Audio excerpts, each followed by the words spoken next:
001, the mother of the campus belle. Isn't failure a constant thread woven throughout the tapestry of life? Chinemo tilted his head back, draining the last bottle of alcohol, his gaze hollow as it pierced the inky night sky. A treacherous betrayal by a business partner. All my efforts expended, only to witness the downfall of the company. The goddess pursued for 2 decades, now unreachable after bankruptcy. Left with nothing. These were the tragic recollections of Chun Mo's life that surfaced in his mind just before he lost consciousness. T.O. perished from alcohol poisoning could perhaps be seen as a form of liberation, he mused. His awareness began to fade, descending into a void. Time passed in an indeterminate blur. Suddenly, a voice pierced the silencia mature and alluring woman's panic scream. Chun Mo's eyes sprang open. The first scene before him was one that ignited a fervor within.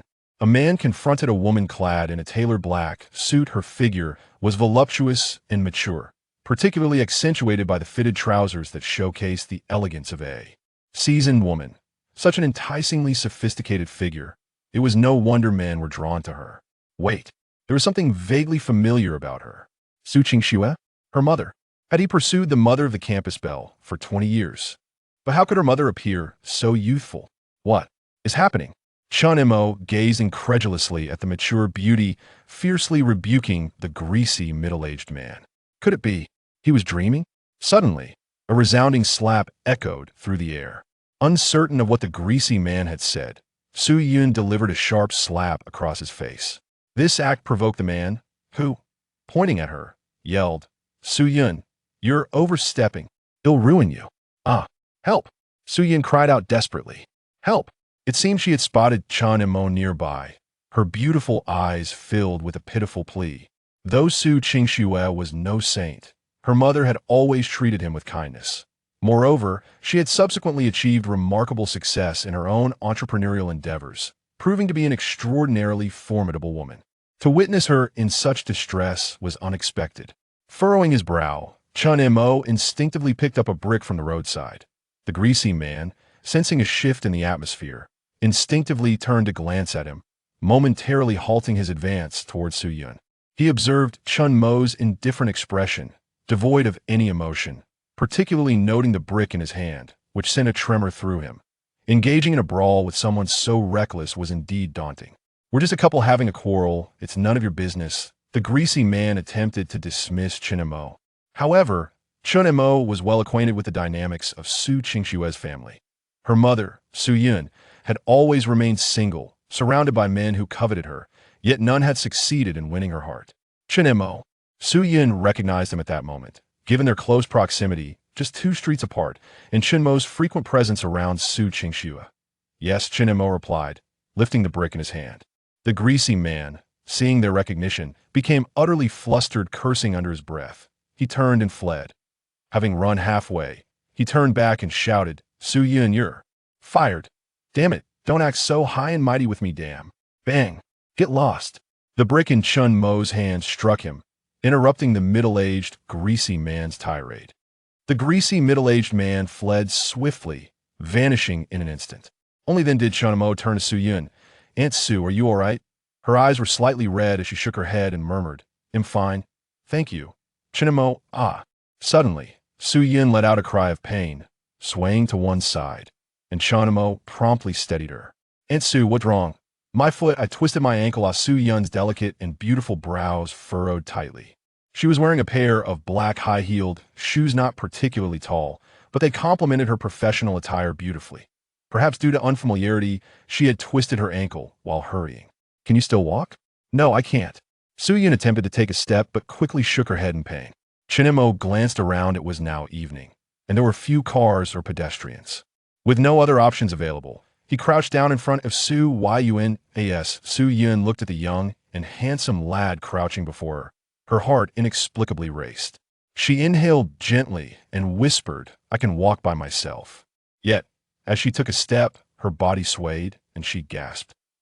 Chun Mo was quick to react, catching her just as she fell onto his back. Cough! A blush slowly crept onto Su Yun's exquisitely beautiful oval face. Understanding that they could not remain in this awkward standoff, Chun Mo stood up and began to carry Su Yun briskly forward. For From their current location to Su Yun's home was approximately 3 kilometers.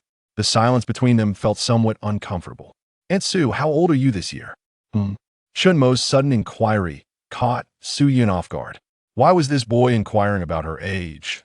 A woman's age is a secret that should not be revealed, especially after turning 30. "Are you asking how old Qingxue is?" Su Yun instinctively thought Chun Mo had misspoken. In truth, Chun Mo had intended to ease the awkward atmosphere with a casual question while also gauging what year it was. "Qingxue is 18 this year. You are classmates, so you must be the same age, right?" 18. They had indeed gone back 18 years. It was 2023, and 18 years prior meant it was now 2005. Chun Mo's heart trembled with disbelief. So much had transpired in this year. The passing of his adoptive father, the college entrance examination, his unsuccessful confession to Su Qingxue, the low-price sale of his family's long-standing shop, and his subsequent entry into university. The trajectory of his future had essentially been determined in this very year. "Chun Mo, Chun Mo," Su Yun called softly into his ear, bringing him back to reality as he caught a whiff of her subtle, mature fragrance. "Da-da? Yes, I'm the same age as Qingxue. By the way, you went to school today to collect your admission notice, right? You got accepted, didn't you?" "I did get accepted." Chun Mo had performed admirably in the college entrance examination, a feat he owed largely to Su Qingxue, in his desire to be worthy of her. He had worked diligently and managed to gain admission to the same university as her. But even if they attended the same university, what difference would it make? Every day, he acted like a devoted admirer, yet she remained indifferent. Even if he eventually succeeded in winning her over, Su Qingxue's heart would remain unwilling. Chun Mo was resolute in his determination never to endure such a life again. He vowed to distance himself from Su Qingxue, to sever ties with the treacherous brother who betrayed him, and to distance himself from such individuals altogether. Since he had been granted a chance to start anew, he resolved to live freely and authentically, without restraint. Suddenly, a crisp notification echoed in his mind, momentarily leaving him in a state of bewilderment. An employee system? The employee system, a tool designed to assist the host in recruiting employees, dominating the business world, and ascending to the pinnacle of life. Recruiting employees. Indeed, the host only needs to attract exceptional employees to reap substantial rewards. Chun Mo's heart raced whatever he contemplated. The system responded instantaneously. The system is in sync with the host's thoughts. This is one of its fundamental functions. Chun Mo was left speechless. Next, allow me to explain that the rewards vary based on the recruitment of employees of different grades. Different grades of employees? Yes, employees will be evaluated based on 5 criteria: appearance, physique, temperament, ability, and potential. Employees scoring below 60 will receive no rewards. Scores between 60 and 69 will earn a bronze-level employee reward. Scores between 70 and 79 will yield a silver-level employee reward. Scores between 80 and 84 will garner a gold-level employee reward. Scores between 85 and 89 will result in a diamond-level employee reward. Scores between 90 and 94 will grant a master-level employee reward. Scores between 95 and 99 will bestow a grandmaster-level employee reward. A perfect score of 100 will earn a king-level employee reward. Chun Mo absorbed this grading system. He felt as though he had returned to the days of playing competitive games. He pondered what kind of remarkable individual could achieve a perfect score of 100. Curiously, he felt an unexpected anticipation for such a person. By the way, Xiao Chun, are you still attending the same university as my Qingxue? Well, it's perfectly fine if you're not in the same university. After all these years of friendship, you should keep in touch during the holidays. Su Yun, thinking that Chun Mo was feeling disheartened, gently offered her consolation. At that moment, Chun Mo received his first task from the system. Main life task. Please recruit your first secretary score requirement. 60 or above. Reward, 10,000 points. Host, Chun Mo. Age, 18. Education, high school. Physical fitness, 6 points average. Charm, 6 points average. Skills, none. Reputation, 99. Wealth, 1 yuan ranking. 678,532 in Qingyang County. Secretary, none. Chun Mo glanced at his personal information, raising an eyebrow slightly. A mere 1 yuan placed him over 670,000 in county rankings. Achievement task: become the wealthiest individual in Xinjiang County. Reward: 10,000 points. Title: wealthiest in Xinjiang County. Title attribute: charm 50. Points can be redeemed for any item in the system mall. Chen Mo had a fundamental understanding of the system. With this formidable assistance, he was suddenly filled with anticipation for the future. Xiao Chun, Annie has arrived. Su Yun's voice pulled Chen Mo back to reality. Chen Mo glanced at the aging building. Annie Su, you live on the 4th floor, right? Yes. Xiao Chun, I think I can manage on my own. Annie Su, since we're already here, please don't hesitate. Allow me to see this through. With that, Chen Mo hoisted Su Yun onto his back and ascended the stairs. Fortunately, it was not yet late. Neighbors were at home, enjoying their dinners or watching television. Su Yun's beautiful oval face was buried in the nape of Chen Mo's neck. Fearing someone might see her, Chen Mo hurried up the stairs. With each large step, Su Yun felt a flush creep on her cheeks, her mature body involuntarily warming. Especially with the youthful hormones radiating from Chen Mo, she momentarily felt transported back to her 18-year-old self. Phew, we've arrived. Chen Mo stopped at the door of the first apartment on the 4th floor. Xiao Chun, thank you for your trouble, Su Yun softly said as she retrieved her key from her bag and unlocked the door. Inside, the living room was lit, indicating someone was home. Xiao Chun, come in. Have some water, Su Yun urged, noticing Chen Mo standing at the threshold. Annie Su, I'm fine, I should head home now. You're sweating, come in and wipe your face, have a drink. Su Yun felt guilty letting Chen Mo leave like this. Had it not been for his appearance, she might have truly fallen prey to Zhou the Bald. Moreover, he had carried her all the way, he must be exhausted. Faced with Su Yun's warmth, Chen Mo found it difficult to refuse and stepped inside. Qing Shui, quickly, bring a glass of water for Chen Mo. Once inside, Su Yun, still nursing a painful ankle, could only sit in a chair and call for Su Qing Shui. Mom. Su Qing Shui emerged upon hearing the voice. The moment she saw Su Yun and Chen Mo together, her brows furrowed, her gaze revealing an unmistakable indifference and impatience. Chen Mo, what are you doing at my house? I told you, it's impossible for us. Can you not be so shameless? Come in my house, how annoying. Su Qing Shui's tone was frigid as she pointed at the still-open door. Please leave immediately. Chen Mo was momentarily taken aback, then shook his head with a relieved smile. She was still the same. However, at this moment, he was no longer the Chen Mo who had once felt utterly insignificant in front of Su Qing Shui. What are you smiling at? Su Qing Shui felt her authority undermined by Chen Mo's relieved expression. Now go. Qing Shui, what are you doing? How can you speak to Chen Mo like that? Su Yun was astonished by Su Qing Shui's rudeness and quickly intervened. Chen Mo isn't here looking for you. Not here for me? Huh. Then who else would come to our home at this hour? Your mother? Qing Shui, you truly are? Annie Su, my apologies for the intrusion. Chen Mo, tired of explaining, turned to leave. He wished to sever any ties with Su Qing Shui. Xiao Chun. Chen Mo sighed. That child. Su Yun gazed at Chen Mo's departing figure, filled with a profound sense of solitude and desolation. In that moment, an inexplicable pang of sympathy welled up within her heart. Mom, do not be deceived by him. I am well aware of his intentions. Su Qing Shui. That is enough. Su Yun's heart flared with anger as she glared at Su Qing Shui. Do you truly have no understanding? You scold Chen Mo without discernment. Do you know why he came to our home? Your mother was being bullied, and he came to our aid.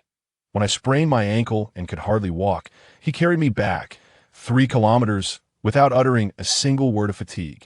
After all that effort to bring him home, I merely invited him in for a glass of water. Is that too much to ask? And you? The moment you stepped out, you bombarded him with scorn and ridicule. Is that not a bit excessive? One must not be overly self-righteous. Su Qing Shui found herself at a loss for words, her face flushed with embarrassment. In the dim light of the old alley, Chen Mo departed from Su Qing Shui's home, his shadow stretching long behind him. He turned at 2 street corners and arrived at a quaint old street adorned with numerous small shops. At the heart of the street stood a 3-story aged building. The first floor housing a retail store that had been in operation for 18 years, proudly bearing the sign Old Street Supermarket. Coincidentally, it was the same age as Chen Mo himself.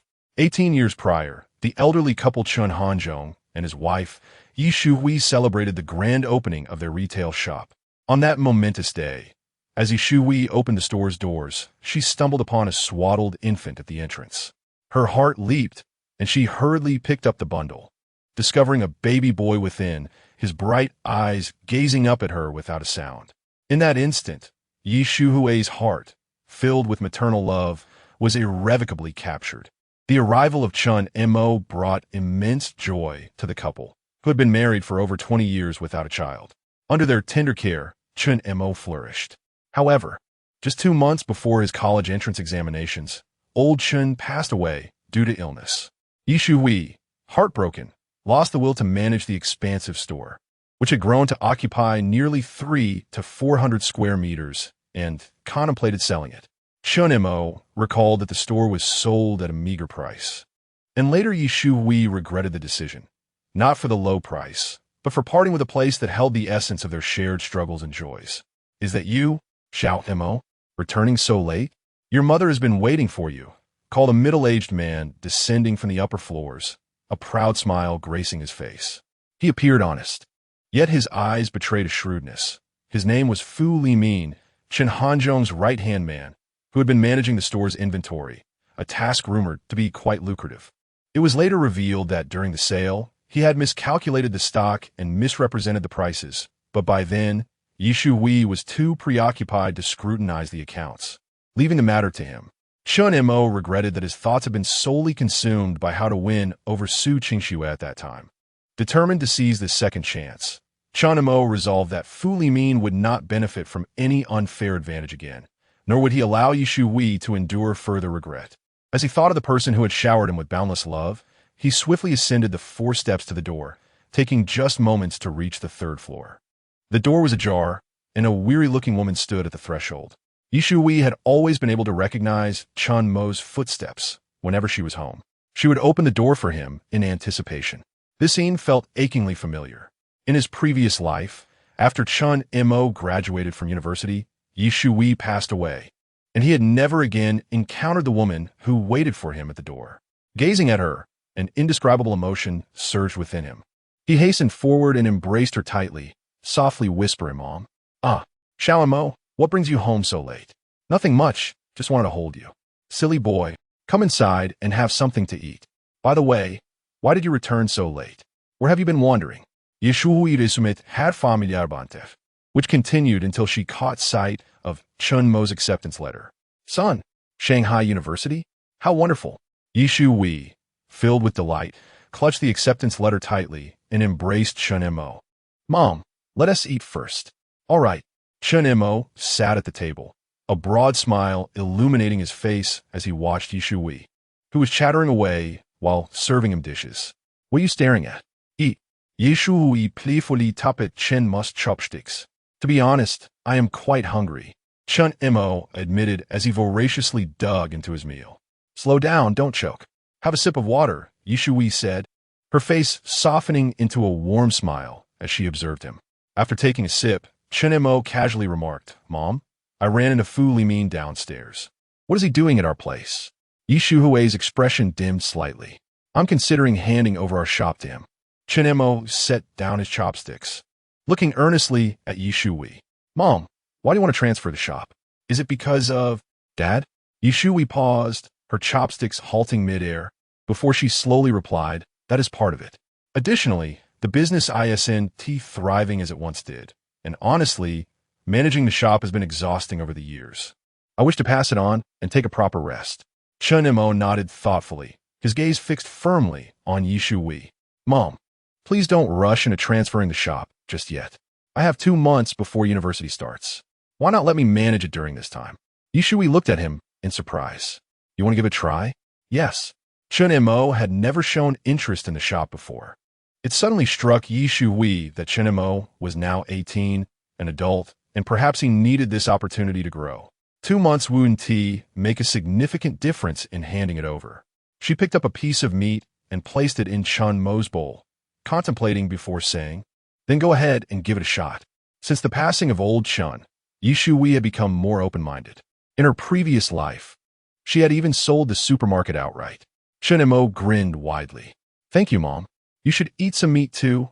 You've lost quite a bit of weight recently.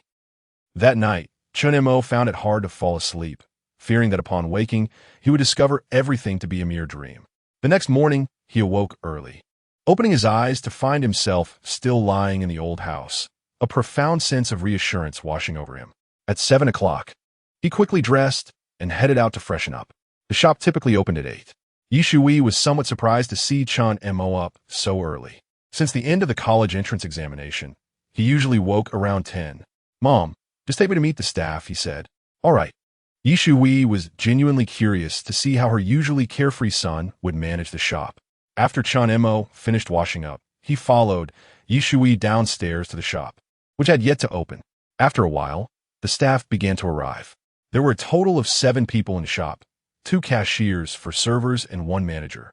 "Fu Limin, Sister Yi, you're here." A plump middle-aged woman greeted Yi Shui with a warm smile. "Oh, and our little Mo is here too. What would you like to eat?" Suaping, please gather everyone. In front of others, Yi Shui still exuded an air of authority befitting a boss. Before long, everyone gathered by the checkout counter. Fu Limin wore a beaming smile, believing that Yi Shui had come to discuss the matter of taking over the shop. Once all were present, Yi Shui spoke directly. "I have an important announcement for everyone today. Henceforth, you need not seek me for matters concerning the shop." The crowd was momentarily taken aback, their expressions shifting to astonishment as they looked at her. "Sister Yi, what do you mean by that?" Wang Suaping inquired anxiously. Having only completed elementary school and possessing limited literacy, she found securing this job to be a considerable challenge.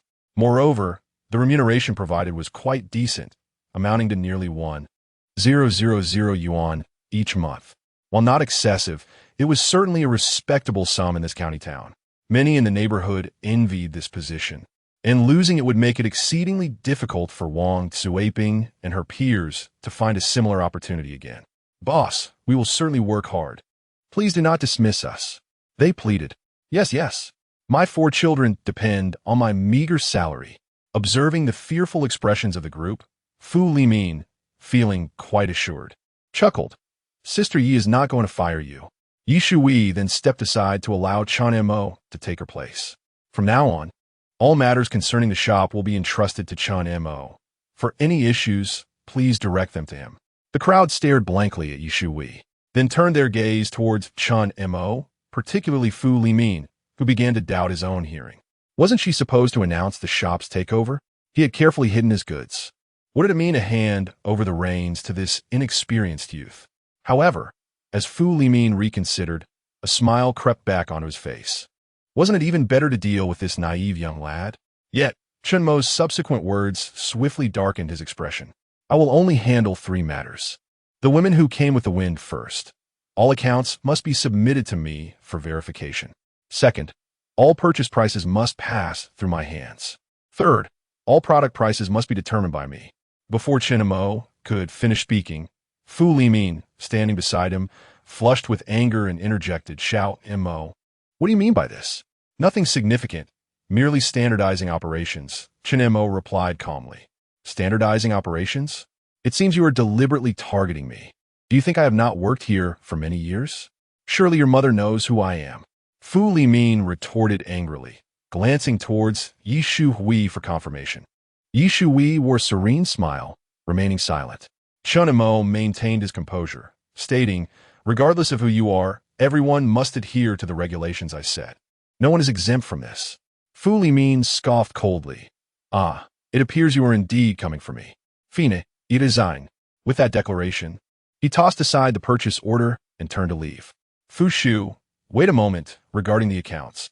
I will send someone to discuss this with you later." Chun Mo called after him. "By all means, I shall be waiting," Fu Limin replied disdainfully, kicking over a nearby trash can. It is said that a new official's first act is often bold, and Chun Mo's initial decree had indeed incinerated Fu Limin. The others looked at Chun Mo, their previous airs of seniority dissipating. "Xiao Mo, no, I mean boss, whatever you need us to do, we will ensure it is executed flawlessly," Wang Suaping said eagerly. "Indeed, I do have a matter to trouble you all with," Chun Mo replied, clearing his throat. "Please prepare a recruitment notice to be posted at our storefront." "Recruitment?" What positions are we seeking to fill? The others inquired curiously. Chen Mo addressed them. We're looking for secretary. Ants. Please let me know if you know anyone suitable who can be referred. A secretary? What are the requirements? They asked, aware of the store's usual generous compensation. With an opportunity at hand, their relatives would surely be keen to apply. However, they questioned whether a secretary was truly necessary for the store. Chen Mo pondered and stated, first, educational background. Must be at least a high school graduate. What? The ants gasped, their mouths agape. Many of them had only completed elementary school, with only a few reaching junior high. High school graduates were indeed rare among their generation. Second, a height of at least 165 meters. Just those two requirements? Oh, and one crucial point, the candidate must be female, without even addressing a third criterion. The first two requirements left the ants bewildered. They considered the people they knew, realizing that nearly none would qualify. What is the salary, then? Asked Aunt Zhang, who managed the cash register, her voice barely above a whisper. Upon hearing the mention of salary, the others perked up with interest. Chen Mo contemplated before responding, 2,000. What? 2,000? The ants exchanged astonished glances, unable to believe their ears. 2,000 yuan was a considerable sum. None of them had ever heard of anyone earning that much in a month. Chen Mo, with a serious expression, declared, if performed well and demonstrating strong capabilities, the monthly salary post-probation will be 3,000. The ants around him erupted in astonishment. A salary of 3,000 a month was indeed shocking. Even Fu Limin, who had just departed, earned only 1,500 a month. Chen Mo's bold offer of 2,000 to 3,000 was indeed extravagant. Meanwhile, Yi Shui, who had remained silent, harbored her own doubts. Was a secretary truly worth such a sum? However, having resolved to entrust Chen Mo with full responsibility, she chose not to intervene. All right, ants. Please help me spread the word, Chen Mo instructed, then proceeded to write a job advertisement, moving a table to the front of the store. He affixed the notice before taking a seat, initiating on-the-spot recruitment. Is Xiao Mo really starting to hire people now? I was hoping to consult my sister-in-law first, said Wang Tsuaping. Li Ping, didn't your daughter just graduate from the college entrance examination this year? She inquired, glancing at Aunt Li, who was busy at the cash register. Aunt Li appeared anxious. Yes, my girl is actually a classmate of Chen Mo, but I can't leave work to fetch her. Wang Tsuaping suggested.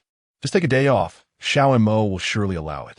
Contemplating this, Aunt Li approached Chen Mo, speaking softly. Xiao Mo, do you think my Lulu is suitable?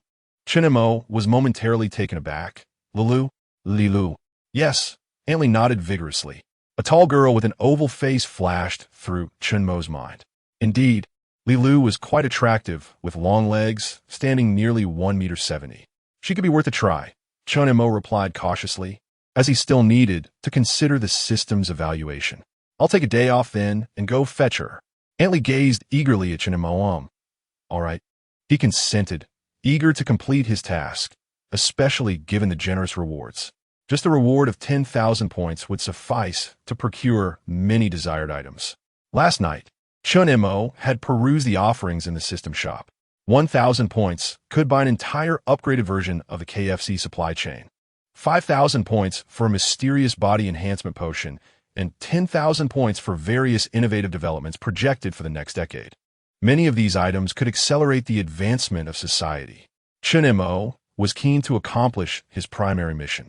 Hey, Xiao Mo, what are you writing so early in the morning? Before long, a crowd gathered around the table Chen Mo had set up, most of whom were neighbors from the vicinity. Hiring a secretary? What does the supermarket need a secretary for? Shui thought, feeling that they were indulging the young man too much. Wow, 2,000 a month during the trial period. 3,000 upon confirmation. The salary instantly astonished the local uncles and aunts.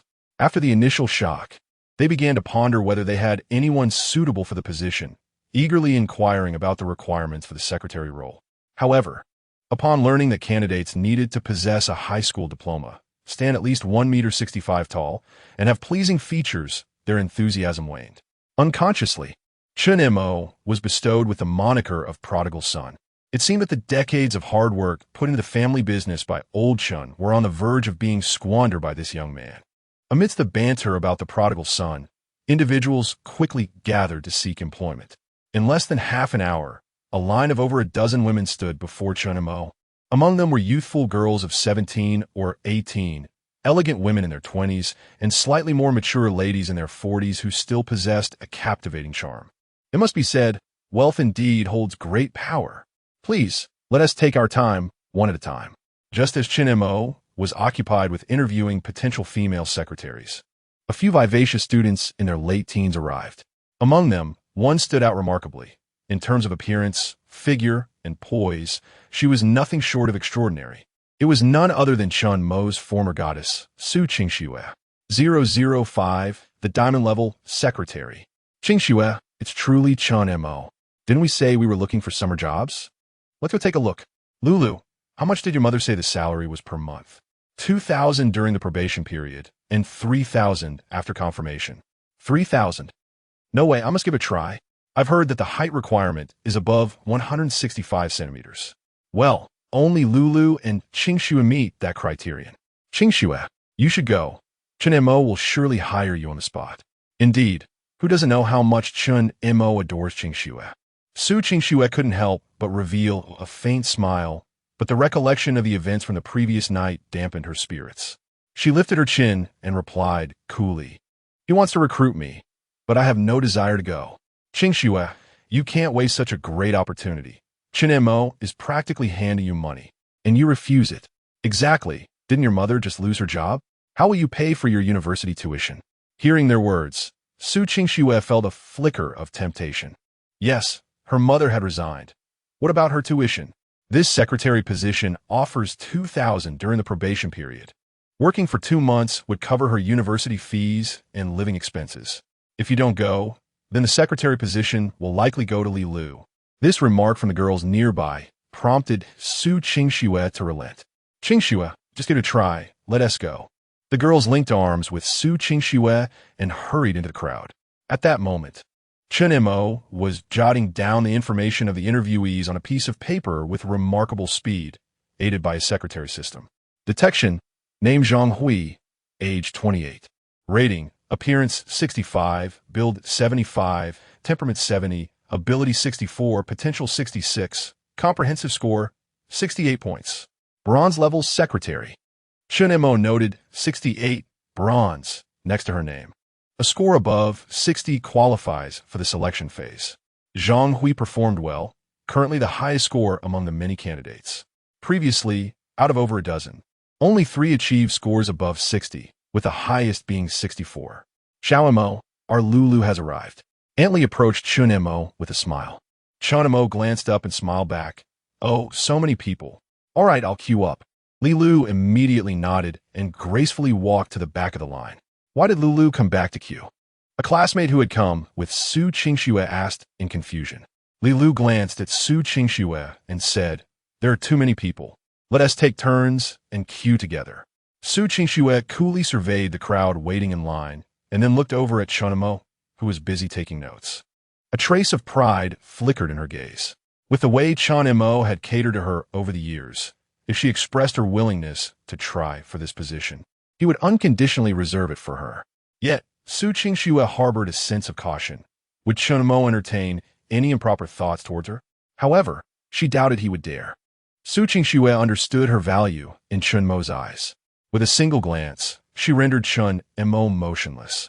Su Qingxue, with her chin slightly raised, approached him like a proud swan. "Thank you, Aunt Jiang." Chun Mo smiled as he saw off a mature woman in her 40s.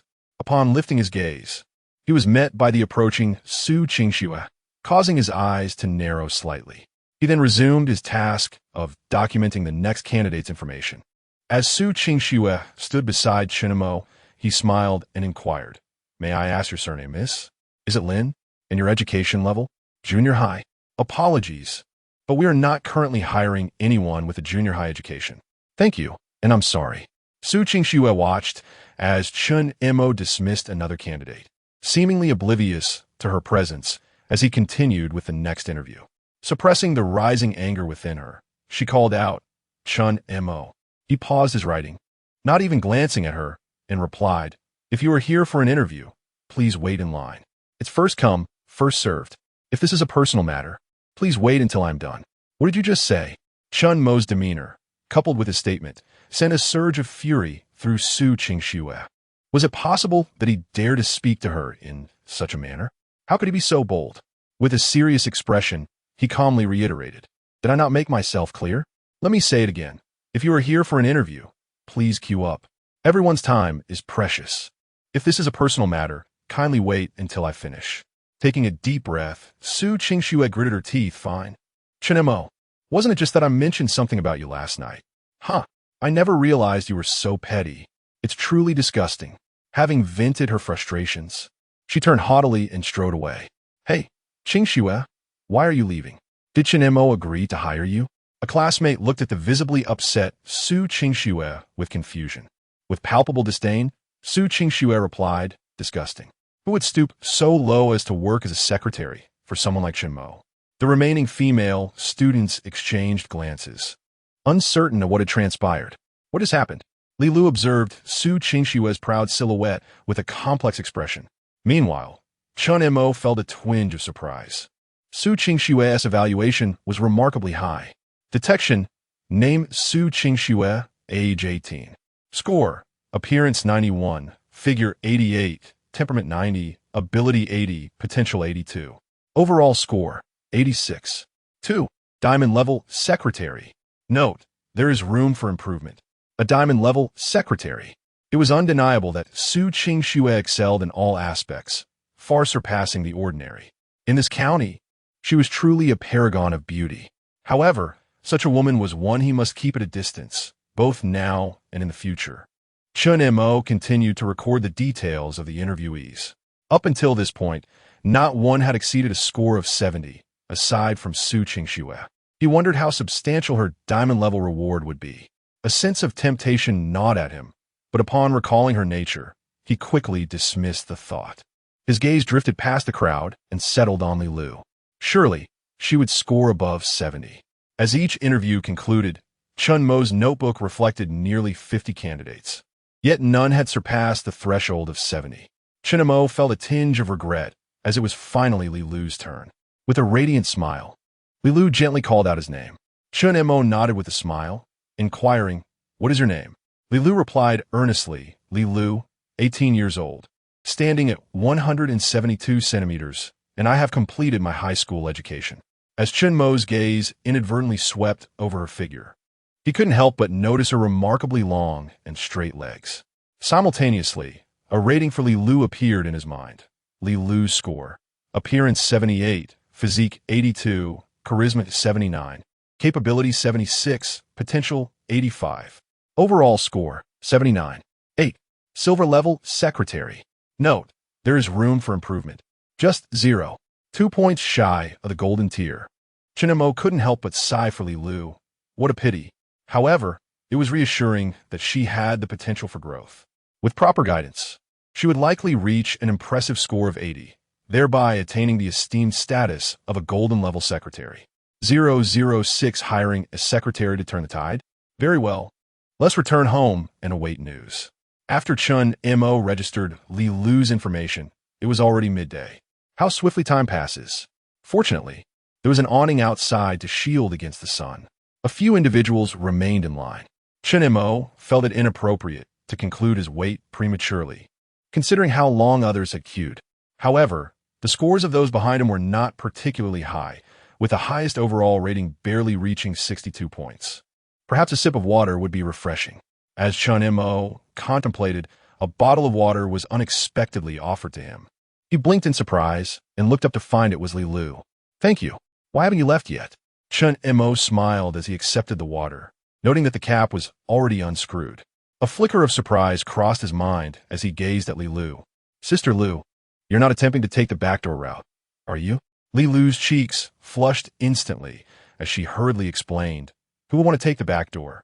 My mother asked me to bring this to you." Chun Mo remained silent, a smile lingering on his lips as he nodded. "I actually took a closer look at all the interviewees, and based on a comprehensive assessment, your score is currently the best among them." Li Lu bit her lip, fearful of betraying her excitement with a smile. Her bright, clear eyes were fixed on Chun Mo, awaiting his next words.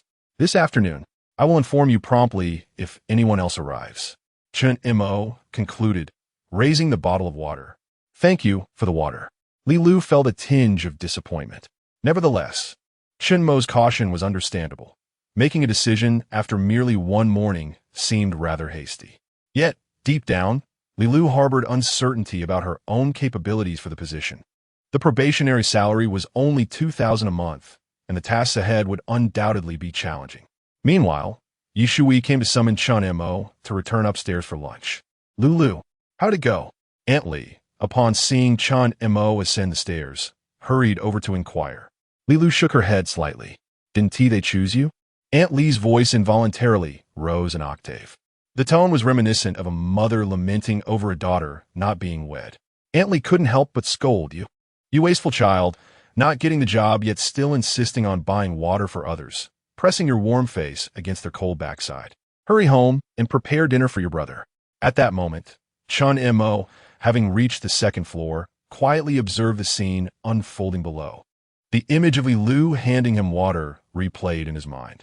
Her bright, clear gaze was simply enchanting as he watched her slender figure retreat. Her swaying ponytail appeared particularly lively and captivating. "What are you still looking at? Come upstairs for lunch," Yi Shuhui's voice called from above. "All right," Chun Mo replied, hastening his steps upstairs. Upon entering the room, he was greeted by a table laden with fragrant dishes, and he could not resist diving in. "Go wash your hands first, you little glutton," Yi Shui chided playfully as she swatted his hand away. Chen Montak chakut, washing his hands before promptly taking a seat at the table to enjoy his meal. "How did your interview go today?" Yi Shui inquired nonchalantly as she ate. Though she had observed the proceedings from above all morning, she was unaware of Chun Mo's intentions for hiring a secretary. After finishing a mouthful of rice, Chun Mo looked up at Yi Shui and inquired, "The interview was just that, Mom. What issues do you believe plague our supermarket at present? What could be the cause?" This question elicited a contemplative expression from Yi Shui. Business is not as thriving as it once was. The likely reasons are the opening of 2 new supermarkets nearby, along with numerous small retail stores. Chun Mo smiled at Yi Shui. "So, what can we do about it?" Yi Shui furrowed her brow and shook her head slightly. She and her husband, Old Chun, prided themselves on being honest in business, offering reasonable prices. As for commercial strategies, they truly had none. Chun Mo let out a hearty burp, exuding confidence as he declared, "Then just watch how I turn the tides for you." Yi Shui looked at him with a hint of skepticism. "A secretary to turn the tides?" Chun Mo responded, "That statement isn't entirely erroneous." After their meal, Chun Mo pondered how to invigorate their supermarket.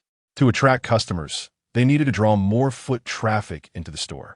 How could they encourage people to voluntarily visit? Chun Mo devised a few ideas. First, promotional activities.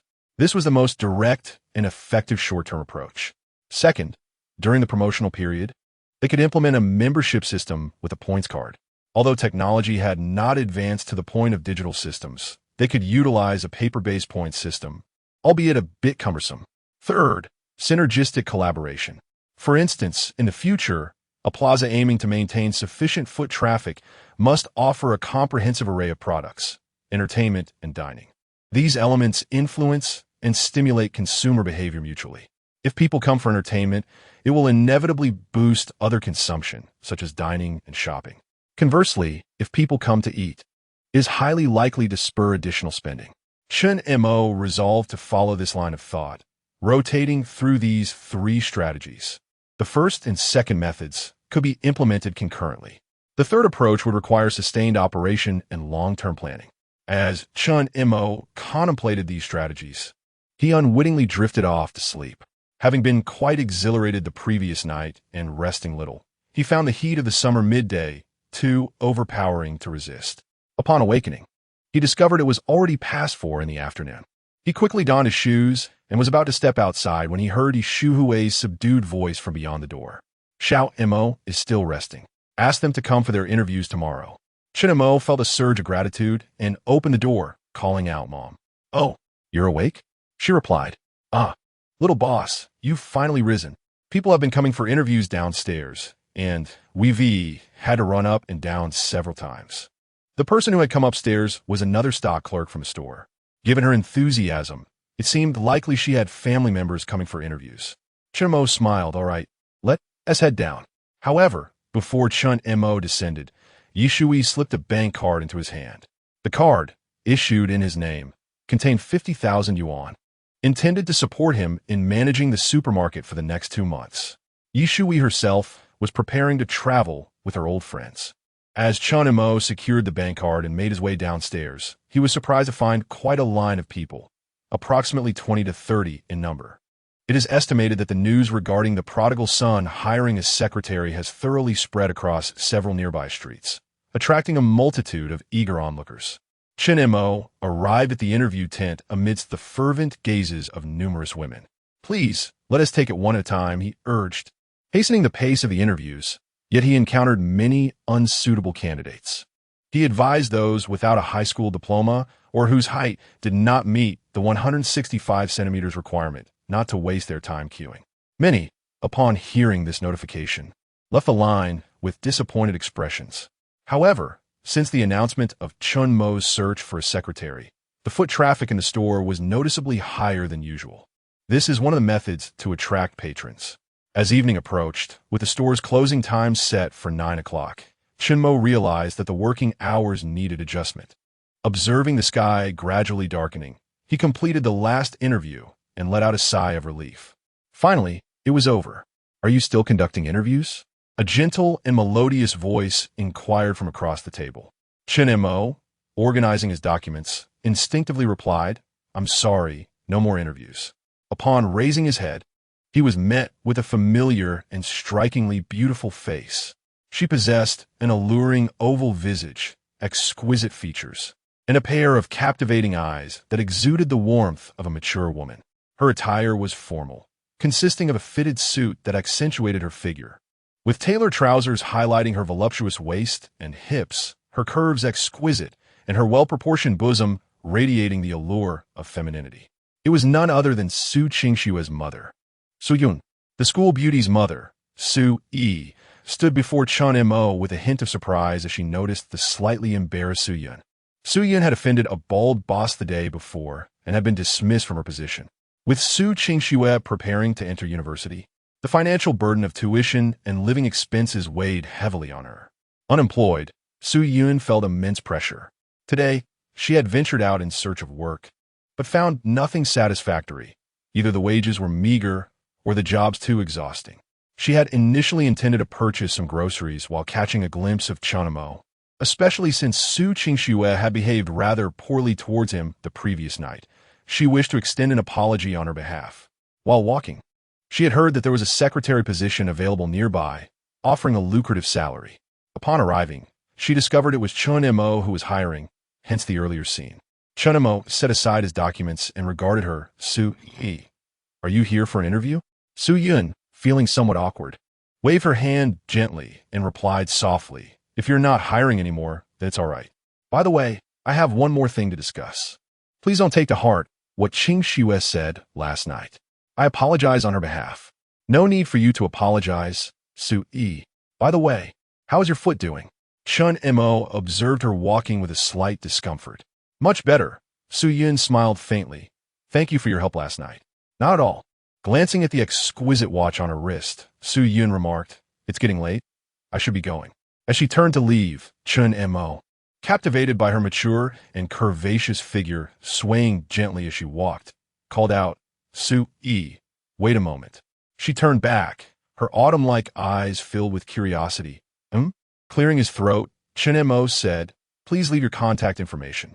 Su Yun, with a hint of a smile gracing her lovely oval face, replied, are you still hiring?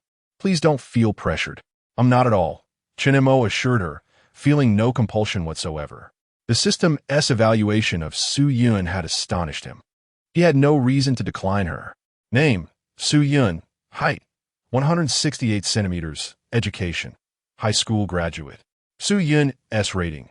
Appearance 94, figure 95, temperament 90, capability 89. Potential 90, overall score 91. 6. A master-level secretary. Note, there is still room for improvement. A score of 91. 6. A master-level secretary. This surpassed even Su Qingxue. Chun Mo recognized that her ratings would undoubtedly be high, particularly in terms of appearance and figure. Presently, Su Qingxue would be overshadowed by Su Yin. In terms of physique, Su Yin was indeed an advanced version of Su Qingxue, though Chun Mo had not anticipated her other ratings to be so elevated. Her capability was rated at 89. This indicated her exceptional performance in the workplace, especially considering the value of a high school diploma in that era. Su, what was your previous job? I primarily handled business operations, sometimes stepping in for customer service. One needs to have a grasp of various aspects. Otherwise, sales cannot be performed well. Su Yin recounted her past work with a hint of resignation. Do you happen to know anyone in the elevator industry? Elevator? Are you suggesting that there are escalators in major cities like Yangcheng and Shenzhen? Chun Mo nodded in affirmation. Su Yin furrowed her brows in contemplation. We don't have them here, but during my previous business runs, I became acquainted with the proprietor involved in this innovative industry. I can assist you in reaching out to him. Then we should also contact a renovation team. Excuse me? Su Yin expressed confusion, wondering why Chun Mo perceived her as an employee. Nevertheless, she instinctively retrieved paper and a pen to take notes. What do you need a renovation team for? I wish to refurbish the second floor of our supermarket to create a space for dining and entertainment. So, the escalator will connect the first floor supermarket to the second floor for dining and recreation? Su Yin's sharp intellect swiftly grasped Chun Mo's intention. Precisely. Chun Mo smiled at her and extended his hand, stating, Aunt Su, I hope for a delightful collaboration in the future. Su Yin paused momentarily before hesitantly shaking Chun Mo's hand. Xiao Mo, are you offering me the position of secretary? Indeed. Aunt Su, when can you begin working? Chun Mo smiled as he tucked away a plethora of secretary information. I can start right now. Su Yin replied, her excitement palpable. Please don't rush. Let me outline the compensation first. All right, go ahead. Your position is that of a secretary responsible solely to me. The probation period lasts 1 month, with a salary of 2,000. After confirmation, it will be 3,000. You'll have 2 days off each week, with working hours from 9 in the morning to 6 in the evening. Doesn't it seem a bit? Is there an issue? There is.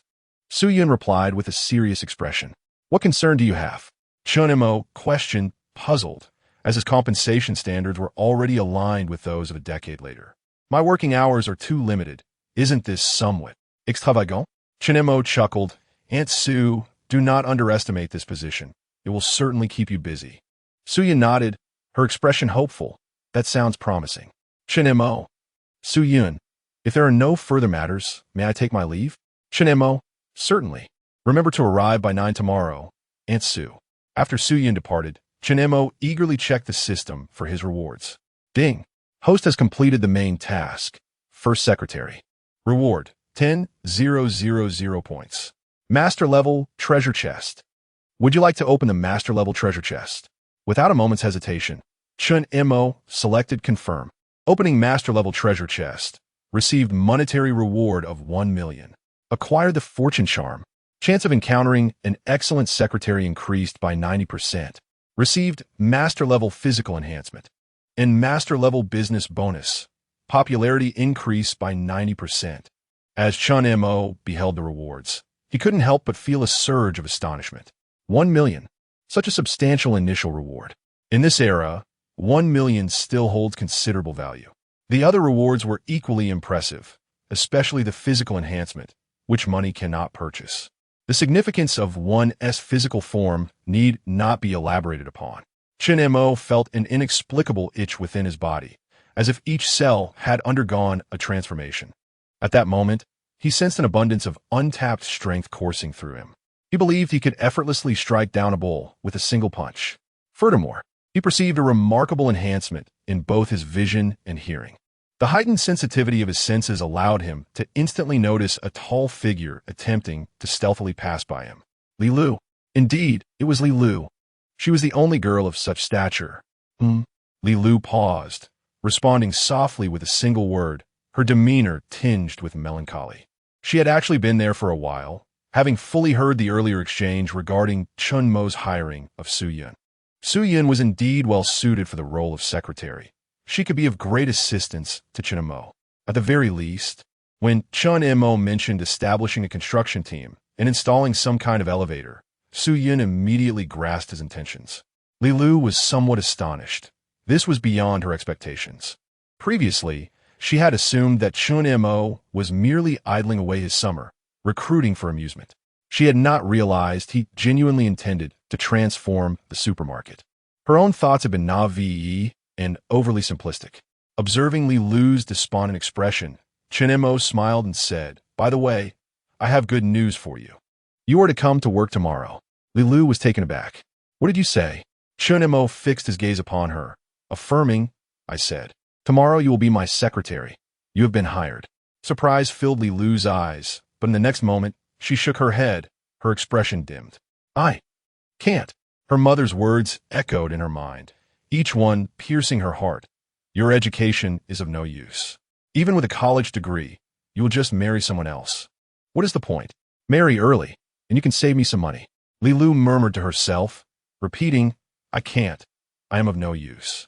Witnessing her despondency, Chun Mo raised an eyebrow, his tone resolute as he declared, "I say you can, and therefore, you shall." A slight tremor ran through Li Lu, and in that instant, her once dim eyes sparkled with newfound hope. 008, the Secretary's duties ding. Main quest updated. Recruit 3 employees, silver rating or above. Reward, 10,000 points. The main quest has been updated. I currently possess 2 silver-rated secretaries. Thus I merely need to recruit 1 more. Let us commence our work. I have matters for you to note down. Chun Mo handed over the documents of the secretaries he had interviewed today to Li Lu. Li Lu glanced at the materials in her hand, somewhat bewildered, as she followed Chun Mo into the supermarket. The first task, inform everyone about a meeting half an hour before the end of the workday. The second task, starting tomorrow, adjust the working hours to commence at 10 in the morning, while the closing time remains unchanged. The third task, prepare for store upgrade. Henceforth, all employees will wear a standardized uniform. That should suffice for now. Chun Mo concluded, turning to Li Lu. Have you noted everything down? Li Lu proudly displayed her recorded notes. Chun Mo smiled and nodded. See, this task is not difficult, is it? Li Lu appeared to regain some confidence, nodding slightly. Just then, Li Lu's mother spotted her trailing behind Chun Mo and exclaimed, fuming, "Lulu, what are you still doing here after delivering the meals?" Li Lu was momentarily startled. She had developed a reflexive response to her mother's voice. I'm taking notes." "What notes? What does that have to do with you?" her mother inquired sharply. Li Lu could only respond softly, "I am working." "Huh? What? What are you doing?"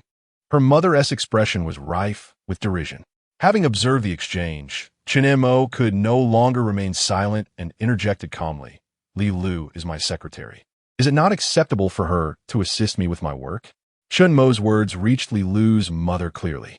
Her initially fierce demeanor gradually froze, replaced by astonishment as she gazed at Chun Mo, Xiao Mo.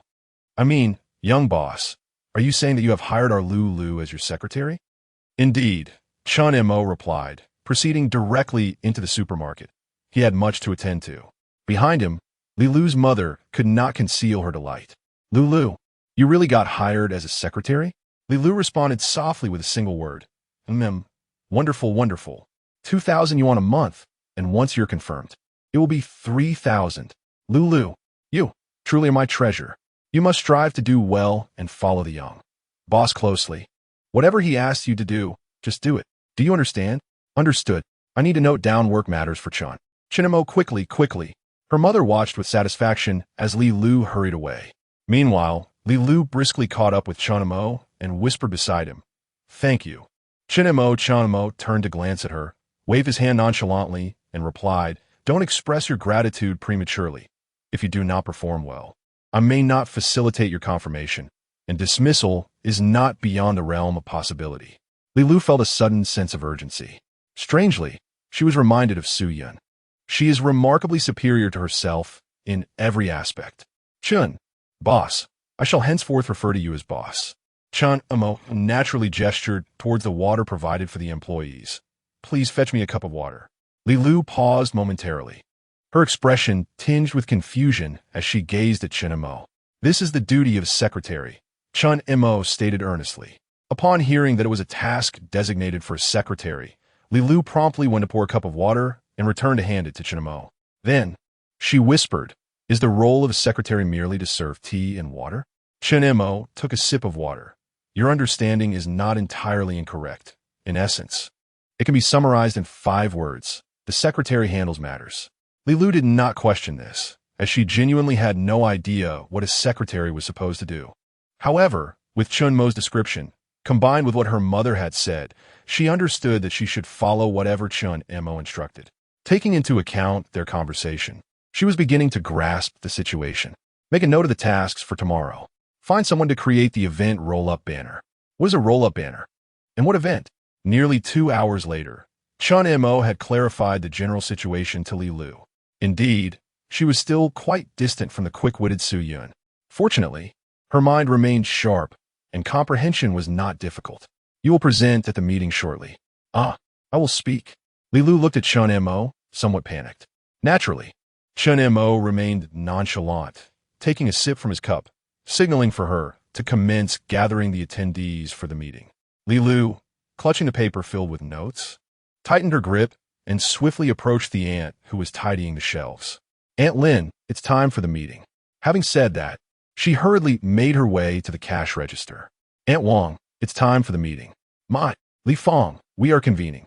For the first time in her life, Aunt Li was addressed by her full name by her daughter, leaving her momentarily stunned as she looked at Li Lu. "What did you just call me?" "What else would I call you, Li Fong, haha?"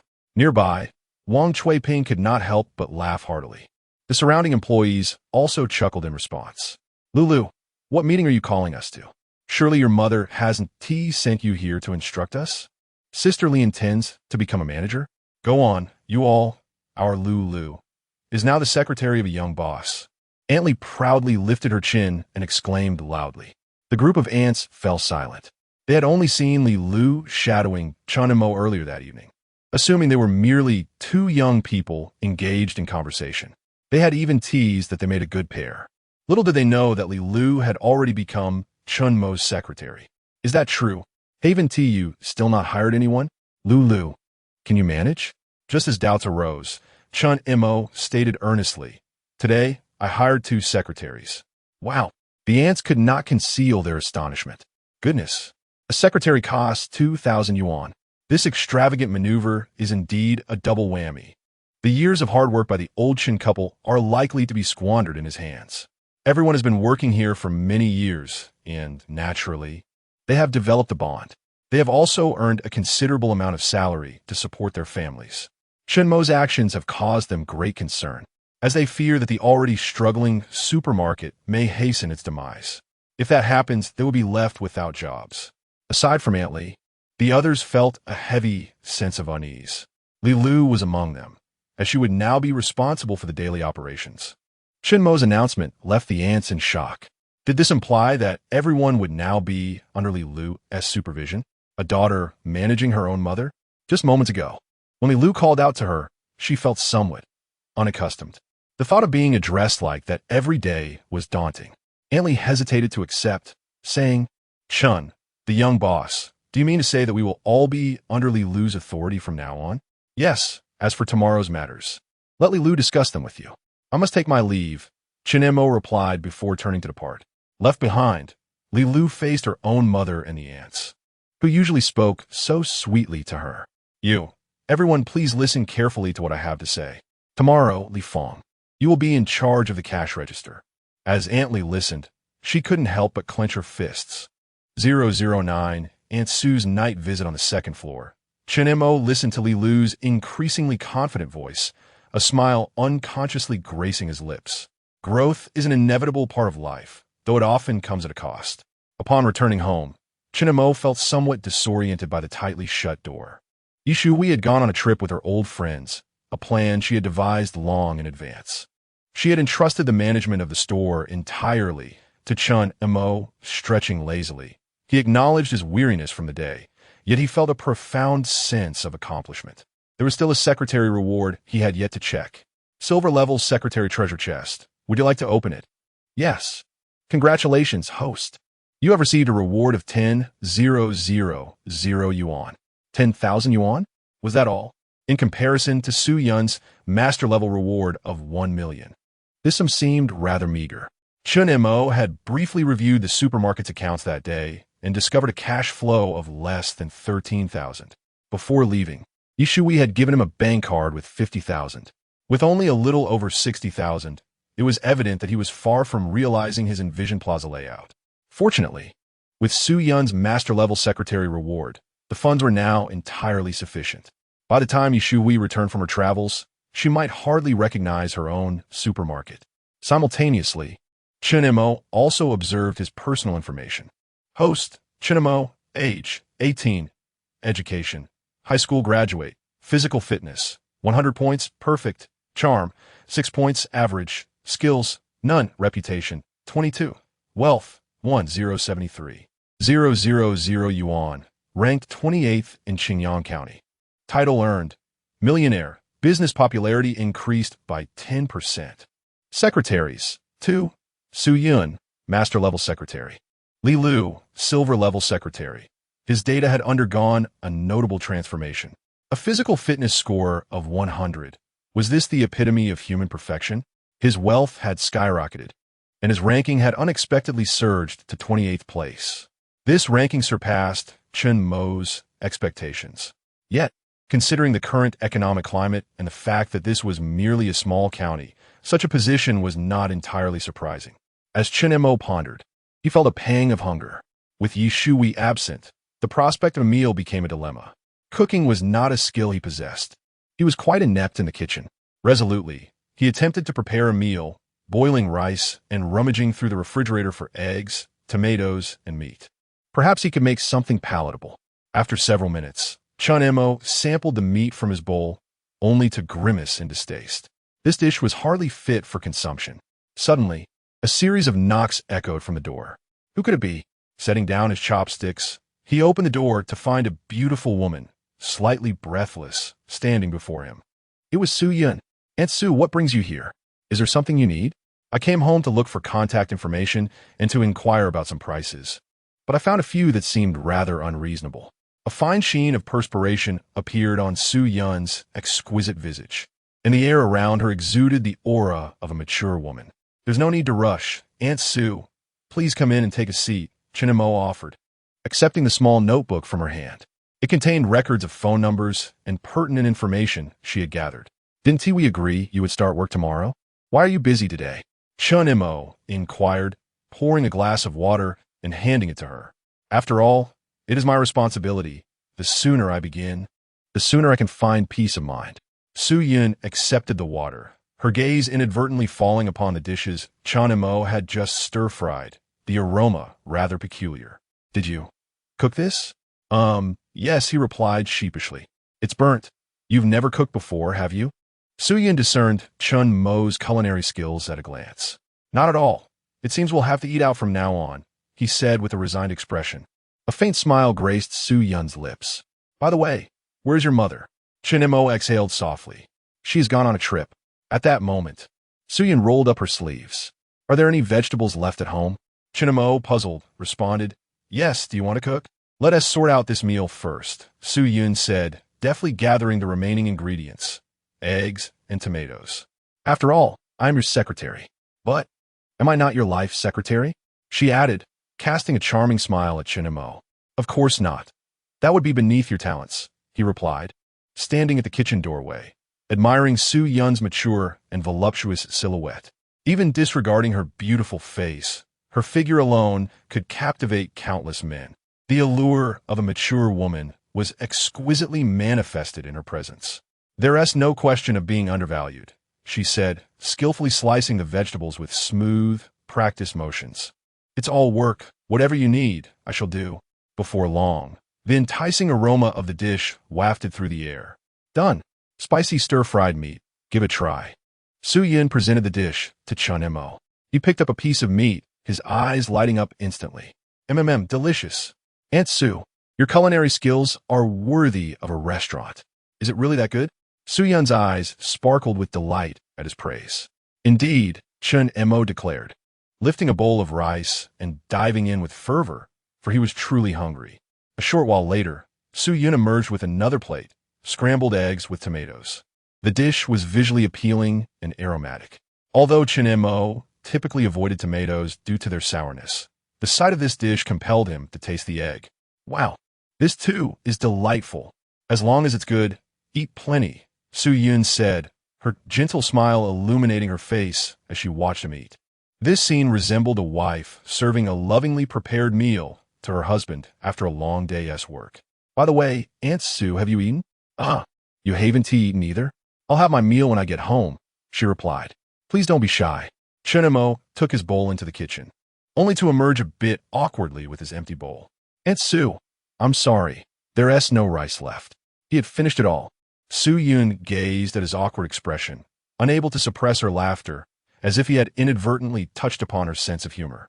Chun Mo, with an innocent countenance, remarked, Your cooking is simply exquisite. Su Yun could not help but chuckle, her voluptuous figure quivering lightly. Observing her smile, Chun Mo too found himself breaking into a grin. There was an undeniable allure about Su Yun, a charm that bespoke the grace of a mature woman. In his previous life, he might have failed to recognize it, but having traversed numerous experiences, he was now, despite possessing the body of an 18-year-old, endowed with a soul that had matured through adversity.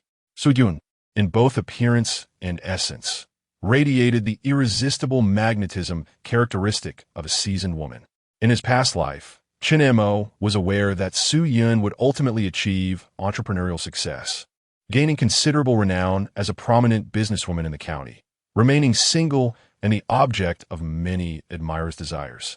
Fortuitously, she had forged a beneficial connection with an elderly lady, whose influential background assisted Su Yun in many endeavors and alleviated numerous challenges. Ahem, why are you looking at me like that? Aunt Sue, you are truly beautiful. Chun Mo's sudden declaration left Su Yun momentarily flustered, particularly due to the earnest and unguarded fervor reflected in his youthful gaze. Her heart, uncontrollably, fluttered ever so slightly. The school beauty found herself unable to sleep through the night. Excuse me, Aunt Sue, I shall prepare a meal for you shortly. Chun Mo swiftly made his way into the kitchen. At that moment, Su Yun felt a slight flush on her cheeks. What was happening? She was flustered by the teasing of a mere boy. Taking a deep breath, she drained her glass of water, gradually regaining her composure. Once Chun Mo had finished cooking, he returned to the living room. Aunt Sue, what did you mean by saying those prices were inappropriate? I inquired with one of the elevator manufacturers. They offer various types.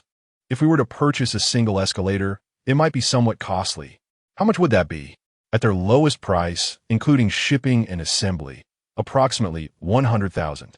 Su Yun regarded this price as rather steep, pondering whether the supermarket truly needed to spend such a considerable amount on an escalator. After a moment of thought, Chun Mo asked, Aunt Sue, are there any places in our county that have installed elevators? Su Yun reflected carefully before shaking her head. None. His question seemed to spark an idea in Su Yun's mind. Perhaps this was indeed a viable venture.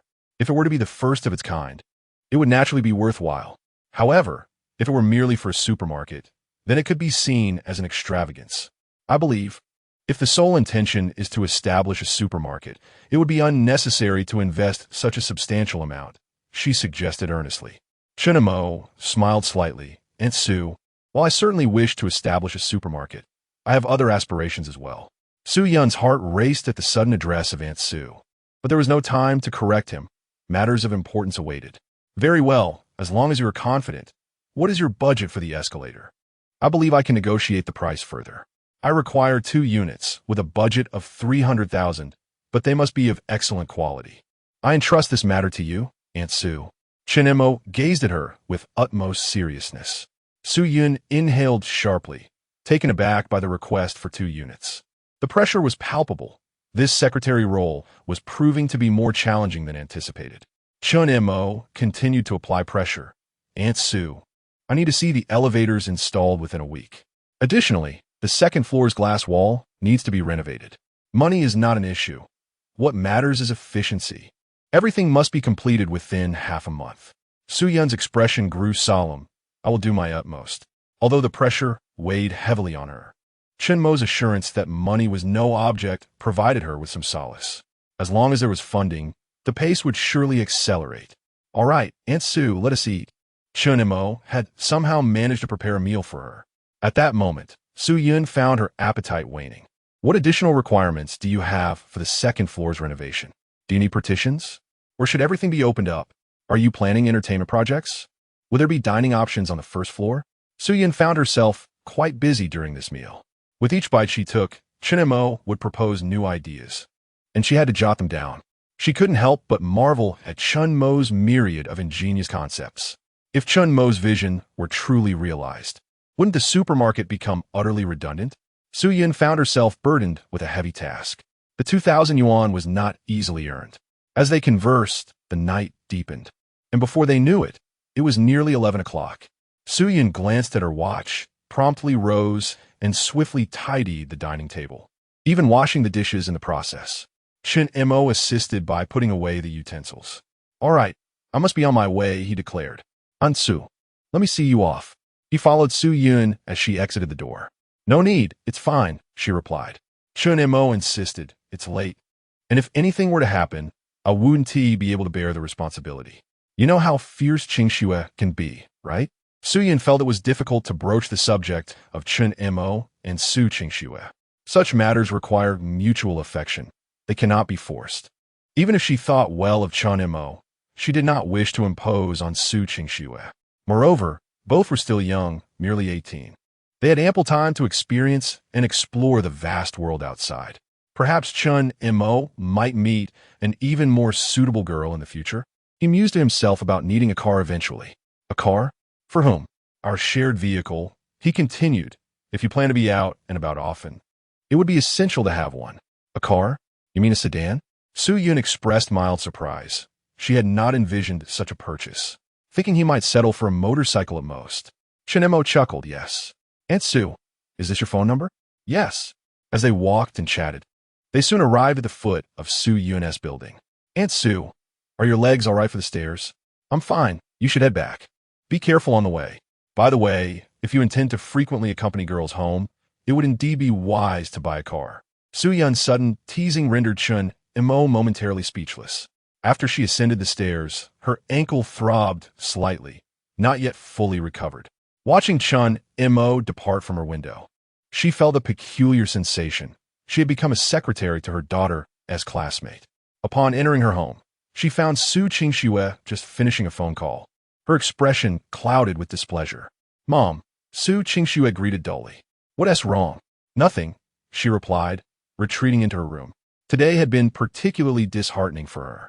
The call had been from a classmate, one who had interviewed with her and Li Lu at Chen Mo as earlier that day.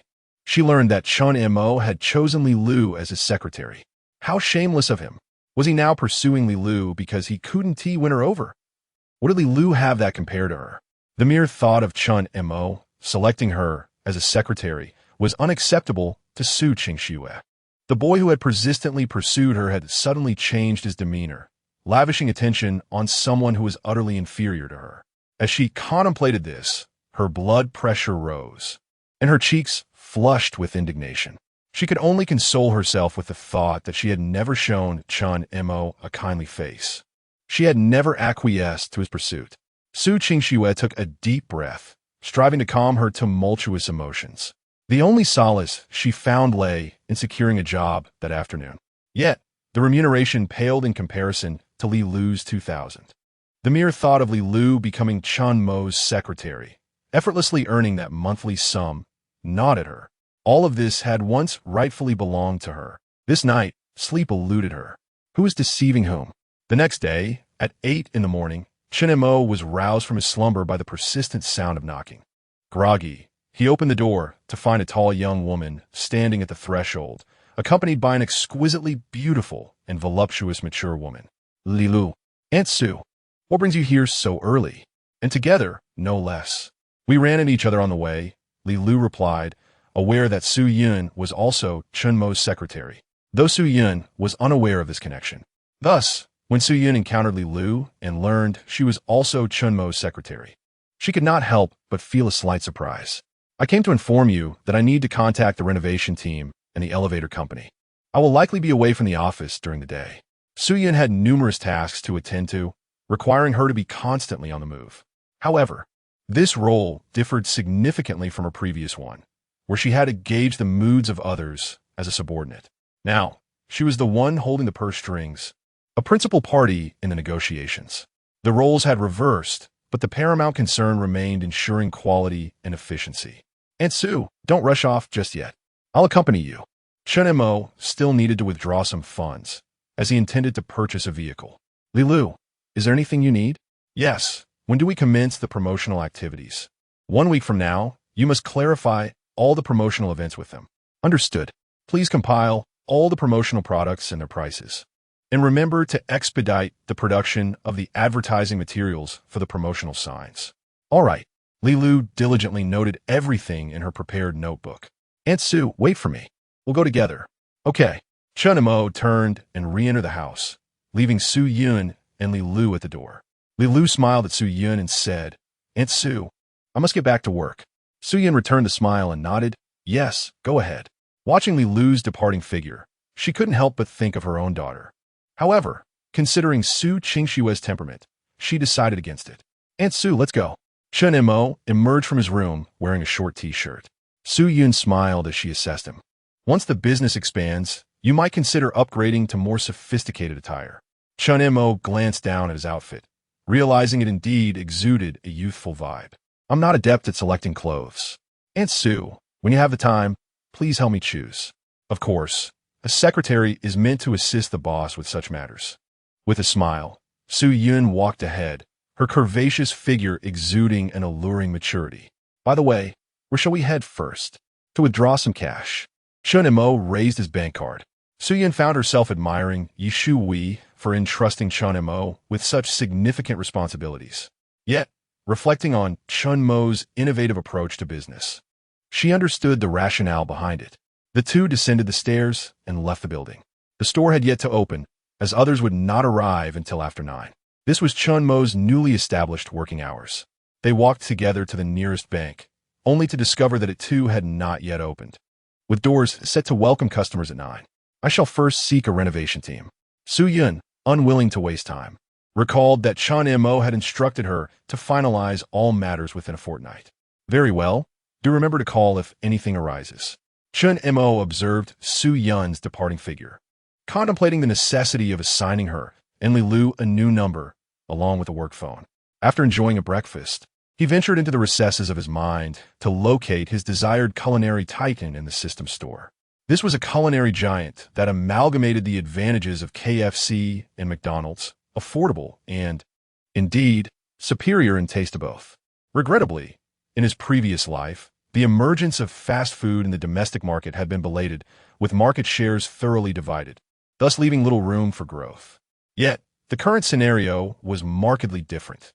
The domestic market remained a blank canvas.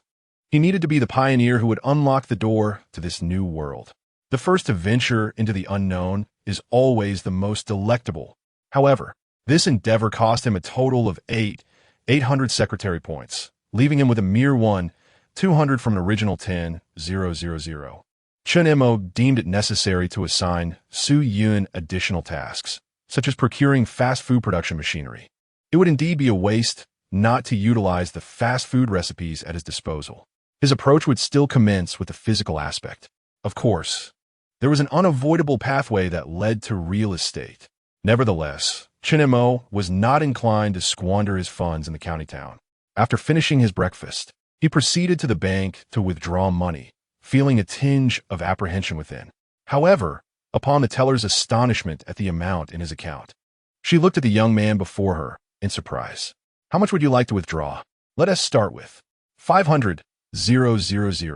500,000. We will need to prepare for that. The female teller appeared unsure of how to proceed, as it was her first time encountering such a substantial withdrawal. Please expedite the process. Chun Mo felt considerably reassured. Shortly thereafter, the bank manager personally invited him to the office. After some deliberation, Chun Mo successfully withdrew the funds and exited the bank. Holding 500,000 felt quite substantial. In this era, there were still numerous petty delinquents on the streets, and the nonconformists were rather brazen. With their hair dyed in vibrant hues, they strutted about with an air of defiance. A disagreement could easily escalate into conflict. However, Chinemo, whose physical prowess had reached its zenith, was unfazed, even curious about how many of these nonconformists he could best with a single punch. Unfortunately, the journey was uneventful. Chinemo took a ride to the nearest 4S dealership, only to find a uniform display of Japanese cars, with domestic vehicles nearly absent. Aside from Japanese brands, there were also German cars. Furthermore, automobiles in this era were not inexpensive, often costing more than they would a decade later, especially luxury brands. Chinemo pondered, for his system also encompassed the complete automotive industry. Yet, he knew he must refrain from haste, proceeding step by step. First, he would acquire a vehicle to address his transportation needs. He dismissed Japanese cars, purely out of personal preference, and turned to a German 4S dealership, only to encounter a familiar face, Su Qingxue. She unexpectedly took a summer job here. I never imagined that the 4S dealership was hiring seasonal workers. Could it be due to her remarkable appearance? Yet, there seems to be another reason. The boy beside her, whose face is dotted with acne, is Lin Hao, a classmate of theirs and a wealthy heir. If memory serves me right, his family operates a German luxury car dealership. He is, aside from Chinemo, the most devoted admirer of Su Qingxue. With Chun Mo's recent awakening, one could now say he has become the foremost admirer. It is likely that Su Qingxue's employment here was facilitated by him. "Hey, isn't that Chinemo? Qingxue, come here," Lin Hao called out, and Su Qingxue immediately spotted Chun Mo. A slight frown creased her brow. What is Chinemo doing here? His presence is unshakable. Is he here to pursue her once more?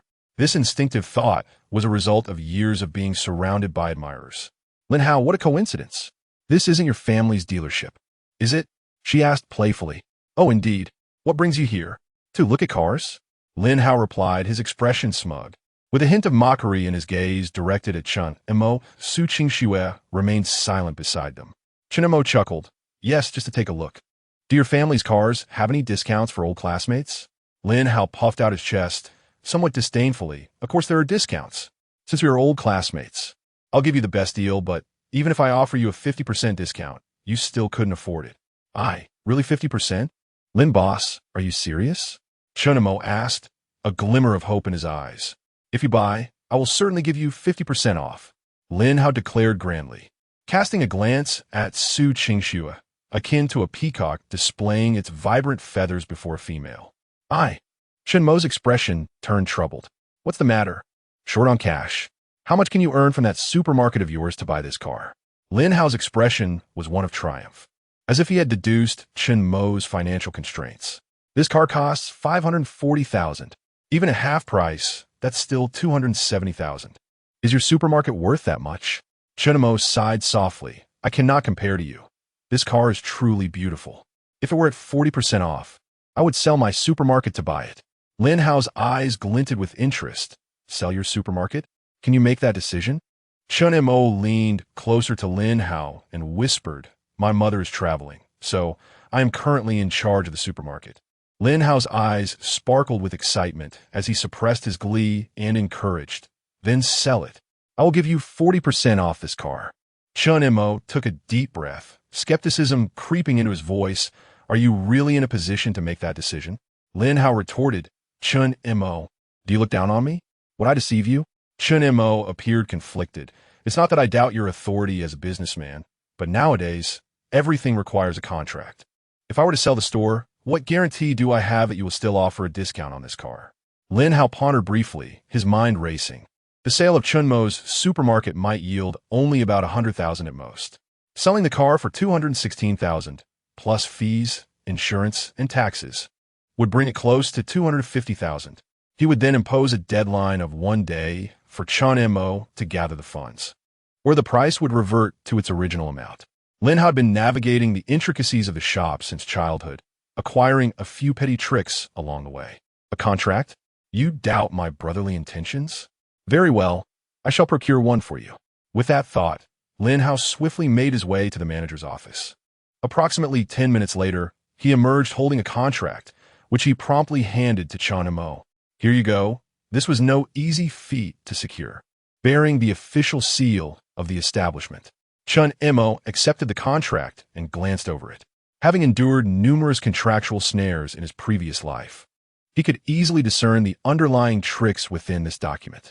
Upon finishing, he revealed a simple smile. "Thank you, old friend. I shall return home to sell the supermarket and gather the funds. Just wait for me." Lin Hao beamed with an amiable smile, nodding eagerly. "Excellent. Hurry back. I shall await your arrival to collect the car. Once you sell the supermarket, your mother's reaction upon her return will surely be a spectacle." Suing Shui, the astute lawyer, observed with a cold gaze the entire process of Lin Hao attempting to sell a car to Chun Mo. "Are you truly planning to sell the car to Chun Mo at a mere 40% of its value?" she inquired, bemused. "Indeed, but I fear he might ultimately be unable to afford it." Although Suing Shui was unfamiliar with the intricacies of the contract, she was acutely aware of Lin Hao's cunning nature. He would never allow such a significant concession to Chun Mo. Misfortune awaited Chun Mo, yet Suing Shui would refrain from informing him. This was the consequence of his own misdeeds. As the two conversed, Chun Mo returned. Suing Shui and Lin Hao exchanged glances. Lin Hao's face broke into a smile. "Chen Montak, what brings you back?" Chun Mo, holding a bag, beamed innocently. "I have gathered the funds." Lin Hao's expression shifted drastically. "What do you mean?" Chun Mo opened the bag he was holding. "To purchase the car, I have sufficient money." Lin Hao, taken aback by Chun Mo's earnest demeanor, felt his heart skip a beat as he abruptly snatched the bag from him, revealing bundles of cash. "Very well. The original price of the car is 540,000, correct? At 40%, that amounts to 216,000. Kulme, let your finance team tally it up." Chun Mo cheerfully beckoned to the surrounding customers, many of whom were there to purchase cars. Lin Hao quickly covered his mouth and dragged Chun Mo into the manager's office. "Chun Mo, I was merely jesting. This car cannot be sold." "What do you mean by that?" "I possess a contract," Chun Mo retorted, producing the document for scrutiny. Lin Hao's face turned a shade of ashen gray as he forced a smile. "It was all in jest. I was merely teasing you." "Chen Muskaza Hadanate." "Teasing me? Very well, then don't blame me for bringing in the media for proper publicity. Furthermore, I have already retained legal counsel. If you refuse to honor the agreement, we can settle this in court." Lin Hao's face flushed crimson. The manager, summoned by Suing Shui, assessed the situation and realized the gravity of the predicament. Their young master had dug a pit for himself. This young man was surprisingly shrewd and formidable. The portly manager entered with a forced chuckle. "Young man, please don't be upset.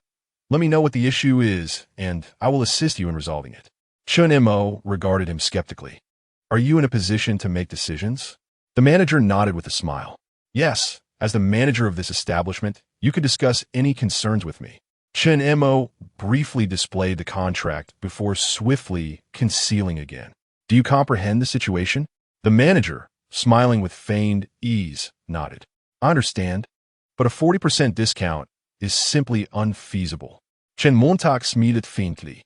"Not feasible? That's quite all right. I shall ensure your establishment receives ample publicity, and both the court and the Industrial and Commercial Bureau will be in touch." The rotund manager chuckled nervously. "Don't try to intimidate me. I am not easily frightened. This contract will become void after today." Chun Mo replied. "So within a single day, I bring the money, yet you breach the contract?" The portly manager shrugged, resorting to his usual trickery. "Once today passes, the contract is rendered useless. Who would know if you brought the money today?" "Very well. Then do not blame me for being unyielding." Chun Mo smiled and nodded, then took out his hand to press the play button. A familiar voice emanated from the phone. "This contract will be void after today. Who knows if you'll bring the money?" The manager's face instantly turned a shade of crimson. You little brat, playing dirty." The overweight manager, enraged and embarrassed, lunged to snatch Chun Mo's phone. Chun Mo, with reflexes far surpassing the ordinary, sidestepped, causing the manager to tumble to the ground. "I dislike coercing others. If you do not wish to sell, we shall meet in court." "Who are you trying to intimidate?" "Court? Can you afford a lawyer?" At this moment, Lin Hao could no longer maintain his facade, glaring at Chun Mo with a flushed face. Just then, the door to the room swung open. A woman entered, clad in a professional suit and a form-fitting white dress that accentuated her curvaceous figure. Her long legs were sheathed in nude stockings, and she wore a pair of black high heels. The woman exuded an air of elegance and dominance, her striking gaze sweeping across the office. With her crimson lips slightly parted, she inquired, "Who is Chun Mo?" Chun Mo paused for a moment before replying, "I am." The elegant woman raised an eyebrow and approached Chun Mo, unveiling the documents in her hand. "I am your lawyer, regarding the fraudulent contract for your car purchase. I will file a lawsuit at the court this afternoon. Please confirm." Chun Mo accepted the document, which bore a few flowing characters. "Is there evidence?" He smiled and wrote, "There is a recording and a contract." The lawyer's eyes widened in surprise at Chun Mo. Then she regained her confident demeanor. By the way, according to the business administration law, if contract fraud is confirmed, severe cases may result in closure of the business. Please take note." After delivering her statement, the lawyer turned to leave. Lose money or close the shop? The manager, who had been sprawled on the floor, quickly got to his feet after weighing the options. Gritting his teeth and saying, "Wait a moment." Chun Mo and the lawyer exchanged glances, recognizing a glimmer of cunning amusement in each other's eyes. In less than an hour, all the vehicle acquisition procedures were completed. "Hey, Lin Hao, aren't you going to offer any maintenance?" Get lost. Tisk, treating a customer like this. I won't be returning." Chun Mo waved his hand dismissively, his expression filled with annoyance. "Damn it." Lin Hao, furious and humiliated, clenched his fists and kicked the wall forcefully. Selling this car felt like a stab to his heart. He dreaded the scolding he would receive from his mother upon returning home. The lawyer, driving a sleek 8th-generation E-Class Mercedes, left the dealership with Chun Mo under the resentful gazes of the entire staff. This outcome was something Lin Hao could never have anticipated. He prided himself on his cleverness, yet he could not fathom how Chun Mo could be so deviously cunning. He had spotted the loophole in the contract with ease, had an impeccable recording, and even brought in a lawyer. It felt like a meticulously orchestrated scheme. The thought sent shivers down Lin Hao's spine. That rascal Chun Mo was truly formidable. Meanwhile, the lawyer accelerated the car, the speed surging upward. Truly worthy of a Mercedes-Benz. Driving it is an absolute delight. "May I inquire your name?" Chun Mo gazed at the elegant lawyer at the wheel. "Do not be shy. I am Shin Bing," she replied, extending her hand with poise. "Chun Mo," he introduced himself, shaking her hand. Shin Bing remarked, "I have heard that you are Su's employer." Chun Mo cleared his throat slightly. That would be accurate. He had previously arranged for Su Yun to find him a lawyer upon leaving the 4S dealership. Shin Bing appeared to be quite impressive. "Well, now that the matter is settled, I shall take my leave," she said, pulling over to the roadside, preparing to exit. Chun Mo, captivated by her alluring profile, called out, "Wait, Lawyer Shun, I have yet to compensate you for your services." Shin Bing raised an eyebrow, dismissing his concern with a wave of her hand. "No need for that. I haven't done much. Perhaps you could treat Aunt Sue to dinner sometime. You could drive, I presume?" "Indeed," he replied, having just discovered an A1 driving license for 1,000 points in the system. "Very well, farewell." Shun Bing waved as she elegantly stepped out of the car. Her silhouette exuded confidence and charm, embodying the essence of a captivating woman. After Shun Bing departed, Chun Mo took his place in the driver's seat. The system's driving license instantly elevated Chun Mo's driving skills to the highest level. He drove to purchase 2 mobile phones for Su Yun and Li Lu for their office use. Chun Mo wondered how Su Yun was faring with her tasks. He dialed her number, and after several rings, it was finally answered. "Hello, Mr. Chun. Has Shin Bing arrived?" Su Yun's mature and melodious voice resonated through the line. "Yes, she has. The matters have been settled. She didn't take my money, but requested to be treated to a meal sometime." "That's good to hear. I've already sent the renovation team to the store, and I am preparing to return now. Where are you? I can come pick you up." "Huh? You actually bought a car?" Su Yun expressed a hint of surprise, having assumed Chun Mo was merely boasting. "I'm currently at the bus station on Baifu Street." "All right, I'll wait for you." After hanging up, Chun Mo pressed the accelerator. The Mercedes of this era was distinctly eye-catching. Beads of sweat formed on Su Yun's exquisitely shaped oval face. As June approached, the weather in this southern town became exceptionally hot. Su Yun was bustling about, her clothes damp with perspiration, with noticeable sweat on her thighs, though concealed beneath her black trousers. Su Yun had always dressed conservatively, likely due to her striking appearance. Both her face and figure were incredibly alluring, prompting her to cover up thoroughly. Yet, unbeknownst to her, her modest attire only accentuated her mature and voluptuous figure even further. Numerous men nearby could not help but steal glances at her. A woman like Su Yun naturally became the focal point wherever she went. Waving her hand near her face to cool herself, she spotted a brand new, dazzling black Mercedes speeding towards her under the sunlight. The vehicle instantly captured the attention of the crowd waiting at the bus stop. It came to a smooth halt before her, eliciting sighs from onlookers, acknowledging that such a woman was indeed beyond the reach of ordinary men. A good woman deserves a worthy steed. Su Yun gazed at the car, momentarily hesitant, uncertain if it was truly Chun Mo. It wasn't until the window slowly descended, revealing Chun Mo, that she approached and awkwardly opened the door. One long, shapely leg stepped in first, followed by her taking her seat in the passenger side. "Fasten your seatbelt." Chun Mo gestured to the seatbelt beside her. Su Yun pulled the seatbelt across and secured it. "I contacted 3 renovation teams and compared their prices. The one owned by Zhang, near the South Station, offered the best deal. They'll come by this afternoon, and you can negotiate the price further." As soon as she entered the car, she began to report on her work. She had scarcely paused all morning. However, the afternoon would bring more tasks. Whether it was purchasing elevators or various equipment Chun Mo required, she had no respite in the coming fortnight. Chun Mo felt fortunate to have chosen Su Yun as his secretary. She truly was remarkably capable. "Aunt Su, from now on, use this phone for work. Additionally, all your transportation fees, meal expenses for business trips, and accommodation costs can be reimbursed." Su Yun glanced at the phone. Having a work phone was indeed beneficial, as she often needed to contact numerous individuals each day, making the phone bill a considerable expense. Coupled with travel and dining costs, it certainly amounted to a significant sum. Chun Mo parked the car in front of the supermarket, instantly attracting numerous gazes. Aunt Lee and Aunt Wong, from inside the supermarket, poked their heads out to look. When Chun Mo and Su Yun emerged from the vehicle, they were taken aback. "Is that the young boss? And who is that woman?" They were unaware that Su Yun was also Chun Mo's secretary. However, Li Lu maintained a calm demeanor, stating she is also the boss's secretary. "She's responsible for the renovations at the back of our store. Und die Histatit, Herr, tots unspoken." As a woman, she couldn't help but feel a twinge of envy toward Su Yun's figure and appearance. Li Lu quickly approached Chun Mo and Su Yun. Chun Mo handed her the phone, saying, "From now on, use this to contact me regarding work matters." Li Lu accepted the phone, momentarily taken aback. The surrounding individuals revealed expressions of envy. The treatment of a secretary was evidently distinct from theirs. "Allow me to introduce her. This is Secretary Su, who will oversee all matters within our supermarket." Su Yun was, in fact, the most astonished by this introduction.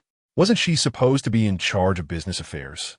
How had she suddenly been placed in such a prominent position? In the ensuing days, Su Yun, Li Lu, and even Chun Mo himself operated at a rapid pace. Su Yun first finalized the renovation details before preparing for the significant purchase of an elevator. Chun Mo planned the layout of the renovations, making adjustments as needed.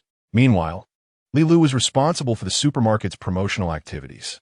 Each individual fulfilled their respective roles, and within the next 7 days, the supermarket underwent visible transformations, changing almost daily. After 7 days, as Chun Mo observed the supermarket's progress, he couldn't help but feel a sense of admiration. The renovations had enlisted 3 separate teams working simultaneously. The first floor was being transformed into a type of fast food establishment reminiscent of KFC. The prominent GKD sign had already been hung up, catching the eye. Specializing in fast food, hamburgers, and cola, these offerings were quite novel in this era. Although similar in concept, the uniquely refined fast food secret recipe of GKD boasted superior taste and pricing compared to KFC. At the same time, The renovations on the second floor were in full swing, eagerly awaiting the installation of the escalator. A series of specially customized machines were delivered to the supermarket's entrance, all of which Chun Mo and Su Yun had arranged for. These included claw machines, independent KTV booths, and other trendy gaming machines. The grand setup naturally attracted considerable attention. For instance, the former manager of the supermarket, Fu Limin, who had resigned, passed by the supermarket numerous times daily, each time casting a cold, disdainful glance. What a reckless waste of resources. All this flashy nonsense will surely lead to disaster. Li Min has uttered this statement to numerous individuals. He eagerly awaits the spectacle of Chun Mo's misfortune. Meanwhile, Chun Mo has recruited 4 additional employees to manage the services for GKD. His primary objective, however, remains the completion of the second main quest. With funds nearly exhausted, only a little over 200,000 remains, and his secretary points have been entirely depleted. Recruit 3 employees of at least silver rank. Regrettably, Chun Mo has yet to encounter anyone who meets the silver rating criteria. Where could he possibly find a third employee? The visage of the alluring lawyer, Shun Bing, instinctively materializes in his mind. In terms of both appearance and capability, Shun Bing's rating undoubtedly far exceeds that of the silver level. The crucial question remains, would she be inclined to serve as his secretary? The startled Su Yun. Yet, would Shun Bing, as a lawyer, willingly serve as her secretary? A legal secretary? Su Yun is not merely a secretary. Her responsibilities are manifold. Chun Mo resolved to wait for an opportune moment to invite Shun Bing out, though it was clear that she was currently quite occupied.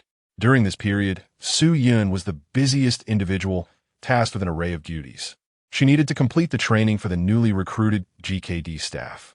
Together, Chun Mo, Su Yun, and Li Lu, alongside 6 other employees from the supermarket, were to experience the GKD offerings and assess any necessary improvements. After all, the official opening was the following day. For dinner tonight, the boss treated everyone to a meal at the adjacent GKD, as conveyed by Li Lu. Everyone was both delighted and curious. They had long been intrigued by Chun Mo's plans for the neighboring establishment, rumored to be focused on food, yet they had not seen any chefs being hired. Otherwise, many would have been eager to interview for the chef position. It was well known that Chun Mo was extravagant, generously treating his employees. Under Chun Mo's guidance, the group entered the GKD establishment, where 4 waitstaff stood ready. "Hello, welcome to GKD," they greeted in unison with warm smiles, leaving Li Auntie and the others pleasantly astonished. When had they ever received such treatment? Chun Mo refrained from stepping forward to place an order, as no one here had the experience to do so, nor did the other patrons. This highlighted the vital role of the waitstaff in guiding the experience. "Hello, may I take your order? We can also recommend some delectable options," inquired a girl at the cash register, named Linyu, who had just turned 18 and had ventured into the workforce after graduating from middle school. She was quick-witted and took her service training very seriously. With a smile, Linyu handed the order slip to the frontmost Leonti. "Could you take a look?" Leonti accepted the slip, glancing over it, but found it somewhat perplexing. "Please recommend something filling. If you're looking for a hearty meal, we suggest our most popular chicken burger," Linyu replied. Although the Andes were unfamiliar with what a burger entailed, they certainly understood chicken. "Then we shall have one." "We'll also have one," they echoed, each ordering a burger. As the cashier, Leonti astutely inquired, "How much for this burger?" Linyu smiled. "A chicken burger is 7 yuan. This price was not particularly cheap, yet was by no means exorbitant. However, it might be somewhat challenging to convince Leonti and her companions to make a purchase. Naturally, fast food was not primarily aimed at them, but rather at younger individuals like Li Lu and Su Yun, or those with busy schedules. "Aside from the burger, is there anything else you would like? We also offer refreshing iced beverages, chicken nuggets, potatoes, chicken wings, and drumsticks." "Just a burger will suffice," Leonie stated straightforwardly. They were not inclined to order haphazardly simply because Chun Mo was treating. "Let us also add a cup of cola, along with a few chicken nuggets and some wings." Chen Montauk interjected. "All right, boss," the staff replied. Upon hearing Chun Mo's instruction, Linyu promptly agreed and began printing the orders. Their speed in serving was notably swift, an aspect of considerable importance. "Hello, please come and collect your meal." Aunt Lee and her companions gazed at the burgers, cola, and napkins neatly arranged on the plates, feeling an inexplicable sense of elevated class and comfort. As they sat down with their food, curiosity piqued. They unwrapped the burgers, savoring the delightful aroma. Taking a bite, they were pleasantly surprised. The flavor had been systematically refined to better suit the palate of the locals. Aunt Lee and her friends nodded in approval. Delicious. There's indeed chicken in this. One exclaimed. This ice-cold cola feels refreshing to the core. They chattered excitedly, their curiosity evident. At that moment, Li Lu and Su Yun, intrigued, approached.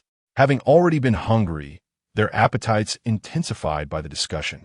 Chen Mo, smiling, said, Aunt Su, Li Lu, feel free to order whatever you desire. Li Lu scanned the menu and declared, I'd like a spicy burger, some chicken wings, and a cola. Certainly. Please hold on to your order number, Lin Yu replied, now somewhat accustomed to the process as she handed Li Lu her printed order. Su Yin turned to Chen Mo. Could you order something for me? You know what's best here. There was a hint of cunning in her demeanor. If it's not tasty, you can't blame me. Agreed. Su Yin nodded eagerly, placing her trust in him. 2 chicken burgers, 2 servings of fries, 1 portion of chicken wings, 1 serving of chicken nuggets, and 2 cups of cola, Chen Mo summarized. All right, please hold on for a moment while I prepare your order number. This is the order number for meal collection? Su Yin inquired as she received it. Indeed, if your number appears on that display, it signifies that your meal is ready for collection. Oh, that is quite convenient. Meanwhile, Li Lu observed Su Yun and Chen Mo engaging in easy banter. Feeling a twinge of envy, she held a deep admiration for Su Yun, having learned much from her. Orders number 7 and 8 are ready. Great. At last, Li Lu and Su Yun could indulge in their much-anticipated meal. Go on, try it. Chen Mo encouraged as he watched them unwrap their packages and take their first bites of the burgers. Su Yun's eyes sparkled as she nodded in affirmation. Quite good. Li Lu echoed her sentiments, nodding vigorously, really delicious. Chen Mo squeezed some ketchup onto a paper, dipped a fry into it, and offered it to Su Yun. Give this a try. Su Yun raised an eyebrow playfully, then, with a hint of a smile, graciously accepted the fry and took a generous bite. This flavor is even better. Li Lu, you should taste this. Instantly captivated, Li Lu dipped a fry into the ketchup. Wow, this is delightful. The 2 girls, as if having discovered a new treasure, shared fries, quickly finishing off the serving. Indeed, the allure of fries for girls is immense. Aunt Lee and her companions were drawn to the sight of Li Lu and her friend enjoying their fries, despite none of them having ordered any. Li Lu, let me have a fry. Aunt Lee extended her hand toward her daughter. Chen Mo smiled and said, let's have 8 more portions of fries and 8 hamburgers. You can take them home to enjoy. The crowd clapped their hands in delight. At this time, people were easily satisfied. Everyone joyfully packed the burgers and fries to share with their families. Tomorrow marked the official opening, and everyone promised to arrive on time. Great. They all responded with cheerful laughter, waving goodbye. As Chen Mo exited the shop and closed the door, he noticed that Su Yun had not yet left. Aunt Su, why are you still here? Su Yun pulled out a stack of 100 yuan bills from her bag. This is the leftover money after purchasing the machines. Chen Mo accepted the money with a smile. Aunt Su, you have worked hard these past few days. There is something I wish to discuss with you. Su Yun looked at Chen Mo with curiosity. What is it? Chen Mo opened the car door. Please get in. After a moment's hesitation, Su Yun followed suit, wondering why he insisted on speaking in the car. What could be so important? Her beautiful eyes gleamed with intrigue. It's nothing major, merely to congratulate you on your early confirmation. Your salary for this month will be 3,000. Huh? Isn't the probation period supposed to last a month? Rules are rigid, but people are adaptable. I am quite pleased with your performance, hence the early confirmation. Thank you. I thought. Su Yun released a sigh of relief. Chen Mo inquired, what? Did you think I would dismiss you after using you? A hint of bitterness crept into Su Yun's smile. Perhaps a little, given my past experiences. Those men often fail to see my capabilities and only focus on my appearance. When they cannot possess me, they resort to anger. Much like that greasy bald man from before. It was understandable for Su Yun to feel sensitive. The recognition of her abilities felt wonderful. In a soft voice, she expressed her gratitude. Thank you. Chunimo was taken aback by the significance of his acknowledgement to her and smiled gently. Aunt Sue, it's getting dark. Let me drive you home. The role of an excellent Secretary Chunimo drove, escorting Su-yun home. It was already 10 o'clock in the evening, and the streets were almost devoid of pedestrians. In this small town at night, entertainment options were indeed scarce. The car glided smoothly to a stop beneath Su-yun's building. Suant. Chunimo turned and discovered that Su-yun had, unbeknownst to him, fallen asleep in her seat. Her full bosom rose and fell gently with her breathing, exuding the allure of a mature woman that permeated the car. Chunimo gazed at her exquisite profile, momentarily reluctant to wake her. After all, Su-yun had been working exceptionally hard during this period. She had performed all the tasks Chunimo assigned with remarkable proficiency. In hiring her as a secretary, Chunimo felt he had made a wise investment. A stray lock of hair fell across Su-yun's face, lending her a touch of disheveled beauty. Su-yun softly murmured, slightly turning her body towards Chunimo, noticing the extra hair on her face. He hesitated for a moment before slowly reaching out his hand to tuck it behind her ear. Yet, just as his hand was about to brush against her, she seemed to sense his presence, suddenly opening her eyes in surprise, staring at his outstretched hand.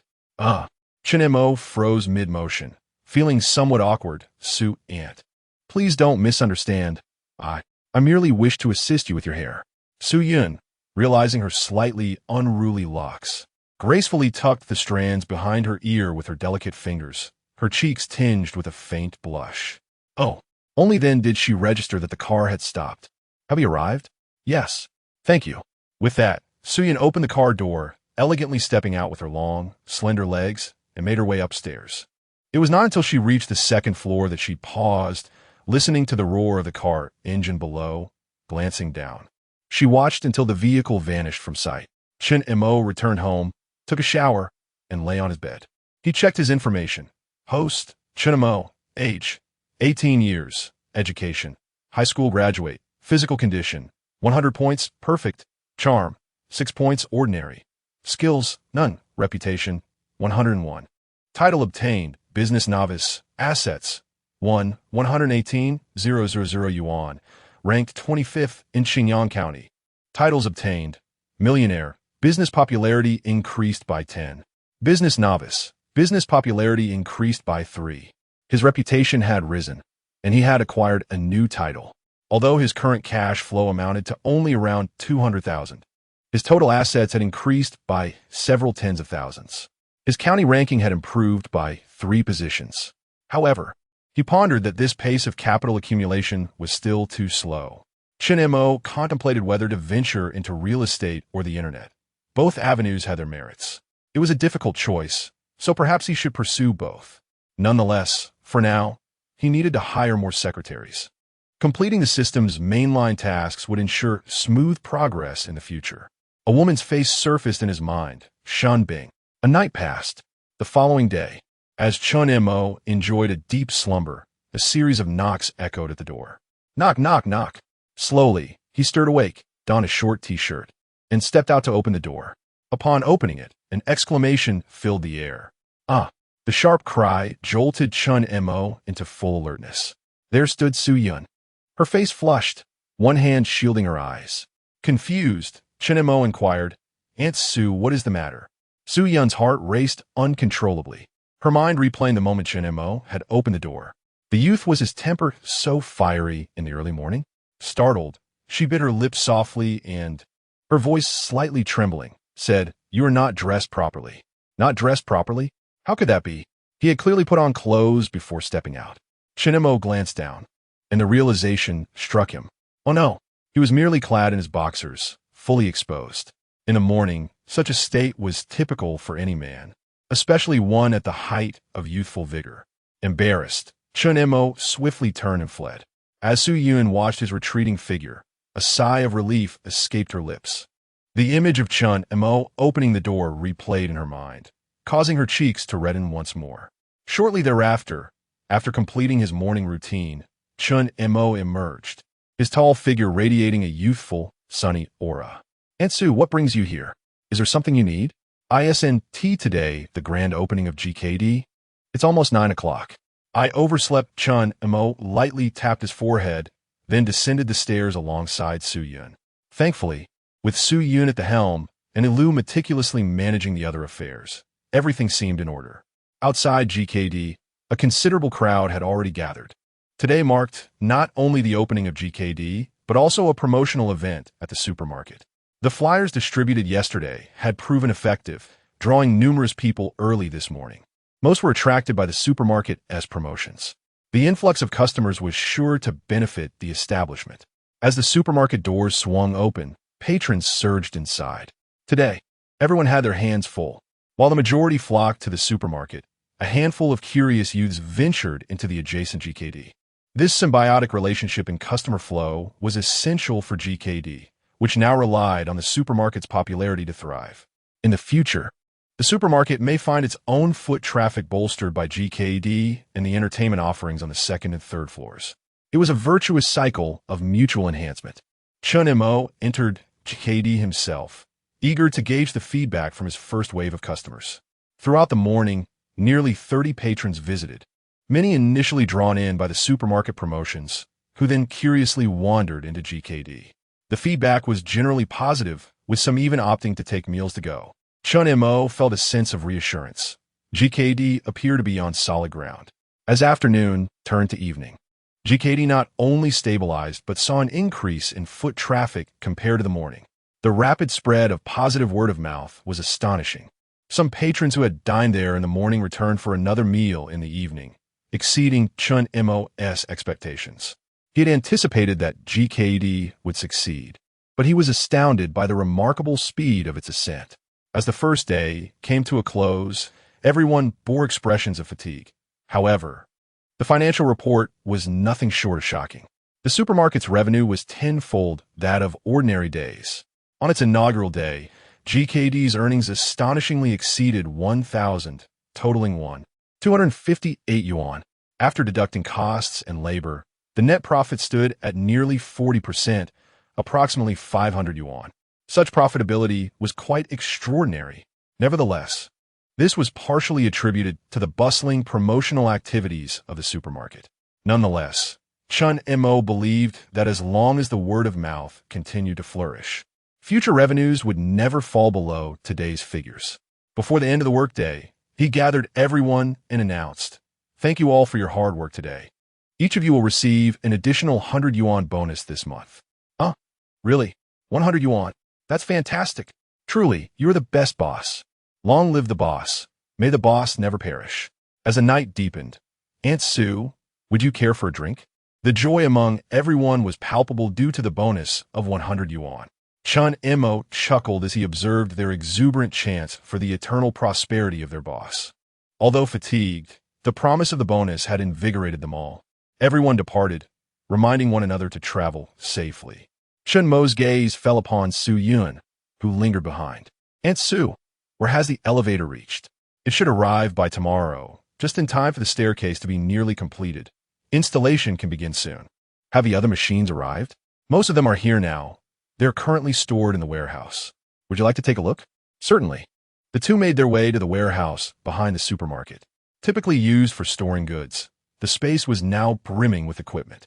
Upon opening the warehouse door, darkness enveloped them. "Where are the lights?" Su Yun's voice quivered slightly. "They should be to the left," Chun Mo replied, moving in that direction.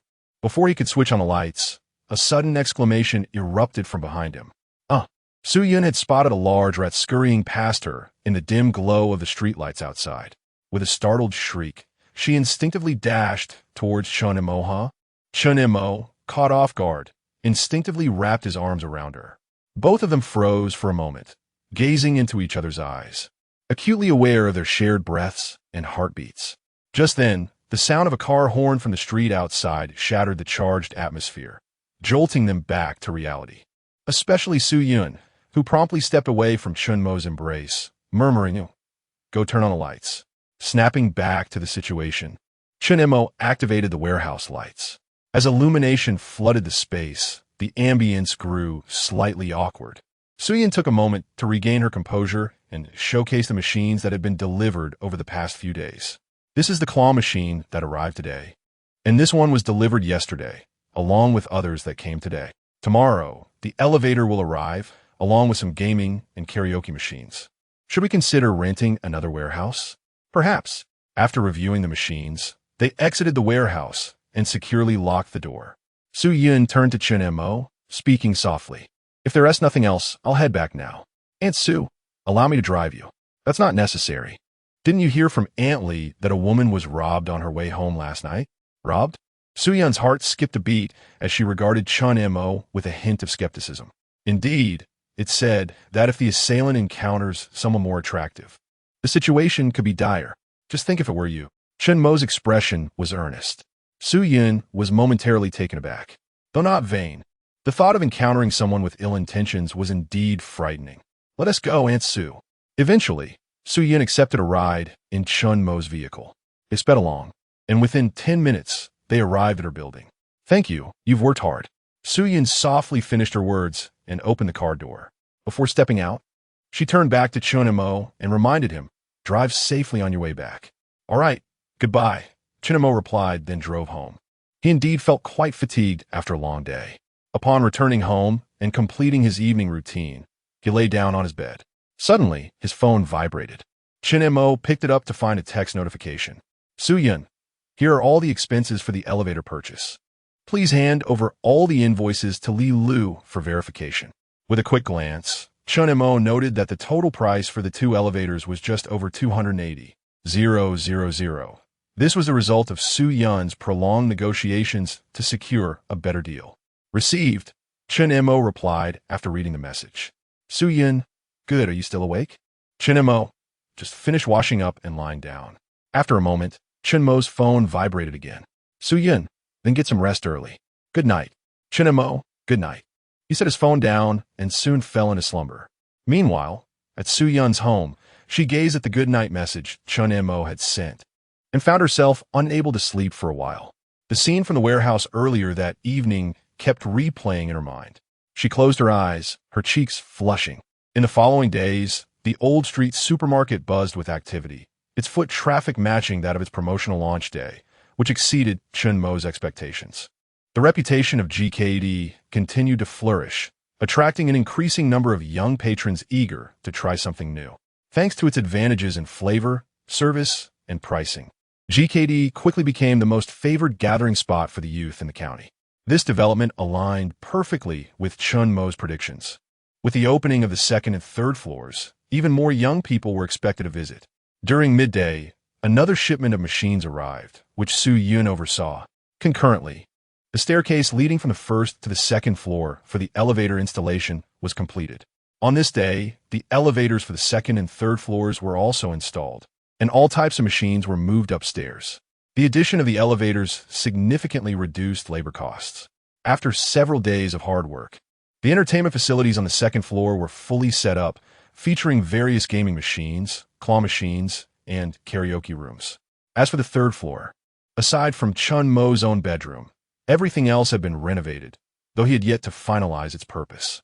He decided to observe the impact of the 2nd floor before determining the 3rd floor's offerings. Finally, the work was complete. Chen Montag stretched virili, and Su Yun beside him broke into a relieved smile. Just 2 weeks, and I have managed to fulfill the task you entrusted to me. Chen Mo smiled back.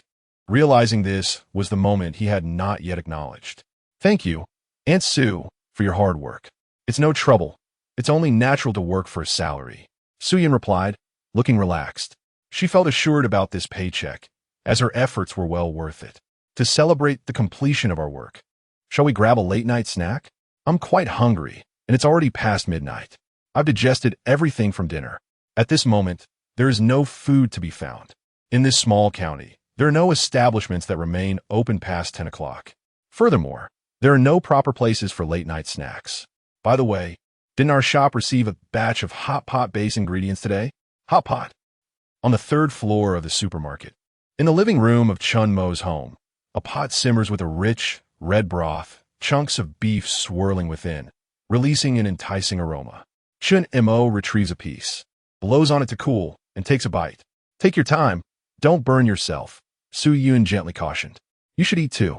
Chen Mo scoops a piece and places in her bowl, then rises to fetch a bottle of red wine from the refrigerator. Aunt Sue, would you like to have a sip? Just a little, Su Yun replied, somewhat bewildered by her own acquiescence.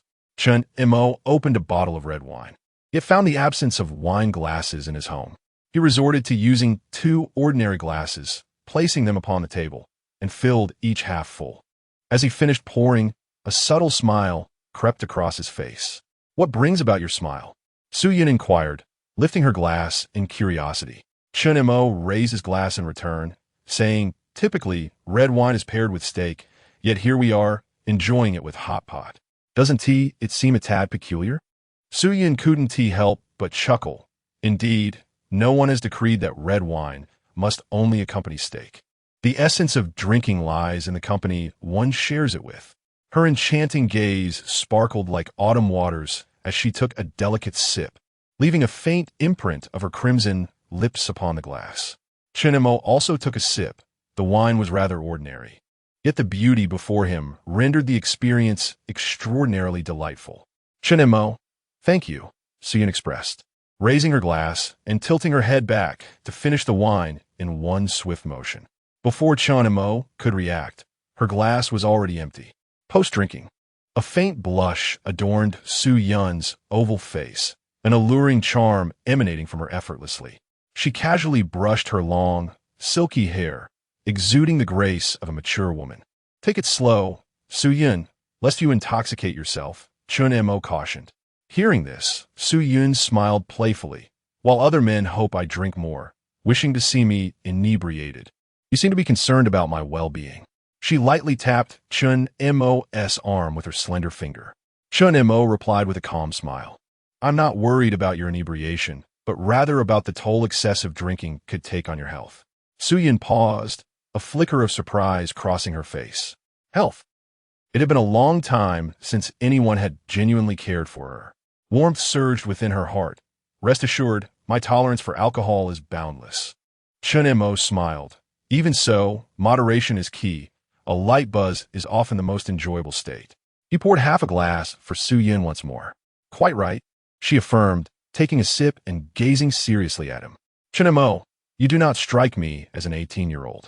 Oh, rather, you possess the demeanor of a mature man, exuding a charm of calm confidence and serenity. Her expressive eyes, filled with curiosity, scrutinized Chun Mo. Typically, she would not express such sentiments nor gaze so directly at a man. Perhaps the wine had emboldened her. Chun Mo responded with a smile. You too, Su Yun, embody the elegance and confidence of a mature woman. Is that so? The corners of Su Yun's crimson lips lifted slightly. Women, after all, rarely tire of sweet words. Yet, compliments regarding her physical appearance had grown tiresome over the years. Chun Mo's praise of her inner qualities felt far more sincere. Indeed, the tongue of men, Su Yun remarked with a hint of amusement. Chun Mo instinctively added, is but a deceiver. Su Yun, unfamiliar with such contemporary phrasing, couldn't help but laugh heartily, subsequently affirming that sentiment rings true. Chun Mo chuckled. Su Yun, do eat, or the beef will overcook. Su Yun gestured toward her glass, her beautiful eyes glinting with a hint of allure. All right, then pour me another drink, she said, her tone almost playful, with the alcohol coursing through her. Every movement she made radiated charm. The two continued to drink and feast on meat, and before they knew it, the clock had struck past 1 in the morning. Having consumed a fair amount of alcohol, a subtle flush adorned her flawless oval face. She slowly rose, her gaze drifting. I should head home now, she murmured. Chun Mo had not drunk as much as Su Yun, but enough that driving was out of the question.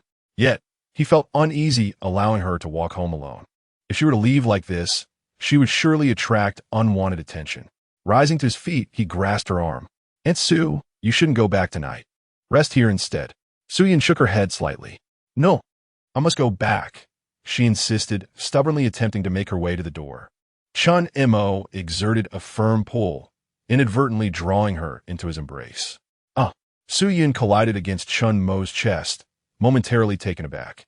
The intoxicating scent of his presence stirred something within her. His breath brushed against her face, causing her cheeks to grow warmer. Chun Mo's hands cradled her curvaceous waist. and his gaze involuntarily fell upon her fragrant, red lips. Unable to resist, he leaned in closer. As Su Yun watched Chun Mo's advancing figure, her hands instinctively clenched, and she slowly closed her eyes. She felt as though her breath was caught in her throat, her body stiffening. The effects of the alcohol were beginning to wane, and she almost wished to surrender to this reckless abyss. Yet, suddenly, the visage of Su Qingxue flashed in her mind, snapping her back to reality. She gently patted Chun Mo's shoulder, her voice sultry yet firm.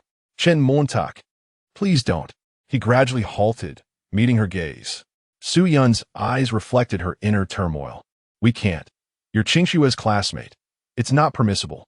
Su Qingxue? At the mention of her name, a surge of unbridled frustration ignited within Chen Mo. In his past life, he had been completely devoted to her, only to be met with cold indifference when he faced ruin, receiving not even a farewell. Now reborn, he found himself thwarted by her once more. His eyes slightly reddened as he looked at Su Yun. "Aunt Su, I don't like her. I like you." The confession nearly made Su Yun's heart skip a beat. "You like me? How? Is that possible? I'm older than you. And what of it?" Chen Mo regarded her with utmost seriousness. "I prefer the older ones." Su Yun was momentarily stunned by his boldness. Her thoughts struggled to accept his audacious sentiments. At least, not at this moment. Yet, her feelings for Chen Mo were undeniably complex. She felt affection, but he was her daughter's peer, and the age difference weighed heavily on her mind, making it difficult for her to reconcile her emotions. "I'm sorry, Aunt Su. I may have had too much to drink and acted impulsively. Tonight, you shall sleep in my mother's room. It is rather unsafe to return at such a late hour," Chen Mo stated, then silently turned back to his own chamber. Su Yun gazed at his desolate silhouette, her emotions swirling in complexity. Chen Mo collapsed onto his bed, gradually closing his eyes. The effects of the alcohol were indeed weighing down upon him. Su Yun was not a woman of frivolity. On the contrary, she held herself in high regard and possessed a strong sense of self-respect. Surrounded by men who coveted her, her instinct for self-preservation was more pronounced than that of the average person. Even though she had developed a certain fondness for Chen Mo, the intoxication of the evening did not overpower her restraint, nor did she succumb to temptation. Truly, she was a woman who had spent a lifetime in solitude. As Chen Mo pondered this, weariness enveloped him. Yet, in the twilight between slumber and wakefulness, the door to his bedroom was quietly pushed open. A figure, mature and voluptuous, slowly entered the room. "A masterful secretary has arrived." The woman approached Chen Mo and gently wiped his face with a towel before departing. After a night's rest, Chen Mo gradually awakened, inhaling the fragrant aroma of noodles. "Has my mother returned?" He rose and stepped out of his room, only to be greeted by the sight of a voluptuous figure emerging from the kitchen, carrying a bowl of noodles. "Aunt Su, you're awake? Come eat. The supermarket will open soon," Su Yun said, placing the noodles on the table. "All right," Chen Mo replied, before heading off to freshen up. Upon returning, he discovered that Su Yun had already left. Puzzled, Chen Mo quickly finished the noodles and hastened out the door in search of Su Yun. The stairwell had been replaced entirely by an elevator. Chen Mo activated the elevator and descended from the third floor to the first. He could sense the collective excitement in the air. After weeks of hard work, the fruits of their labor were about to materialize. Today marked the grand opening of the second floor, where promotional activities at the supermarket had commenced and the flow of customers was stabilizing. The opening of the second floor would likely attract a new wave of visitors to both the supermarket and GKD. In recent days, Chen Mo had been overseeing renovations, the arrival of new machinery, and the recruitment of staff. A total of 10 new employees were needed for the second floor, with slightly elevated requirements this time, particularly concerning age, which was capped at 40. After all, the second floor would feature innovative offerings that younger individuals would adapt to more readily. Chen Mo also sought to recruit another secretary, but unfortunately, none of the candidates had achieved a score exceeding 70. To his surprise, he pondered whether there were truly no exemplary women in their county. Should he seek out Su Qingxue? He refused to believe that was the case. Upon descending, Chen Mo was greeted with cheerful hellos from everyone. "Boss, good morning." The The staff of the second floor had gathered. With his rising reputation, even the aunties from the first floor now respectfully addressed him as boss. Chun Imo activated the elevator for the second floor. As the elevator initiated its ascent, the staff, having never ridden it before, watched with curiosity and eagerness. With a smile, Chun Imo remarked, "Today is a weekend, so it may get a bit crowded. Everyone, prepare for a busy day." "Not at all," the girls quickly replied, waving their hands. Indeed, all the recruits this time were female, ranging in age from 18 to 35, encompassing both young women and mothers. Chun Imo had no particular preference for gender. However, the male candidates who had come for interviews were rather avant-garde, and not in the best sense. Of course, many of the female candidates also bore non-mainstream styles, all of whom Chun Imo had decisively dismissed. As a seasoned individual, he found it difficult to appreciate such unconventional appearances. At that moment, Su Yun approached, her curvaceous figure epitomizing the essence of a mature woman. With each step, she moved with a captivating grace, drawing the attention of men and causing women to gaze in admiration. She arrived beside Chun Imo, announcing everyone is ready. Chun Imo nodded slightly and then quietly inquired, "Aunt Su, have you eaten noodles?" Su Yun responded with a soft and gracefully strode towards the entrance. "Open the door." The moment the supermarket door swung open, a throng of people surged in. The crowd was significantly larger than during previous promotional events, especially with the influx of young individuals due to the weekend. These were precisely the demographic Chun Imo sought to attract. "Please remain calm and exercise caution on the escalator. Safety is paramount," Su Yun announced through a megaphone, diligently reminding the bustling crowd. At that moment, many eyes were drawn to the poised beauty before them. She exuded the aura of a capable woman, with a striking figure that was hard to overlook. Li Lu gazed at her idol and promptly joined in maintaining order. Over the past few weeks of interaction with Su Yun, she had grown increasingly impressed with her demeanor. Li Lu now regarded Su Yun as a model for her own future endeavors. Indeed, Su Yun had imparted a wealth of knowledge to her, fostering a sense of mentorship between the two. Chun Imo welcomed this development. Li Lu's eagerness to learn and improve was a positive sign. As the crowd continued to swell, Chun Imo also stepped in to help maintain safety. The influx of people exceeded his prior expectations. The array of intriguing new items on the second floor captivated everyone's attention. "Excuse me, are you still hiring here?" A melodious and ethereal voice chimed beside Chun Imo. He turned to see a young woman whose pristine aura left him momentarily speechless. What a refreshing presence. She was stunningly beautiful, with flawless features, rosy lips, and bright teeth. Her eyes sparkled with an intelligence that seemed to converse on their own. The girl, with her bright and clear gaze, looked at Chun Imo with a hint of curiosity. He nodded slightly. "Yes, we are hiring. What position are you interested in?" A radiant smile illuminated her face. "I would like to interview for a position in the gaming area on the second floor." "This way. Please, I'll record your information," Chun Imo replied, leading her to the adjacent GKD. The GKD was bustling with patrons as more and more young people had become aware of it, many nearing the status of loyal customers. As the girl entered alongside Chun Imo, she instantly attracted the attention of numerous young onlookers, her beauty too dazzling to ignore. "2 cups of cola," Chun Imo stated while counting money to Lin Yu, the cashier. "All right," Lin Yu replied with a smile. This was part of the accounting system Su Yun had implemented. Regardless of who made a purchase, they had to count the cash. Chun Imo settled next to the girl, handing her a drink. "Here, would you like to drink?" She looked surprised and politely declined. "No, thank you." Chun Imo did not press her further. "All right, then please tell me a bit about yourself." The girl gazed at him with a mix of suspicion and innocent curiosity. "Am I being interviewed by you alone?" Chun Imo chuckled. "Of course, is that a problem?" She quickly waved her hands. "No, not at all." She sat upright, exuding an air of formality, and said, "Greetings, boss. My name is Bairuashi. I am 18 years old, a high school graduate, and proficient in learning and playing video games. That would be all." Bairuashi? The name seemed somewhat familiar. It felt as though he had heard it somewhere before. Simultaneously, Chun Mo's mind assessed Bairuashi's attributes. Bairuashi's evaluation: appearance 96, figure 94, charisma 97, ability 93, potential 98, overall rating 95. 6. Master Level Secretary. A Master Level Secretary? Chen Montak was astonishit. He had not anticipated such a high rating for Bairuashi. In terms of appearance, her ability rating was equally impressive. Her potential reached an astonishing score of 98. She surpassed Su Qingxue by 2 tiers. This Bairuashi was undoubtedly exceptional. 019 Master Level Treasure Chest. You have been hired. The position of secretary comes with a 1-month probationary period at 2,000 and upon confirmation, a salary of 3,000 yuan.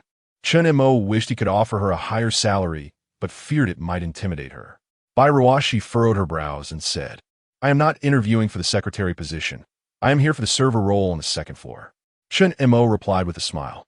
This secretary position entails managing the entire gaming area on the 2nd floor. Bairuashi's expression brightened instantly. Managing the entire gaming area on the 2nd floor? Chen Mo nodded. Do you enjoy playing games? Bairuashi lightly coughed and extended a fair finger, saying, just a little. Chen Mo chuckled. That's perfectly fine. It's even better if you enjoy it. Bairuashi blinked her bright eyes. Ahem, so when can I start? It appeared she was somewhat impatient. Chen Mo pushed the remaining cup of cola toward her. You can start right now. Bairuashi glanced at the cola, picked it up with delight, and flashed a sweet smile. Of course. Afterward, she added apologetically, Boss, I may only be able to work for 1 month during the summer vacation. Is that acceptable? Chen Mo nodded. That is fine. I will provide you with a labor contract shortly. Even summer workers need a sign. Bairuashi readily agreed. Right. So can I begin my shift now? Seeing her excitement, Chen Mo couldn't help but chuckle. I'll take you there. Bairuashi followed closely beside Chen Mo. At that moment, Su Yun happened to descend from the 2nd floor, holding a megaphone to maintain order. Yunye Jen Moldavid Atsuyun. She approached gracefully, her long legs carrying an air of elegance and poise. Boss, what is the matter? Su Yun noticed the dazzling girl beside Chen Mo at first glance. Allow me to introduce you. This is Su Yun, my chief secretary, and her name is Bairuashi, who will oversee the secretary duties for the entire 2nd floor. Su Yun was slightly taken aback upon hearing Chen Mo refer to her as the chief secretary, as he had not mentioned this to her before. Did this mean she had been promoted? Hello, Yun Jia. You can call me Xiao Bai or Ruashi, Bairuashi said politely. Su Yun smiled. No need for formality, Ruashi. Please follow me. Bairuashi responded with a light and quickly kept pace with Su Yun. Chen Mo watched as the 2 stunning women ascended the stairs, and a crisp sound echoed in his mind. Ding! Main task completed. Recruit 3 secretaries, silver level or above. Reward obtained, 20,000 points. Master level treasure chest. Would you like to open the master level treasure chest? A treasure chest of master level. Chen Mo, curious about the golden chest, thought, yes. He felt a flurry of golden lights flashing before his eyes, followed by a series of notification sounds. Congratulations, host, you have received the following rewards. 5,000. 000 yuan, skill, photographic memory, master level voice, master level culinary skills, and a 100 increase in business popularity. The rewards are astonishingly generous. 3 skills, 5 million, and a 9-tier popularity boost. The significance of this 9-tier popularity is that it transforms a scenario where only 1,000 individuals might visit the supermarket into a bustling crowd of 2,000, thanks to the 100% increase in popularity. For any merchant, this is akin to a game-changing enhancement. With this addition, coupled with a 90% popularity boost acquired from Master Su Yun's treasure chest, the total popularity increment reaches an impressive 190%. Host, Chen Mo age, 18. Education, high school graduate, physical strength, 100 points, perfect, charisma, 6 points, average, skills, photographic memory, master level vocal ability, master level culinary skills, reputation, 225. Title, business novice, assets, 255 million yuan, ranked 8th in Qingyang County. Title acquired, millionaire, business popularity boost of 10%. Business novice, business popularity boost of 3%. Secretaries, 3, Bairuashi, Master-Level Secretary. Su Yun, Master-Level Secretary. Li Lu, Silver-Level Secretary. Has my wealth ranking truly ascended to the 8th position in the county? Chen Mo couldn't help but marvel. In this era, possessing assets exceeding 1 million is indeed a rarity. He recalled his side quest achievement. Side quest achievement. Become the richest person in the county. Reward. 10,000 points. Title. Richest in Qingyang County. Charisma attribute 50. Will this charisma attribute truly prove beneficial? Can it genuinely enhance others' amiability towards him? Chen Mo was eager to experience the effects of this charisma value, but first, he needed to obtain the title of the richest in Qingyang County. Yet, he pondered, who currently holds that title? How substantial are their assets? It is quite possible that they exceed 10 million. While Chen Mo contemplated these matters, a group of youthful individuals arrived at GKD, among whom was someone he recognized, Su Qingxue, accompanied by several close friends. Alongside the girls were a few boys. Prominently among them was Lin Hao, a young heir from a wealthy family that owns a luxury car dealership. By current valuation, this dealership should be worth over 10 million. However, it is said that Lin Hao's family is not the sole owner. There are other stakeholders involved, though Chen Mo was unclear on the specifics. Lin Hao and his friends had heard about the recent buzz surrounding this place, known for its delightful burgers, prompting their visit. Upon arrival, Su Qingxue and her companions sensed something amiss, especially Su Qingxue, as Su Yun had not mentioned her employment with Chen Mo. Thus, she was unaware that Chen Mo had completely revamped the supermarket over the past month. The glass walls on the second floor exuded an air of sophistication, while the environment of GKD on the first floor was distinctly unique within the county. This establishment radiated an aura of distinction, reminiscent of the ambience found only in large cities. For Su Qingxue, a girl enamored with the allure of the metropolis, this is undeniably enticing. Qingxue, is this not the supermarket we visited during our last trip to Chen Mo's home? A nearby girl inquired, casting a puzzled glance at the building. In just half a month, is this truly the same place? What? Is this the supermarket belonging to Chen Mo's family? Lin Hao exclaimed, his face a portrait of astonishment. While some classmates were aware of Chen Mo's family's enterprise, the majority remained oblivious. Certain individuals had knowledge, but lacked clarity regarding the supermarket's precise location and size, such as Lin Hao, whose intentions were far from noble. His previous attempt to outsmart Chen Mo had backfired spectacularly, leading to a severe reprimand from his mother. Consequently, his feelings towards Chen Mo were not merely those of a rival, but also tinged with resentment from being duped in a vehicle transaction. Is this GKD also part of Chen Mo's family business? He pondered. I am uncertain. This store was not here during our last visit. Perhaps it belongs to someone else? Come, let us venture inside and see. I have heard the food here is exceptionally delightful. Indeed, my cousin has dined here before and even brought me some fries that were absolutely delicious. Why not? What given the right? Su Qingxue and the others entered GKD, their eyes filled with curiosity as they surveyed the interior. Hello, may I assist you with your order? You can place your order here, Lin Yu said with a beaming smile directed at Su Qingxue and her companions. What do you have to eat here? One of the girls inquired. We have a variety, but I highly recommend our burgers and fries. They are quite delightful, Lin Yu responded. There are so many options. What should we do? The girls exchanged conflicted glances at the menu. At that moment, Lin Hao waved his hand with a flourish. Order whatever you like. I'll treat you. Wow, really? Thank you, Boss Lin. The girls exclaimed with laughter, flattering Lin Hao. Brother Hao is so generous. He has plenty of money. The boys chimed in, eager to curry favor. Lin Hao smiled faintly and glanced at Su Qingxue. Qingxue, what would you like to eat? Anything is fine, Su Qingxue replied, her mind preoccupied with other thoughts. For instance, she pondered whether this establishment belonged to Chen Mo's family. Noticing the expression on Su Qingxue's face, Lin Hao sensed her curiosity. Having accompanied his family to the store, he had picked up some skills in reading people's emotions.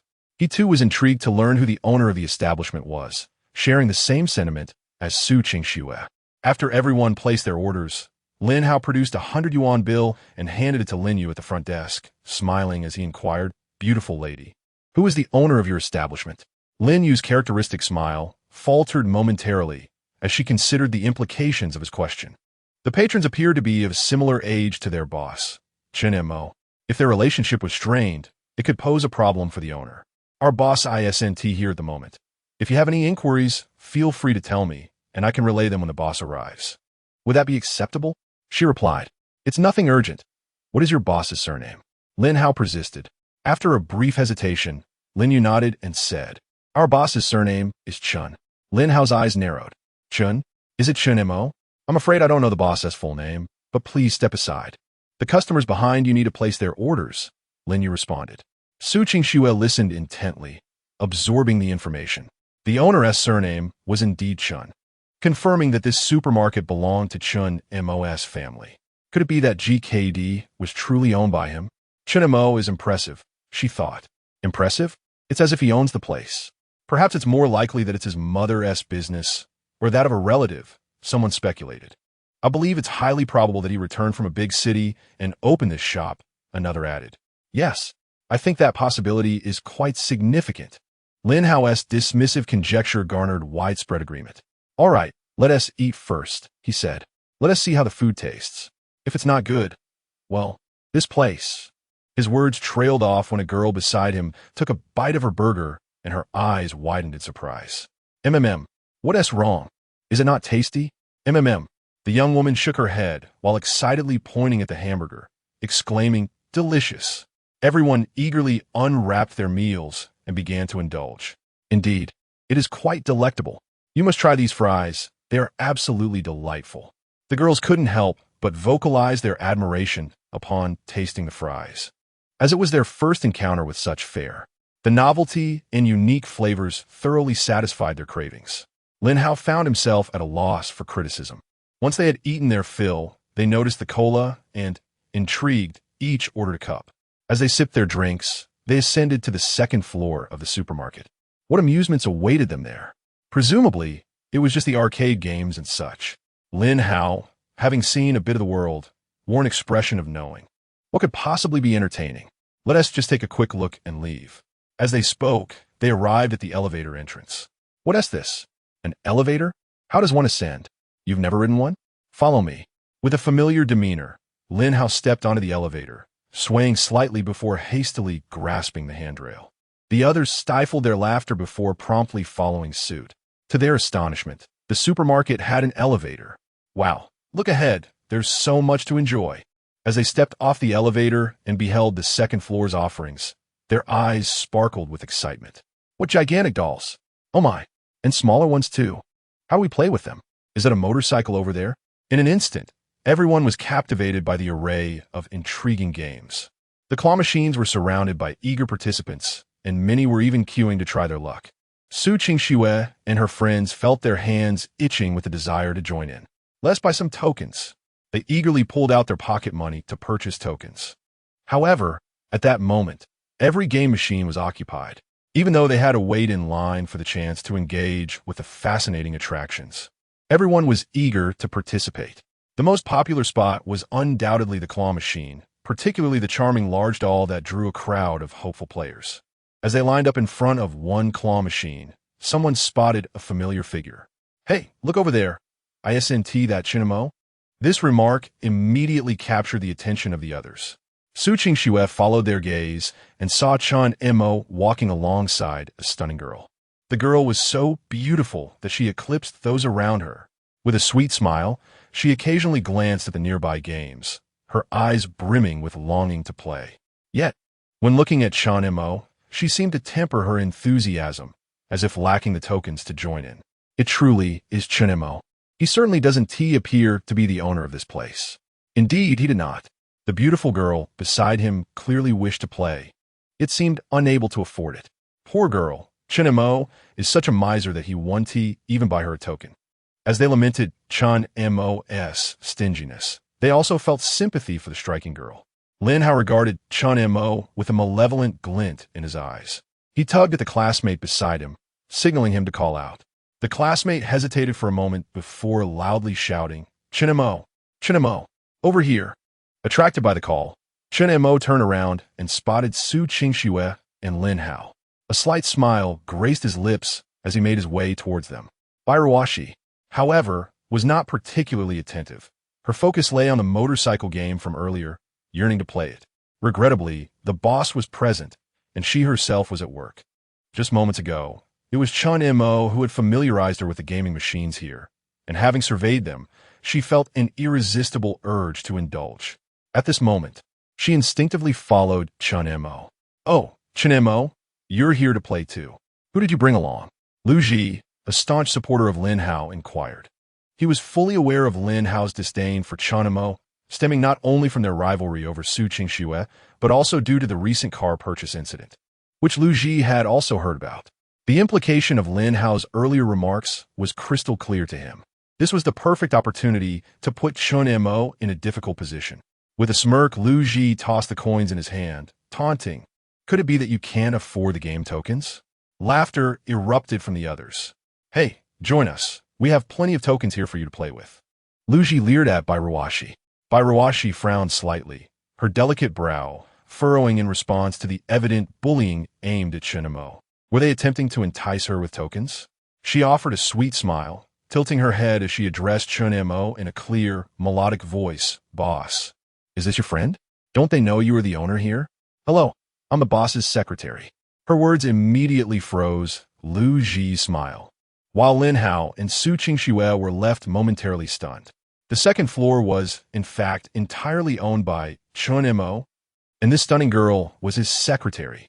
What right did Chun Mo have to such an honor? The words of Bai Ruoxiang left a group of individuals in a state of bewilderment. Chun Mo and Bai Ruoxiang departed without anyone grasping the situation. They found it hard to accept that Chun Mo could own such an establishment, accompanied by such an exquisite young woman as his secretary. Who was she? They had never seen her before. Lu Ji, unable to contain his curiosity, spoke to several girls. Bai Ruoxiang was undeniably stunning. Lin Hao observed with a tinge of jealousy. "How are we supposed to know?" One girl responded somewhat discontentedly. It was disheartening to see him so attentive to another female in their presence. Lu Ji awkwardly chuckled, gesturing towards the now vacant claw machine nearby. Come, let us play over here." The girls immediately perked up at the sight of the claw machine, rushing towards it. "Insert the coin. I'll give it a try," they exclaimed eagerly. As everyone watched the first girl attempt to operate the claw, they began to give her directions. "Move a bit to the left, grab it, ah." As the claw released its grip, a collective sigh of disappointment echoed among them. "Let me try." In no time, another attempt ended in failure. Next. This machine is faulty. It can't hold on." While they were engrossed in their endeavors, a classmate suddenly exclaimed in astonishment, "Hey, look at the woman beside Chun Mo. What's wrong?" The group turned to see Chun Mo conversing with a tall, elegantly dressed, mature woman who exuded an air of beauty and sophistication, their demeanor suggesting a close relationship. "She resembles Qingxue a bit. Could she be Qingxue's mother?" Ansu? Su Qingxue's expression froze. She could only hope that Su Yun was not working for Chun Mo. Just as Lin Hao and the others were conversing, Chun Mo and Su Yun approached. "Hello, Aunt Su." Everyone greeted warmly. Su Yun, drawing closer, spotted Su Qingxue. It was too late to pretend she hadn't seen her. An inexplicable sense of panic washed over her, akin to a thief caught in the act. Perhaps it was due to the fact that Chun Mo and Su Qingxue were classmates. "Hello, everyone." Su Yun managed a slight smile, and as her gaze met Su Qingxue's, she felt her daughter's astonishment and discontent. "Auntie has matters to attend to. Enjoy your time with Qingxue." "Of course, Auntie. You take care," Lin Hao replied with a broad smile. Su Yun glanced at him, and then turned to Chun Mo. "Boss, shall we proceed now?" Chun Mo and Su Yun ascended the elevator together. The sight of Su Yun alongside Chun Mo, particularly when she referred to him as boss, profoundly impacted Su Qingxue. Could Aunt Su also be Chun Mo's secretary? What does he need so many secretaries for? And all of them are beauties. He can't possibly have any ulterior motives, can he? "Shut up. What nonsense are you talking?" That is Qingxue's mother. Su Qingxue's face turned pale. "You all carry on." After she finished speaking, she turned abruptly and left, leaving everyone in a state of bewilderment. Meanwhile, Chen Mo and Su Yun drove away from the supermarket, heading to register a new company. "Aunt Sue, during working hours, please call me Secretary Sue," Su Yun said with a serious tone. Chen Mo remained silent as they traveled, and upon arriving at the business registration office, they obtained a brand new business license for the Dongfang Group Limited Liability Company. The third floor would temporarily serve as the company's office. The group would be divided into two major divisions, physical and online. Physical and online? Su Yun asked, her understanding half-formed, a hint of confusion flickering in her eyes. Does online refer to internet companies? She was well acquainted with the concept of physical entities, having recently encountered numerous new terminologies while working with Chen Mo. She had purposefully visited bookstores to purchase various books, striving to learn and grow. However, much of Chen Mo's discourse still eluded her comprehension. That's roughly the idea, but this aspect is not pressing at the moment. However, in 4 to 5 years, the era of the internet will officially commence, he explained. Let us focus on the physical side for now: real estate, plazas, dining, manufacturing, automobiles, mobile phones, computers, and so forth. As Su Yun listened to Chen Mo's vision for the company, she couldn't help but imagine the vast possibilities. The ambition he laid out was monumental, evoking both admiration and astonishment within her. Chen Mo was merely 18 years old, yet his mind harbored such grand designs. There was immense potential for the future. Nevertheless, Su Yun felt that Chen Mo might be aiming for too much. After all, many of these endeavors required highly specialized technology, and even established companies often struggled to excel in a single industry. Could Chen Mo truly succeed in casting such a wide net? Doubts lingered in her heart.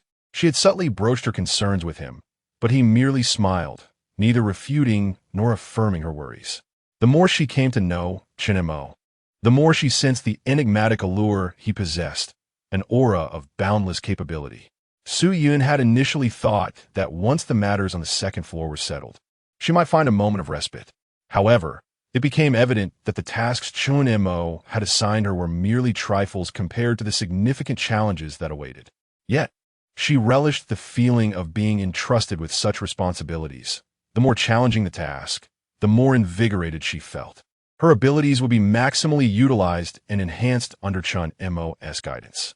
In the past 2 days over the weekend, the second floor attracted a tremendous flow of people, adults, children, young students, and office workers alike. It was bustling with activity. This surge in foot traffic also benefited the supermarket on the first floor, boosting its business.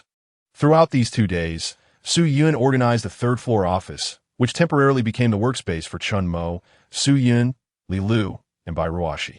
Chen Mo had his own office, while the 3 secretaries shared another. However, in reality, Li Lu and Bai Ruoxi seldom used the office, as they were stationed on the first and second floors respectively. On Sunday night, around 10:30, the lights on the first floor of the supermarket were already turned off, yet the second floor remained illuminated. Chen Mo ascended to the second floor and beheld a graceful silhouette seemingly engrossed in an arcade game. Bai Ruoxi? He approached her slowly, noticing her fervently engaged in 3 kingdoms, battling the first boss, Sun Shangxiang. Indeed, Chen Mo had once harbored fondness for this game. Clearing his throat lightly, he found that Bai Ruoxi was oblivious to his presence, completely absorbed in her gameplay. Amused, he decided to fetch 2 bottles of water from the first floor and settle beside her. At that moment, Bai Ruoxi had just defeated the boss, exclaiming joyfully yes. However, she soon sensed an unusual presence beside her. Turning her head slowly, she gasped in surprise, instinctively placing a hand over her ample chest. "Boss, what are you doing here?" she stammered. Chen Mo replied, "The lights were on, so I thought I would come and see." Bai Ruoxi, a bit flustered, responded, "I'll turn off the lights and leave right away. By the way, I bought the game tokens myself." Chen Mo chuckled. "Leave? Why would you do that? You haven't tea finished yet. May I join?" Bai Ruoxi's beautiful eyes sparkled with intrigue as she whispered, "Boss, do you know how to play?" Chen Mo extended his hand towards her, saying, "I know a little." She blinked her bright eyes in confusion, asking, "What do you want?" With utmost seriousness, Chen Mo replied, "Could I borrow 2 tokens?" Bai Ruoxi hesitated, then retrieved 2 tokens from her pocket, saying, "Boss, you will return them, right?" Chen Mo simply nodded and inserted the tokens, selecting Zhuge Liang, while Bai Ruoxi chose Zhang Fei. With a hint of expertise, she advised, "Boss, if you're not adept, just follow my lead. Zhuge Liang can obtain the fire sword in this cave. When we face the boss, just stay back." Chen Montag, unhurit, complied, adopting a carefree approach akin to that of a diligent worker. Bai Ruoxi played skillfully, defeating the second boss and losing a life against the third. As they collected the ice sword to confront the boss, the challenges intensified, yet Chen Mo continued to remain aloof. Bai Ruoxi began to feel overwhelmed. Finally, during the battle against the boss, Diao Chan, their health dwindled to a thread, while Chen Mo Zhuge Liang was still at full health, idly watching. Bai Ruoxi could no longer contain herself. "Boss, you need to fight her." With a slight smile, Chen Mo replied, "Very well." Thus, Bai Ruoxi observed as Chen Mo executed flawless maneuvers, dispatching the boss without losing a single health point. Bai Ruoxi stared in astonishment at the fallen Diao Chan, blinking her large eyes in disbelief. "Boss, you tricked me." Chen Mo shrugged. "You never asked, did you?" After more than 2 hours of intense effort, Chen Mo and Bai Ruoxi successfully defeated the final boss of the game, Cao Cao. They have triumphed. Overjoyed, Bai Ruoxi extended her hand for a high five with Chen Mo. "Boss, you are truly remarkable." Chen Montag smiled, appreciating the master-level gaming skill he had exchanged for 2,000 points, enabled him to effortlessly master any game with flawless control. "Oh dear, it's so late." Bai Ruoxi glanced at the time, hurriedly gathering her belongings. It was already past 1 in the morning. "I need to head back. How will you get home?" I have my ways. No need to worry, boss," she replied before swiftly dashing downstairs. Chen Mo stood on the upper floor, admiring Bai Ruoxi's youthful and vibrant silhouette as she departed. On the roadside, Bai Ruoxi made a phone call, and shortly after, a car arrived to pick her up. "She has a car service?" Chen Mo mused, realizing there was more to Bai Ruoxi than met the eye. Could she be a wealthy young lady experiencing life? After watching her leave, he turned and ascended the stairs. After freshening up, Chen Mo lay in bed, reflecting on the precious items within his mind system. It was time to embark on something entertaining, perhaps within the entertainment industry. As he contemplated the classic artistic products available in the system, he felt it would be a waste not to explore them. However, the entertainment sector was quite costly, and his resources were insufficient. It would be wiser to focus on online products. The domestic internet landscape remained largely untapped, with vast opportunities in search engines, games, and various software. Additionally, the mobile phone market represented a substantial opportunity. The era of smartphones had yet to commence. Chen Mo pondered the prospect of spearheading this technological revolution himself. According to the timeline of the original world, the smartphone era would begin in 5 years, initiated by a certain renowned brand. However, embarking on the development of mobile technology would require 30,000 points, while he currently possessed only 18,000. Thus, he needed to diligently complete system tasks. At present, Chen Mo had accumulated 3 tasks. Main task: recruit a 4th employee, diamond rating or above. Reward: 10,000 points. Side task: open 3 GKD branches. Reward: 5,000 points. Side task: become the richest person in the county. Reward: 10,000 points. The requirements for the female secretary in the main task were becoming increasingly demanding. Yet, by completing the first 2 tasks, he would accumulate sufficient points to reach the coveted 30,000. He aimed to begin preparations for the mobile technology venture before the end of his summer break. As these thoughts drifted through his mind, he unknowingly fell asleep. The next day, Chen Mo arrived at the office on the 3rd floor.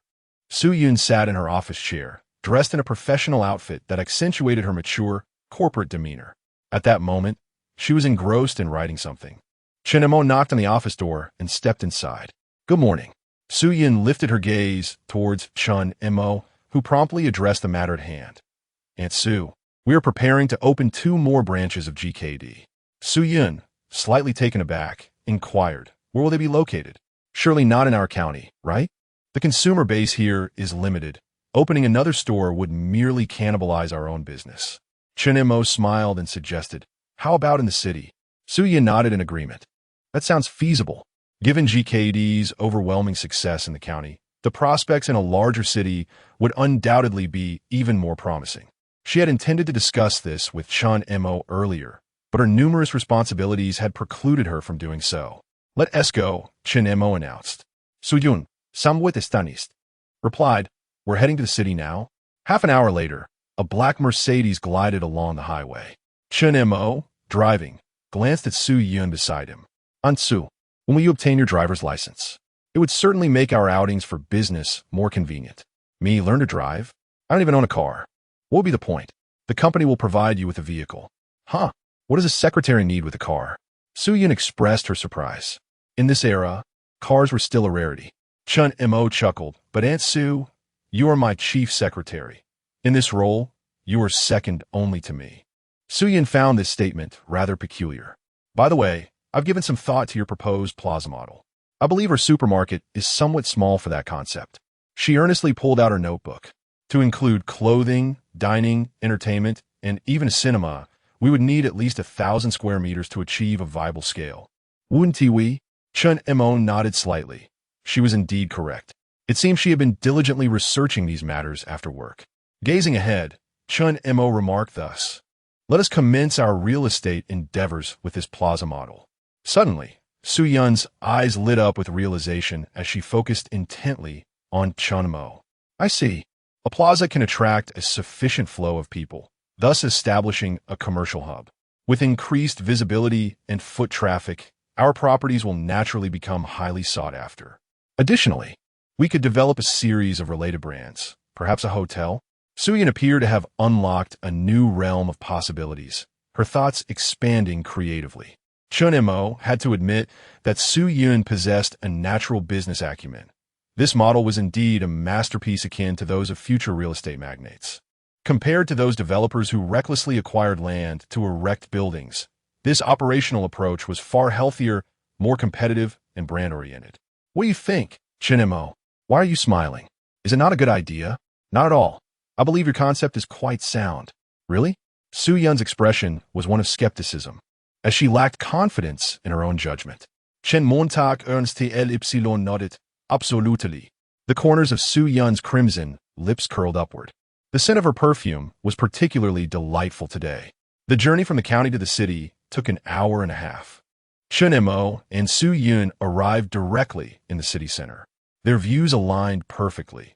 If they were to open a new store, it must be situated in the most bustling area. However, selecting a site proved to be quite a challenging endeavor. The two individuals spent an entire day finalizing the lease of a storefront adjacent to the Xinhua bookstore.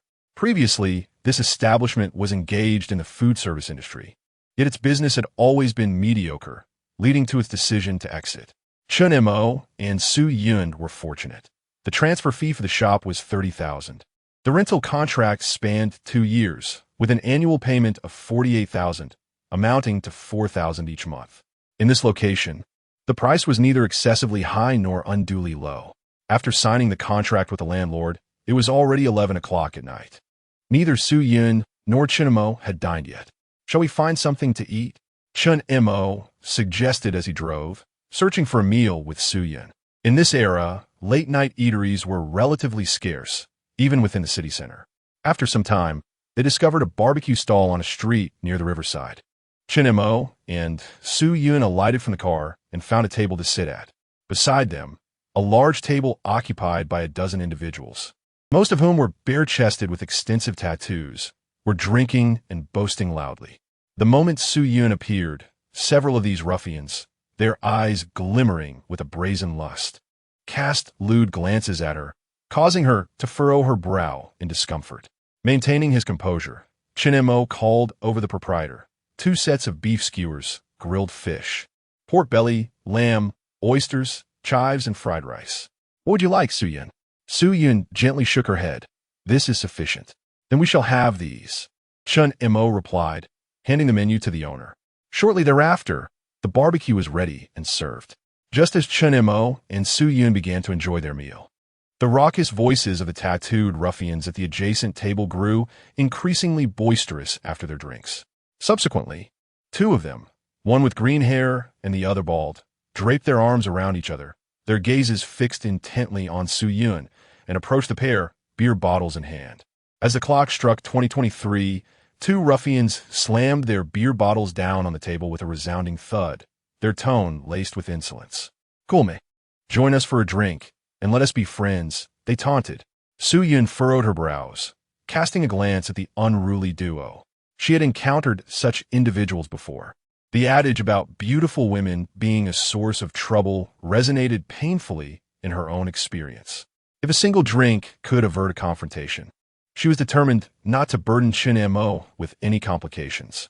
Just as she prepared to rise, Chen Mo grasped her hand with a calm demeanor, interjecting, "I'm afraid it's not convenient." "Who is this young pup?" sneered the green-haired thug, a malicious grin spreading across his face as he eyed Chen Mo. "Not your little brother, I hope?" "No, please don't. I'll drink," Su Yun interjected hastily, genuinely concerned that Chen Mo, in his naivety, might provoke the group. In this era, thugs inflicted harm without fear of retribution. "Oh, not a brother? Then it's all good," the green-haired ruffian remarked. But before he could finish, his bald, tattooed companion seized a beer bottle and swung it viciously at Chen Mo's head, cursing, "You're asking for trouble." "Stop," Su Yun cried out, rushing to shield Chen Mo. But in an unexpected turn of events, with a resounding crash, the shattered bottle struck the bald thug's head. Chen Mo had somehow snatched the bottle from his grasp. Seizing the moment while the thug was stunned, Chen Mo delivered a powerful kick, sending both the bald man and the green-haired thug sprawling. "Step back, Su Aunt," he instructed, offering her a reassuring glance. Despite her anxiety for Chen Mo, Su Yun decided against complicating matters further and stepped aside. Suddenly, the remaining thugs at the nearby table surged to their feet, each brandishing a beer bottle or even a stool as a weapon. "You're looking for death, huh?" they shouted, their expressions ferocious as they charged toward Chen Mo. "Chen Mo, be careful," Su Yun shouted, pulling out her phone to discreetly call for help. Yet, Chen Mo showed no signs of retreat, brandishing a skewer meant for beef. He struck with incredible speed, piercing the arms and thighs of the assailants. They were taken completely off guard, unable to evade his attacks, and fell to the ground, howling in pain. At that moment, the green-haired thug, who had been kicked away, reappeared with a knife, launching a sneak attack from behind. "Chen Mo, watch out," Su Yun screamed, pushing Chen Mo aside with all her strength. The knife struck her lower back. "Ah!" she cried out in agony, leaning against Chen Mo for support. "Su An, are you all right?" Chen Mo exclaimed, glancing down to see her white shirt stained crimson with blood. "Damn it!" Chen Monta cursed furiously, seizing a chair and bringing it down upon the green-haired thug's head, causing blood to splatter. The violence escalated as Chen Mo unleashed a torrent of fists upon the thugs, striking them relentlessly, leaving them writhing in agony on the ground, their cries echoing throughout the bustling night market. At this moment, the onlookers kept their distance, fearful of being caught in the crossfire. After dispatching the thugs, Chen Mohedi Dodes Sujun, On Sununtai, hold on. "We must get to the hospital." Su Yun's face was ashen, her hand pressed against her lower back. Blood had already stained her hand and clothing. The wound on her waist rendered her nearly unable to walk. "Aunt Su, allow me to carry you." Without waiting for her refusal, Chen Mo scooped her up in his arms. Leaning against him, Su Yun whispered softly. Chen Mo opened the car door and gently placed her in the passenger seat, removing his shirt to bind her wound. He then sped off towards the hospital. Due to his unfamiliarity with the route, locating the hospital took longer than anticipated. Su Yun's complexion grew increasingly pale. "Aunt Su, please stay awake." Chen Montak Wugit. "I'm so cold," she murmured. "We'll be at the hospital soon. Just hold on. I won't sleep." Finally arriving at the hospital, Chen Mo rushed in with Su Yun in his arms. "Doctor, we need help." "Doctor." The attending physician, startled from slumber by Chen Mo's cries, quickly emerged, followed by nurses pushing a stretcher. "What happened?" "She has sustained a severe laceration to her lower back and is losing too much blood. Get her inside. We need to clean and disinfect the wound and stop the bleeding," the doctor commanded, and the nurses sprang into action. Shin Mo stayed close to Su Yun's side. The injury, while serious, was manageable for the doctor. After the nurses bandaged her, the doctor called, "Family member, please come here." Shin Mo stepped forward immediately. The patient has lost quite a bit of blood. It would be best to administer a transfusion. However, her blood type is a rare Rh type, and our blood bank is out of stock. If you're a relative, please check if your blood type matches. The doctor concluded. Shin Mo was taken aback. I'm Rh type as well and can donate. He hadn't anticipated sharing the same blood type as Su Yun. Accompanying the nurse, he proceeded to donate blood. After the donation, once confirmed there were no issues, the nurse brought the blood bag to Su Yun's room for her transfusion. Shin Mo then took care of the admission paperwork and payment. When he returned to the room, he found that Su Yun's complexion had improved slightly. The blood flowed through the fore into her veins. Su Yun gazed at Shin Mo, a hint of shy gratitude in her eyes. I heard from the nurse that the blood you're donating is yours? Shin Mo settled beside her and nodded softly. Thank you. Are you hurt at all? Are you all right? She asked. I should be the one thanking you. You took that blow for me. Su Yun bit her red lip and shook her head gently. Deep down, she felt responsible, believing that the thugs had caused trouble because of her. Observing Chun Mo's pale complexion and weariness, she noticed the late hour. Slowly shifting towards the edge of the bed, she shyly suggested, "Would you like to come up and rest?" Upon hearing these words, Shin Mo was momentarily taken aback as he gazed at her. Su Yun's face flushed even deeper under his scrutiny, and she softly retorted, "Let us go to bed and rest." After uttering this, she turned her face away, unable to meet Chun Mo's eyes any longer. Chun Mo hesitated for a moment, contemplating the fact that he would be staying here for the night. He certainly could not spend the entire evening seated in a chair, since Su Yun seemed unperturbed and had even extended an invitation. There was no reason for him to be coy. Following her words, Su Yun felt her heart race uncontrollably. At that moment, she grew increasingly anxious about Chun Mo approaching her. She clasped her hands tightly around her clothing, but in the next instant, a youthful presence lay beside her. He had come closer. Su Yun's body stiffened slightly in response. At this moment, Su Yun closed her eyes, her heart racing, her breath becoming noticeably heavier. Aunt Su, won't lying that way put pressure on your wound? Chun Mo inquired softly. Su Yun hesitated for a moment, then gradually turned over. The two found themselves gazing at each other, their eyes interwoven, the atmosphere shifting to something subtly intricate. Please turn away, Su Yun said in a gentle voice. Chun Mo hesitated briefly before complying, turning his back to her. Su Yun let out a sigh of relief. This was much better. Had the previous situation continued unchecked, a grave mistake could have easily occurred. Time drifted by in serene silence. Occasionally, Chun Mo checked the blood transfusion progress, and when it was nearly complete, he pressed the nurse's bell. Shortly thereafter, a nurse entered to remove the needle from Su Yun's arm, applying pressure to the site. All done, she said before exiting the room. You should get some rest now, Su Yun said softly. Aunt Su, you should rest early too.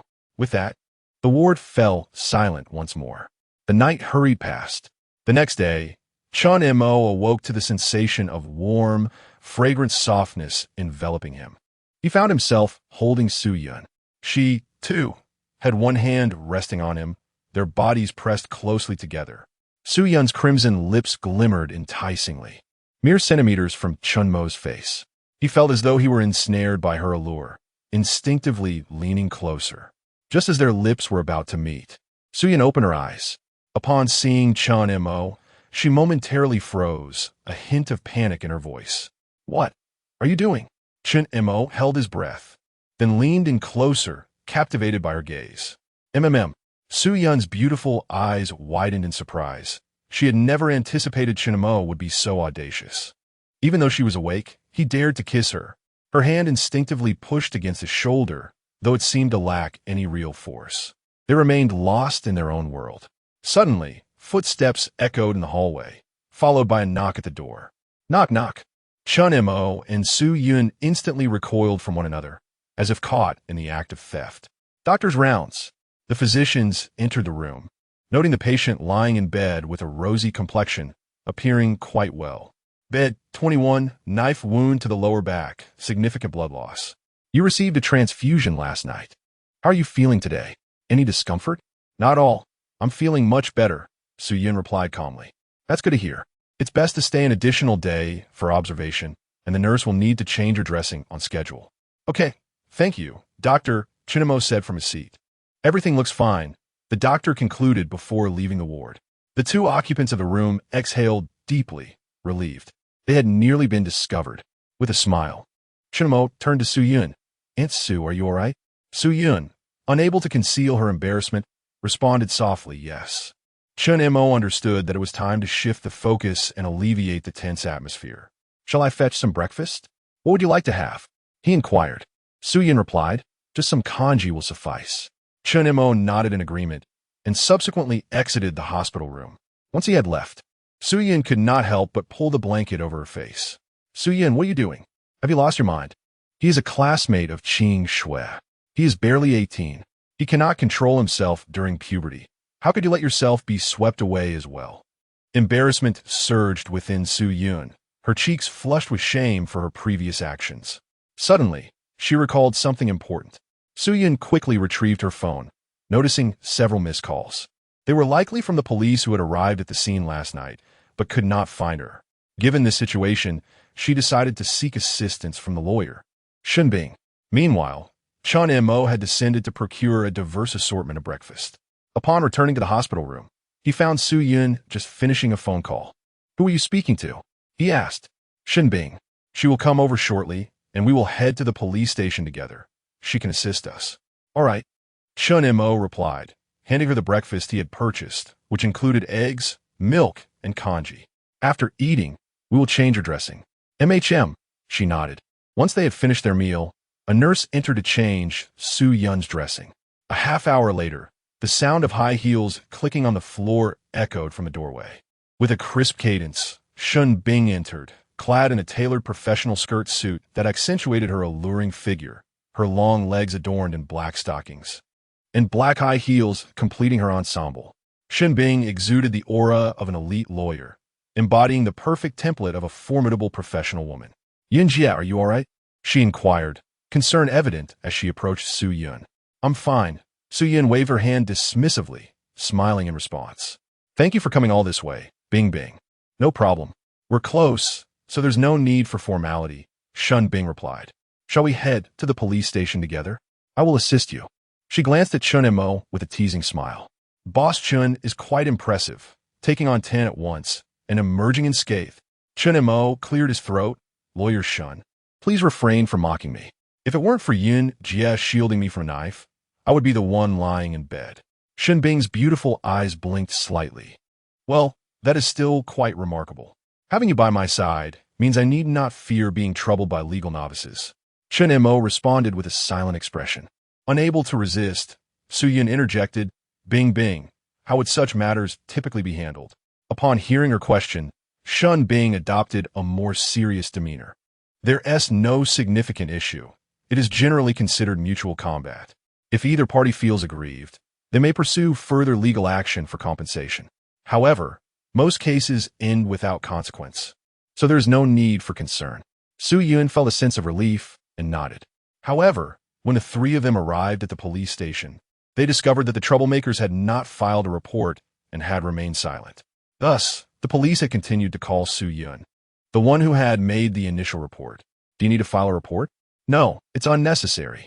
Shenbing waved his hand dismissively. The current legal environment offers little recourse to punish those individuals. Moreover, judging by the injuries, their side suffered far worse. Clearly, my involvement is redundant. Shenbing chuckled, spreading his hands in a gesture of resignation. Shall we head back then? Chen Montak inquired. Certainly, but let's first have a meal. Lawyer Shun, I owe you my gratitude for your previous assistance, and it would only be fitting to treat you this time as well. I also have some matters to discuss with you. A serious matter? In that case, a meal is warranted, Shun Bing replied with a smile. Chun Mo, Su Yun, and Shun Bing drove to a nearby restaurant that was relatively decent. The trio found a private room, settled in, and placed their orders. After finishing their meal, Chun Mo finally broached the topic at hand. Shin Bing leaned in attentively, eager to listen. Shin Mo began. I would like to offer you a position as our company's secretary. Shin Bing paused momentarily, taken aback and questioning whether she had misheard. Secretary? This was entirely unexpected for her. A distinguished lawyer reduced to the role of a secretary for this young man. Su Yun observed the expression on Shin Bing's face and couldn't help but smirk slightly, bemused by Chun Mo's inexplicable penchant for hiring secretaries. Please, Shin lawyer. Allow me to explain, Chen Mo urged. Shin Bing narrowed her beautiful eyes, awaiting clarification. Chen Mo continued with a smile. Our company will gradually expand into other ventures, and we have various brands, patents, and other matters that require oversight. I am seeking you to be the head of our legal department, essentially a legal secretary. Shin Bing rolled her eyes, signaling her understanding. So, I would be responsible for the company's legal affairs, correct? Precisely. Chen Mo replied earnestly with a nod. What is the salary? Shin Bing inquired directly.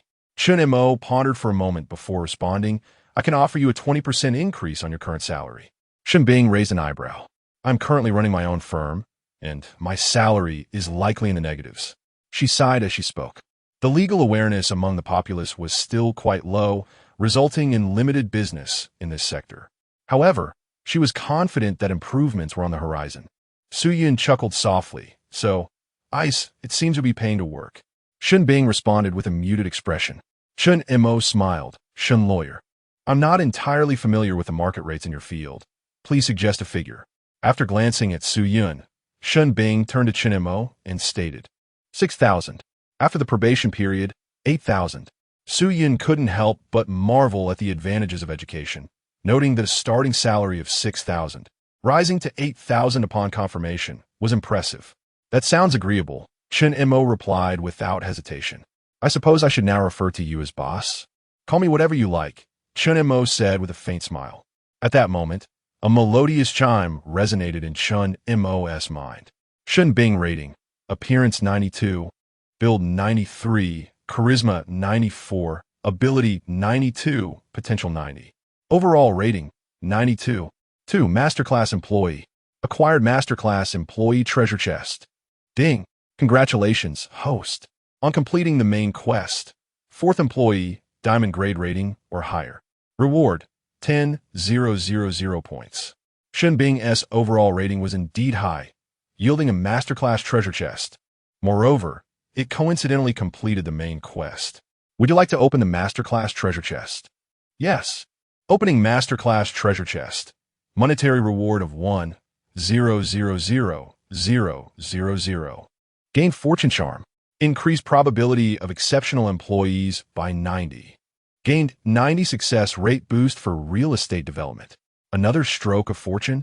Yet, this time felt distinctly different from the previous occurrences. With these two enhancements, the likelihood of exceptional employees appearing around Chen Mo is bound to rise exponentially. Furthermore, Chen Mo's assets have increased by 1 million, bringing his total to 255 million yuan, ranking him 5th in Qingyang County. He is steadily approaching the goal of becoming the richest in the county. Boss, shall we go? Shin Bing roused Chen Mo, who was still lost in his daydreams.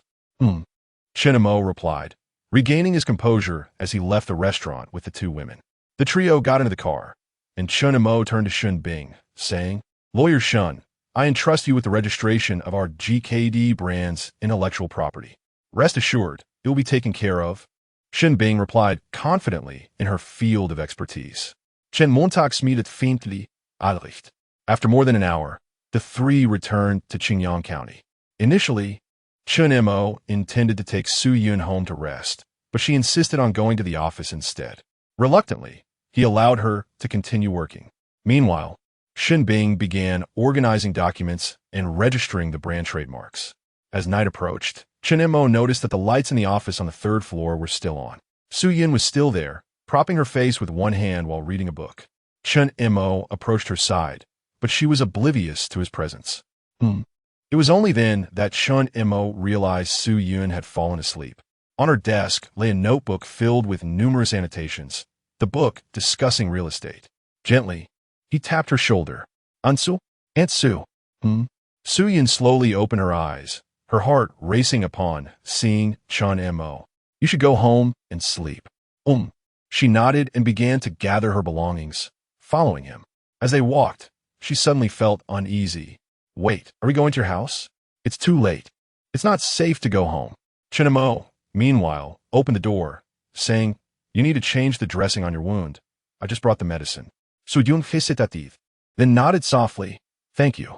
Her emotions were complex and difficult to articulate. Chun Mo added, Aunt Sue, you should wash up first. I will change your dressing afterward. She bit her lip lightly. It was unclear when the dynamics of their relationship had shifted, but this was not the first time Soo-yoon had stayed at Chun Mo's home. After she finished washing up, she emerged. With her perfect figure, she looked alluring in whatever she wore. Aunt Sue, why don't you change into something else? Chun Mo suggested, pointing at the shirt that had been cut by a knife at her lower back. This one, Soo-yoon said, eyeing the short t-shirt that Chun Mo was holding, which was his own. She took the garment and went into the room. Meanwhile, Chun Mo retrieved the medicine and bandages he needed to change for Soo-yoon and knocked on the door. Soo-yoon hesitated before saying, come in. Chun Mo pushed the door open and entered. Soo-yoon looked at him and tentatively suggested, why don't we change the dressing tomorrow? Chun Mo, with a serious demeanor, replied, the doctor said that due to the hot weather, we must change the dressing daily to prevent inflammation. Soo-yoon lightly bit her crimson lips and gradually laid down on the bed. Chun Mo sat beside her, sensing the tension in her body. He slowly lifted the hem of her short t-shirt. Her fair skin came into view, captivating his gaze. Chun Mo gently unwrapped the gauze binding her lower back and dipped a cotton swab into iodine, carefully applying it to her stitched wound. A soft hum escaped Soo-yoon's lips, resonating through the air, beginning with beauty, entrapped by talent, and loyal to character. Soo-yoon remained oblivious to the profound impact of her unconscious gestures. Chun Mo inhaled deeply, suppressing the surge of emotions within as he continued to tend to her wounds. Applying ointment delicately, a sharp intake of breath escaped Soo-yoon's lips. Pain? Just a tad. Her face nestled within the blankets.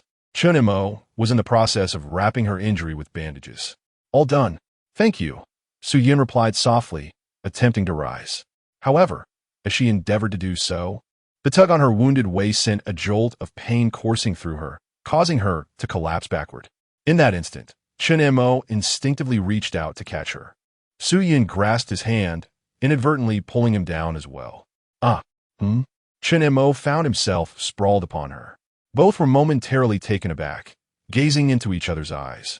At that moment, Soo-yoon's hand tightened around the sheets, her heart racing uncontrollably. The tension was indescribable. The warmth of his breath enveloped her. She instinctively closed her eyes. Chun Mo's ardor gradually melted the icy barriers within Soo-yoon's heart. Yet in a fleeting moment, the visage of Su Qingxue flashed across her mind.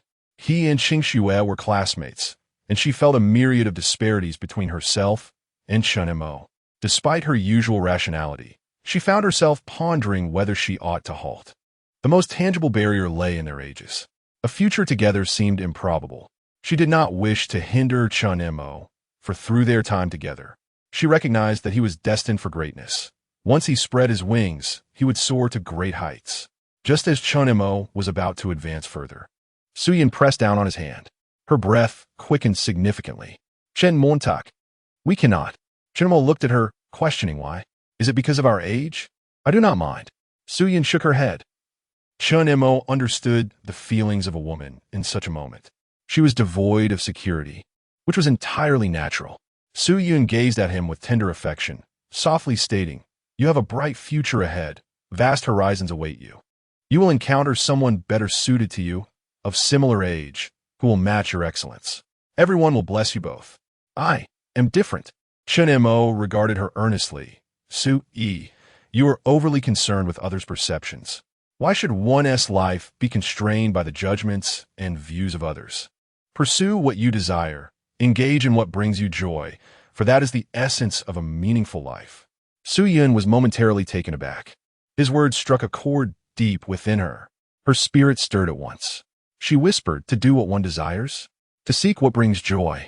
Slowly, she lifted her gaze to meet Chun Mo's, her expression earnest. Do you? Truly like me? Absolutely. Chun Mo replied with conviction. From the very first moment I laid eyes on you, Su-yi, you left an indelible impression on me. Is it because I am beautiful? Sujuning Kwayeth, voicing a concern that resonates with many women. Of course, Chun Mo responded candidly. This response is remarkably genuine and candid. Su-yin is not one to be pretentious. She appreciates this honest reply. Chun Mo continued, stating, there is a saying, it begins with appearance, entraps with talent, and remains loyal to character. Su-yun's heart trembled at this phrase, which involuntarily transported her into introspection. The events that transpired between them during this period played in her mind like a cinematic reel, each scene flickering past. From the moment she was harassed by that bald boss, to Chun Mo carrying her home, the discussions about business matters day and night, and the confrontation just last night where Chun Mo faced a dozen ruffians to protect her. At this moment, Su-yun felt that this saying aptly described her relationship with Chun Mo. It begins with appearance, entraps with talent, and remains loyal to character. In that instant, as she gazed into Chun Mo's eyes, they shimmered with brilliance. She slowly lifted her exquisitely beautiful face, her voice fervent. Chun Mo, in their world at that moment, only their existence mattered. Just as Chun Mo was poised to act, Su-yun, blushing, pressed down on his hand and softly said, can we wait a little longer? Just give me a bit of time. Chun Mo took a deep breath. Halting midway was quite distressing, especially since he was already thoroughly invested. However, matters of the heart require mutual consent, and he had to respect Su-yun's wishes. Moreover, she was still nursing a back injury. The night passed in the blink of an eye. Su-yun gradually awoke, glancing at the time, realizing it was already late. She struggled to rise, bearing the pain in her back. Quietly, she tidied her clothes and stealthily exited the room. Chun Mo slowly opened his eyes, watching Su-yun's departing figure with a faint smile. After a while, he stretched, tidied himself, and left the room. Upon exiting, he discovered a bowl of freshly prepared noodles and 2 eggs on the living room table, seemingly meant to replenish his strength. Chun Mo smiled slightly and called out, Ansu? Yet, Su-yun was not in the kitchen. Where has she gone? He wondered. Was she concerned about being discovered by others? Chun Mo understood Su-yun's meticulous nature. From her perspective, such worries were entirely reasonable. After completing his morning routine, he sat down to enjoy the noodles, which were quite delicious. After finishing, he stepped outside, heading toward the office on the 3rd floor. Before he could approach, he overheard the voices of women inside. Bai Ruashi remarked, Sister Yun, I heard the boss is opening a new store. Su-yun replied, yes, in the city. It's currently under renovation. Li Lu added, GKD will surely be popular in the city. We've had visitors from the city dining here these past few days. Bai Ruashi chimed in. Our 2nd floor has also seen quite a number of visitors from the city. At that moment, Chun Mo knocked on the door and entered. Upon seeing Chun Mo, Su-yun's cheeks inexplicably flushed, and she lowered her gaze slightly. The usually mature and confident woman could not help but adopt a more demure demeanor. Good morning, boss. Li Lu greeted with a smile. Ever since becoming a secretary, her confidence had grown. Good morning, boss, Bai Ruashi said with a sweet smile. She now wonders when she can once again conquer 3 kingdoms with Chun Mo. Chun Mo smiled and remarked, you all arrived quite early. Bai Ruashi glanced at her exquisite and precious watch and replied, it's not early at all. Li Lu immediately interjected, I need to go downstairs to check on the inventory situation. Suddenly, Chun Mo recalled something. Li Lu, have you reconciled the accounts with Fu Limin? Li Lu nudda. I checked it with Aunt Su and found numerous discrepancies in the previous accounts. Su Yun regained had assertive de Manor. I have contacted lawyer Shinbing and plan to negotiate with Fu Limin first. If negotiations fail, we will proceed to file a lawsuit. Chun Mo nodded slightly. All right. Li Lu said, then I will head down now. Bai Ruashi added, I will also go down and take a look. In no time, only Chun Mo and Su-yun remained in the office, and the atmosphere became somewhat delicate. Su-yun stood up. I need to contact Shinbing. As she walked past Chun Mo, he directly grasped her hand and pulled her into his embrace. Su-yun's voice carried a hint of fluster. Chun Mo, this is the office. Madam Su, how is your waist faring? Chun Mo observed Su-yun's flustered demeanor, a smile unconsciously gracing his lips. Even a mature and self-assured woman possesses her moments of vulnerability, and this contrast imbues one with a sense of accomplishment. Madam Sue, how is your waist faring? Quite well at that moment. The sound of high heels clicking against the floor echoed from outside. Someone was approaching. Chen Mo released Su Yun from his grasp. She cast a playful yet reproachful glance at him, showcasing the charm of a mature woman. Simultaneously, a knock resounded at the door, prompting Chen Mo to open it. The boss is here. Shin Bing entered with an air of elegance, exuding the confidence of a formidable woman, a smile illuminating her face as she regarded Chen Mo. Good morning, Secretary Shun. Chen Mo replied with a smile. Good morning, boss. Shin Bing responded with utmost seriousness. Suyin couldn't help but smile at the interaction. Bing Bing, come over here. Shin Bing playfully tucked a strand of hair behind her ear and smiled. I'm coming, Sister Yin. Boss, I need to discuss work with Sister Yin. Go ahead, Chen Mo said, noting that everyone here seemed to have their roles well defined, and his presence was not particularly necessary at the moment. The location for the third GKD branch had yet to be finalized. He glanced at Su Yun, aware that she had her hands full and was still nursing an injury. It was best for her to refrain from exerting herself. Chen Mo departed the office, driving toward the city. The third store would be located in Xinjiang City, as other areas were too distant, complicating management. He opted for a nearby choice. The second store was situated in the southern center of the city, while the third would be positioned in the eastern center, both considered the most bustling streets in town. This time, securing the lease for the shop proved more challenging than the second. The shop was located at the far corner of the street, yet its price was comparable to others. Given his current circumstances, Chen Mo was not overly concerned. Even if the location was less than ideal, he was confident in his ability to make it thrive. The substantial foot traffic promised a steady stream of customers. However, while attempting to contact the shop owner, some complications arose. Although the owner's phone rang, no one answered. Chen Mo decided to inspect the renovation progress of the second GKD store. Under Su Yun's guidance, the renovation team that had previously worked on the first GKD had arrived in Xinjiang City to commence work. Their experience from the first project had equipped them well for the second. Boss Chun, when will the renovation for the third store begin?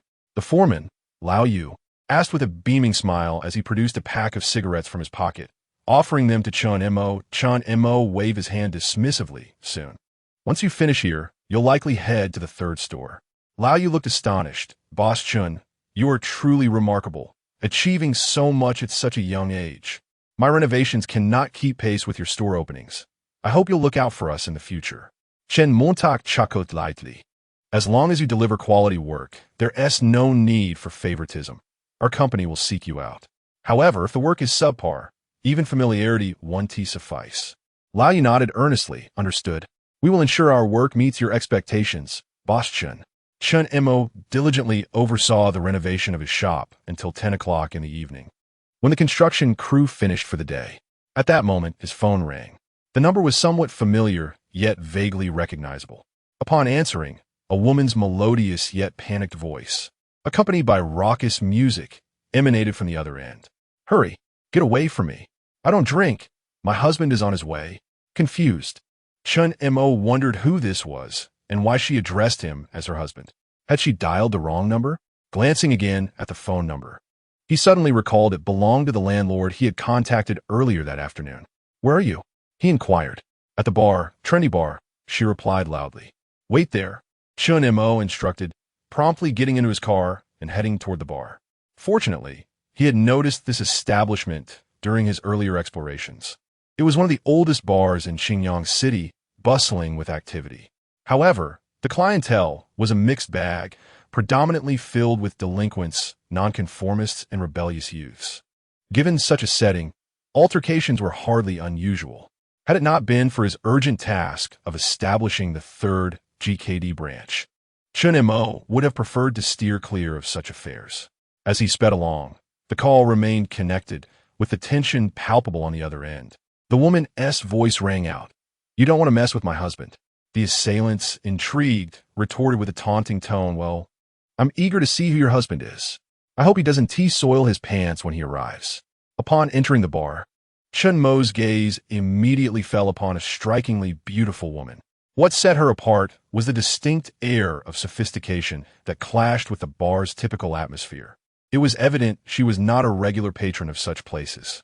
In her late 20s, she was a vision of elegance, with a slim waist, fair skin, and long legs clad in black stockings and high heels, an epitome of a stunning femme fatale. Yet, her enchanting eyes betrayed a hint of alarm as she was encircled by a group of tattooed, shaven-headed ruffians.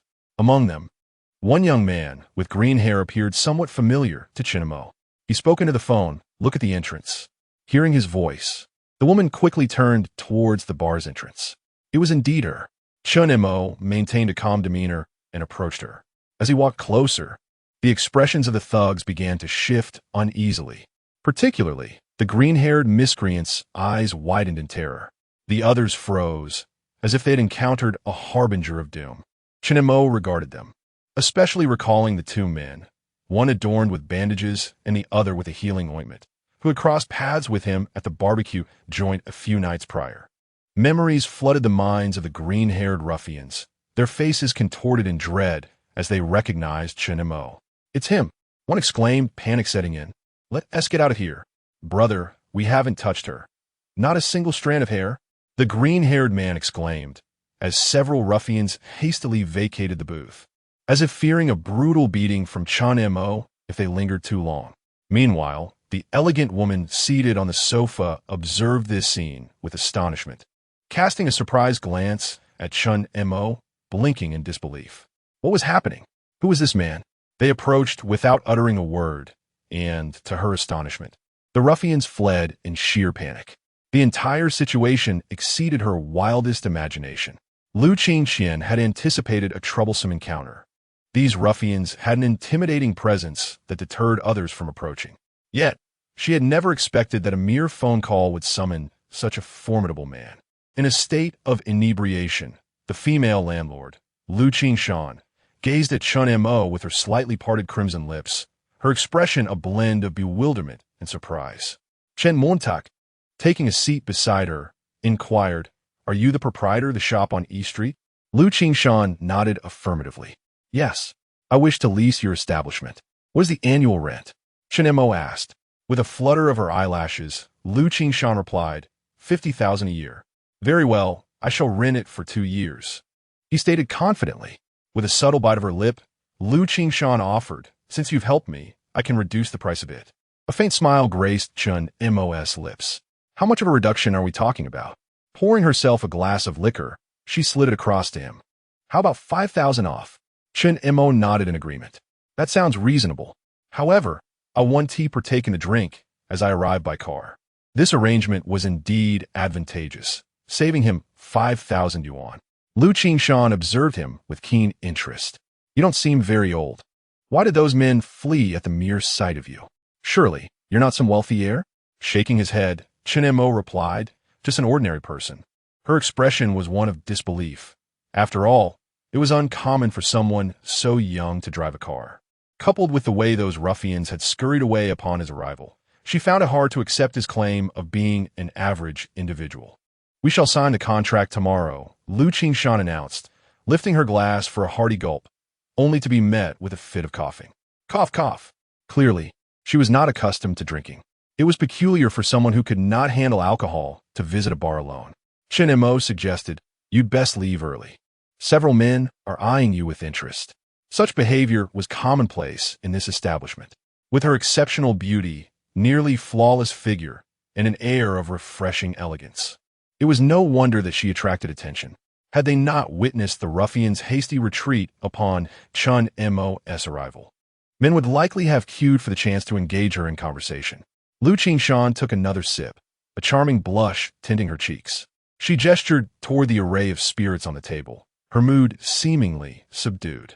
"With so much alcohol, I haven't finished a single glass." Chinmo sensed that she was burdened by some unseen troubles. Tilting her exquisite face toward him, she asked, "Would you care to join me for a drink?" Chinmo glanced around. The envious onlookers promptly turned away. If he were to leave, this woman would undoubtedly find herself in a predicament. "If you aren't drinking, then have a Coke," he suggested, as Lu Qingxian placed a can of cola before him. Meanwhile, The atmosphere of the bar grew increasingly vibrant as midnight approached. The frenetic music stirred the patrons, who drank and danced in a euphoric frenzy. The environment was charged with youthful exuberance. At that moment, Lu Qingshan raised her glass and downed its contents in one swift motion. Instantly, her gaze became somewhat dazed. Leaning closer to Chen Mo, she exclaimed, "Stand up. Let us dance." Seemingly intoxicated, she swayed against him, her alluring figure undeniably captivating. Chen Mo inhaled deeply, shifting back to create distance between them. However, in the next instant, Lu Qingqian abruptly embraced Chen Montauk. Her face nestled against his shoulder. She exhaled softly, playfully tossing her waist-length hair, exuding an alluring charm. "Do you not like me? Am I not beautiful? Or perhaps my figure is lacking?" Chen Mo. Is this intoxication, truly?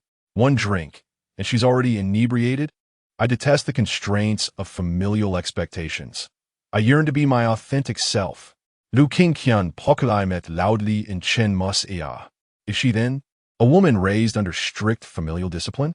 The pulsating music, coupled with the effects of alcohol, made Lu Qingqian cling tightly to Chen Mo. She seemed somewhat out of sorts. Chen Mo sensed this. Her behavior appeared peculiar. Surely, one would not act this way merely from drunkenness? Puzzled, he glanced at her glass. Had someone tampered with her drink? In such places, it is not uncommon for individuals to meddle with the contents of others' cups. With one arm around her, Chen Mo led her outside the bar. "Where do you live?" Lu Qingqian pointed across the street. "Over there, but I do not wish to return home." As she spoke, she tightened her grip around Chen Mo's neck and whispered, "You smell delightful." Chen Montauk. As Lu Qingqian continued to speak, she provocatively brushed against him with her sultry figure. Her demeanor was unusual, far from that of a mere tipsy individual. He assisted her into the car, but while driving, he found himself uncertain of their destination. Yet, in the silence, Lu Qingqian leaned closer again, her luscious red lips brushing against the collar of his shirt. One hand on the wheel, Chen Mo helplessly pinched her exquisitely beautiful face. "Oh, that hurts." Lu Qingqian playfully protested. "You should sit back," Chen Mo instructed. Lu Qingqian bit her red lip and obediently nodded. However, once he released her, her lovely face inched back towards him. She wrapped her arms around Chen Mo, who regarded her with a cold gaze. Lu Qingqian then adopted a pitiful expression. "I couldn't help it. I wanted to hug you and kiss you." Chen Montauk. It seems she truly ingested something she should not have. "Where do you live?" "I won't go back." Returning home in her current state would undoubtedly be troublesome. Chen Mo had no choice but to drive to a nearby hotel. Upon exiting the car, he supported her as they entered the hotel and rented a room. Ascending the stairs, Lu Qingqian remained closely attached to him. When they reached the door, Chen Mo opened it and guided her to the edge of the bed. However, as he helped her lie down, Lu Qingqian pulled him down with her. Yet, it was not long before she succumbed to a deep slumber. It seemed the substance had more of a sedative effect. Nevertheless, even in her slumber, Lu Qingqian clung tightly to him. Chen Mo, exhausted, thought it better to sleep as well than to risk waking her should the effects of the drug manifest in mischief. Time passed. The next day, Lu Qingqian awoke, gradually opening her eyes and furrowing her brow in confusion as she gazed at the ceiling. "Where am I?" Turning her head, she was met with an unfamiliar face. Moreover, she found herself tightly embracing him. Lu Qingqian's mind momentarily short-circuited. What on earth was happening? Who was this man? Instinctively, she glanced down at her attire, which remained entirely unscathed. A wave of relief washed over her. Lu Qingqian gazed at Chen Mo, replaying the events of the previous night in her mind. She had been at the bar, yearning for a drink, when a group of ruffians began to harass her. In desperation, she had called him. Upon his arrival, the ruffians had dispersed in an instant. Subsequently, he had escorted her to this hotel.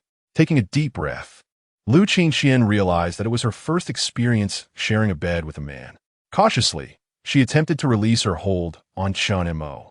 Yet in the next moment, the slumbering Chen Mo wrapped an arm around her waist, mumbling something in his sleep. Aunt Sue. The malevolent nature of society is laid bare as Chen Mo, oblivious to his surroundings, calls out for another woman while holding Lu Qingqian in his embrace. Her usual grace and gentility are replaced by a flush of indignation.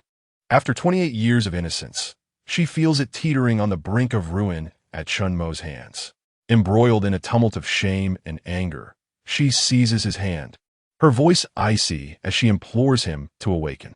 Yet, Chunmo seems ensnared in a delightful dream featuring Aunt Sue, exacerbating Lu Qingqian's mortification. No, please, at last. Her voice pierces the veil of his slumber, prompting him to slowly open his eyes and behold her flushed visage, her beautiful eyes glaring at him with fury. Realizing the impropriety of his actions, he awkwardly stammers, "Hello, you foolish pig." Lu Qingqian forcefully pushes him away and retreats to the bathroom. Chunmo scratches his head, pondering the misunderstanding. Surely, he cannot bear the brunt of the blame entirely. After all, dreaming is not solely within one's control. And how could he resist the allure of Su Yun's charm?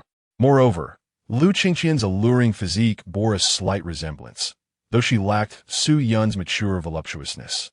Half an hour later, Lu Qingqian appears to have reached a resolution, recognizing that Chunmo is not entirely at fault. Her rebellious escapade to the bar the previous night might have placed her in peril without his presence. "Thank you," she chirps as she emerges from the restroom. Casting a glance at Chunmo clearing his throat, he inquires, "Are you hungry? Shall we have breakfast together and discuss the leasing of your shop?" Lu Qingqian nods slightly, and the pair departs the inn, heading to a nearby noodle shop renowned for its delightful fare in Qingyang City. Each takes a bowl of noodles. "What is your name?" she asks. "Lu Qingqian," she replies. "Chen Montak. By the way, does the 5,000 yuan reduction you mentioned last night still stand?" Upon hearing this, Lu Qingqian pauses mid-bite, recalling that she had indeed made such a statement. "It stands. I shall not go back on my word." "Very well, that makes 90,000 over 2 years." With the primary task accomplished, Chunmo feels a weight lift. He glances at the elegant Lu Qingqian and advises, in the future, it would be prudent to avoid bars. They are unsafe, and if you must go, do not venture alone. A rebellious glint flickers in Lu Qingqian's eyes as she responds, "Then will you accompany me in the future?" Chunmo is momentarily speechless. She retrieves a key from her bag and places it on the table. "This is the key to the shop. By the way, what kind of business do you intend to pursue?" she inquires with curiosity. Chunmo smiles as he pockets the key, replying, "It's not much of a business, just food." Lu Qingqian's eyes brighten with interest. "What kind of food?" "Burgers, cola, fried chicken, that sort of thing," he explains. "KFC? McDonald's?" she exclaims in surprise. Chunmo shakes his head. "GKD. Lu Qingqian. GKD? I haven't heard of it." Chunmo finished his meal, settled the bill, and turned to Lu Qingqian. "Let's go, I'll give you the rent." Lu Qingqian had barely eaten and quickly caught up with Chunmo. "You can't be that old, right? Running your own business without attending school? It's summer vacation now." "Oh, are you still a student? In university, perhaps?" "I just graduated from high school." Lu Qingqian seemed to take a keen interest in this boy who had just finished high school. "Miss Lu, here's the rent. Let's settle this." Chunmo handed over the money pouch to Lu Qingqian. She accepted the paper bag and remarked, "Isn't it a bit unsafe for me to carry so much cash alone?" The implication of her words suggested need for it to be safely returned home. However, she was not entirely wrong. With thugs and delinquents roaming about, it indeed posed a risk. "Where do you live?" "Next to the Education Bureau." "All right." Chunmo drove, following Lu Qingqian's directions until they reached her neighborhood. After Lu Qingqian exited the car and watched Chen Missouri drive away, she gracefully made her way toward the staff quarters of the Education Bureau. Having spent the night away, despite informing her mother that she was at a friend's house, she braced for a potential scolding. The thought of being 28 yet constrained by family rules like an underage girl weighed heavily on her. The primary reason for this was her family's scholarly lineage. Her parents and elders were either part of the education system or esteemed professors. From a young age, Lu Qingqian was nurtured to be cultured, gentle, and virtuous. Besides the strict upbringing, she had yet to establish a family of her own. Not to mention, under such rigorous education, she had never even dated. After graduating 2 years ago, she became a teacher at a prestigious university. With a job secured, her family was eager for her to embark on the journey of marriage and motherhood. Numerous promising young men had been introduced by her relatives. However, Lu Qingxian had no intention of pursuing such paths. In fact, a rebellious spirit had begun to stir within her. The enthusiasm of the young men who admired her was extinguished by her cold demeanor. Yet her family persisted, intensifying their efforts to introduce excellent candidates, insisting that she must find a partner this summer. This only fueled Lu Qingxian's rebellious nature. Consequently, she had a fierce argument with her mother, storming out of the house and angrily heading to a bar, hoping to drown her sorrows in alcohol. However, upon arriving at the bar and noticing the men's gazes upon her, she felt a pang of regret. But having come this far, she resolved to drink, otherwise she would betray her rebellious spirit. Soon after, she attracted the attention of a group of thugs. And then, like a savior, Chun Mo appeared. Lu Qingxian found herself increasingly intrigued by this enigmatic boy who had just graduated from high school. Nevertheless, there was no rush. After all, Chun Mo had rented a shop from her family, making it easy to find him. For now, she needed to navigate the situation at home. As Lu Qingxian pushed the door open and entered her house, in the living room, a stern voice resonated. Lu Qingxian, you do remember how to come home, don't you? Or were you up to all night? Meanwhile, Chun Mo visited the second GKD to assess the progress of the renovations. Due to the demands for efficiency and quality, the contractor, Lao Yu, had summoned an additional team to expedite the work. It was estimated that in 2 to 3 days, the project would be nearing completion. Lao Yu was clever and shrewd, yet he remained honest in his dealings. Chun Mo then drove back to Qingyang City. Approaching the vicinity of his family's old street supermarket, the roads became increasingly congested, bustling with a multitude of people, many of whom were young. Among them were those heading to the supermarket, others to GKD, and some to the entertainment venues on the second floor. Business in this area had reached a fever pitch. Chun Mo ascended directly to the third floor, where he was greeted by the sound of cheerful laughter. Suyun, Shen Bing, Lili, and Bai Roashi were all gathered for a team-building event. Fu Limin must be envious of our supermarket's thriving business. He is nothing but a paper tiger, engaging in shady dealings and dishonest profits. Sister Shin Bing is truly impressive. With just a few words, she intimidated him into returning the money. And it was indeed Sister Yun's prowess in accounting that revealed the extent of his deceit. In the bustling atmosphere of the office, Su Yun and Shin Bing were engaged in an animated discussion, seemingly having resolved the matter concerning Fu Limin. Chun Mo gently knocked on the door and entered with a smile. What are you discussing that brings such joy? The boss has returned, they exclaimed. We were talking about Fu Limin. Sister Yun has meticulously accounted for his illicit dealings, Shun Bing replied. How much did he embezzle? Chun Mo inquired. 24,425 yuan. Su Yun recounted, her tone triumphant as she recalled the moment she confronted him with the evidence, leaving him speechless. It was thanks to Bing's threat of legal action that he finally returned the money. As she spoke, Su Yun handed the recovered funds to Chun Mo, who declined to accept them. Let us keep this money here for now. It will be used for company expenses. After a moment's hesitation, Su Yun suggested, we should get a safe for the office. I can't carry such a sum around. Chun Mo waved his hand dismissively. You can decide what needs to be purchased. These are trivial matters. The two had become like a family, with Chun Mo entrusting responsibilities to Su Yun, who had earned the respect of their colleagues as the de facto manager. Whenever issues arose, they would instinctively seek her counsel. Well, it's been a long day. Isn't it time for you to clock out, Sister Yun? Yes, she replied. Shall I escort you home? Shin Bing winked at Su Yun. Instinctively, Su Yun glanced at Chun Mo. Their relationship had grown intimately close. All right, she agreed. Though Chun Mo wished to say something more, he refrained from doing so in front of others. Goodbye, boss. They chimed as Shin Bing linked arms with Su Yun, leading her out of the office. Su Yun chose to leave with Shin Bing because her relationship with her daughter, Su Qingxue, had grown strained in recent days.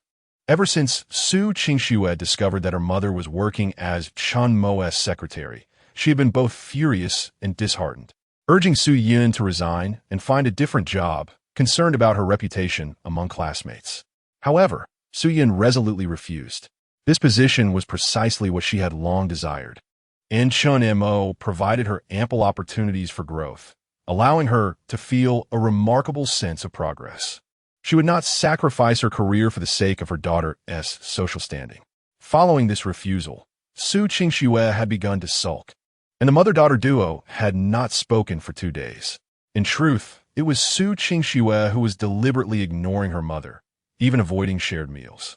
Despite Su Yun's back injury, she had to struggle alone to tend to her wounds.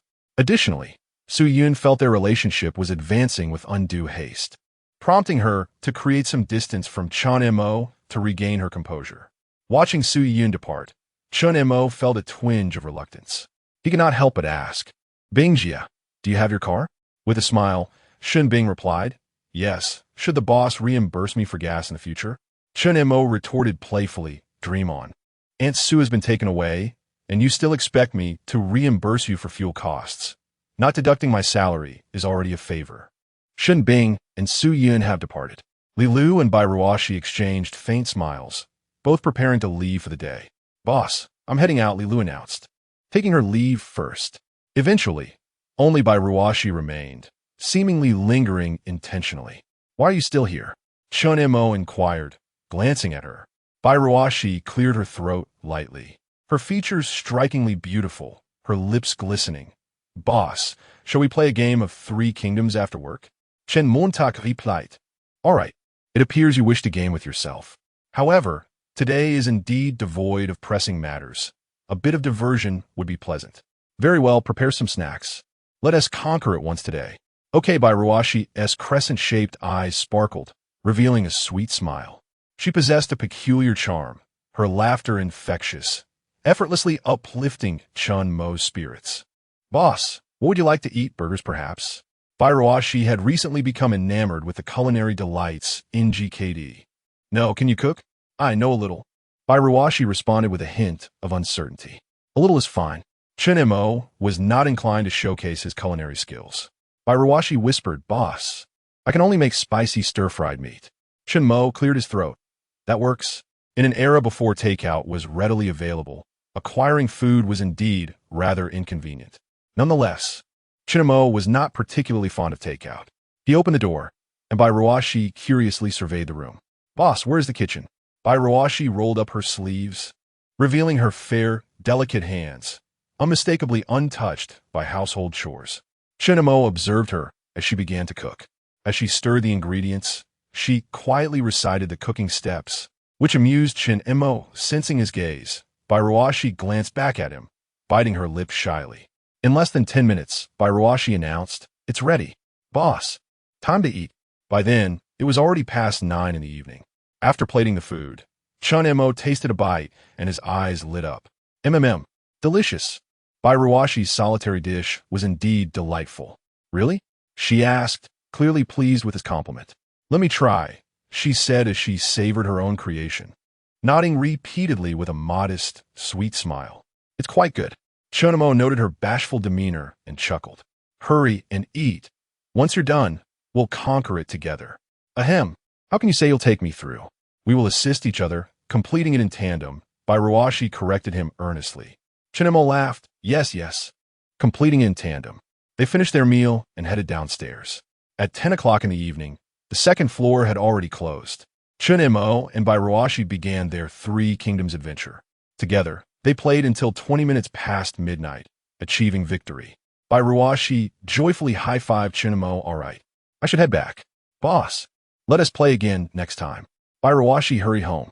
She estimated that there would be a curfew, but it was somewhat more lenient compared to Lu Qingxian, whom Chun Mo encountered in the city. Chun Mo stretched lazily and watched Bai Ruoshi get into a car from the upper floor. He then returned to his room to rest. As soon as he lay down, visions of his future business empire began to fill his mind. Having already embarked on the fast food venture GKD, he pondered the possibility of adding a bubble tea shop. This could create a cohesive brand group alongside the fast food chain. Furthermore, he considered incorporating a dining establishment like Haidaleo into the mix. Beyond real estate and mobile phones, the automotive industry also presented a vast opportunity.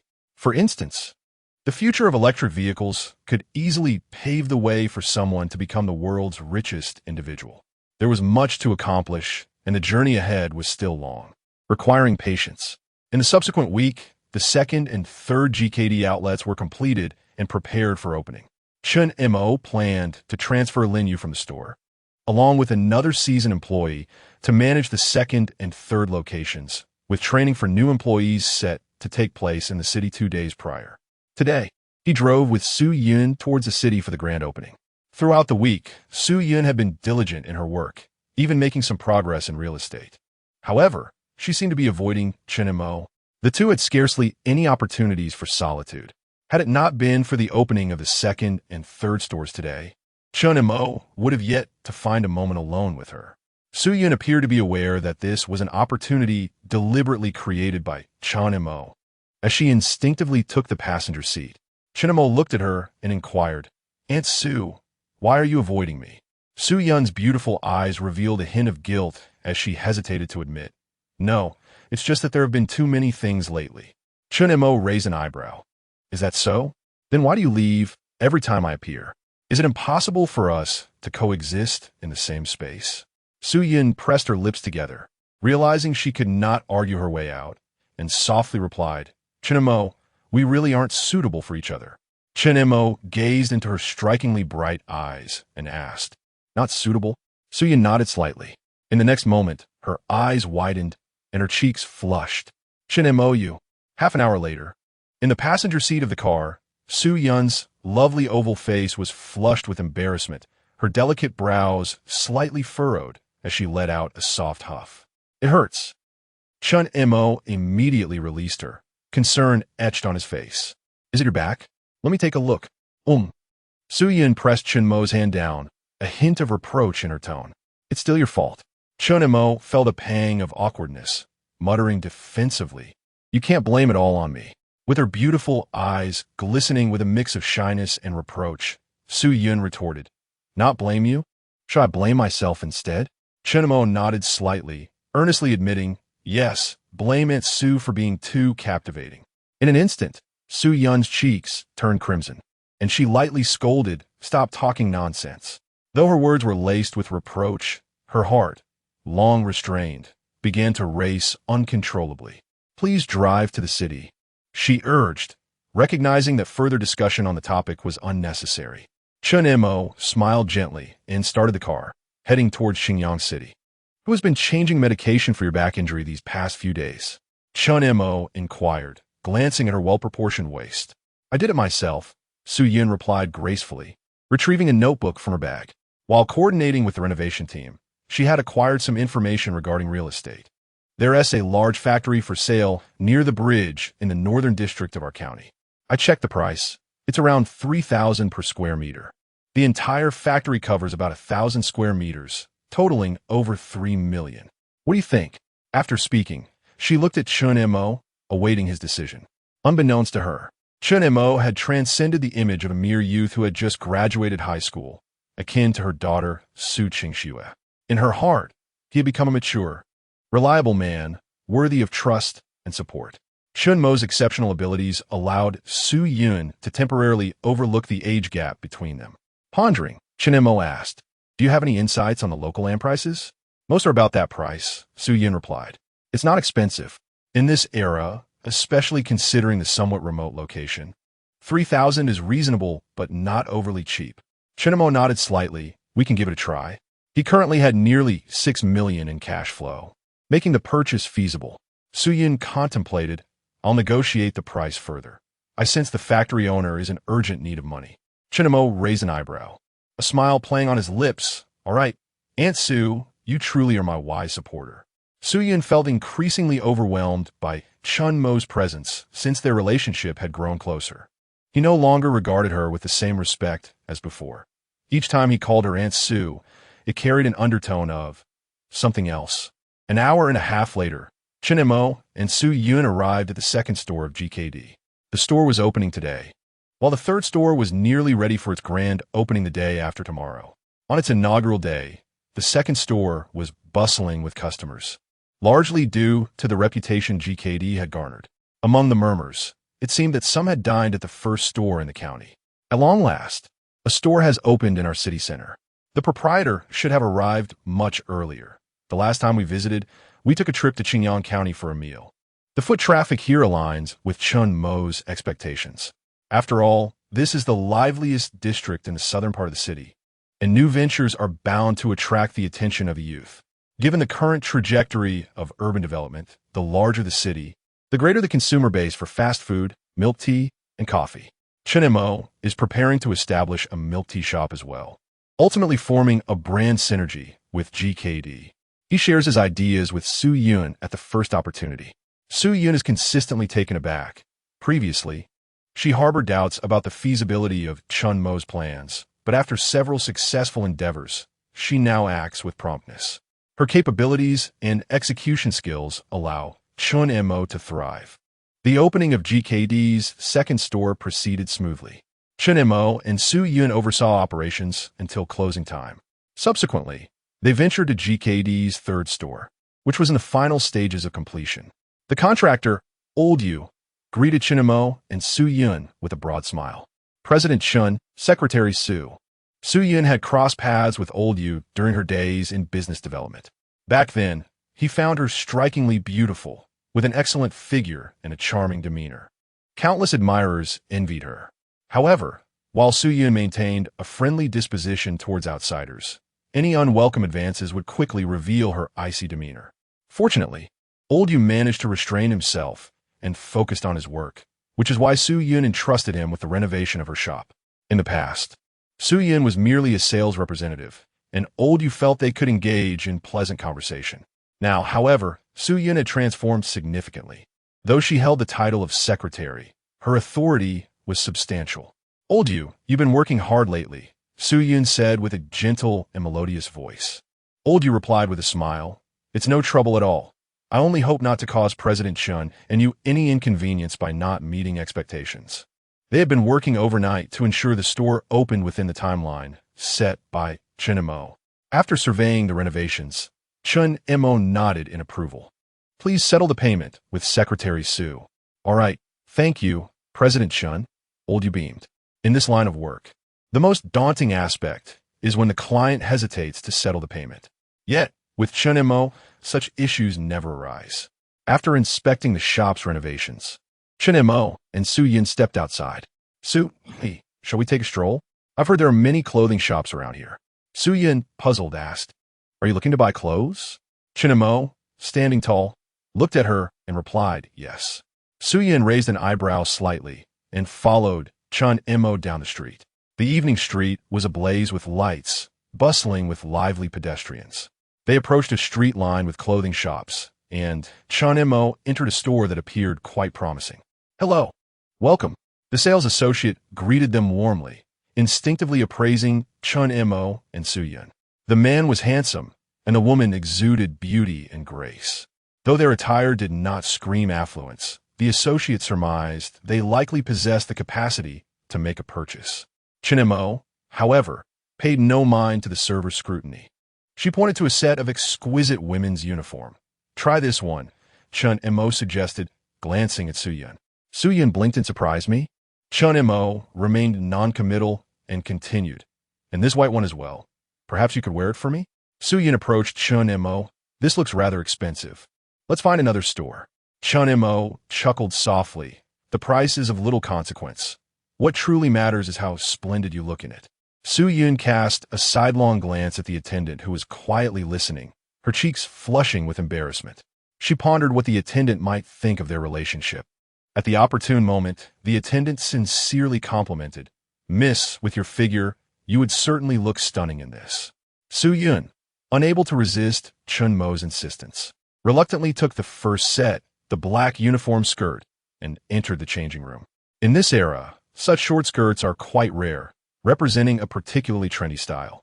Given Su Yun's mature and flawless figure, if she were donned a uniform skirt, paired with stockings and high heels, her allure would undoubtedly be off the charts.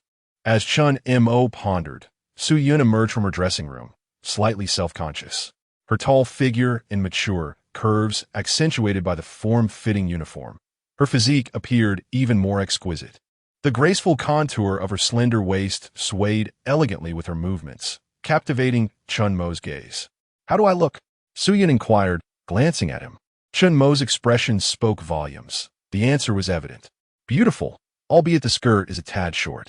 He harbored concerns that Su-Yun might attract unwanted attention, especially given the prevalence of ruffians and rogues about. Even a knee-length skirt would evoke a hint of worry, given Su-Yun's allure. With a slight upward curve of her crimson lips, Su-Yun playfully retorted, "Is it too short? Does it look bad?"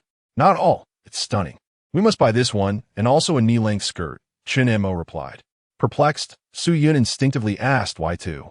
A smile graced Chun Mo's lips as he responded, "Naturally, for you to alternate between them." Realizing his implication, Su-Yun's cheeks flushed, and she shot him a coy glance. Chun Mo's grin widened. She understood. Su-Yun, with her refined and graceful nature, was perceptive to subtle hints. The attendant, oblivious to the underlying meaning, simply admired Su-Yun's figure and praised how well the attire suited her.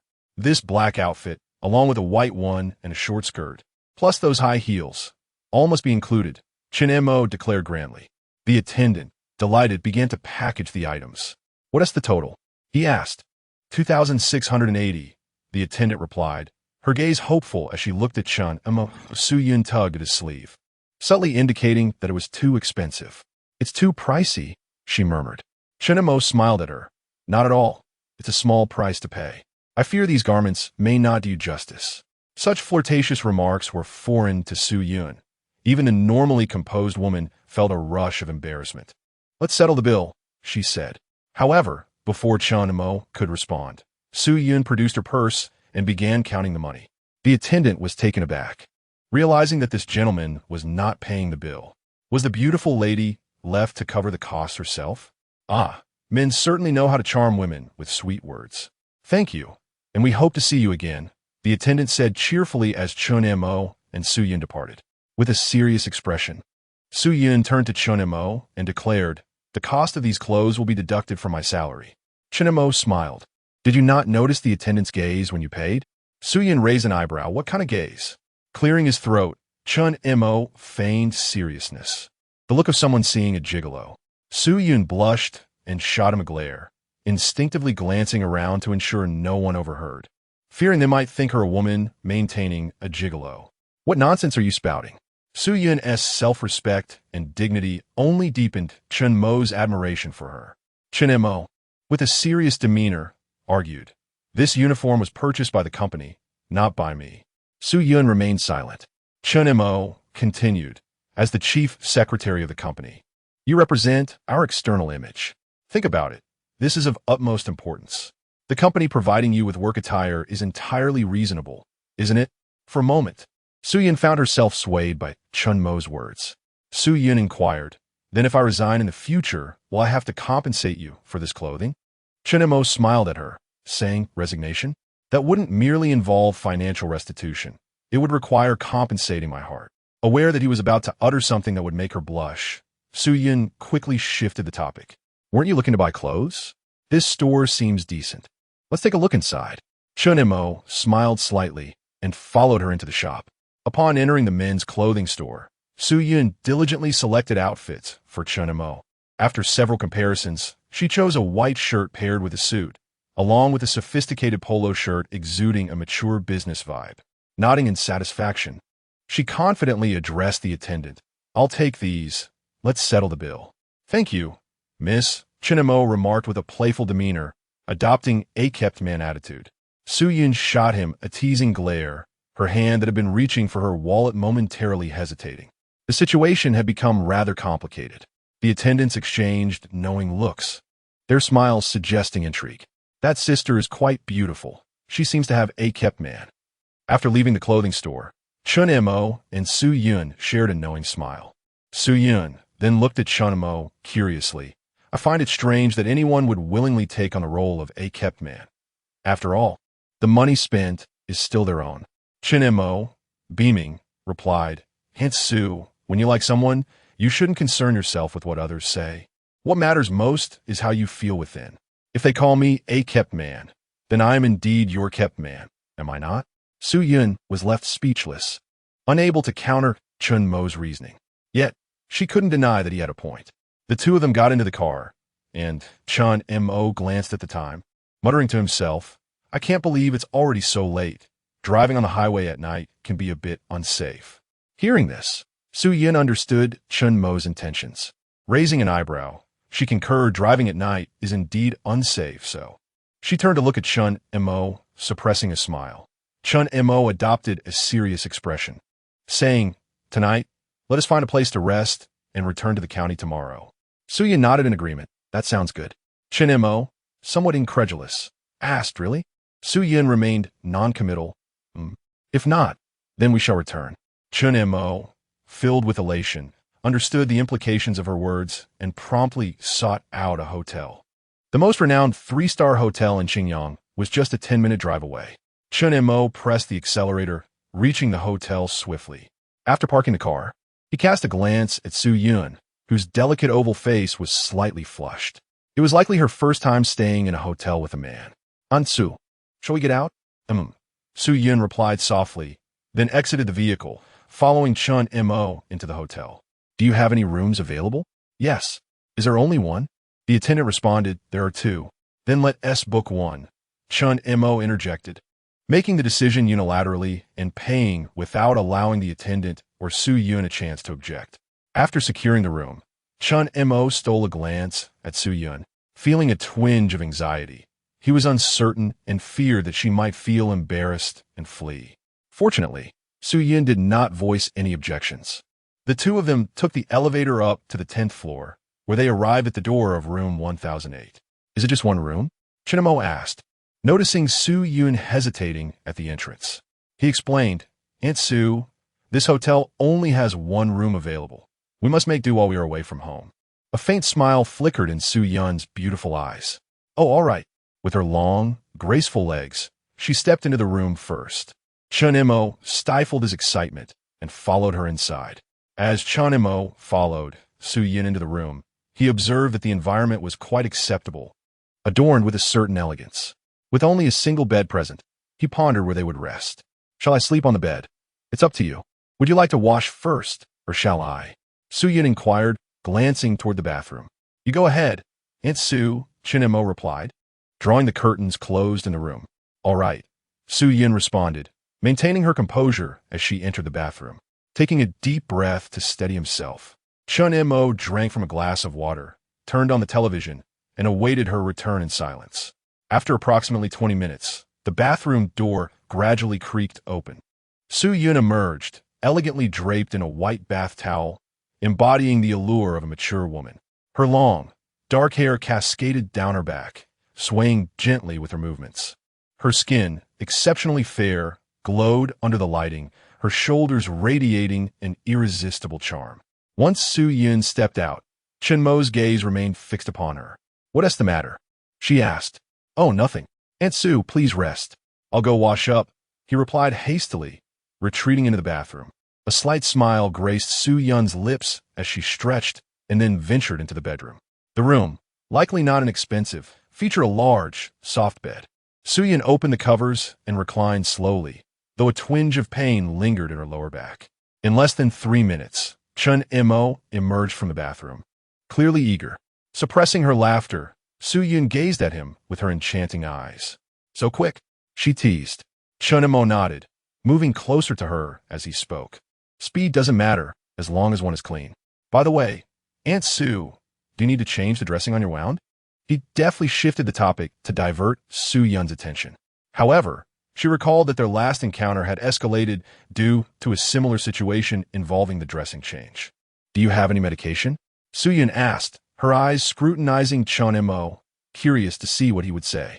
Seizing the opportunity, Chun Mo sat at the edge of the bed. No, I was merely going to check the healing progress of your wound. If there is an issue, we can visit the hospital tomorrow, right?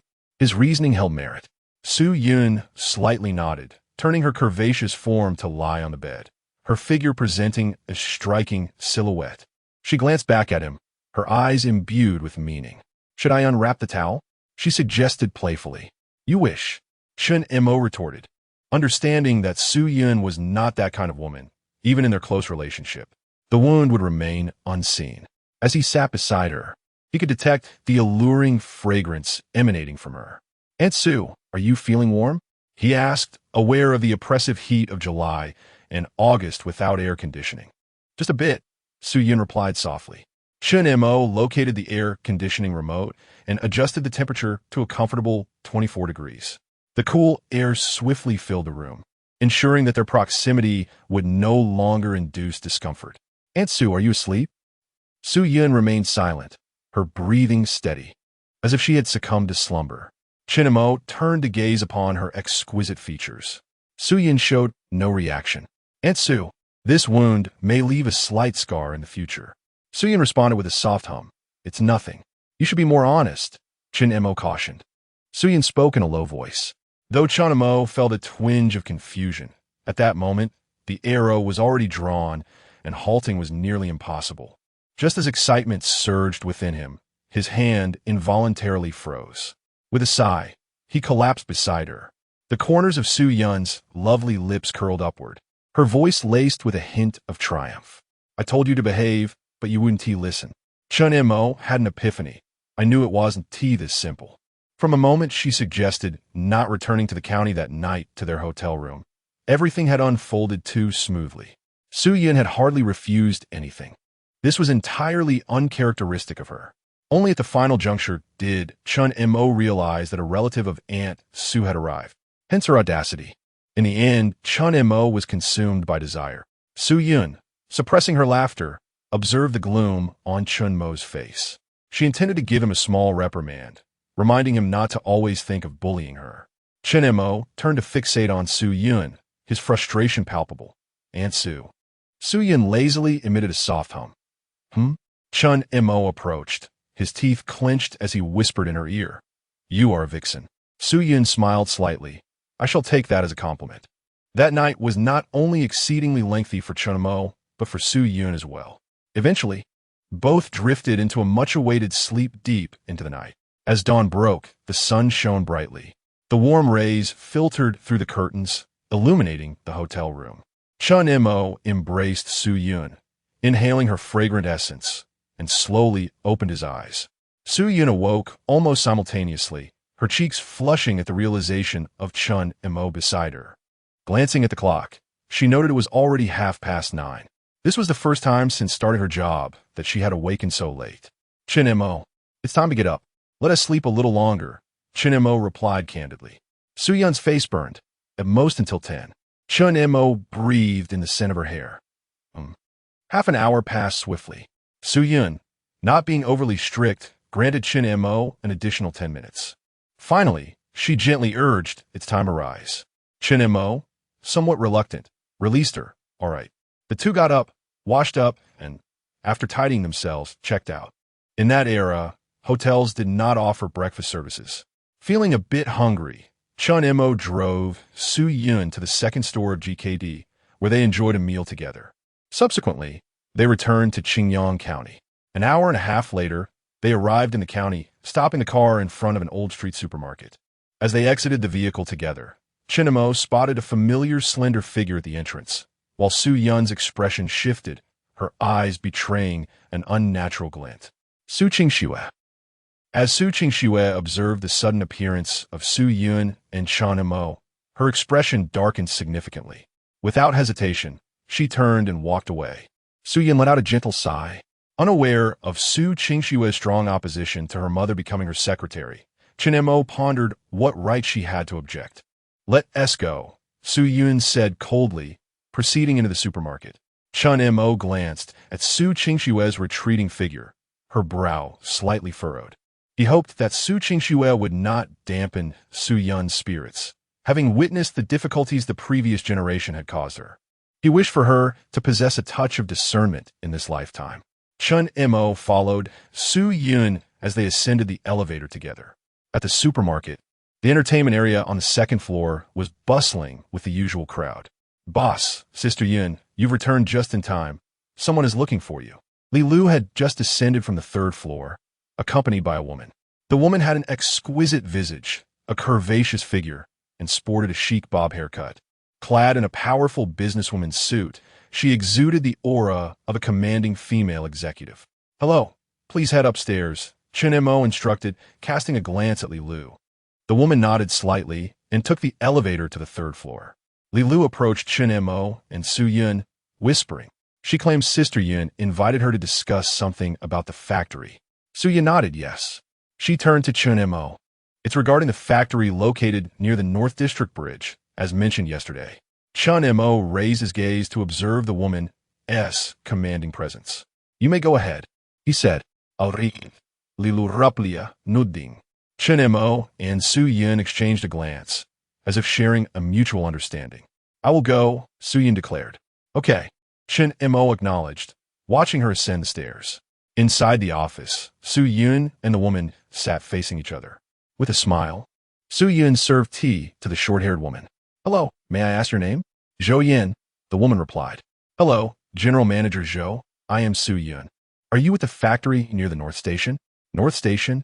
No, I am associated with the factory near the bridge. Is there also land for sale by the North Station?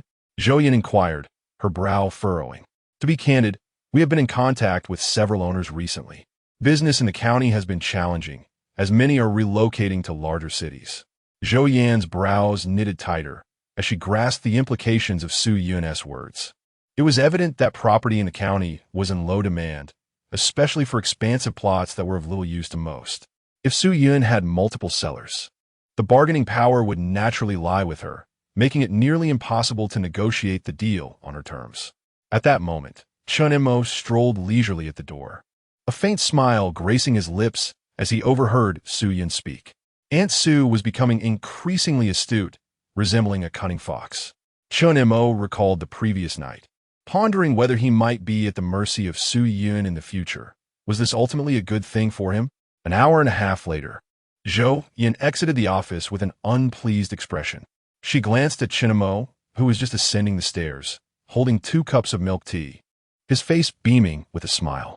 Chen Mo smiled and nodded towards her. Would you like to have a drink? It's our new product. Zhou Yin gazed at the elegantly packaged milk tea, hesitated for a moment, and then accepted it with a grateful, thank you. With a sway of her curvaceous hips, tightly encased in tailored trousers, she stepped into the elevator.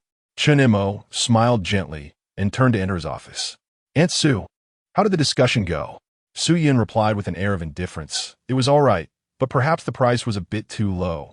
President Zhou is not very pleased and said she needs to think it over. Chen Mo smiled and remarked, Aunt Su, I've noticed you're becoming increasingly impressive. Su Yun raised her delicate brows. Really?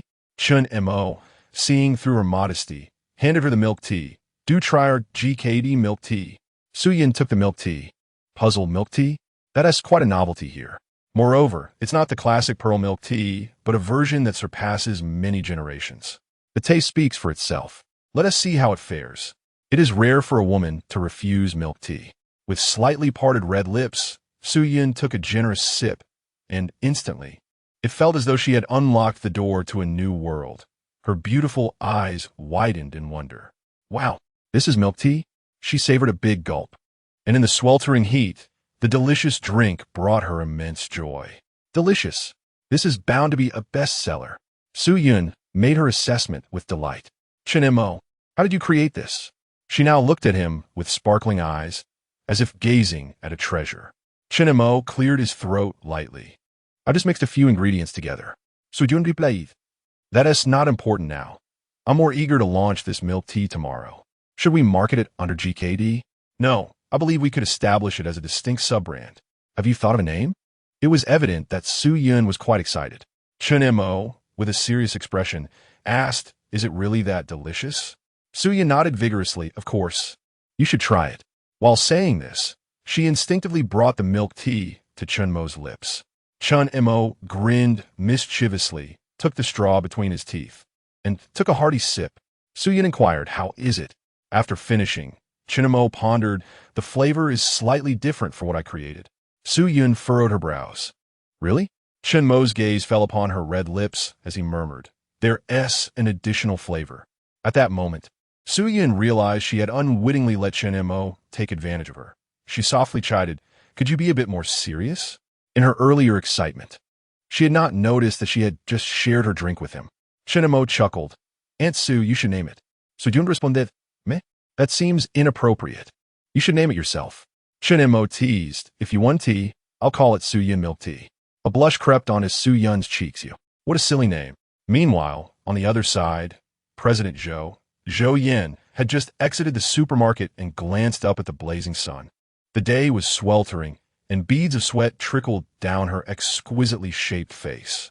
She settled into the car, gazing at the milk tea in her hand. The young man had mentioned it was a new offering from their establishment. Was it this GKD? Zhou Yan's expression turned contemplative as she inserted the straw into the cup and took a sip. Zhou Yan mirrored the surprise that Su Yun had just displayed. She lowered her gaze to examine the milk tea again. What kind of beverage is this? Unable to resist, she took another sip, her irritation dissipating, replaced by a refreshing sense of ease. With the GKD sign before her, she exited the vehicle, drink in hand. Recently, she had heard whispers of GKD, yet she remained unaware of its true flavor. Today was a fortuitous opportunity to find out. Upon entering, she ordered one of everything on the menu, though the milk tea in her grasp was not for sale. The staff were equally astonished by the striking beauty before them, holding a cup of the freshly crafted milk tea from their boss. Zhou Yin sampled each dish, discovering that the flavors were indeed delightful. By the time she stepped out of GKD, she was quite full. Before departing, she noticed a Mercedes parked in front of the shop, her eyebrows arching slightly. It seemed their own 4S dealership had clientele after all. However, she mused it might not last long. With a gentle sigh, she glanced back at the GKD. Today had certainly broadened her horizons. Nevertheless, she felt grateful for having come in person, silently resolving to embark on a new path. As the evening descended, Chen Mo drove Su Yun to her residence. How much longer can she endure? He pondered. If she were truly in urgent need of funds, it would only take a couple of days. A smile graced Chen Mo's lips as he gazed at Su Yun, aware that even if she recognized their attempts to reduce the price, she had no choice but to acquiesce. Su Yun nodded slightly. "I want to be going to the GKD third store opening tomorrow. I must await her arrival." Chen Mo, understanding her dedication to her career, did not press further. "Well, I shall head up now," she stated, reaching to unbuckle her seatbelt when Chen Mo suddenly grasped her hand, halting her. Before she could react, he leaned in closer. Su Yun's beautiful eyes widened in astonishment as she stared at him. Their moment was imbued with a burgeoning intimacy, particularly from Su Yun, who was beginning to regard Chen Mo as a man she could genuinely rely upon. Time drifted by slowly, and it was nearly half an hour later that Su Yun, her cheeks tinged with crimson, finally exited the car. Chen Mo offered to accompany her upstairs, but Su Yun, wary of being seen by Su Qingxue, stopped him. "See you tomorrow. I have to go to the city," she added. "Then the day after tomorrow," Chen Mo replied, watching as she ascended the stairs with her long, graceful legs. After she was safely inside, he drove home. The following day, in Xinjiang City, the GKD third store opened its doors. Compared to the previous day's second store, the foot traffic was significantly greater. "Boss, business is thriving," exclaimed a tall and elegant woman standing before Chen Mo. He looked up, recognizing her. "Ah, the landlady." "No, the landlady, miss." Lu Qingxian exuded an air of scholarly grace, her voice melodious. "I see you operate a hamburger shop." She had traveled extensively in big cities and was now a lecturer at a prestigious university. KFC was gradually making its mark in the larger cities. "However, your establishment seems to rival KFC, though I wonder about the quality of the food. What do you recommend?" "Hamburgers," Chen Mo replied. "Oh, then I would like a spicy hamburger, a serving of fries, and a cola." "How much is that?" Lu Qingxian produced a 100 yuan note and handed it to the cashier. Chen Mo cleared his throat. "Landlady, miss, there's no need to count the change." Lu Qingxian raised an eyebrow slightly. "That won't do. A deal must be clear." Seeing her insistence, Chen Mo refrained from further argument. In business, it was preferable to have someone like Lu Qingxian who kept the accounts transparent. She settled at a table by the glass wall, where they could admire the street view. "What brings you here, Miss Lu?" he inquired. "Compelled," she replied, her expression revealing a hint of sorrow. "Is there a story?" Chen Mo asked, smiling softly. "No story," she said, then bit her lip, gazing at him as she quietly added, "I need a favor." Chen Mo, intrigued, asked what kind of favor. Lu Qingxian extended a finger. If you assist me, I will waive a month's rent. Chen Mo was disinterested, despite having ample money. Let us discuss the matter at hand. Lu Qingxian, somewhat embarrassed, gazed at Chen Mo and said, pretend to be my boyfriend. Chen Mo couldn't help but chuckle. No way. I have no desire to involve myself in such melodramatic affairs. Lu Qingxian set down her hamburger, her expression turning earnest. Chen Mo, are we not friends? Chen Mo decisively shook his head. Not all. Lu Qingxian was taken aback. This fellow was truly impervious. Did she possess no allure in his eyes? She felt utterly devoid of charm in Chen Mo's presence. We have shared trials and tribulations together, haven't we? If you mean our shared experiences in the bar, I must disagree, Chen Mo replied. Lu Qingxian took a deep breath. So you're really not going to help? Are you? Not a chance. Chen Mo calmly shook his head. Lu Qingxian clenched her teeth and retorted. Then do not blame me for being impolite. With that, she abruptly stood up and then promptly sat down beside Chen Mo. In a hushed tone, she said, I'll waive your rent for 2 months if you agree to play this role. I beg you. The last phrase, I beg you, was whispered into Chen Mo's ear, as if she were playfully coaxing her boyfriend. Chen Mo responded coldly, make it 6 months off.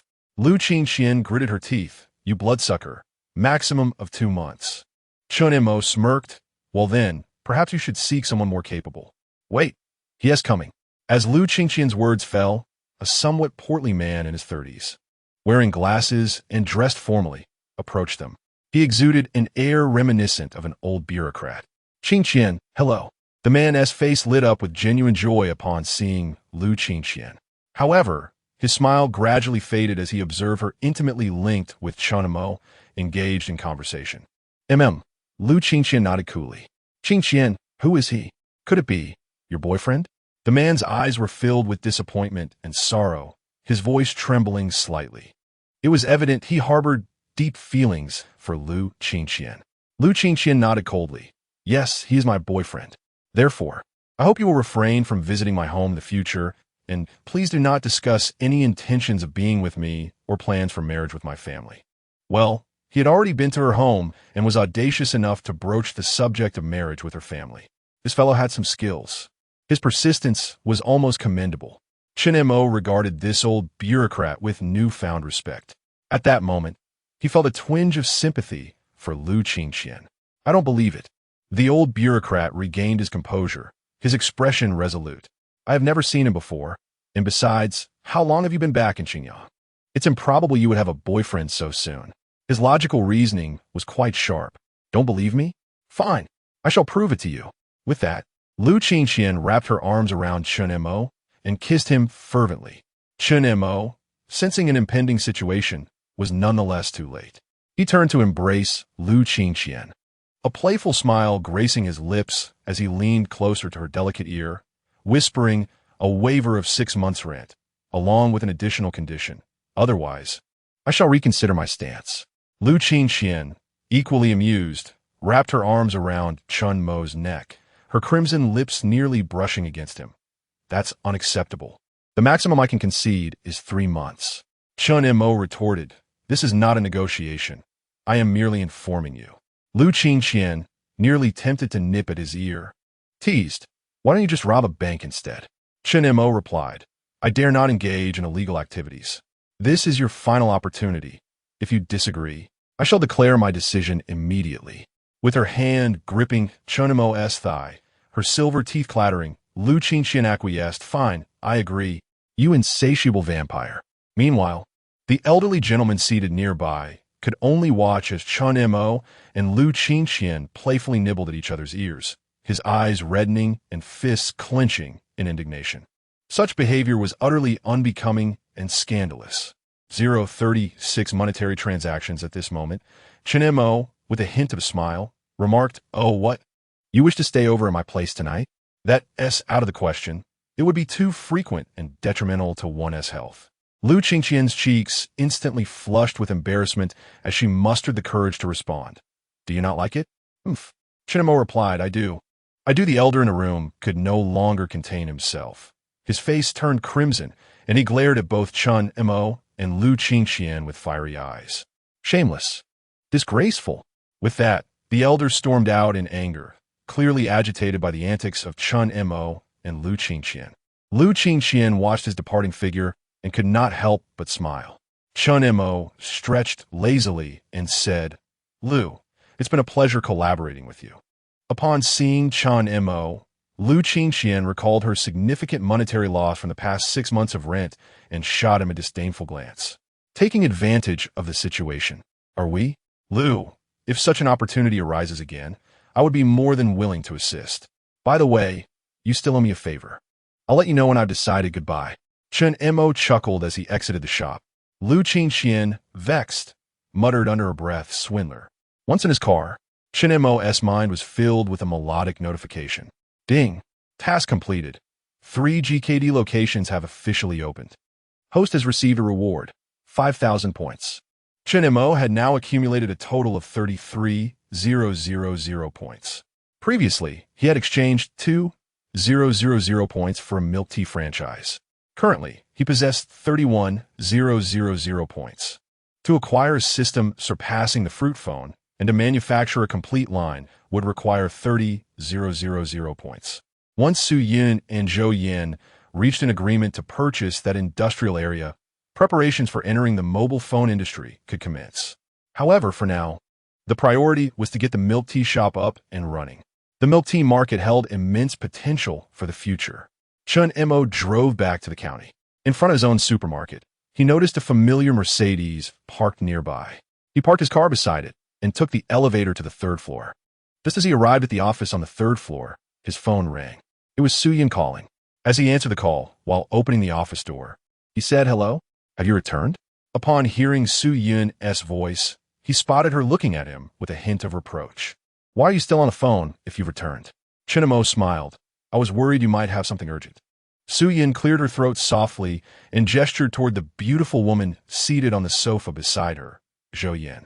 With a commanding presence and a graceful figure, Zhou Yin had long, elegant legs crossed, exuding a unique charm.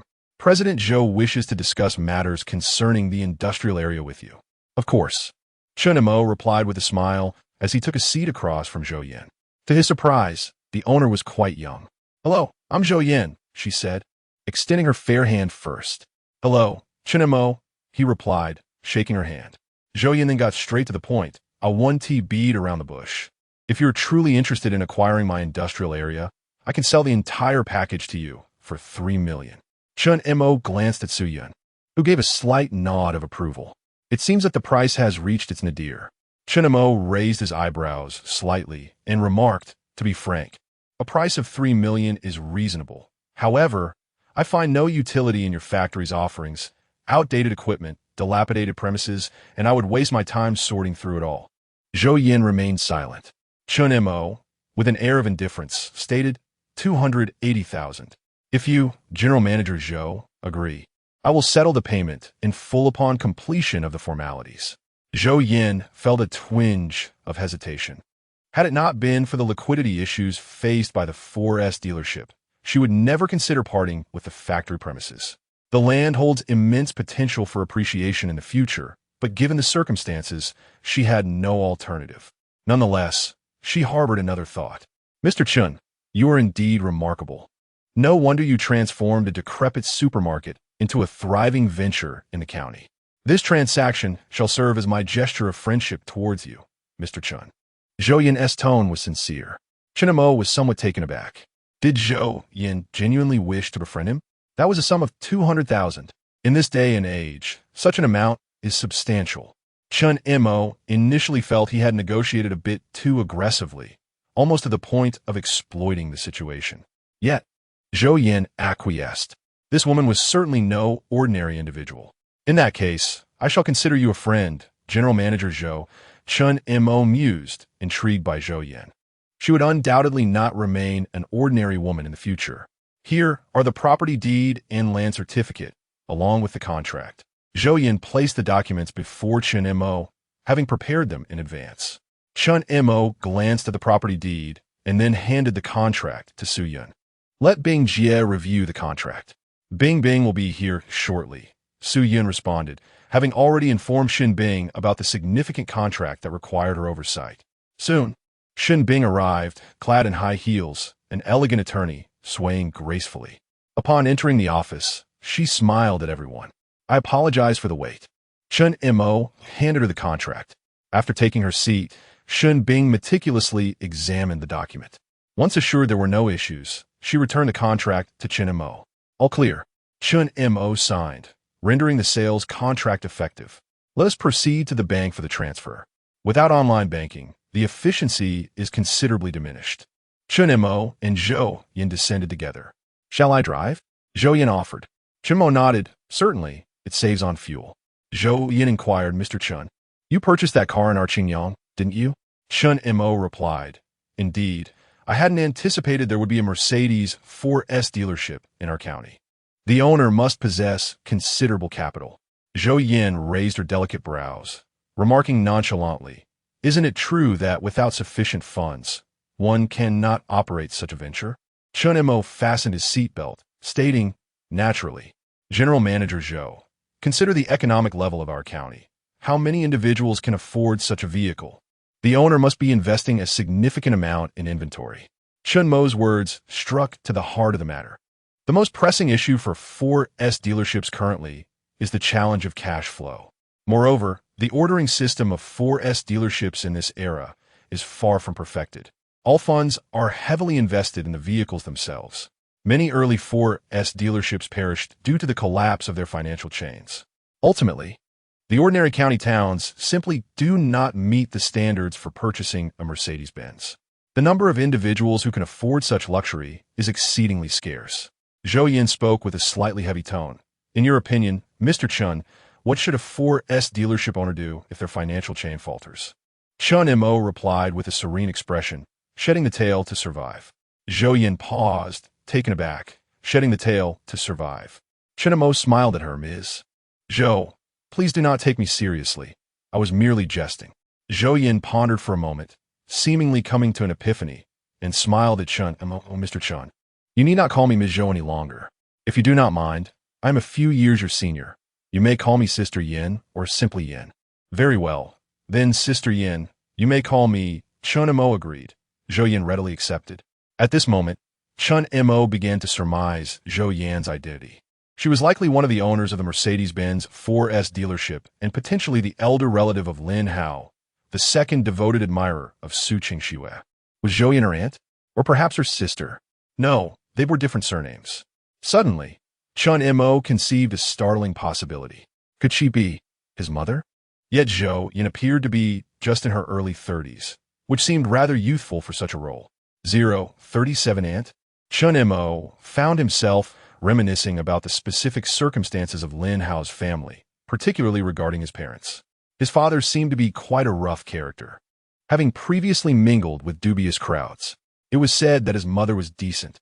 Yet Chen Mo had little understanding of her true nature and was too indolent to ponder it further. He simply believed that Zhou Yin was a commendable person with considerable poise, and her future looked promising. Upon entering the bank to process a transfer, the bank manager personally attended to Chen Mo and Zhou Yin. Upon hearing about the transfer of 2,800,000, his heart felt a pang. However, upon learning that Zhou Yan's card also belonged to their bank, his demeanor brightened as he cheerfully assisted them with the transactions. Once the transfer was completed, Chen Mo found himself with a little over 3 million remaining in his account. With the end of the month approaching, he was reminded of the impending payroll for his employees. Chen Mo reflected on how swiftly the month had passed, yet he had garnered significant achievements. I'll drive you back, Zhou Yin offered, her smile more genuine now that the financial burden had been lifted. Chen Mo nodded with a grin. Of course, it would be my pleasure. Zhou Yin, her slender fingers gripping the steering wheel, gazed at Chen Mo with her beautiful eyes. I have a business proposal I'd like to discuss with you. Intrigued, Chen Montag inquired. Oh, please go ahead, Sister Yin. As she pressed the accelerator, the car surged forward.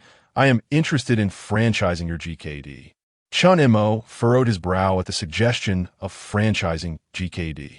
He had contemplated the notion of franchising himself. After all, the vastness of the nation and the world made it impractical to control everything single-handedly. To expand rapidly gain recognition, and consolidate funds. Pursuing a franchise model could indeed be a viable path. However, GKD was not a trump card in his hand. It was merely a small project he was willing to experiment with. It had yielded satisfactory results thus far, and sharing a portion was not out of the question, provided he could strictly enforce his standards while maintaining control over the franchisees. Looking at Zhou Yin, Chun Mo smiled slightly. What makes you want to franchise our GKD? With utmost seriousness, Zhou Yin replied. To be honest, before deciding to franchise, I conducted thorough research and sampled your offerings. I truly believe GKD has tremendous potential for the future. Chun Mo raised an eyebrow, impressed by Zhou Yan's thorough preparation. Her business acumen was indeed commendable. He contemplated, Sister Yin, I apologize, but I must carefully consider the franchising matter. Zhou Yin smiled. Of course, I await your decision. The car came to a halt in front of an old street supermarket. Thank you, Sister Yin, Chun Mo said as he exited the vehicle. Not at all. Don't mention it, she replied. Chun Mo waved goodbye and walked away. As Zhou Yin watched him leave, she sighed softly, realizing that franchising might prove more challenging than anticipated. Perhaps she should first return to the 4S shop to address her troubles. Just as she was about to drive away, a familiar scream echoed from the second floor of the supermarket. Frowning, she thought, could it be that spendthrift? Zhou Yin opened her car door and hurried into the supermarket. On the second floor of the supermarket, a crowd gathered near the elevator. Chun-mo, dare to hit me. Shoutamada. The speaker's voice was instantly recognizable to Zhou Yin. It was her nephew, Lin Hao. Within mere seconds of making a phone call, a group of young delinquents with colorful hair barged in, wielding iron rods. Zhou Yin stood tall at the elevator entrance, casting a cold gaze upon the intruders. The leader of the gang was about to unleash a torrent of curses at whoever had the audacity to block the elevator. But upon noticing it was Lin Hao's aunt, Zhou Yin, he faltered. Lin Hao had always feared Zhou Yin since childhood. Even now, he resembled a mouse caught in the presence of a cat. His gang, too, had been similarly influenced. Ani, what brings you here? Oh right, Brother Hao was attacked, and we came to help. The lead delinquent with yellow hair said, his face filled with indignation. Do not call me Ani. Can any of you explain why? Right after Lin Hao was assaulted, you arrived so promptly? Zhou Yin queried. We just happened to be nearby, the gang leader replied, his expression betraying guilt. Happened to be nearby? I suspect you had planned this mischief all along. Zhou Yin saw through their feeble ruse. She understood Lin Hao's nature too well. He was just like his father. With a chilling glare, Zhou Yin surveyed the gang. You all need to leave at once. After delivering her command, she turned and stepped onto the elevator. Her tall, slender figure and graceful demeanor, with her hair flowing behind her, left a striking impression. Those on the upper floor, including Chun Mo and Lin Hao, witnessed this scene, but their reactions were starkly different. Lin Hao wore a look of impending doom, while Chun Mo remained indifferent. Ani, what are you doing here? Lin Hao stammered, unable to meet Zhou Yan's gaze. Zhou Yan's voice was icy. What am I doing here? Speak. What trouble have you caused this time? Lin Hao, looking pitiful and aggrieved, replied, Auntie, I swear I didn't cause any trouble. The claw machine was faulty. I spent 100 tokens without catching a single prize. When I approached the staff about it, they accused me of causing a scene.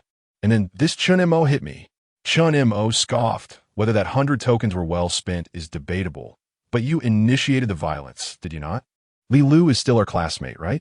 You slapped her without a second thought. Bai Ruashi, typically adorned with a sweet smile, interjected coldly. He didn't say a word before kicking one of our staff members in the stomach. Chun Mo shrugged. Claw machines do not operate on your whims alone. We all know how many tokens it takes to succeed. Your every action has made it clear you sought trouble. Should I coddle you like your father does? Lin Hao's face flushed with anger.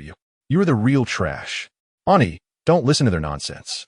A voice from the crowd murmured, we all saw it. He was the one who hit the first staff member. She kicked the girl's stomach. I witnessed it as well. The stone stirred up 1,000 waves. Lin Hao's arrogant and tyrannical demeanor incited public outrage. Zhou Yin regarded him with a cold gaze. Lin Hao, how do you intend to argue your way out of this? Lin Hao's eyes instantly reddened with fury as he retorted, Aunt, I am your nephew. Why are you siding with outsiders? If you refuse to assist me, Then so be it, but why are you obstructing my brothers? His anger surged as he turned to Chun Mo, glaring. You all better watch out. My father will not let you off easily. Don't expect this shop to continue operating. Suddenly, a sharp sound echoed through the air. Lin Hao's face instantly bore 5 vivid handprints. Silence. Zhou Yin commanded coldly. If you want your father to go back inside, feel free to call him. Lin Hao trembled involuntarily. 038, Su Yun's confession get lost. Zhou Yin glared coldly at Lin Hao, who, covering his face, fled in embarrassment. Zhou Yin then turned to Chun Mo, expressing her sincere apologies. Mr. Chun, I truly apologize. I will ensure that he is properly disciplined by his mother. Chun Mo replied with a calm demeanor. Sister Yin, this is not your fault. The one who should apologize is Lin Hao. I hope his parents can educate him properly. Zhou Yin nodded, yes. I will take my leave now. She turned and quickly departed, bringing this episode to a temporary conclusion. At this moment, Su Yun and Shun Bing hurried downstairs, concerned. What happened? Chun Mo shook his head slightly. Let us head upstairs first. Also, please ask Ruo Shi and Li Lu to come up as well. The 4 women followed Chun Mo upstairs. In the office, Chun Mo learned the details of the situation, which aligned closely with what they had recounted.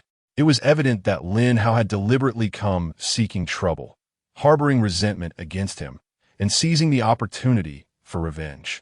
Yinjia, please calculate the salaries for all our employees today so we can distribute them tomorrow, Chun Mo instructed. The women paused momentarily, then smiles blossomed on their faces, including Li Lu, who had just been bullied. All right, Su Yin responded joyfully. By the way, regarding the GKD opening, we had promised everyone a bonus, which will increase from 100 to 200. 200. Yay, our boss is generous. Do I get one too? Shen Bing couldn't help but beam with joy. Chun Mo smiled. Everyone in the company will receive it. Also, each department, be it the supermarket on the first floor, the gaming section on the second, or GKD, should have their respective leaders select an outstanding employee for a bonus of 500. Wow, 500. The 4 women displayed expressions of astonishment. This reward was indeed quite substantial. By Ruo, she timidly asked, Boss, can we choose ourselves? Su Yun and Li Lu exchanged smiles. Selecting oneself would indeed border on favoritism. Chun Mo replied no. The 3 women sighed in unison. Chun Mo then shifted the conversation. However, each of you will receive an additional bonus of 500 this month. Boss, do I get one too? Shun Bing, the most recent addition to the group, asked with anticipation. After all, Su Yun and Li Lu have been around for nearly a month, while by Ruo, she had been present for a little over half a month. Chun Mo glanced at Shun Bing and chuckled. Yes, you will. Shun Bing remarked, Boss. That seems a bit forced. Chun Mo replied, As long as you know. The others could not help but chuckle. After briefly outlining the rewards, Chun Mo tasked Su Yun with the calculations. She was no longer merely an assistant. Given Chun Mo's current trust in her, it would not be surprising if she ascended to the position of financial director in the future. I will do my best to calculate everything tonight, Su Yun assured. Sister Yin, we can help you with the calculations. Shun Bing and Li Lu offered eagerly, as this pertained to the salaries to be disbursed the following day. Don't forget, you also need to select the outstanding employees from your respective departments, Chun Mo reminded them. Su Yin smiled and said, The selection criteria will be based on attendance, work performance, and abilities. All right then. After Chun Mo had arranged everything, they all began their tasks, tallying figures and calculating salaries. It was only late into the night, nearing dawn, that they finally reconciled all the wages and bonuses. All right, everyone has worked hard. It's time to head home and rest. Please be safe on your way back, Chun Mo said, his gaze inadvertently drifting towards Su Yun. Naturally, Su Yun sensed Chun Mo's attention and returned a tender look. At that moment, Shun Bing linked her left arm with Su Yun and her right with by Ruoshi. Addressing Li Lu, Tonight, I will see you all home. Chun Mo remained silent. Bai Ruoshi and Li Lu smiled and said, Thank you, Bing Jia. Su Yun hesitated and said, Bing Bing, want to be a bit out of your way to drop me off? Maybe I should go alone. Shin Bing, with a determined expression, replied, Whether it's out of the way or not is irrelevant. It's unsafe for you to go back alone at this late hour. You're such a delicate beauty. What if you encounter some ruffians? Come with us. Bairawashi displayed a sweet smile, adding, yes, Yinjia, join us. Chinemo thought to himself, what a bunch of light bulbs. Suyin had her own thoughts. After all, the eye contact exchange between her and Chinemo, his eager gaze, made her reluctant to refuse. Yet, Shun Bing and the others were effectively severing the red thread between them. Boss. Goodbye. Boss, rest early. Shun Bing and the others waved cheerfully to Chinemo. Before leaving, Su Yin glanced back at Chinemo, her eyes holding a hint of a resigned smile. I also wish to accompany you, but they're not giving me the chance, so don't blame me. Chinemo sighed deeply, watching the 4 female assistants descend the stairs and leave together. Once back in his room, and after washing up, he lay on his bed and took out his phone to message Su Yin. Aunt Su, are you home? After sending the message, it took about 10 minutes for a response. Su Yin replied, I'm home, just finished taking a shower. Wrapped in a towel, with her hair cascading down, she sat on the edge of her bed, exuding a mature and alluring demeanor. Every movement she made radiated the charm of a sophisticated woman. With a smile, she replied to Chun Mo's message. I can't sleep. Upon seeing Chun Mo's message, Su Yin smiled softly and asked, why? Chun Mo's reply came instantaneously. I miss you, Ansu. Su Yin felt her heart race and her cheeks flush at Chun Mo's candid confession. Though older than him, she felt like an inexperienced girl when it came to matters of the heart. However, Chun Mo had clearly expressed his feelings, and Su Yin, true to her character, would undoubtedly respond in kind. Tonight I had intended to stay, but Bing Bing and the others insisted on accompanying me. Chinemo sensed Su Yun's feelings and couldn't help but smile with delight. This clear sentiment was no less significant than Su Yun's wish to stay. Ansu, how about I come over to see you now? Chinemo found himself unable to contain his feelings. Upon receiving a message from him, Su Yun's heart skipped a beat, and she instinctively glanced towards the adjacent room where Su Qingxue resided. Although Chan Mo's emotions were running high, she reminded herself to remain composed. It's too late. You mustn't let your thoughts wander. You should rest early. As Chinemo read Su Yun's reply, he let out a deep sigh. Very well. Their nocturnal conversation came to a halt. After a while, a notification chimed. Chinemo picked up his phone to find a message from Su Yun. In truth, I miss you. Good night. Upon reading her words, Chinemo felt his heart skip a beat. Could this be Su Yun's confession of affection? Overcome with excitement, he struck the bed with his fist and promptly replied, Aunt Su, I miss you too. Good night. Meanwhile, on the other side, Su Yun had buried her flushed face beneath the covers, her long, graceful legs entwined tightly. How utterly embarrassing. 039, the couple's secret Chinemo and Su Yun found themselves deeply enmeshed in love. A restless night ensued. The following day, Chun Mo awoke languidly at 9 in the morning, the remnants of sleep still clinging to him, attributing his late awakening to the endless thoughts of Su Yun that had occupied his mind the previous evening. A sudden knock echoed at the door. Chun Mo hastily donned a garment and stepped outside, only to find Su Yun, the very person he had been thinking of all night, standing at his doorstep. Su, Aunt, why are you up so late? He inquired. With a gentle and soft voice, laced with concern, Su Yun replied, I was worried about you. Chinemo gazed at her unabashedly and confessed, I was thinking about you. A fleeting blush crossed Su Yun's beautiful eyes, and she lightly chided, What are you saying? Come, have breakfast. She handed him a bowl of noodles she had brought. With a beaming smile, Chinemo accepted the breakfast. Did you bring this for me? Hurry. Let us take it inside. I have to go to work. Feeling a rush of embarrassment under Chun Mo's gaze, Su Yun turned and, with her long, graceful legs, swiftly walked towards the office on the other side of the 3rd floor. Chun Mo, holding the breakfast, admired her perfect silhouette and couldn't help but smile. After quickly freshening up, he entered the office with the breakfast in hand. The office was bustling with the presence of Su Yun, Shun Bing, Bairuashi, and Li Lu. With a cheerful demeanor, Chun Mo greeted them while savoring the noodles. Everyone is here. This bowl of noodles is particularly delicious today. Their expressions varied as they observed Chun Mo enjoying his meal. Su Yun felt a wave of heat rise to her cheeks upon seeing Chun Mo's conspicuous display of the noodles. I only brought you a bowl. Was it necessary to flaunt it? Boss, where did you buy these noodles? I must try them next time, Shun Bing inquired with interest. Clearing his throat, Chun Mo replied, just down the street from our shop. There are so many establishments. You must take us there next time, Shin Bing insisted. With a grand gesture, Chun Mo turned to Su Yun and said, no problem. Su Yun merely smiled, a hint of exasperation in her eyes. After finishing his breakfast, Chun Mo turned to Su Yun and said, Su Aunt, let's go. All right, she responded, rising to follow him. Today, she donned the white suit and short skirt that Chun Mo had purchased for her in the city. The tailored skirt accentuated her mature figure, showcasing her exquisite curves.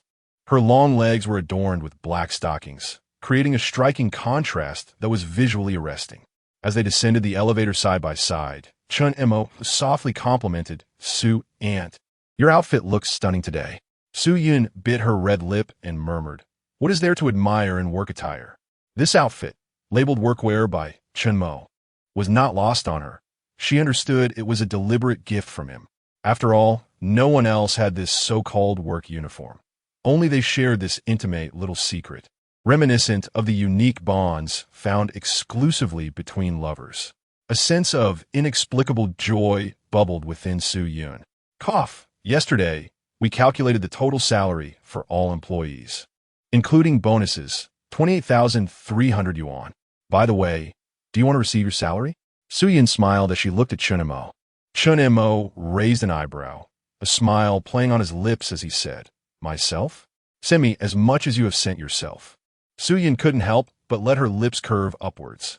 This fellow seems to require a connection to himself in every aspect to feel at ease. However, she was no different. Chun Mo drove Su Yun to the bank. Each time the bank president, Li, caught sight of Chun Mo, a sense of trepidation washed over him. This was primarily due to the substantial amounts Chun Mo withdrew each visit. President Li, no need to worry. I'm just here to withdraw the employees' salaries this time. Really? That's wonderful. Chun Mo greeted President Li with a smile. President Li is gaze inevitably lingered also in beside Chun Mo. Her appearance and demeanor far surpassed the tellers at their bank by several magnitudes. President Li couldn't help but marvel at how, given Chun Mo's wealth, it was only natural for him to be accompanied by such a woman. The transaction concluded swiftly. Goodbye, Mr. Chun. President Li even escorted Chun Mo to the door. Chun Mo waved his hand. No need for formality, President Li. As they got into the car, Su Yun remarked, when did bank presidents become so courteous? Escorting people to the door? Chun Mo chuckled, understanding her sentiment. It is indeed wonderful to be wealthy. For an ordinary person, simply depositing or withdrawing money hardly affords the opportunity to meet the president, let alone be personally escorted to the door. This exemplifies the disparity in treatment between major clients and ordinary individuals. The reality is such, and may become even more pronounced in the future. As Chun Mo spoke, he handed a paper bag to Su Yun. She accepted it and glanced inside, puzzled. Isn't this more than 30,000? I withdrew 100,000. The remainder is for opening the milk tea shop. Chun Mo replied with a smile. Su Yun nodded in understanding. She was quite fond of the milk tea's flavor and eagerly anticipated the shop's opening. In the morning, the salaries were distributed, and then everyone was informed about the evening's company dinner, which would follow a voluntary attendance policy. Those who wished to come could, and those who did not need not feel obligated. A dinner? Sounds good. This was Su Yun's first time participating in such an event, and she was intrigued. Moreover, the voluntary attendance principle was rather considerate. There would inevitably be those who preferred not to attend or had other matters to attend to. The car halted in front of the GKD store. Chun Mo sensed the employees' gazes directed at him. Su Yun also revealed a smile. If the salaries hadn't been issued this morning, I reckon everyone will be distracted while working today. Chun Mo laughed. Disperse it quickly. Workers' wages should not be delayed even a second longer. Su Yun signaled an okay with her hand. She was quite thrilled as it was her first time receiving such a substantial salary. In a manner of speaking, this could signify a new starting point in her life. As Chun Mo and Su Yun stepped out of the car, they felt the weight of many attentive eyes upon them. The employees of GKD, supermarket staff from the first floor, and those from the second floor, all resembling a group of eager, children awaiting nourishment. With a smile, Chun Mo ascended the stairs with Su Yun and instructed Li Lu to go downstairs to notify the employees, calling them one by one. After all, the store still required supervision. At the entrance of the office on the third floor, whenever an individual emerged with a beaming smile after receiving their salary, those waiting outside would promptly follow them inside. Chun Mo stood beside Su Yun, relishing the joy radiating from everyone as they collected their paychecks. Methodically, she verified the salaries before signing off on them. It took nearly an hour to dispense the wages to all employees. Upon reaching the final name on the list, Su Yun smiled and called out, "Chun Mo, it's your turn to collect your salary." Approaching, Chun Mo cast a glance at the temporarily vacant office before leaning in to plant a kiss on Su Yun's cheek. Su Yun's lovely face flushed a deep crimson, and she playfully glared at him, scolding, "This is the office. Come to collect your salary and sign." With a cheerful grin, Chun Mo accepted the envelope, saying, "Thank you, Aunt Su." Su Yun raised an eyebrow, letting out a light huff. Chun Mo opened the envelope and counted. "Aunt Su, your salary is quite substantial, 3,700. His earnings were equal to hers. With a raised eyebrow, Su Yun graciously inquired, "What would you like to eat today?" "It's on me." Chun Mo smiled, asking, "Really? Anything I desire?" Su Yun nodded enthusiastically, "Of course." A refreshing and elegant scent, characteristic of a mature woman, wafted from her. Chun Mo leaned closer to her ear, whispering, "Let's eat." Su Yun momentarily froze, her flawless oval face instantly ablaze with warmth. "Pa!" 040 intoxicated banter with Aunt Su. The intimate words exchanged between the couple caused Su Yun to flush and her heart to race. With a gentle tone tinged with playful reproach, she said, "Could you not be so frivolous?" Chun Mo, however, remained oblivious to any hint of her annoyance. Knock, knock. A sound of knocking echoed from the door. Chun Mo instinctively created some distance, realizing their closeness was perhaps too intimate. "Come in," he called. The office door swung open, revealing Li Lu, who entered with a cheerful demeanor. "Sister Yun, everyone from the first-floor supermarket, including all the GKD staff, is heading out for a dinner gathering." Su Yun smiled and nodded, "All right." Just then, Bai Ruoshi and Shun Bing also arrived. "Sister Yun, everyone from the second floor is going too." "Very well, Bing Bing. What about you?" Su Yun inquired, her smile directed at Shun Bing. "Of course, I must attend the company's first gathering," Shun Bing replied, turning her curious gaze towards Chun Mo. "I wonder, boss, aside from arranging our meal, what other activities do you have planned?" Chun Mo responded, "You could all brainstorm some ideas. After all, most of the employees are women." He genuinely had no idea what they would enjoy. Su Yun interjected, "Really, a meal and some karaoke should suffice." Shun Bing smiled. "Indeed, there aren't many other entertaining options." Chun Mo nodded and concluded, "Then I'll leave it in Aunt Su's capable hands." Su Yun replied, "Then I must go ahead and make the restaurant reservation." Shun Bing eagerly offered, "Sister Yun, I'll accompany you." Chun Mo thought to himself, "What a third wheel." Su Yun glanced at Chun Mo and smiled, "Mr. Chun, is it all right if Bing Bing comes with me?" Chun Mo, feigning annoyance, replied, "Go ahead." Sharing a knowing smile, Su Yun said, "Let us head downstairs. Everyone needs to finish their work today. We don't want to delay tonight's gathering." Chun Mo then turned his attention to preparing for the bubble tea shop. The ideal location for the shop would be right next to GKD. Although the supermarket space might need to be further compressed, they could also consider knocking through the back warehouse and perhaps acquiring another nearby warehouse. After surveying the area, Chun Mo was startled by the warm greetings from neighbors and shopkeepers alike, revealing his newfound fame.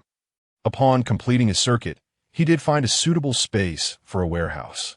However, the vendor, upon recognizing Chun Mo, promptly raised the price, jokingly remarking that as a big boss, he shouldn't be concerned about such trifles. Chun Mo shook his head and departed. While he had the means, he was not one to be taken advantage of. It might be wiser to leave such matters to Su Yun and her team. Returning to the entrance of GKD, he fortuitously encountered Su Yun and Shun Bing returning from their reservation outing. "Have you secured the booking?" "Yes, at Qingyang Restaurant." "Great," Chun Mo nodded. Qingyang Restaurant was among the finest in the county and merely a 10-minute walk away. Su Yun had coordinated with Chun Mo during the reservation process. And regarding the subsequent karaoke, it would be casually hosted on the second floor of their supermarket, allowing them to sing as late as they wished. Chun Mo glanced at the time. It was already 6 o'clock, the hour designated for dinner. Today, everyone was permitted to leave work early, including the 2 GKD branches in the city. The company would reimburse the employees for their dining expenses, albeit with a cap. Each establishment could not exceed a total of 500 yuan. This limit was, in fact, quite generous. All right, let us gather everyone, Chun Mo said, looking towards Su Yun. She smiled and nodded, proceeding to inform Li Lu and Bai Ruoshi. In no time, everyone had assembled, eager for the meal. Let's go, he declared. The group set off in high spirits towards their destination. Chun Mo climbed into Shun Bing's car, accompanied by Su Yun, Bai Ruoshi, and Li Lu. The 5 of them arrived at the restaurant first, with others trickling in shortly thereafter. Half an hour later, all the dishes had been served. Before they began, Shun Bing smiled and said, "Boss, won't you offer a few words to kick things off?" The others chimed in eagerly. Clearing his throat, Chun Mo responded, "Everyone has worked hard over the past month. Let us eat." His brief statement left everyone momentarily taken aback. "Let us raise a glass together," Su Yun said with a smile, standing up. "Cheers!" The group exclaimed in unison, laughter filling the air. The gathering proceeded with joviality, perhaps due to Chun Mo's approachable demeanor, which fostered a comfortable atmosphere. Once Shun Bing initiated the first toast to Chun Mo, the floodgates opened, especially after learning that Chun Mo had a low tolerance for alcohol. The ladies approached him one after another to offer toasts. Had it not been for Su Yun's vigilant presence, shielding him from many of the drinks, he would surely have had to be carried home. Nevertheless, Chun Mo still found himself intoxicated. "The boss is down," Shun Bing remarked. A hint of regret etched on her face as she looked at him. "So no singing then? What is there to sing? It's getting late. Everyone should head home. Please take care on your way back." The older ladies, adhering to a spirit of thriftiness, packed up a considerable amount of uneaten food to take home. Subsequently, the group dispersed in clusters, making their way back. Li Lu had intended to accompany Su Yun to ensure Chun Mo got home safely, but due to her mother's insistence, she had to leave first. "Ruoshi, you should head home too. I'll take Ruoshi back, and then I'll see you and Chun Mo home, Sister Yun." "Sister Bing, there's no need. I can go back by myself." "Are you sure?" "Yes, really my family is coming to pick me up," Bai Ruoshi confirmed with a sweet smile. "All right then." With her family coming for her, Su Yun and Shun Bing felt reassured. Shun Bing drove Su Yun and Chun Mo home. Once they arrived at the foot of the building, Su Yun turned to Shun Bing and said, "Bing Bing, you can head back now." "And how will you get home?" Shun Bing inquired. "With Chun Mo in this state, I'm worried about leaving him alone. I'll stay with him for a while, and then I can sleep in the office." She lied, her heart racing, perhaps due to the alcohol. Shun Bing remained oblivious to any irregularities, giving a slight nod. "Very well, I shall take my leave." Su Yun waved her hand in farewell, advising, "Drive carefully." Shun Bing smiled, "Rest assured." The vehicle made a swift turn and sped away. As soon as Shun Bing departed, Chun Mo leaned closer to Su Yun, whispering softly, "You smell delightful." Su Yun felt her cheeks flush, lightly scolding, "You're quite unruly, even inebriated." She began to question whether Chun Mo was truly intoxicated. "Chun Mo, cease your pretense." "Oh," Su Yun exclaimed softly, involuntarily shuddering. Fortunately, Chun Mo released her just in time. Otherwise, they would have tumbled to the ground. Su Yun's exquisite oval face could not help but flush with embarrassment. Feeling both shy and irate, she admonished, "Chun Mo, if I discover that you are merely feigning drunkenness, you shall face the consequences." Chun Mo rubbed his forehead against her neck and murmured, "Aunt Su, I wish to sleep." Su Yun found herself at a loss for words. "You must not act this way." Su Yun assisted Chun Mo into the elevator, relieved that it was operational. Otherwise, she doubted her ability to help him ascend the stairs. Once they reached the upper floor, Su Yun closed the elevator door. Chun Mo maintained his embrace around her. "Chun Mo, where are your keys?" Su Yun inquired, searching his coat pocket but finding nothing. Chun Mo retrieved the keys from his pants pocket and handed them to her. "Here, Aunt Su." Su Yun took the keys, supporting Chen Mo as she opened the door. She guided him into the room. "Is there anything for sobering up a home?" she asked softly as she laid him down. Chen Mo shook his head. Su Yun, with no choice, rose to search for something herself and opened the refrigerator. Typically, fruit juice, honey, or yogurt are effective for sobering up, but there was none to be found. Fortunately, there was a supermarket nearby. Su Yun swiftly descended the stairs, her long legs carrying her quickly, and turned on the lights in the ground floor supermarket, grabbing a bottle of orange juice before heading back upstairs. She poured a glass of orange juice and gently fed it to Chen Mo, who was half awake, resting against her. After consuming the juice, he felt slightly more conscious and comfortable. Su Yun fetched some warm water and used a soft towel to wipe the sweat from his brow. This appeared to be the second time she had tended to Chen Mo. After finishing her task, she found herself perspiring as well and quickly cleaned up. Once she was done, she returned to Chen Mo's side to see if he had fallen asleep. In a daze, he murmured, "Aunt Su." Su Yun, intending to leave, hesitated and turned back to him, softly asking, "Are you still awake?" Chen Mo did not respond. Was he sleep-talking? A smile crept onto Su Yun's lips as she watched him. This guy, still thinking about her, even in his sleep? Just as she was about to depart, Chen Mo grasped her hand, his voice trembling slightly. "Aunt Su, it's so cold here. Please hold me." Su Yun was momentarily taken aback. Cold? She was skeptical. Was Chen Mo dreaming and feeling chilly? "Aunt Su, I'm so cold, please save me," he continued, curling up. Su Yun's heart trembled at the sight. She could not afford to ponder if he was being intentional. Without hesitation, she leaned down and embraced him tightly. Chen Mo immediately ceased his pleas for help. Su Yun felt something amiss, but lacked any evidence. The night passed in the blink of an eye. The summer sun shone warmly and fervently. Its blinding rays awakened both Chen Mo and Su Yun. Upon waking, Chen Mo looked at Su Yun in astonishment, then instinctively glanced at his unscathed attire, exhaling in relief. "Aunt Su, how did you end up here?" Su Yun was momentarily taken aback by his actions and his abrupt inquiry. What did he mean? Did he fear that she would take advantage of him? She rolled her eyes playfully, responding with a hint of annoyance. "What do you think?" Chen Mo gently rubbed his brow, attempting to recall the events of the previous night. "I remember drinking too much, and it seems someone brought me home. After lying down, I can't remember anything else. Was it you, Aunt Su? Who took me back?" Su Yun regarded him with an expression that suggested she was amused by his continued performance. Who else could it be? Chen Mo tightened his shirt, a sense of trepidation washing over him as he looked at Su Yun. "Aunt Su, you really shouldn't take advantage of someone when they're intoxicated." Su Yun, alfamusiv, half exasperated, picked up a pillow and playfully struck him in the face. "Take advantage of you? Please." She swiftly exited the room, her curvaceous figure leaving an impression as she departed. Chen Mo hurriedly called after her, Hey, Aunt Su, I was just joking. Don't be mad." He embraced the pillow and inhaled deeply, catching a lingering scent reminiscent of Su Yun. With a smile, he stretched lazily beneath the sunlight streaming through the window. Thoughts of Su Yun brought forth a smile. Stepping out of the room, he found that Su Yun had vanished. Indeed, he had been quite inebriated last night. But after consuming the juice brought by Su Yun, he had regained a measure of clarity. He had even performed a little impromptu act of feigned vulnerability, not expecting Su Yun to engage.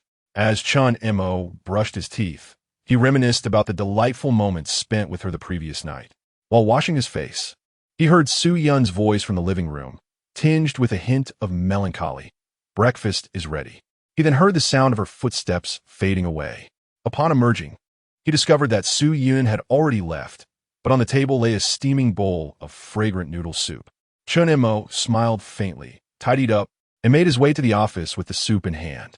However, upon entering the office, he found that Li Lu, Bai Ruoxi, and Shen Bing all had their own bowls of noodles. "Oh, boss, it seems you have noodles too," Shen Bing remarked with a smile. Chen Mo replied, "Well, that was intended to be a little show-off, but it appears everyone has their own."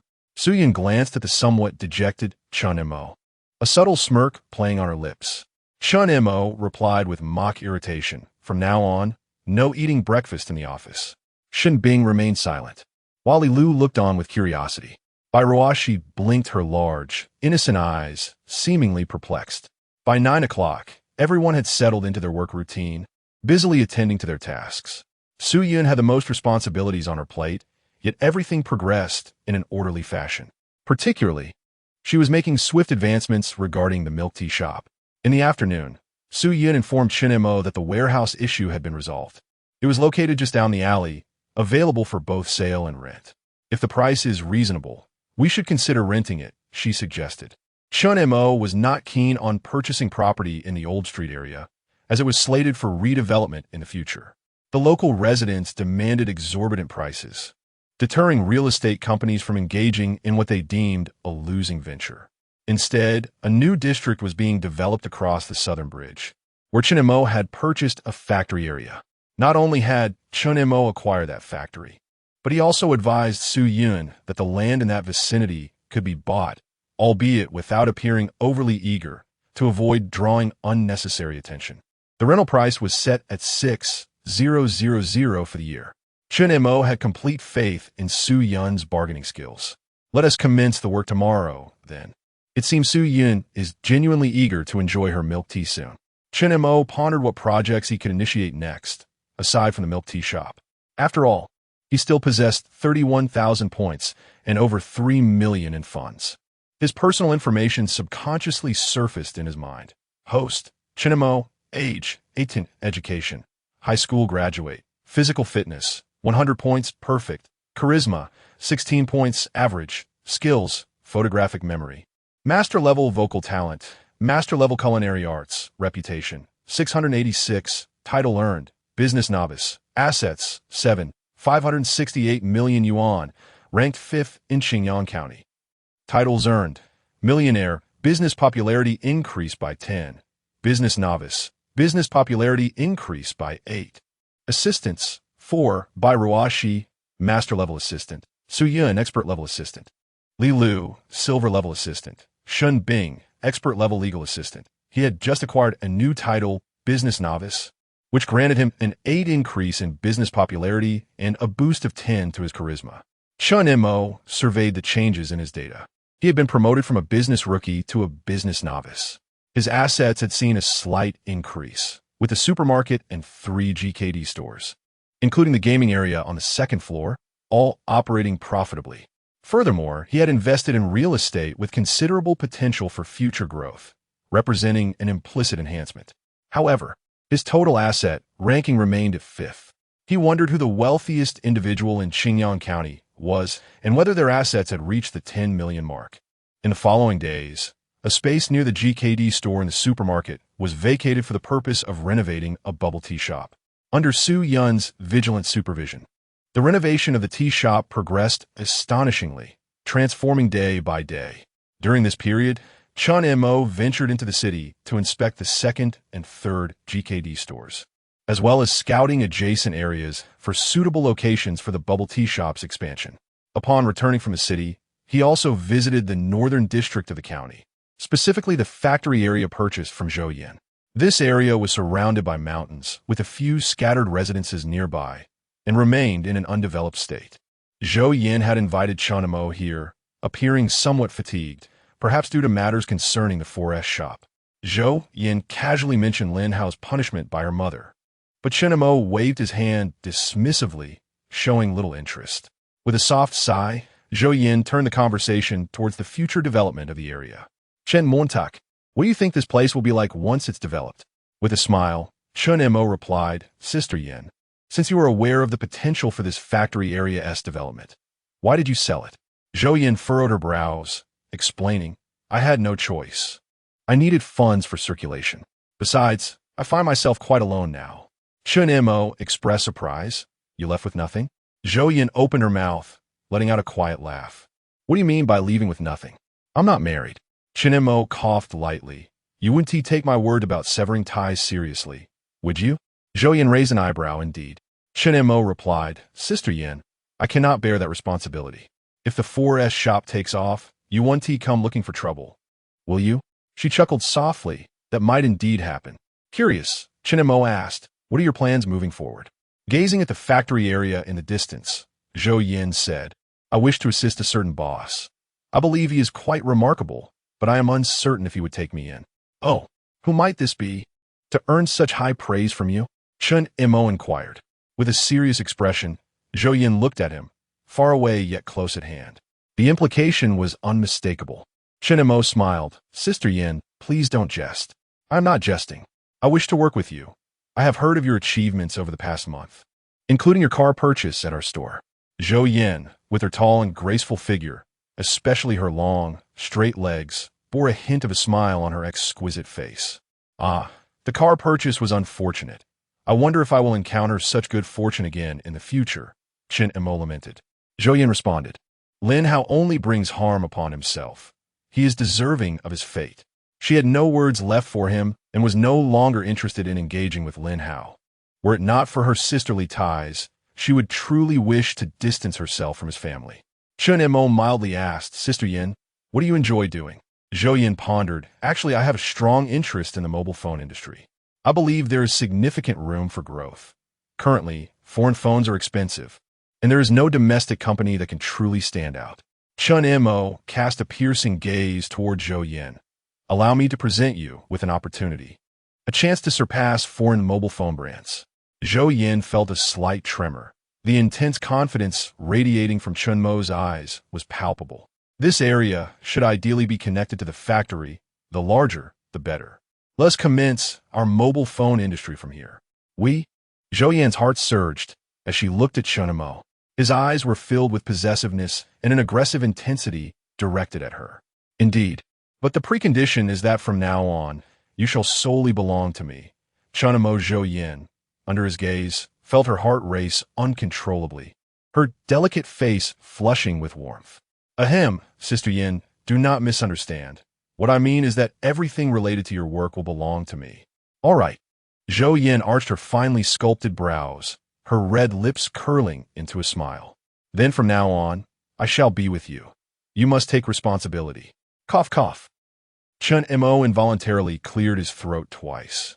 Zhou Yin smiled as she lightly tucked a strand of hair behind her ear, her fair skin shimmering under the sunlight. Pleasant collaboration. Pleasant collaboration. Chun Mo grasped Zhou Yan's soft, fair hand. The vehicle made its way towards the city. Zhou Yin inquired curiously, what will my position be? Chun Mo replied ambiguously, Assistant Secretary. Zhou Yin. Chun Mo smiled faintly. Responsibilities.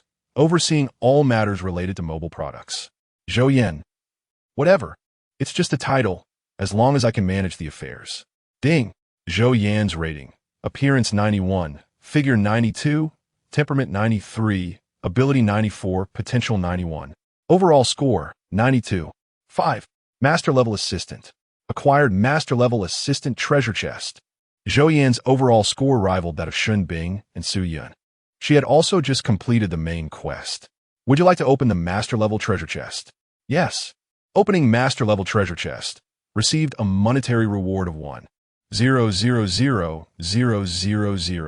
Acquired skill. Marketing master. Marketing master. Any marketing strategy yields a 100% additional bonus. This skill is formidable, truly worthy of a master-level treasure chest. Chun Mo looked at Zhou Yin with satisfaction. As Zhou Yin drove, she sensed Chun Mo's gaze upon her and lightly coughed, saying, It is too late to regret now. Chun Mo chuckled. I have no regrets. Zhou Yin. Then why do you keep staring at me? Chun Mo raised an eyebrow. I was pondering, Sister Yin, given your exceptional qualities, why are you still unmarried? Zhou Yin glanced back at Chun Mo, responding indifferently. I have no interest in men. Chun Mo. After a brief silence, Zhou Yin continued. Part of it is due to my sister. Her husband, ex-husband, is a scoundrel, utterly incompetent, prone to instigating trouble, brawling, and gambling, with a plethora of bad habits. Marrying such a man would be tantamount to ruining one's life. Chun Mo nodded. Indeed, it is wise to maintain your single status. Zhou Yin furrowed her brow slightly, sensing that Chun Mo's words seemed to be a trap for herself. Before getting out of the car, Chun Mo remarked, There's no need for you to come here. Just call me if anything arises. Zhou Yin nodded in agreement. As Chun Mo exited the vehicle, he strode directly towards Su Yun, who was directing the renovation of the milk tea shop at the entrance. Zhou Yin observed from the doorway, her gaze gradually brightening with the promise of a different world awaiting her in the future. Su Yun oversaw the hanging of the sign. Upon seeing the words GKD Dongyun Milk Tea inscribed upon it, a smile crept across her face. The name Dongyun was chosen by Chunimo. Initially, Su Yun hadn't paid much attention, but upon closer inspection, she realized the name was somewhat inappropriate. There was no time to change it. She could only pretend to be oblivious to the meaning of those two characters. Yesterday, Shun Bing had curiously inquired about it while registering the trademark. In a moment of inspiration, Su Yun had concocted an explanation. Chun Mo is fond of the music that embodies Eastern elegance, hence this name. Andy Su. Yes. You're back. Su Yun glanced at Zhou Yan's car with a smile. Did you reach an agreement? Yes. Su Yun had also played a role in bringing Zhou Yan on board. With her numerous responsibilities, she simply could not afford to attend to matters of the factory. Moreover, she had gradually become adept in the real estate sector and had established a few connections. When will the milk tea shop officially open? When would you like to have some? Annie Su. Chinamo asked softly, smiling. Su Yun playfully bit her red lip. Don't tease. Let's choose an auspicious time. Chinamo chuckled. It's not a wedding. What's the need for an auspicious time? Su Yun. The tea shop is set to officially open at 8:58 tomorrow morning, a time chosen by Su Yun. For the time being, she is managing the establishment and has been diligently recruiting staff. Most matters concerning the tea shop are being handled by Su Yun, yet whenever she encounters uncertainty, she promptly seeks Chun Mo's counsel, as his final approval is essential. The decor of the tea shop leans towards a traditional Chinese aesthetic. It does not forego modern elements.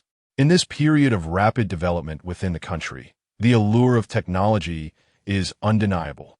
The interior of Dong Yun embodies ancient charm, while its exterior exudes a contemporary technological vibe, instantly captivating the younger demographic.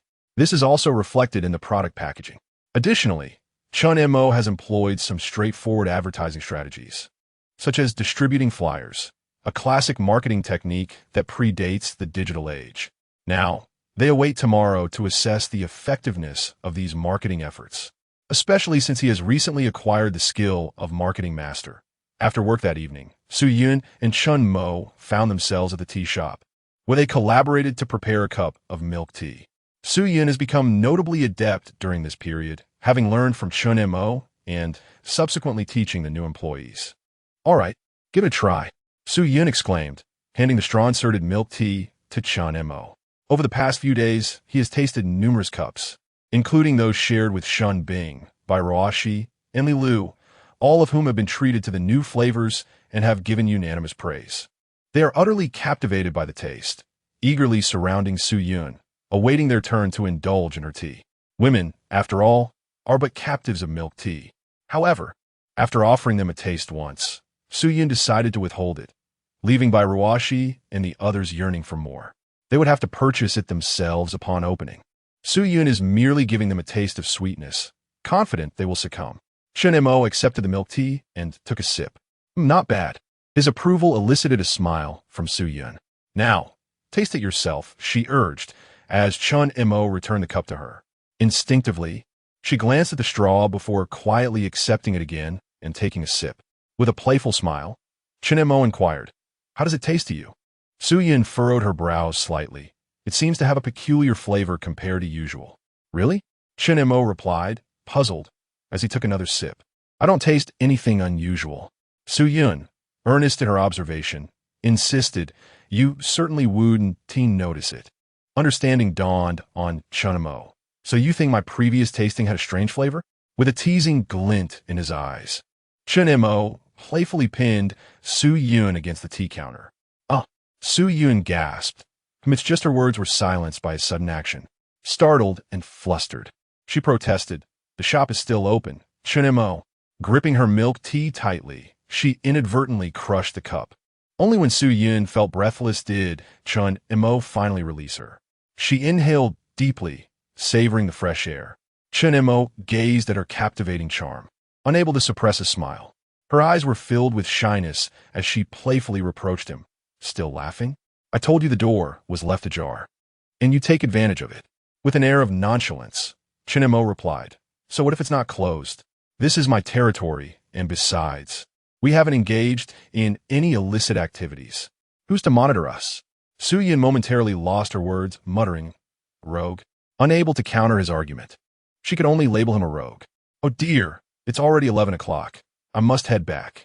Glancing at her watch, she began to gather her belongings in preparation for her return home. Suani, allow me to escort you, Chinemo offered. You've been running around for days. You should rest early. The milk tea shop opens tomorrow, so I can manage on my own. Chen Montag steppet closer, wrapping his arms around her soft waist. Haven't you been working even harder, overseeing the progress of the milk tea shop? It would be truly heartless of me to let you walk home at this hour. Su Yun felt her heart race at Chun Mo's declaration, and she refrained from rejecting him, softly responding, I don't blame you. Who would dare call you heartless? Her words, somewhat protective of him, brought a smile to Chun Mo's face. Su Yun. Chun Mo opened the passenger door, and she adjusted her skirt with a graceful motion before elegantly sliding into the car. He entered from the other side, started the vehicle, and drove towards Su Yun's home. Suani, why not learn to drive as well? Where would I find the time? I might as well buy a bicycle. It only takes 10 minutes to get from home to the shop. But bicycles aren't safe at night. I worry. Su Yun couldn't help but chuckle. It was merely Chun Mo's excessive concern for her. In truth, most of the time, she felt safe. Yet, at night, she too had reservations about her safety. It's better to be cautious than to face unforeseen circumstances. Suani, you should learn to drive. Once I go to university, this car will remain at the company for your official use. Using this car for official purposes? Su Yun was somewhat taken aback. After all, it was a Mercedes-Benz, which seemed rather extravagant for such use. You will be the manager of our company in the future, or rather, the director, representing the entire organization. Isn't it quite normal to use a Mercedes? But I truly lack the time. Rest assured, driving is simple. I will teach you, and then we can visit the driving school. It won't take much time. There were ulterior motives at play. As long as Su Yun attended the examination venue, it would suffice. As they conversed, the car arrived at Su Yun's residence. Reflecting on Chun Mo's imminent departure for university in a month, she lightly pressed her lips together and said, You and Su Qingxue are attending the same university. If possible, could you look after her? With a smile, Chun Mo responded, Given her popularity at school, she will have plenty of help. I doubt she will need me. Su Yun was aware of Su Qingxue's popularity. After all, her beauty was undoubtedly an advantage. I just fear she may stray into the wrong crowd. Sigh, that Lin Hao caused trouble the last time he visited. I'm worried about Qingxue associating with him. Rest assured, Aunt Su, Qingxue is quite resolute. Lin Hao is certainly no match for her. Chen Mo is well aware of Su Qingxue's depth and cunning. Lin Hao, a melancholy figure, is utterly captivated by Su Qingxue's beauty, rendering him incapable of discerning direction. Of course, he himself was not much different in his past life. Su Yun gazed earnestly at Chan Mo and inquired, Pray tell, why is it that you now harbor no affection for Qingxue? Is it a case of love turning to hate? Chen Mo was momentarily taken aback, then broke into a smile. With a serious demeanor, he looked at Su Yun and replied, Aunt Su, I do not harbor any feelings for Qingxue. My sentiments towards her are merely those of an ordinary classmate, neither love nor hate. Having lived once more, I have gained clarity. Su Qingxue, who truly cares? At present, my sole pursuit is to chase after what I desire. Su Yun's beautiful eyes sparkled with a scrutinizing mirth. Then what was it that drew you to my residence so frequently in the past? Chen Mo met Su Yun's gaze directly. I came to see you, Aunt Su. Su Yun was momentarily taken aback, her eyes widening in astonishment as she looked at him. You were harboring ulterior motives back then? What purpose does it serve to please my mother? Chen Mo naturally refrained from divulging the truth regarding his significant shift in attitude towards Su Qingxue. Su Yun harbored no doubts about his words, particularly concerning Chen Mo's apparent dislike for Su Qingxue. In fact, Su Yun possessed a clearer understanding of the situation than Su Qingxue herself. Conversely, Su Qingxue seemed to believe that Chen Mo's change in demeanor indicated that he did not actually dislike her. After all, Chen Mo had previously been compliant and obedient to her every whim. It was implausible that he would disregard her merely because she had scolded him a few times, especially since she had done so on numerous occasions before. Su Qingxue recalled a book she had read, which suggested that the more a boy likes a girl, the more he tends to tease her, essentially to draw her attention. Under the impression that she had unraveled Chunmo's intentions, Su Qingxue decided to ignore him, eager to see how long he could maintain his facade. Thinking of Su Qingxue, Su Yun couldn't help but let out a soft sigh. Recently, Qingxue had changed jobs, joining a clothing store alongside her classmates. Previously, she had worked in Mercedes' dealership, but had left due to a severe reprimand from her family over Lin Hao's car sales debacle. "All right, I'll head upstairs now. Drive carefully," she said. Chen Mo watched Su Yun exit the car before ascending the stairs.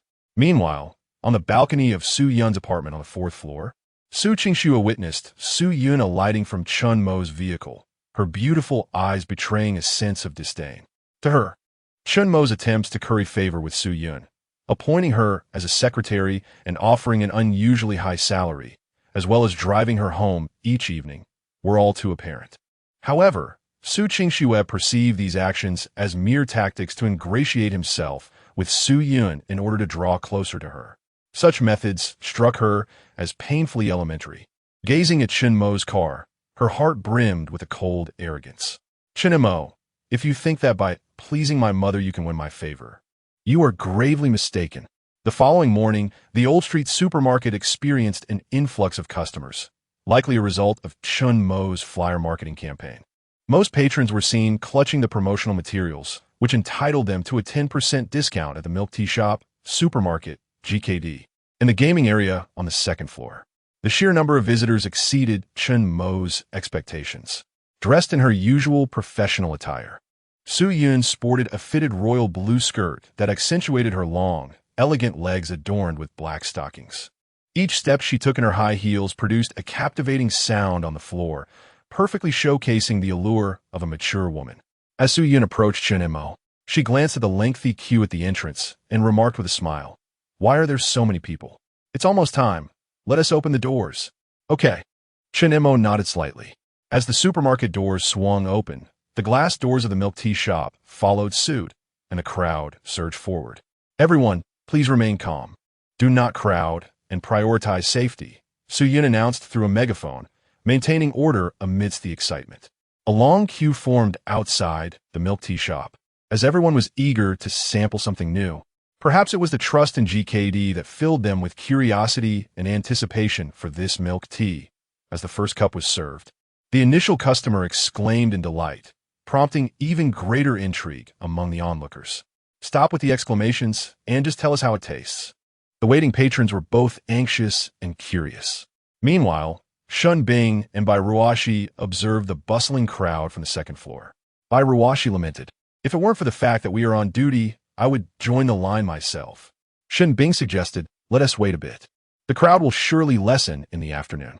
As more people enjoyed GKD's milk tea, especially those who had already tasted it, praises began to echo, further piquing the interest of those still in line. Some, having just finished their first cup, regretted not purchasing a second and promptly returned to queue again. "We apologize, but there is a limit of 2 cups per person. We hope for your understanding.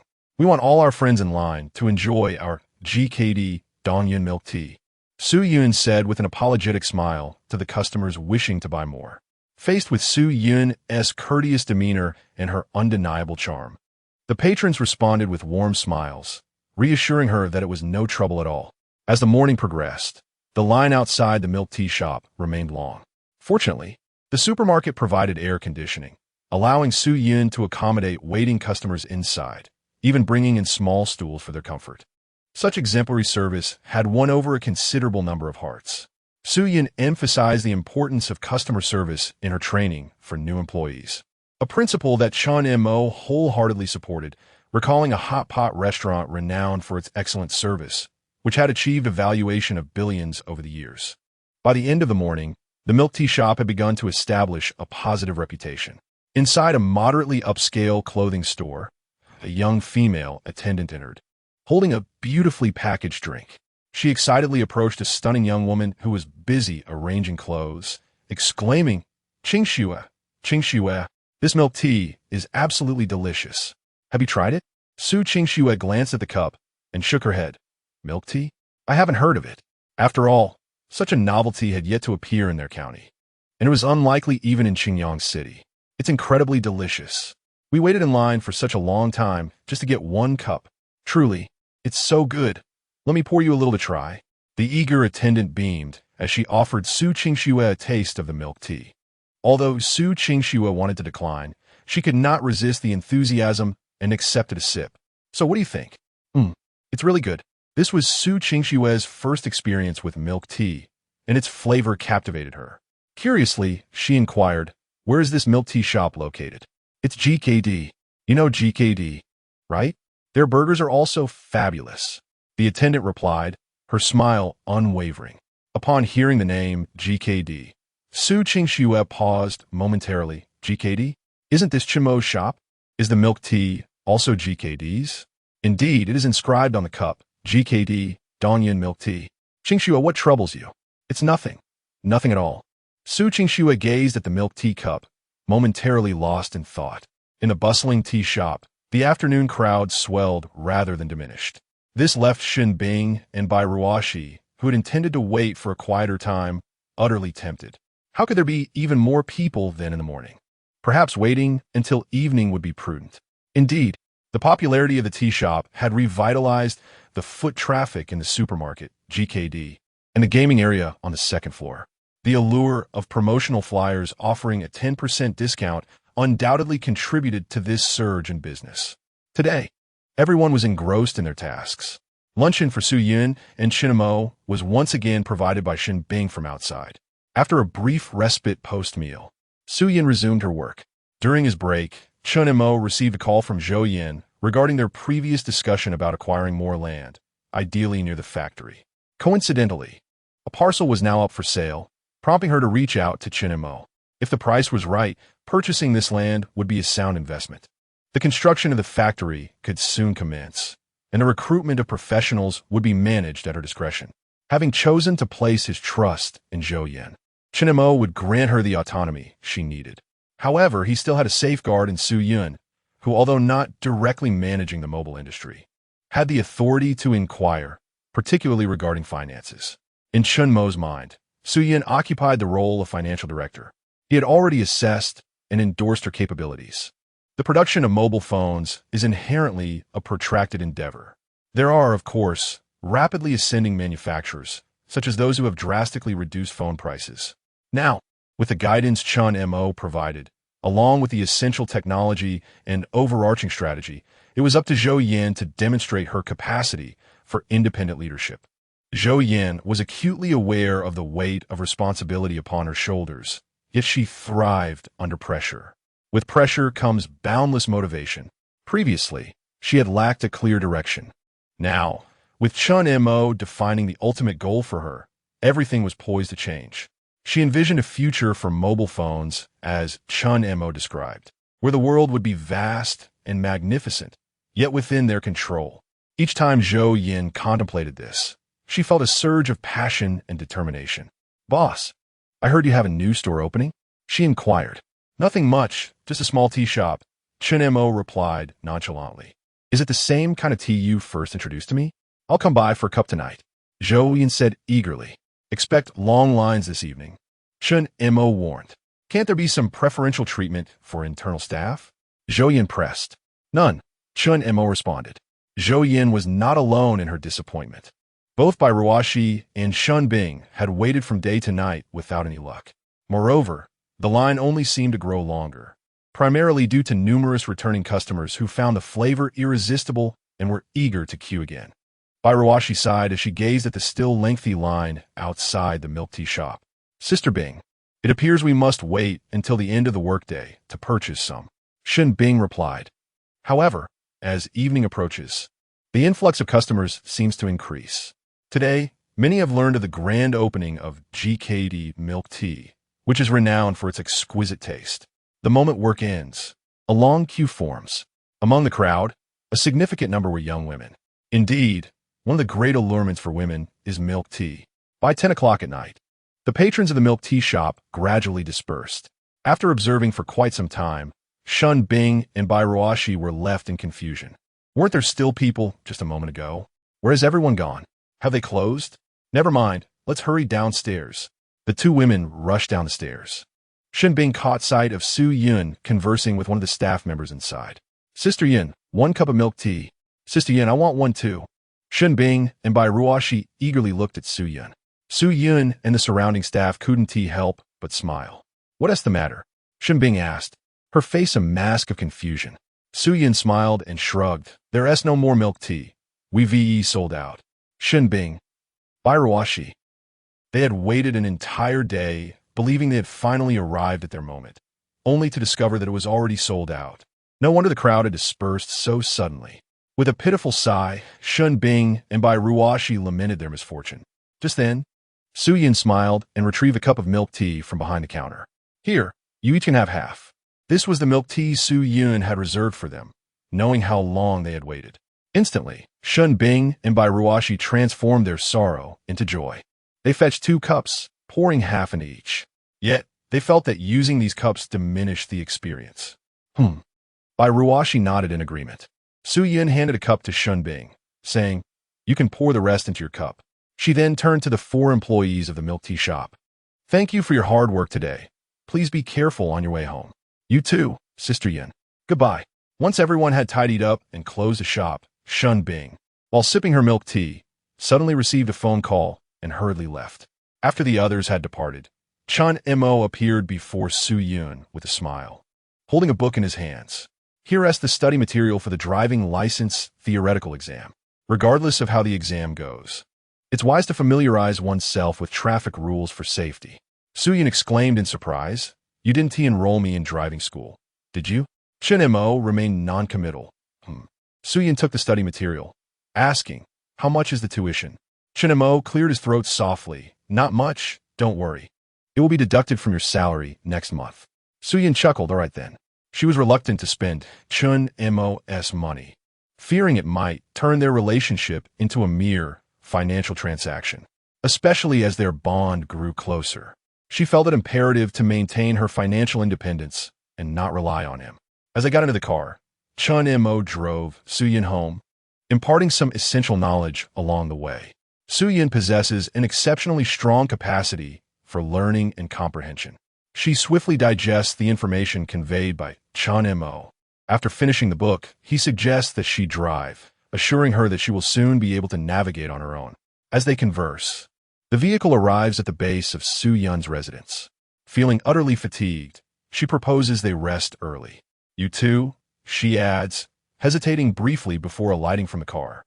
Is something the matter, Aunt Su? Chun Mo inquires. In that moment, Su Yun retracts one long leg from the car and leans closer to him.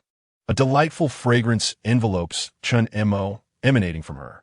As Su Yun inches closer to his face, their proximity is fleeting. Good night, she whispers before swiftly exiting the vehicle and ascending the stairs. Chun Mo watches her exquisite silhouette, momentarily entranced. This marks the first instance of Su Yun taking the initiative, indeed, a rarity. He smiles to himself, inhaling deeply, the faint scent of her lingering in the car. Wait, is that a hint of milk tea? Chun Mo glances down to discover a cup of fresh milk tea resting in the cup holder. Could belong to Aunt Su? After a full day of busyness, she likely had no time to indulge. He resolves to take it to her. Ascending to the 4th floor, Chun Mo knocks on the door. As it opens, his smile fades upon seeing who has answered. It is not Su Yun, but rather Su Qingxue. Her gaze meets his, revealing a flicker of surprise, quickly replaced by her customary haughty demeanor, as if she perceives his visit as yet another attempt to entangle himself with her. This is Aunt Su's milk tea, Chun Mo states, extending the cup towards Su Qingxue. Her finely arched brows raise slightly, an inner satisfaction blossoming within her. Indeed, he has contrived an excuse to deliver milk tea to her. Have you been bought off by him? Su Yun had just returned home, and no sooner had she stepped inside and headed for the shower than he arrived, claiming to deliver milk tea. Such a blatant pretext is even more juvenile than before. Su Qingxue received the milk tea with a frosty demeanor. Is there anything else? No, Chun Mo replied indifferently before turning to leave. Su Qingxue was momentarily taken aback. What was with this guy? His abrupt departure was quite unfamiliar to her. Wasn't this an excellent opportunity for him to apologize? He was entirely different from the Chan Mo she once knew, as if he were a different person altogether. With a loud slam, Su Qingxue closed the door, her expression dark. Meanwhile, Su Yun faintly heard Chun Mo's voice, followed by the sound of the door shutting. She donned her coat and stepped outside, perplexed by the sight of a furious Su Qingxue. Qingxue, what's wrong? Taking a deep breath, Su Qingxue pointed at the milk tea on the table. It's nothing. Chun Mo brought you this. Su Yun paused, then replied, you should drink it. This milk tea was actually meant for Chun Mo, and she had not anticipated him bringing it back. Had she forgotten to bring a cup for Qingxue? Was she becoming one of those mothers who forget their daughters once they find a partner? The thought made her delicate oval face flush slightly. This was sent to you by Chan Mo. Why should I drink it? Su Qingxue's voice was filled with resentment. Soy de una oferta y interés mai. It's still yours. Why distinguish between us? Just drink it. It's truly delightful. With that, she retreated to the bathroom and sent Chun Mo a message. The milk tea has arrived. Drive carefully on your way home. In the living room, Su Qingxue gazed at the milk tea, her heart wavering. She had tasted it earlier and found it quite delectable. After all, this milk tea was originally a gift from Chun Mo to her. Yet that stubborn boy insisted on pretending it was for her mother. Su Qingxue huffed in annoyance. Chun Mo, keep pretending. I wonder how long you can maintain the charade. As for the milk tea, she resolved to be steadfast and not drink it. Just then, her phone rang. It was a call from her close friend and classmate, Lu Siyu. Qingxue, are you asleep? Not yet. Did you know that Chun Mo has opened another popular shop? A milk tea shop? Su Qingxue's tone was somewhat different. Oh, so you know? Yes. Many people are lining up at the shop where I'm working this summer. Lu Siyu exclaimed. They say it's incredibly delicious. I haven't had the chance to try it yet. By the way, has Chun Mo really not come looking for you? From Lu Siyu's tone, Su Qingxue could sense her friend's curiosity was piqued again. Moreover, if Chun Mo were to seek her out again, he would likely wish to use the back door to enjoy some milk tea. After all, his current establishments, whether the GKD or the gaming area on the second floor, were particularly popular among girls. He just left, Su Qingxue replied, a hint of pride in her voice. Really? Is that true? Indeed, I had a feeling that Chun Mo would not ignore you. His fondness for you is well known among everyone. By the way, what brings him to seek you out? At this moment, Lu Siyu's curiosity had reached its zenith. Su Qingxue, unable to suppress a hint of satisfaction in her tone, replied, he came to deliver milk tea. What else could it be? Wow, it seems Chun Mo truly is something special. Coming all this way at such a late hour just to deliver milk tea. Lu Siyu's voice brimmed with envy. While others are queuing for a drink, the boss himself delivers it right to the goddess of Su University. The disparity is infuriating. Hearing Lu Siyu's tone of envy and jealousy, Su Qingxue couldn't help but smile, maintaining her composed pride. What is there to be upset about? It's just a cup of milk tea. Lu Siyu sighed, just listen to that. Those who can have it so easily are indeed different. Qingxue, why not invite him out for a cup sometime? Su Qingxue paused before responding. Well, let us discuss that when I have the time. Lu Siyu's tone turned slightly disappointed. Come on, Qingxue, just give Chun Mo a chance. It one tea hurt. You don't know, many girls in our class are eager to befriend him. The underlying implication of her words was unmistakable. With his connections, Chun Mo had the potential to be quite the heartthrob. His popularity among the female circles would be astonishing. In the bustling city of Qingyang, how many young women could resist the allure of befriending the owner of GKD? Well then, Qingxue, I must go. My mother is knocking at the door. Goodbye. All right, goodbye. Su Qingxue hung up the phone, deep in thought. After a while, Su Yun emerged from her shower, her figure alluring, her skin as radiant as milk, shimmering under the light.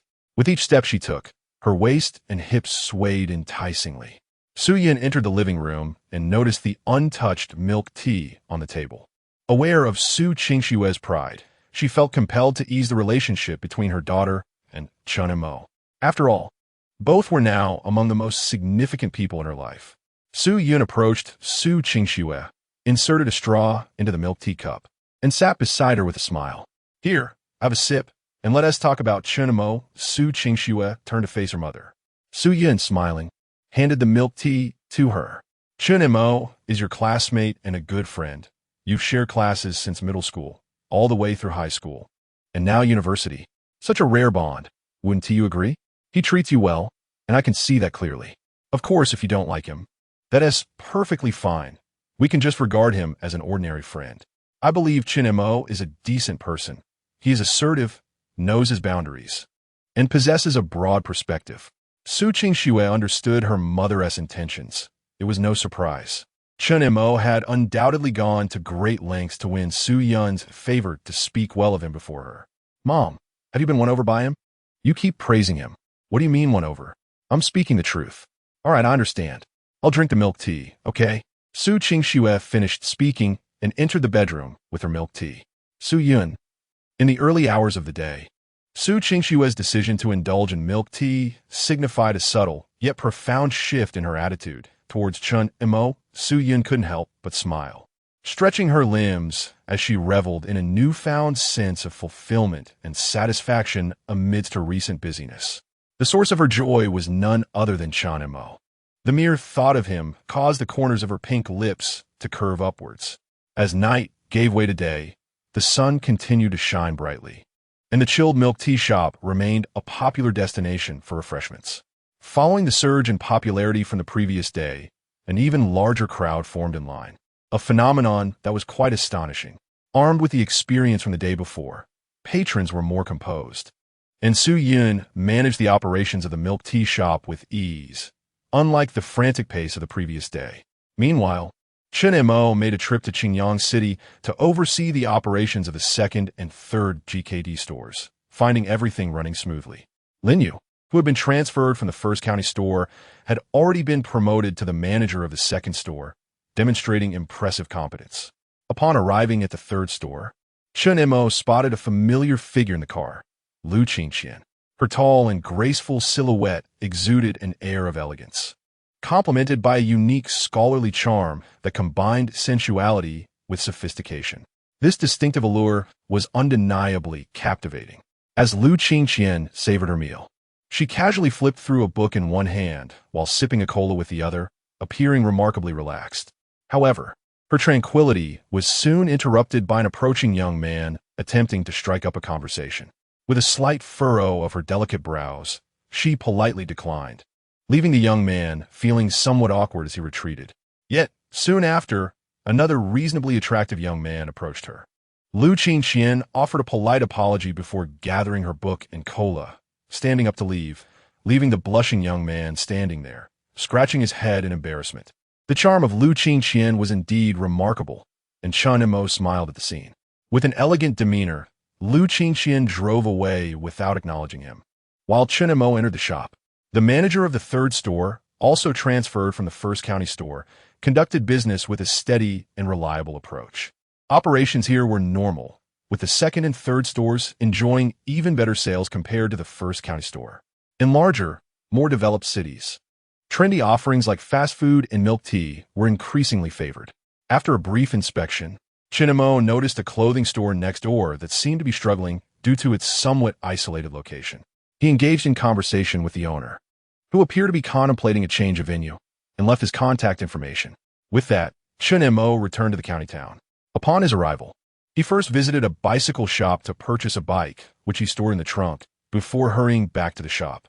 As twilight descended, he was astonished to find a line still forming at the milk tea shop, marveling at the extent of its popularity. Was the effect of the marketing master truly this remarkable? However, upon reflection, Chunimo considered the boost of popularity he brought with him, which did not seem overly exaggerated. The current popularity of Dongyun milk tea has notably increased foot traffic to GKD, the supermarket, and the gaming area on the second floor. This exemplifies the chain reaction effect. By the time the evening shift concluded, the supplies at the milk tea shop had once again run out. Suyin called out to everyone as they clocked out, thanking them for their hard work and reminding them to return home safely. The staff members departed one by one, with the milk tea shop employees now being the last to leave, a shift from the previous late-night crowd at the gaming area. Once everyone had exited, Suyin locked the shop's door, turning around to find Chun Mo beaming at her. Su Yun's gaze fell upon the bicycle beside him, and she expressed her surprise, asking, "When did you acquire this bicycle?" "On my way back from the city," Chun Mo replied, patting the rear seat of his bicycle. "Hop on, beauty." With a slight smile, Su Yun gracefully mounted the back seat, her long, slender legs elegantly swinging over. Chun Mo cleared his throat and remarked, "Aunt Su, you'll need to hold on to me. I wouldn't want you to fall."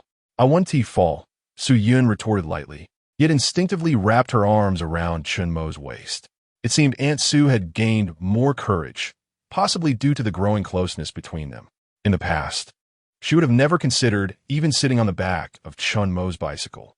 "Let us go," Chun Mo exclaimed with a smile as he pushed off, the bicycle wobbling slightly. "Oh," Su Yun instinctively tightened her grip. "Aunt Su, are you scared? What's wrong?" "So doing inquired softly," a hint of amusement sparkling in her beautiful eyes. Chun Mo tightened his grip on the handlebars. "It's nothing. Just hold on tight." Su Yun understood his intentions perfectly, but chose not to expose him. Instead, she gently played along. Chun Mo beamed as he pedaled increasingly slowly. "Could you ride a bit faster? At this pace, will we reach home?" Su Yun chided playfully, pinching his waist lightly to urge him on. Chun Mo chuckled. All right, I'll speed up." The bicycle glided through the deserted streets under the cover of night. Su Yun felt a sense of tranquility, the breeze brushing against her, imparting a feeling of freedom and romance. Deep down, she couldn't help but exclaim that this was the life she had always desired. "We're here. Stop," Su Yun said with a smile. "How do we arrive so quickly?" Chun Mo sighed, realizing he needed to adjust his speed. Su Yun glanced at her wristwatch. "It's nearly midnight. You should head back and get some rest." As she gracefully dismounted, her curvaceous figure in high heels touched the concrete ground. "Aunt Su, you've worked hard today. Rest early." Su Yun replied softly, her enchanting eyes reflecting warmth. Yet, in the stillness of the late hour, the surroundings were devoid of life, illuminated solely by the dim streetlights, casting the silhouettes of the two embracing figures. But it was these two shadows that struck Su Qingxue on the fourth-floor balcony like a thunderbolt. "Chen Montauk? What on earth is he doing? 048, how could this be? That scoundrel Chun Mo, does he even realize what he is doing? That is my mother. Has he lost his mind? And how could my mother possibly be with Chun Mo? What on earth is she thinking? This is madness. The world has gone mad." Witnessing Chun Mo together with Su Yun struck Su Qingxue with an unprecedented shock. The turmoil within her was beyond expression. She could hardly believe it. How could this happen? Chun Mo is utterly shameless, completely devoid of shame. Wait, could it be that the milk tea he sent before was truly not intended for me? Every time he brought my mother back, was it all genuine, merely because of her? Was there no connection to me at all? No, this cannot be. There must be something amiss. Su Qingxue pressed her hands tightly against the balcony railing, veins protruding. Her eyes brimmed with fury, suspicion, and resentment. Meanwhile, the two below parted ways after a while. It was Su Yun who gently pushed Chun Mo away. They exchanged a few more words. It appeared Chun Mo was reluctant to leave, clinging to Su Yun. Su Yun, with a helpless expression, bore a hint of affection in her beautiful eyes. After glancing around to ensure no one was watching, she stepped forward and embraced Chun Mo. He wore a foolish grin. Su Yun even helped Chun Mo lift the bicycle that had fallen by the roadside. Only then did Chun Mo, with lingering reluctance, mount his bicycle. Su Yun waved him off, then turned and hurried upstairs. After watching Su Yun's stunning figure vanish up the stairs, Chun Mo finally rode away. Su Qingxue gazed at Chun Mo's departing silhouette, her eyes gradually becoming vacant and lifeless. On another note, as Su Yun ascended the stairs and opened the door, she happened to see Su Qingxue walking in from the balcony. With a smile, she inquired, "Qingxue, why are you still awake so late?" Su Qingxue merely acknowledged with a soft hum before heading straight to her room. Su Yun furrowed her brows slightly, sensing something amiss. Yet, she did not dwell on it for long. It was getting late, and she needed to wash up and rest early. Tomorrow, a multitude of tasks awaited her. Meanwhile, Su Qingxue stood dazed behind the door, still reeling from the shocking scene she had just witnessed.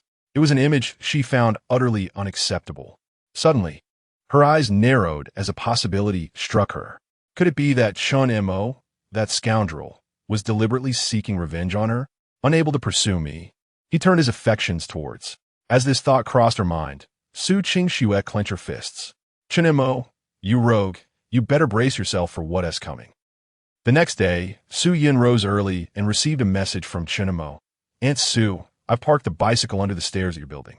The key for the lock is wrapped in a piece of white paper. This bicycle was a gift from Chun Mo, as he had remembered Su Yin's earlier comment about preferring a bicycle over a car. Just the thought of the bicycle brought back memories of last night's events, causing her heart to race uncontrollably.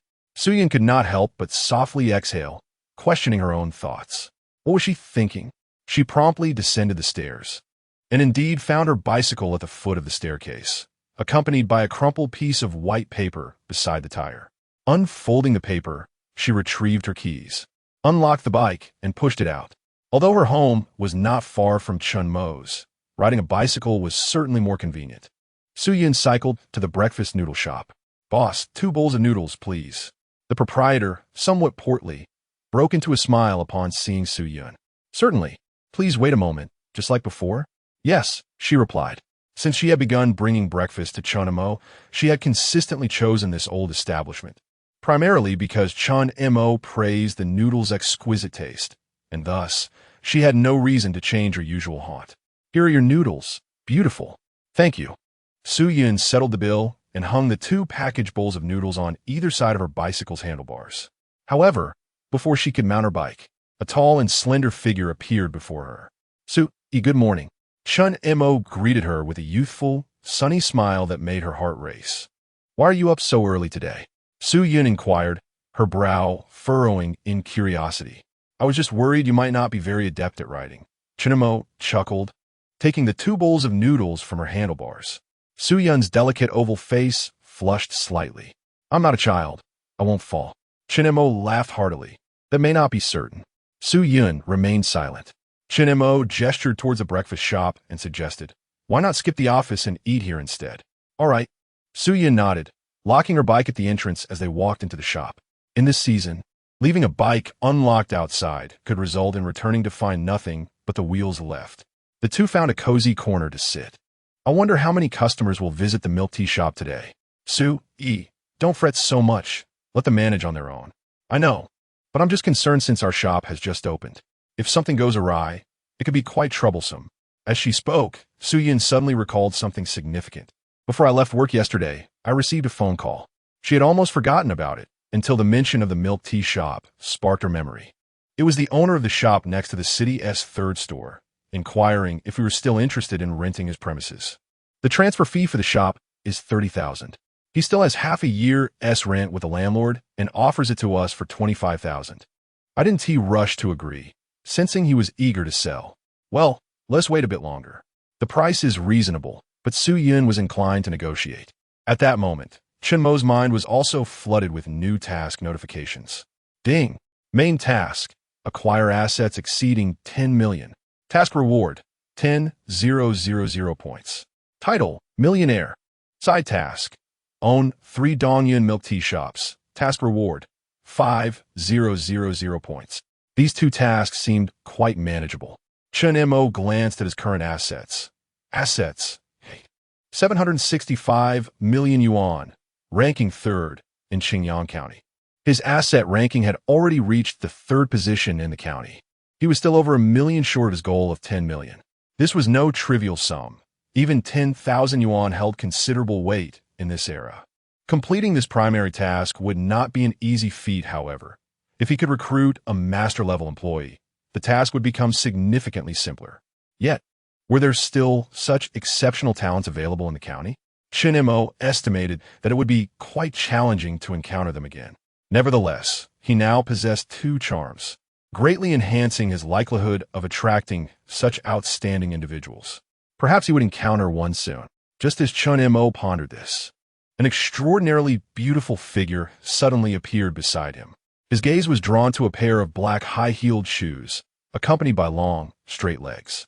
Her legs were fair, perfectly proportioned in thickness, and her waist-hip curve was exquisite. From these details alone, it was evident that she was undoubtedly a stunning beauty. At a temperature of 37 degrees, how could one engage in such a chilling act, boss? Good morning, Yinjia. Upon hearing her voice, Chen Mo couldn't help but smile. This enchanting beauty was none other than his legal secretary, Shun Bing. With a radiant smile, Shun Bing settled beside Su Yun. She had come to this breakfast spot at Su Yun's invitation. Bing, has the trademark for our shop been registered? Shun Mo inquired. Yes, I handle matters efficiently. You need not worry, boss, Shun Bing replied confidently, her delicate face tilted upward. After the trio finished their breakfast and exited the shop, Su Yun unlocked her bicycle. Yinjia, when did you purchase this bicycle? It appears rather expensive, Shun Bing asked curiously as she gazed at the bike. With an air of nonchalance, Su Yun replied, I bought it just yesterday. Shun Bing's expression turned puzzled. Yesterday? Were you not busy at the shop all day? What did you find the time to buy a bicycle? Unbeknownst to Su Yun, Shun Bing's meticulous nature was a hallmark of her profession as a lawyer. Su Yun's heart raced, but she maintained her composure. Oh, I had my boss bring it back from Qingyang for me. Chen Mo couldn't help but admire Su Yun's audacity. Her ability to lie without a flicker of guilt marked her as someone capable of great endeavors. With a smile, Chen Montauk nodded. Acquiring this bicycle was no easy feat. I traversed several streets before discovering a shop specializing in bicycles beneath the Baihu Bridge. Shenbing nodded slightly. So it was purchased at Baihu Bridge. I bought a bicycle there once. The quality was quite commendable. All right, enough chit-chat. It's time to get to work, Su Yin declared, mounting her bicycle with a powerful push of her long legs against the pedals. The bicycle sped away. I'll be off then. Goodbye, boss. Shen Bing waved cheerfully as she climbed onto her bike. As Chun Mo watched the two women depart, he found himself momentarily dazed. Wait, could he not take me along? With the two beauties gone, he was left alone, arms outstretched in resignation. He could even hear Shin Bing's melodious laughter echoing from her bicycle.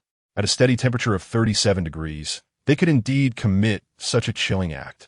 Chen Mo sighed softly, resigned to return alone. It was the third day since the milk tea shop had opened, and its popularity remained undiminished. Is this the allure of marketing? It felt somewhat daunting. Perhaps it was also due to the augmentation of his own commercial appeal that they could maintain such popularity. Among the queue of young women, he even detected a dialect from the urban area of Qingyang. It seemed that word of mouth had reached the city, which was a positive development. The previous GKD had experienced the same phenomenon. The prospect of opening a branch of the milk tea shop could soon be on the agenda. However, these were merely minor projects in Chinmo's eyes. His true aspirations lay in mobile phones, automobiles, the internet, and real estate.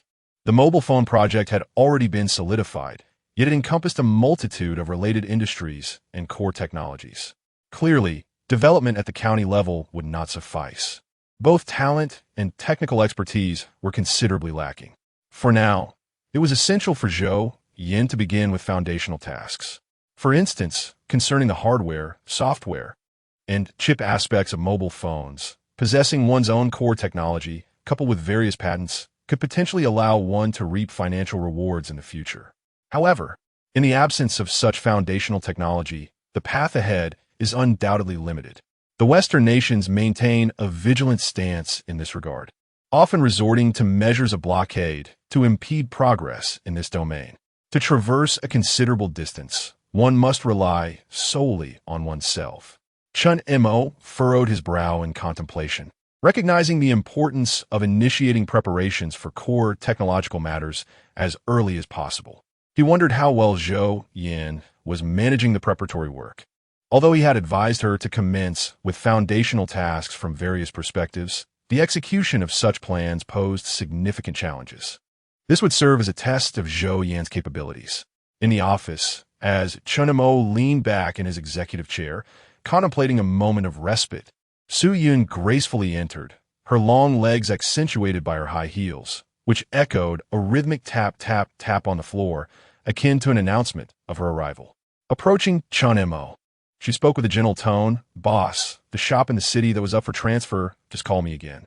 Chun Mo gazed at Su Yun's exquisite visage, a smile unfurling on his lips. "Has the price dropped?" It has decreased slightly, but it may not go lower. The transfer fee and 6 months rent total 5,000. The other party seems hesitant. Should we wait? Su Yun's attempt to negotiate was rather assertive. A reduction of 5,000 is no trivial matter. Let's wait a bit. If they haven't contacted us by tomorrow, we'll accept their price, Chun Mo replied. Before he could finish his sentence, Su Yun's phone rang. Upon glancing at the screen, a smile of recognition crossed her face. Hello, yes, I understand. Apologies, but this price was established after a thorough assessment. Su Yun spoke with utmost seriousness, delivering what could be considered a deceptive statement. If one were to speak of a rigorous evaluation, it stemmed from Chun Mo's own strict assessment. 5,000? Yes, perfect, let us confirm that. Today? Is the landlord available? Su Yun glanced at Chun Mo. If they were to sign today, it meant Chun Mo would need to head to the city immediately. He nodded in affirmation. All right, I'll notify our boss. He will come over if he is free today. Very well, goodbye. Su Yun efficiently ended the call and turned to Chun Mo. Are you going alone? Yes, that's fine. Chun Mo picked up his car keys, ready to depart. However, as he reached the door, he paused and turned back, striding quickly towards Su Yun. Su Yun blinked her beautiful eyes in confusion. Did you forget something? Chen Montauk nodded. Yes. Su Yun parted her red lips. What is it? Unexpectedly, Chen Mo leaned in and kissed her. With a smile, he hurriedly exited. Goodbye, Aunt Su. Wait for me to return tonight. A hint of shyness flickered in Su Yun's eyes. Who's waiting for you? Hurry up and go. This fellow was becoming increasingly audacious. As Su Yun stepped into the corridor outside the office, she caught sight of Chun Mo downstairs and instinctively took out her phone. Once again, Chun Mo sent a message. Drive slowly and pay attention to safety. As he approached his car, he glanced at his phone and noticed a message from Su Yun, prompting a faint smile as he looked up at the building. Su Yun quickly hid herself away. Received. Chun Mo replied before getting into the car and heading towards Xingyang City.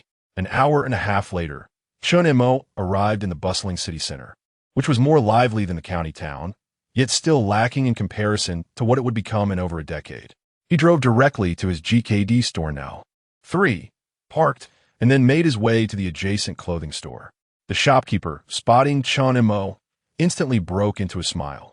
Hello, are you here to buy clothes? It seemed he had forgotten Chun Mo's identity. No, I am here to rent a shop. You previously contacted my secretary, Chun Mo clarified. Oh, you're the owner. So young. The shopkeeper appeared to have prepared everything in advance, handing over the contract for the business transfer and the rental agreement. If everything is satisfactory, shall we sign? Sure. The paperwork was completed swiftly. After signing the contract, Chun Mo handed the payment to the shopkeeper. The shop will be delivered tomorrow. By the way, you also need to sign a new rental agreement with our landlady. Where's the landlady? Chen Montauk inquired. She seemed to be hungry and went next door to the GKD store for a meal. She asked you to find her there.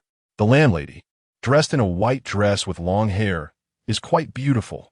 You'll recognize her at a glance, the shopkeeper replied with a smile. Nodding slightly, Chun Mo exited the store and entered his own GKD shop. As he pushed the door open, he was immediately captivated by the elegant silhouette before him. The figure seemed somewhat familiar. The white dress and long hair must belong to the landlady. Chun Mo walked briskly towards the woman. The store attendant saw Chun Mo and was about to call out boss, but he gestured for her to remain silent. Approaching the woman, he asked, "Excuse me, are you the landlady from next door?" She gently lifted her exquisite face. Her beautiful eyes softened as she nodded. Yes. The moment Chun Mo recognized her, he was momentarily taken aback. Is it you, Sister Zhou Yin? Zhou Yin, Lin Hao's aunt, his secretary, and the head of the mobile project. The graceful woman, upon hearing Zhou Yan's name, was also momentarily stunned. Do you know Zhou Yin? Chun Mo scrutinized the mature, elegant woman before him. She bore a striking resemblance to Zhou Yin, nearly 90% alike, albeit with slight differences in demeanor. Zhou Yin exuded the aura of a strong, capable woman, while this lady possessed a refined, dignified presence akin to that of a privileged matron. You are not Sister Zhou Yin, Chun Mo stated, to which the woman smiled gently, shaking her head. I am not. I am her elder sister. Chun Mo paused, processing the revelation. Zhou Yan's sister?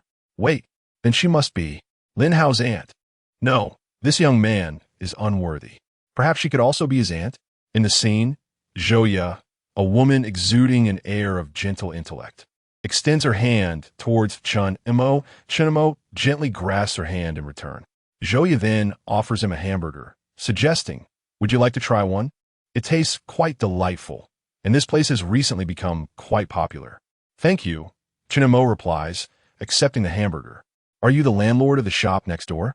Zhouya raises her finely arched eyebrows in mild surprise as she gazes at the young man who exudes a striking presence. "Are you here to rent a shop?" Chun Imo nods affirmatively, stating, "Yes, I just signed a transfer contract. Shall we also sign a rental agreement?" Zhouya takes a sip of her cola, her gaze softening as she responds gently, "In 6 months, if you wish to renew the lease, we can sign another contract then." Chun Imo readily agrees. "That sounds fine." Zhouya looks at him with a hint of curiosity, remarking, "You don't seem very old. How old are you?" Taking a hefty bite of his hamburger, Chun Imo replies, "Age is of little importance. Being an adult suffices." Zhouya is momentarily taken aback, then smiles, offering a piece of advice. "You should consider what business you intend to run in this shop. This area can be challenging. Many ventures fail unless they are as successful as GKD."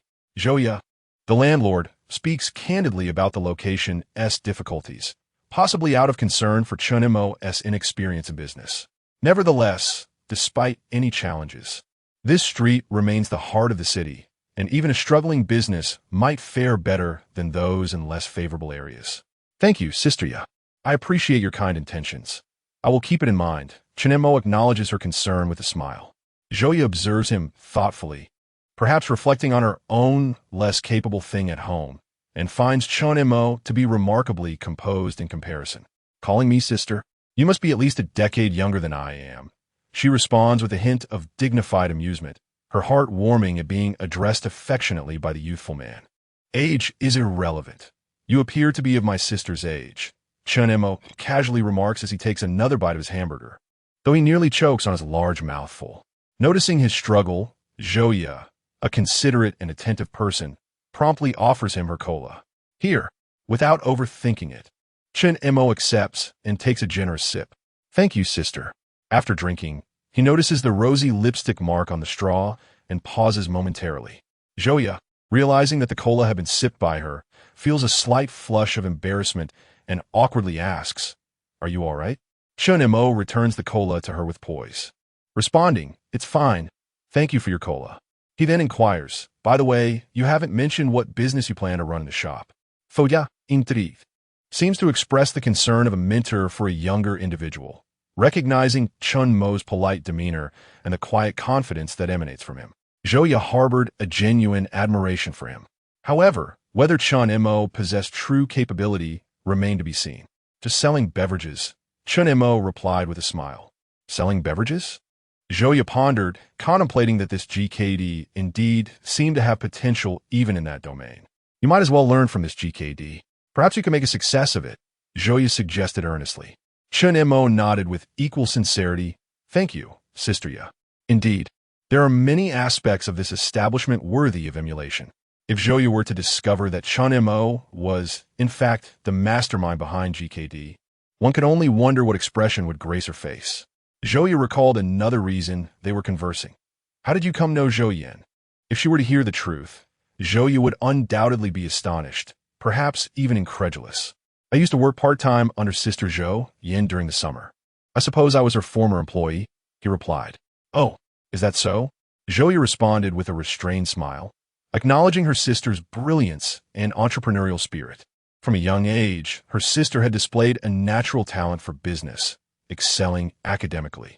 After graduating from university, she had successfully leveraged their parents' savings to thrive in her ventures. However, recently, she had encountered a series of setbacks, leading to financial difficulties. It was worth noting that this shop had been purchased with the profits Zhou Yin had once shared with her. Zhouya had initially considered selling it to provide her sister with the necessary funds for liquidity. Yet just days prior, Zhou Yin had unexpectedly decided to sell her 4S dealership, finding a buyer willing to take over.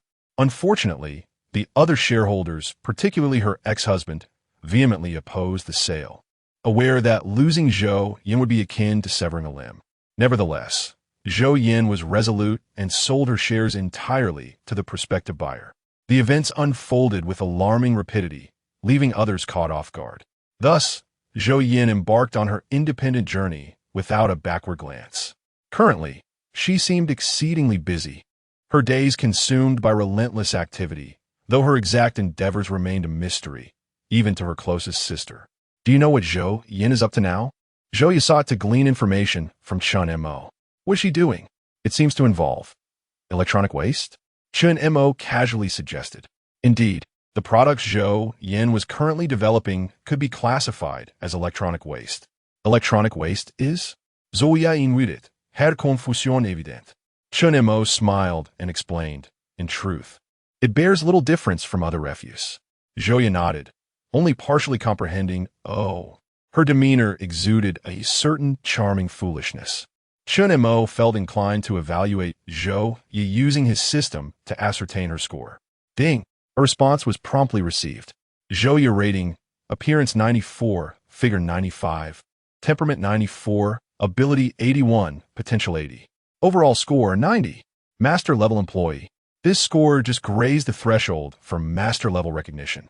Her physical attributes were notably high, her figure rivaling that of Su Yun. In terms of capability, however, she fell short compared to Aunt Su. This assessment aligned perfectly with Chun Mo's perception of her, a charming fool.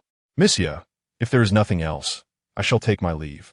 It has been a pleasure to meet you, Chun Mo said, rising and extending his hand towards her with a smile. Zhou Yin shook his hand, feeling the warmth and strength of his palm. I'll goodbye. Thank you for the hamburger and the cola, he added, casting a playful glance at Zhou Yin as he took another sip of his drink. Zhou Yin momentarily froze, her lips parting slightly as she hastily released the straw, her cheeks flushing. Was he subtly flirting with her? She shook her head, chastising herself for such thoughts. Perhaps he bore no such intentions, and it was merely her own imagination at play. After Chun Mo departed, the manager of the kitchen learned of his visit and hurried over. She looked at Zhou Yin, inquiring, "Hello, beautiful, who was just seated here?" Zhou Yin, puzzled, replied, "The person who was just here." Chun Mo? The manager nodded with a broad smile. "Yes, Chun Mo, our boss. Where did he go?" Zhou Yin instinctively pointed outside. He went, "Wait, did you just say he is your boss?" Chen Montak. He is the owner of this establishment, GKD. Zhou Yin glanced at the cola in her hand, which Chun Mo had previously sipped from, her beautiful eyes widening in astonishment. 051, a wife's education? Chun Mo is actually the owner of GKD. Just moments ago, he had encouraged her to learn from GKD. Zhou Yin couldn't help but feel a tinge of embarrassment. However, Chun Mo, being the reserved individual he is, kept this to himself, truly concealing his capabilities. Moreover, he indulged in his own hamburgers and drank his own cola. This fellow, being the owner, yet still seeking to benefit from my efforts? Zhou Yin thought to herself, both amused and vexed. When does your boss usually come to the establishment? Zhou Yin inquired of the manager. It varies. He does not reside in the city and only visits occasionally when necessary. Zhou Yin truly wished to seize the opportunity to catch Chun Mo, if only to benefit from him just once. Reflecting on her previous remarks, she imagined Chun Mo chuckling to himself. A wave of embarrassment washed over her. While she felt a bit annoyed, she found herself powerless against Chun Mo at this moment. With a hint of resentment, the tall and graceful Zhou Yin, clad in high heels, elegantly made her exit. Meanwhile, Chun Mo drove back to Qingyang County. Su Yun was directing workers in moving equipment, specifically computers, which were essential for their operations. Following the previous disturbance caused by Lin Hao on the second floor, Chun Mo had instructed Su Yun to arrange for the installation of surveillance cameras. The first, second, and third floors of GKD and the milk tea shop were now equipped with cameras, leaving no blind spots, serving to deter any troublemakers. "You're back." Su Yun's beautiful eyes sparkled with surprise as she looked at Chun Mo. "How did the negotiations go?" Chun Mo smiled. "It's settled. Tomorrow, the other party will vacate, and we can prepare to send people for renovations." "Great. When we send someone for renovations, let us also install cameras in the second and third stores. By the way, could you teach me how to use the computer?" Chun Mo nodded slightly, and the two ascended the stairs together. Computers were considered a novelty in this small county, as internet cafes were exceedingly rare, and many had yet to encounter such technology. To the locals, computers were regarded as high-tech devices. Su Yun eagerly awaited Chun Mo's return to instruct her. Although Shun Bing was also knowledgeable, she was preoccupied with a significant case at their law firm and had no time to assist. Chen Mo adeptly set up the computer, while Su Yun attentively observed and learned. Her capacity for learning was impressive, bolstered by her strong ambition and diligence. Her desk was already piled high with books and notes.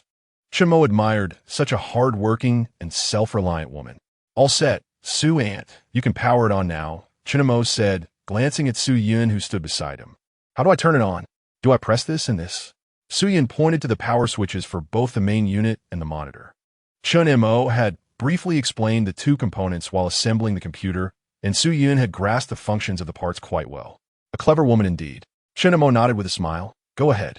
Su Yun pressed both power switches. The main unit whirred to life, and the computer screen illuminated. It's on. Su Yun gazed curiously at the screen. How do you type? How do you create documents? Su Yun, with her mouth agape, was solely focused on her work. She was eagerly absorbing new knowledge to enrich herself.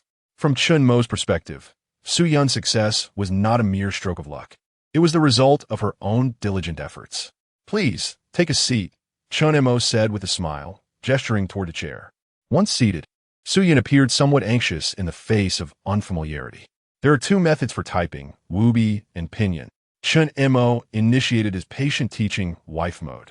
As time swiftly elapsed amidst their earnest instruction, Su Yun learned rapidly, opting for the slightly more challenging yet more efficient Wubi typing method. She diligently memorized the root characters while slowly glancing at the keyboard to type. To achieve speed in typing, a period of accumulation was necessary. Unbeknownst to them, the outside world had plunged into darkness. The first floor, with its supermarket, GKD, and milk tea shop, along with the gaming area on the second floor, had all extinguished their lights as the staff headed home. After a while, Su Yun, engrossed in her typing, began to feel fatigued. Stretching her limbs and shifting her seat, she stood up to move around a bit. Even a simple twist of her waist was enough to catch one's eye. Where is Chun Mo? Su Yun, having been too focused on her practice, had not noticed Chen Mo's absence from the office.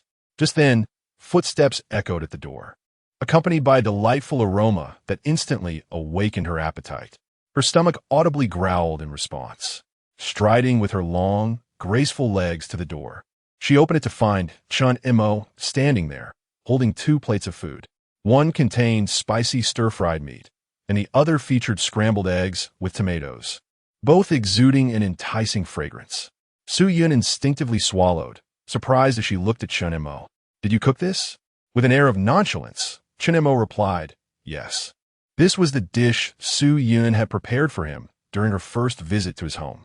It smelled decent enough, and indeed, Su Yun was quite hungry. However, she recalled that Chen Mo's previous culinary attempt had resulted in charred food. This time, it seemed at least edible. Perhaps it would be palatable? Naturally. In a gaming session with Bai Ruashi, Chen Mo had forgotten about his culinary skills, but today, hunger prompted him to recall his master-level cooking prowess. He decided to give it a try. However, to avoid raising any unnecessary suspicions from Su Yun, he had retained only a fraction of his culinary talent. Opting for a simple home-cooked dish, setting down the plates, Chen Mo glanced at Su Yun with a hint of a smile. Aunt Su, would you like to have a drink? Su Yun shook her head, replying, I have work tomorrow. Chen Mo, slightly disappointed, replied, all right, then I'll go serve the rice. Upon seeing the disappointment on Chun Mo's face, Su Yun felt a pang of guilt. Considering the effort he had put into cooking, she quickly followed him and, after a moment's hesitation, raised two delicate fingers to gesture. Well, just a little drink then. Chun Mo instantly brightened, responding with a smile. All right, just a little. As Su Yun gazed at Chun Mo's smile, she felt a sudden sense of being deceived. The two individuals retrieved the unfinished bottle of red wine from their previous encounter and returned to the office with their meal. Dining and sipping wine within the confines of the office provided a unique charm. A toast to you, Aunt Su. Chen Mo smiled gently. You have worked hard during this time. Not at all. Su Yun replied with a tender smile. I find great satisfaction and joy in such a busy work in life. She raised her glass to lightly clink with Chen Mo's. As her crimson lips parted slightly, she savored the wine, delicately moistening her lips. With an expression of delight. So Yun exclaimed, delicious. We try the dish our boss prepared and see how it tastes. She picked up a piece of meat, chewed thoughtfully, and her beautiful eyes sparkled. Not bad. A significant improvement compared to the last burnt dish, she praised with a smile. Well, it's acceptable, Chen Mo replied modestly. Su Yun's lips curved upward slightly as she spoke softly. Perhaps you could take on the role of a husband and father in the future. Chen Mo paused for a moment, then asked, what kind of woman would allow me to take on such a role? Su Yun blinked her lovely eyes and playfully pursed her lips. None. Is there? Clearing his throat, Chen Mo adopted a serious tone. None at all. A fleeting shadow of sadness crossed Su Yun's gaze, quickly followed by a soft huff. Indeed, no one is worthy of our exceptional boss. Chen Mo smiled as he leaned closer to Su Yun, his eyes fixed ardently upon her exquisite beauty. No one is worthy unless her name is Su Yun. Su Yun was momentarily taken aback, but in the next instant, her cheeks flushed crimson, her heart racing like a fawn at a dance. I could never be worthy. He truly is insufferable. Chen Mo's candor both delights and unsettles Su Yun. This kind of romance is entirely foreign to her, yet it brings her joy. Su Yun lightly scoffed, quickly sipping her red wine to quell her embarrassment. Eat up, to divert Chen Mo's direct gaze. She served him some food. All right. Chen Mo chuckled as he picked up a piece of meat from his bowl and devoured it. Su Yun sipped her wine. Her complexion gradually flushed from the alcohol, making her appear alluring and graceful as she lightly twirled a strand of her long, straight hair. Zhou Yin seems to be on a business trip. Did you know? Yes, she sent me a message. She needs to procure some equipment. Oh. Su Yun was aware that many of the items Chen Mo required were not typically found in most cities, even in major provincial capitals. It appeared that Zhou Yan's current responsibilities were even more substantial than when she first started. Regarding lithography machines, the domestic industry has yet to make significant headway, remaining in a desolate phase. However, abroad, initial developments have commenced, though they have not yet entered a phase of rapid growth. If memory serves, it was after 2007 that lithography machines flourished under ASML in the Netherlands. The rise of this company can largely be attributed to seizing an opportunity from the United States, as one of its firms faced a financial crisis due to tight R&D funding, leading ASML to acquire it.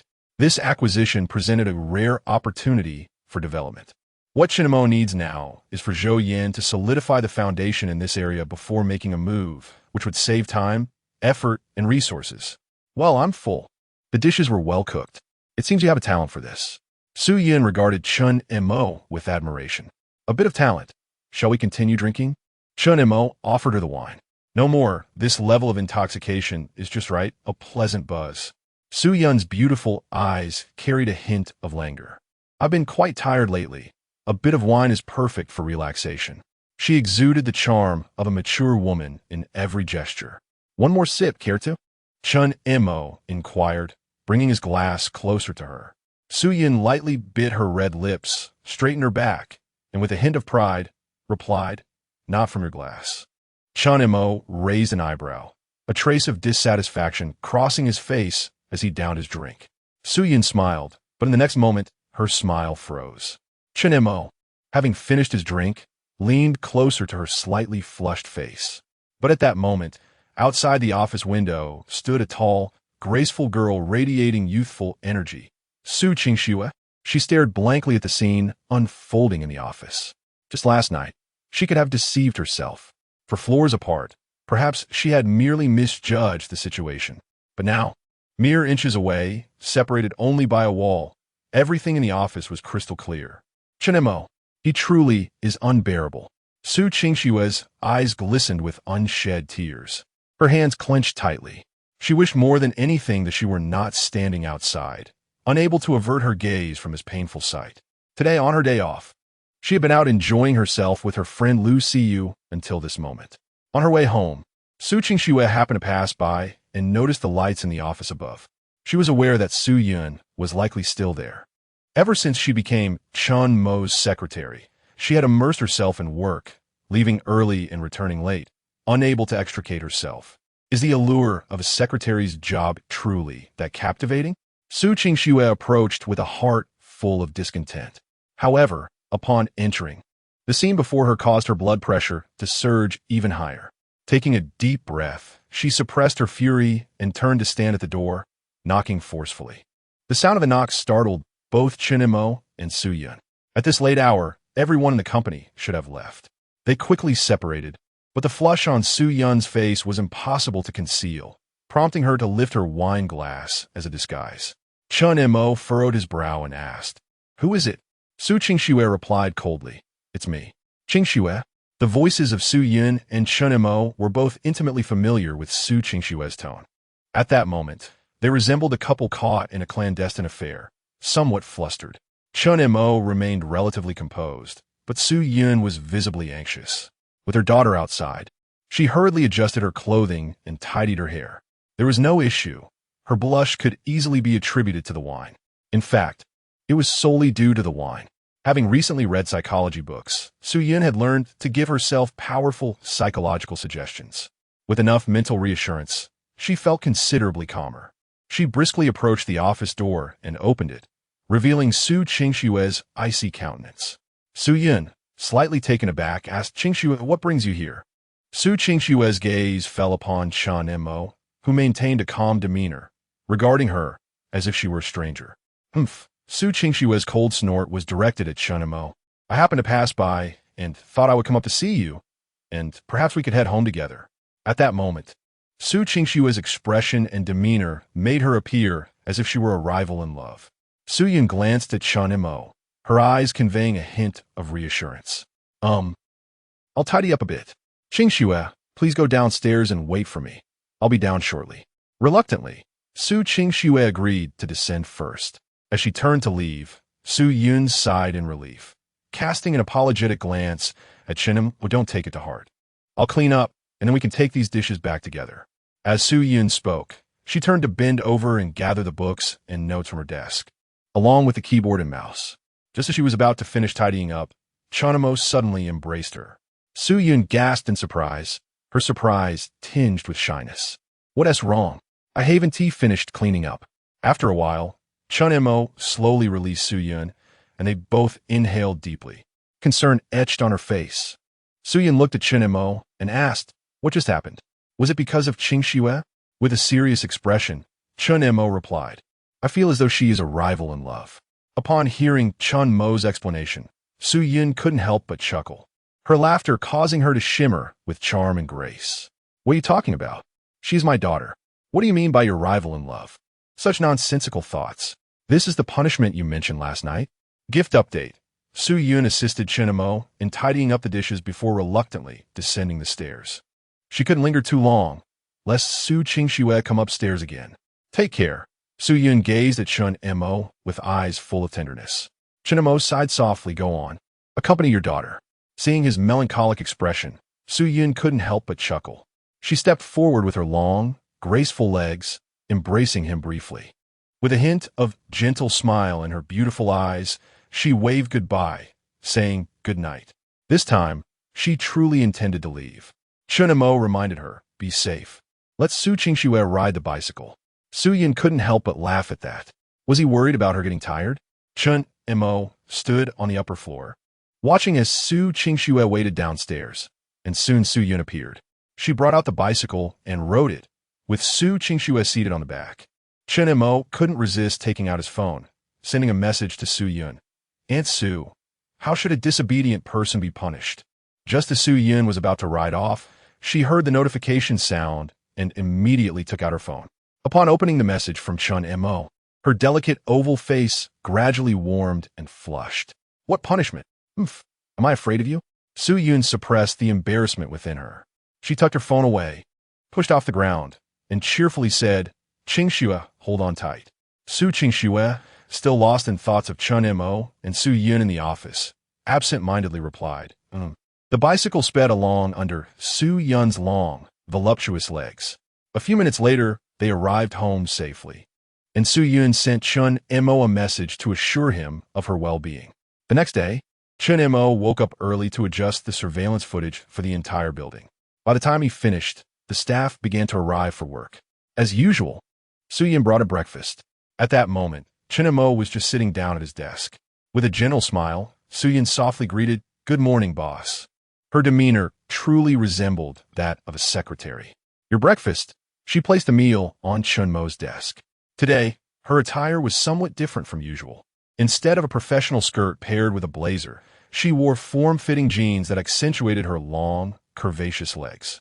Chun Mo looked at her and beckoned with a finger. "Secretary Su, come here." It was rare for Chun Mo to refrain from calling her Aunt Su this time. Yet being addressed as Secretary Su made her heart race. "What is it?" Su Yun moved closer to him. Chun Mo pointed to the desk. "This table is a bit dirty. Could you please wipe it?" Though Su Yun observed that the desk was relatively clean, she complied with Chun Mo's request. After all, her primary role was indeed that of secretary, and she realized she hadn't engaged in such mundane tasks yet. "All right, boss." A sense of novelty bubbled within her as she cheerfully took a cloth. Chun Mo watched her cheerful expression. Su Yun diligently began to wipe the desk with meticulous care. She picked up Chun Mo's keyboard, her beautiful eyes shimmering with a hint of disappointment. "Boss, is this what you refer to as punishment last night?" Chen Montak replied. "Well, it seems someone has taken to provocative behavior. Clearly, today I cannot refrain from administering discipline. Make sure to clean it properly." Su Yun responded. "From now on, any disobedience will be met with this same punishment." With a huff, she turned away, and Chun Mo regarded her with a scrutinizing gaze. Su Yun clicked her tongue. "What are you staring at? Just eat your breakfast." After saying this, she swiftly exited the office, fearful of incurring another punishment from Chun Mo. Immersed in her busy work, Su Yun's typing on the computer became increasingly proficient. When Chun Bing arrived at work today, she was taken aback to see Su Yun's computer. She too had one, but it was yet to be set up. Bai Ruoxi and Li Lu were in the same situation. They all possessed computers. "Hey, Bing Bing, Ruoxi, Lu, you can set them up yourselves, right?" Both Bai Ruoxi and Shun Bing nodded in unison. "I can." Only Li Lu appeared somewhat awkward. "I can't." "We'll help you with it." Shun Bing smiled as she began to install the computer.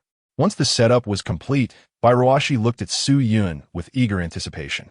"Sister Yun, have we activated the internet?" Su Yun replied, "The internet is something the boss arranged for us. It seems someone is coming to install it this morning." "Coming this morning? Wonderful."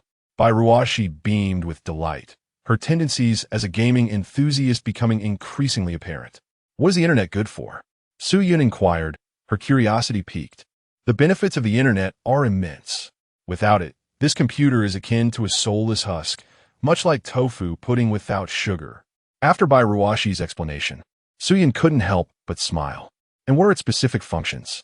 Bai Ruoxi cleared her throat, ready to elaborate. "Simply put, the internet facilitates sharing. Through it, we can accomplish many tasks together, like playing games.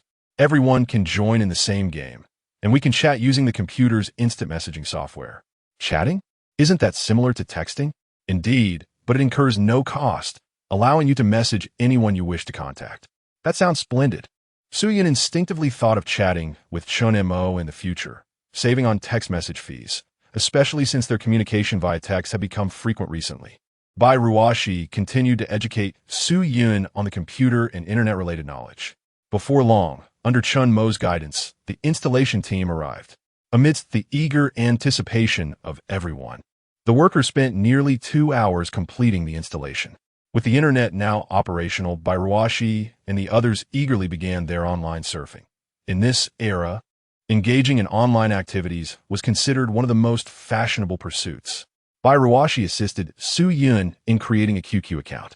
"Sister Yun, add me." "Is this the name?" "Ooh, yes." Bai Ruoxi nodded proudly, seemingly quite pleased with her chosen username. Chun Mo, upon overhearing, could not contain himself and burst into laughter. Goodness, he had finally encountered a genuine member of the Zong AI family. 054 This is what employees should be doing, Part 1. "What are you laughing at?" Bai Ruoxi pouted her lips, staring at Chun Mo with a slightly adorable expression. Chun Mo suppressed his laughter and shook his head, saying, I'm not laughing at anything. It's just that the name is quite good. Bairuashi huffed lightly and replied, Isn't my online name nice? What do you think, Sister Yin? Su Yin nodded earnestly. I think the name is lovely and very unique. Bairuashi beamed, finding a kindred spirit in Su Yin. You understand me, Sister Yin? Chinamo sighed. Well, as long as you both like it. Su Yun, Bairuashi, and Shun Bing clustered together, their camaraderie resembling that of close friends. Chen Mo chuckled and shook his head before stepping out of the office. He strolled leisurely up and down the stairs. The milk tea shop in GKD continued to be bustling with patrons, and the supermarket was thriving, thanks in part to Li Lu's efforts. She diligently controlled the purchasing prices, resulting in profits that significantly surpassed those when Fu Limin was in charge. That man had filled his own pockets while profiting from both sides. Otherwise, how could he have amassed enough money to take over the supermarket from his mother, Yi Shui? Although he had borrowed a considerable sum, he surely possessed a fair amount of savings himself. Otherwise, he wouldn't have entertained such ambitions. Chen Mo recalled that Li Lu had mentioned Fu Limin yesterday. It seemed he was planning to open a supermarket nearby. The shop had already been rented, the renovations completed, and the stock was being set up, after being dismissed by Chun Mo and losing face. Fu Limin had developed a desire for revenge. His plans for retribution were steadily progressing according to his strategy. He looked down upon the GKD, milk tea shop, and the various trivialities associated with them. He believed that running a supermarket should be done with utmost seriousness, as he had for over a decade. In his view, the foot traffic generated by GKD and the milk tea shop was superficial and would not significantly aid the supermarket. They could not effectively convert visitors into paying customers. He aimed to ensure that every individual entering the supermarket would become a customer purchasing goods. With over a decade of industry experience, Fu Limin felt confident that his focused approach to the supermarket would undoubtedly surpass the efforts of the inexperienced Chen Mo. For the past month, he had tirelessly pondered a series of strategies and responses. In stark contrast, Chen Mo had dismissed the matter entirely after hearing Li Lu's mention of it. The two were simply not on the same level. Fu Limin's years of experience, which he prided himself on, held no value in Chen Mo's eyes. In the afternoon, after his stroll, Chen Mo returned to the third-floor office, where only Su Yun remained. Upon seeing Chen Mo's return, Su Yun cleared her throat softly and spoke gently. Boss, what is your QQ number? Chen Mo wore an expression of aloofness, reminiscent of a student approached by a girl seeking contact information. What? I want to add you for easier work communication. Is that all right? Su Yun's demeanor was sincere, her gaze earnest. Chen Mo stifled a smile as he approached her and entered his QQ number. As the search results appeared, Su Yun gazed at the information on the computer screen, her lips curving into a smile. Chen Mo was momentarily taken aback, his face flushing with embarrassment. He had forgotten to change his previous, regrettable fanboy, non-mainstream username. Primarily, he had been so preoccupied with life that he hadn't thought to amend such a shameful moniker. Was this truly his name? Surely, there must be an error in the system. Chen Mo attempted to brush off Su Yun's inquiry. With a radiant smile and sparkling eyes, Su Yun looked at him and asked, Is this not you? Chen Mo took out his phone, logged into his account, and promptly changed his name. He also decided to add Su Yun as a friend. Her username was Dong Yun. Chen Mo raised an eyebrow and changed his name again to CS. Oh, someone has added me, he mused. CS? Who could that be? Su Yun regarded him with a knowing smile. Chen Mo replied confidently, It's me. Su Yun feigned confusion. Boss, what does CS signify? Chen Mo replied earnestly, C is the initial of my surname, and S is. What is it? Su Yun inquired with a teasing urgency. Chen Mo settled into his office chair, gesturing slightly. My shoulder feels a bit sore. Su Yun, understanding the implication, bit her lips slightly, her eyes sparkling with affection, and moved behind Chen Mo, gently placing her hands on his shoulders. Ah, this feels nice, Chen Mo thought, his eyes narrowing in contentment. This is what a secretary should be. Now, can we discuss what S represents? Su Yun asked, just as Chen Mo was about to respond. Hurried footsteps echoed from outside the door, followed by Bairuashi's anxious voice. Boss. The office door swung open, and Bairuashi, with a serious expression, reported, "Boss, we have some broken arcade machines on the second floor, and someone has also damaged the claw machine." Chun Mo furrowed his brow. Was it intentional? Yes. There are clear signs of tampering. Everything was functioning normally yesterday, correct? Yes. I checked before leaving work last night. Everything was in order. When were you not present today? Bairuashi appeared thoughtful, her brows furrowing as she recalled. Only during the lunch break. At that moment, Su Yun chimed in, her voice bright. "Ruashi, didn't you mention that someone on the second floor was celebrating a birthday and invited everyone to eat GKD?" This reminder instantly provided by Ruashi with a lead. The birthday celebrant is Zhang Yu, who handles the cash register. Yunjie, do you think Zhang Yu? But she has always been quite honest. Bairuashi said, skepticism lacing her tone. And why would she do something like this? Let us not jump to conclusions. I'll head down to take a look. Chun Mo responded calmly as he exited the office. Su Yun and Bairuashi followed closely behind him. Upon reaching the second floor gaming area, Chun Mo descended the stairs. His demeanor composed as he cast a glance at the girl behind the cash register, Zhang Yu. Her eyes betrayed a hint of guilt and anxiety. Chun Mo feigned ignorance and walked directly towards the damaged machines. Some were marred at the power connections, others had shattered screens, and some were even bent out of shape. It must be said that the perpetrator of this destruction harbored a deep-seated animosity towards this place, striking with considerable force. After surveying the scene, a faint smile crept across Chun Mo's face, leaving Bairuashi and Su Yun momentarily stunned. The two women exchanged glances, their expressions clouded with concern. Why was he smiling? Could it be that he was infuriated? "Boss, please don't be upset. I believe I have a lead. Allow me to sort through it," Su Yun said softly. "Indeed, Chun Mo. This matter should be resolvable," both Su Yun and Bairuashi gently reassured him. Chun Mo glanced at the two women, his smile radiating a calm confidence. "Let us head upstairs. We're going to catch the traitor and the intruder." Su Yun and Bairuashi looked at each other, puzzled. However, as they ascended the stairs, Su Yun's gaze fell upon the surveillance camera at the elevator entrance, and a sudden realization dawned upon her. Initially, she had planned to install the network cable in the morning and have someone adjust the camera in the afternoon. To her surprise, Chun Mo had risen early that day and completed the adjustments. If the traitor and intruder had committed their misdeeds at noon, they certainly could not have evaded the camera's watchful eye. Delighted by this revelation, Su Yun exclaimed, "Boss, you are truly remarkable." This unexpected compliment left Bairuashi bewildered. Was the boss truly impressive? Had something transpired that she was unaware of? Bairuashi gazed at Chun Mo and Su Yun with innocent curiosity. "Come on, we'll find out once we go upstairs," Su Yun said, pulling Bairuashi along as they hurried to catch up with Chun Mo. As the narrative unfolds, it becomes increasingly captivating. In Chun Mo's office, Su Yun and Bairuashi are fixated on the display before them. Chun Mo adjusts the surveillance footage to the lunchtime break.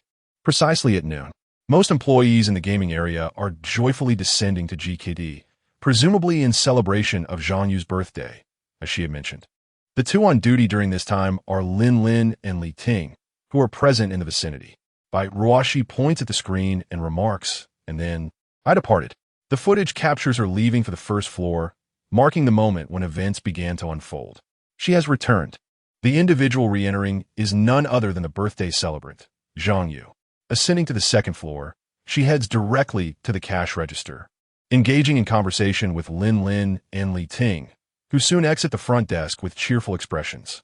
Zhang Yu remains behind.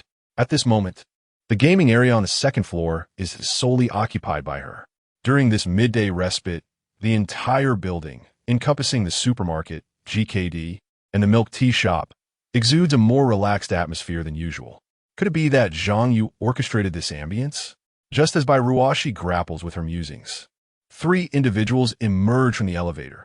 Two of them don hats, while the third, with disheveled blonde hair, swaggeringly strides in, exuding the demeanor of a typical ruffian. One of the hat-wearing individuals, based on his physique and gait, is instantly recognized by Chun Mo. Lin Hao. This scoundrel truly is relentless, seemingly intent on crossing paths with Chun Mo once more. The slap he received from Zhou Yin must have left a lasting impression. Chen Mo's expression remains impassive as he observes Lin Hao on the monitor. As the trio reaches the second floor, Zhang Yu promptly waves them over. After exchanging a few words with Lin Hao, the group disperses. In other surveillance feeds, they produce hammers, knives, and pliers from within their clothing. Initially, Lin Hao displays slight restraint, but he soon succumbs to reckless abandon, smashing the displays of 2 gaming machines. Perhaps envisioning Chen Mo's wrath in response to their vandalism fuels his exhilaration. The other 2 follow suit, behaving with brazen audacity, as such acts of bullying have become second nature to them. Damaging property holds little weight to them, as they are emboldened by their perceived invulnerability. At this moment, society's fear of these unrestrained hooligans amplifies their arrogance and impunity. In a decade or so, such audacity would be rare. Even if attempted, it would likely be under the cover of night, with perpetrators shrouded in anonymity. Clearly, Lin Hao and his companions have yet to develop such awareness. They revel in their destruction, particularly Lin Hao, who is fervently releasing the pent-up rage he harbors towards Chen Mo. In haste, Zhang Yu rushes towards them, seemingly alerting them that someone is approaching, urging them to leave swiftly. The trio promptly stows away their tools of destruction and makes a hurried exit. At this juncture, the situation is becoming increasingly clear. Shall we contact the authorities? Chen Mo inquires, glancing at Su Yun.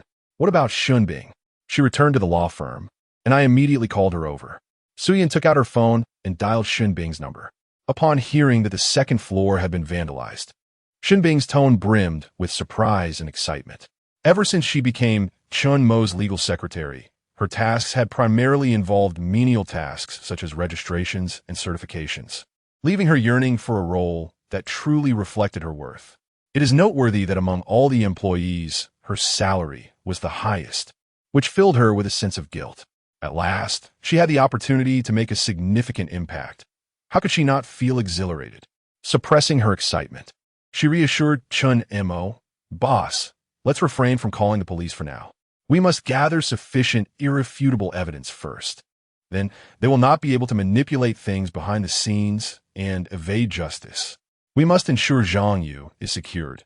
She is the most crucial compromised witness." Following Shun Bing's advice, Bai Ruoshi went to summon Zhang Yu to the office equipped with cameras. As soon as Zhang Yu entered the office and saw Chen Mo's usually cheerful face now clouded with seriousness, she sensed trouble and instinctively averted her gaze. Lowering her head, "Zhang Yu, is it?" "Yes." "Is today your birthday?" "Yes." "Happy birthday to you." "Ah, thank you, boss." Zhang Yu stared at Chen Mo in astonishment, completely taken aback by his unexpected birthday wishes. Indeed, it was her birthday. "No need for thanks. You are aware that our gaming machines have been damaged, correct?" "No." "And do you know who did it?" "I don't know." Zhang Yu's response was resolute, indicating she had steeled herself for this moment. Chen Mo nodded. The pleasantries had concluded. It was time for the confrontation. "Do you have any idea how much it would cost to repair those gaming machines? Are you aware that damaging another's property worth over 5,000 can lead to imprisonment?" Upon hearing these words, Zhang Yu's expression shifted dramatically, her face paling. A person of her educational background, having only graduated from middle school, was clearly unaware of such legal repercussions. "Do you still deny it?" "I truly did not break the gaming machines." "Well then, would you like to take a look at this?" Chinamo said, turning the computer monitor towards her. At that moment, Zhang Yu was rendered speechless, her eyes wide with shock. Was this the surveillance footage Bai Ruoshi had mentioned? Wasn't it said that it wasn't ready yet? How could it have captured us? Zhang Yu's face turned anxious, and as her eyes locked with Chen Mo's piercing gaze, she shuddered, her eyes reddening. And in the next moment, she broke down in tears. "I was coerced, boss. Please don't call the police on me. I don't want to go to jail." Chen Mo's voice was icy. "You must recount every detail of this incident, thoroughly and without omission." Zhang Yu's voice trembled. "Last week, while I was working, someone asked for my number, saying they wanted to befriend me and invited me to KTV to sing. Half an hour later, the police arrived. After inquiring about the situation, they took Zhang Yu along with 2 other receptionists to the police station to provide their statements. Bai Ruoshi and Chen Mo, the victim, were also required to accompany them. Shun Bing accompanied Chen Mo. One must admit, having a lawyer by one's side instilled an inexplicable sense of confidence. Su Yin remained at the supermarket, as there were matters at home that required her attention. After everyone at the police station completed their statements, Shin Bing only provided surveillance evidence of the 3 individuals who had vandalized the second floor. With this undeniable proof in hand, the police acted with remarkable efficiency. Within half an hour, they apprehended the suspects, all 3 of them. Lin Hao stepped out of the vehicle with an air of nonchalance, followed by 2 companions, particularly the one with yellow hair, who wore a defiant expression. The police station was no stranger to them. In fact, the young delinquents often flaunted their visits to the precinct as a badge of honor. Fights, vandalism, a few days in detention, and they would emerge after paying a fine. Moreover, they had connections, so what was there to fear? Upon spotting Chun Mo, Lin Hao revealed a hint of a mischievous grin. "Old classmate, what's the matter? Your shop was vandalized? Don't be upset. I'll have my brothers investigate who did it." Well done indeed. Lin Hao's arrogance was palpable, clearly buoyed by a sense of security. Following closely behind the police car was a luxurious Mercedes-Benz. A middle-aged man, adorned with a large gold chain and a fierce demeanor, emerged from the vehicle. "Dad," Lin Hao called out to the man. The middle-aged man looked at Lin Hao with concern. "Is everything all right, son?" Lin Hao pointed at Chunamo, harboring resentment as he replied, "No problem. By the way, Dad, this is the Chunamo I told you about. My classmate who bought the car." The man's gaze turned menacing as he fixed it upon Chunamo. "Very well. Just wait. I shall repay him in kind." After uttering this, he turned and strode into the office. This situation was beginning to evolve in a more intriguing direction. Lin Fifan, the father of Lin Hao, is a notorious figure in Qingyang County, known for his ruthless demeanor. He has committed numerous offenses that are documented in criminal law and is no stranger to brawls, which he considers trivial occurrences. This has fostered an air of impunity around him, leading to his brazen behavior. It was only a matter of time before he found himself behind bars. After his release, he gathered his former associates, now wiser, and began to cultivate many friends, engaging in illicit activities without getting his own hands dirty. Today, he was supposed to be at the club with his comrades, indulging in some self-care, when he received an urgent call from his son, Lin Hao, compelling him to rush over. Upon hearing Lin Hao introduce Chun Mo, he felt a surge of anger. The incident involving Lin Hao's financial losses from selling a car was orchestrated by this very individual. No one had ever managed to take advantage of him without consequence. Half an hour after his arrival, Lin Fifan regarded Chun Mo with a smile, his words laced with meaning. "So, you must be Chun Mo? Lin Hao tells me you're quite formidable. Let us see your prowess today." Immediately following his statement, someone came to inform Chun Mo that by Ruashi and Zhang Yu wanted them to provide another statement. Chun Mo's brow furrowed. Something was amiss. The interrogation commenced and proved to be relentless, fraught with various annoyances, a tactic employed by Lin Fifan. As time elapsed, Shen Bing began to sense the growing tension. If this continued, even Zhang Yu, the witness, might be swayed to the opposing side. Lin Fifan was resorting to unconventional methods. In light of this, if he could play dirty, then so could she.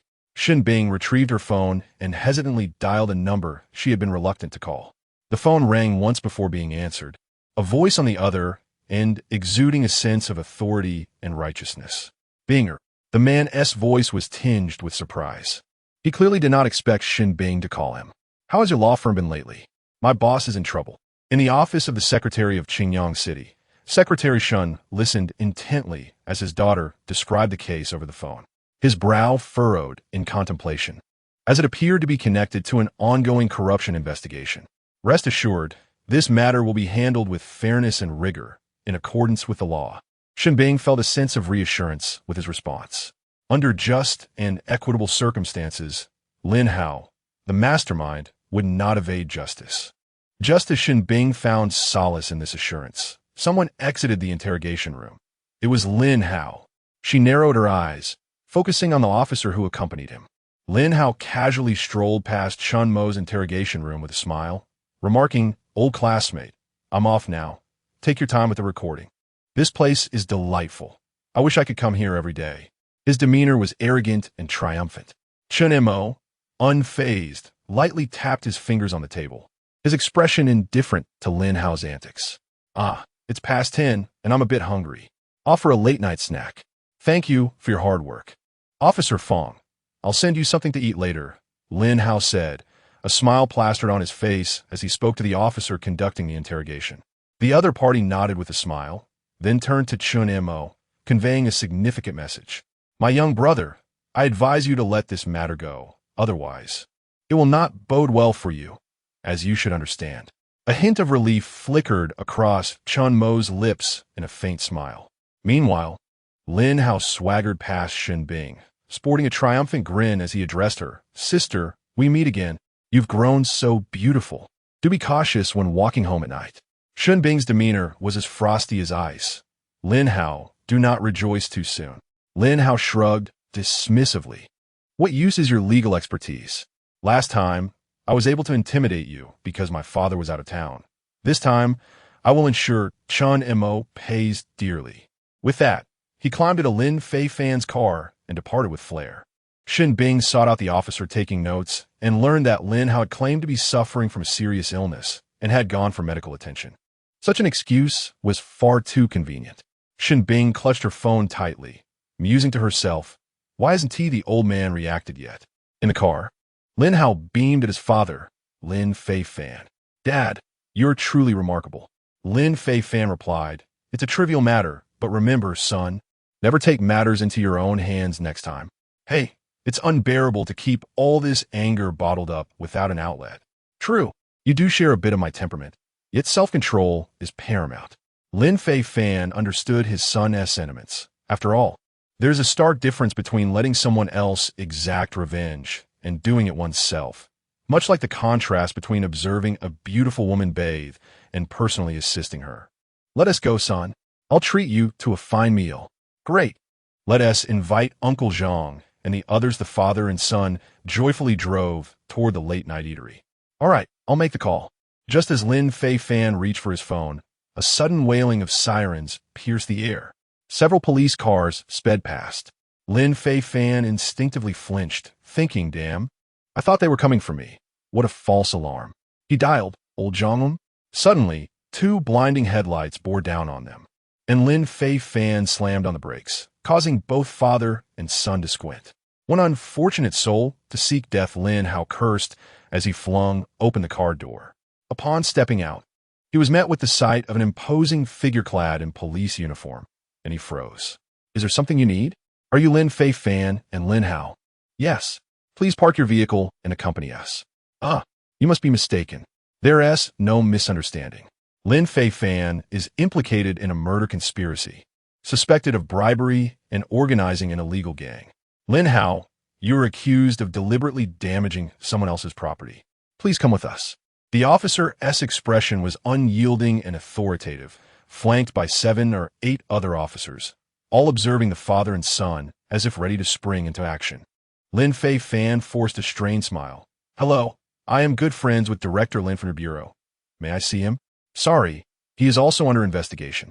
Upon hearing this, Lin Fei Fan felt a jolt of shock, momentarily stunned, his gaze becoming distant. Father, are you all right? It is over, utterly over. In the police station, Shen Bing received the news, and a sense of relief washed over her as everything was being executed with fairness, particularly when she witnessed the Lin father and son being brought back in handcuffs. Her icy demeanor finally broke into a smile. As they were escorted into the interrogation room, she could not help but remark, Oh, you two returned from your late-night snack rather swiftly. Lin Hao, Lin Fei Fan. The turn of events was too rapid. Lin Hao was bewildered, and even Lin Fei Fan seemed completely lost. Chen Mo and Bai Ruoshi could cease their documentation.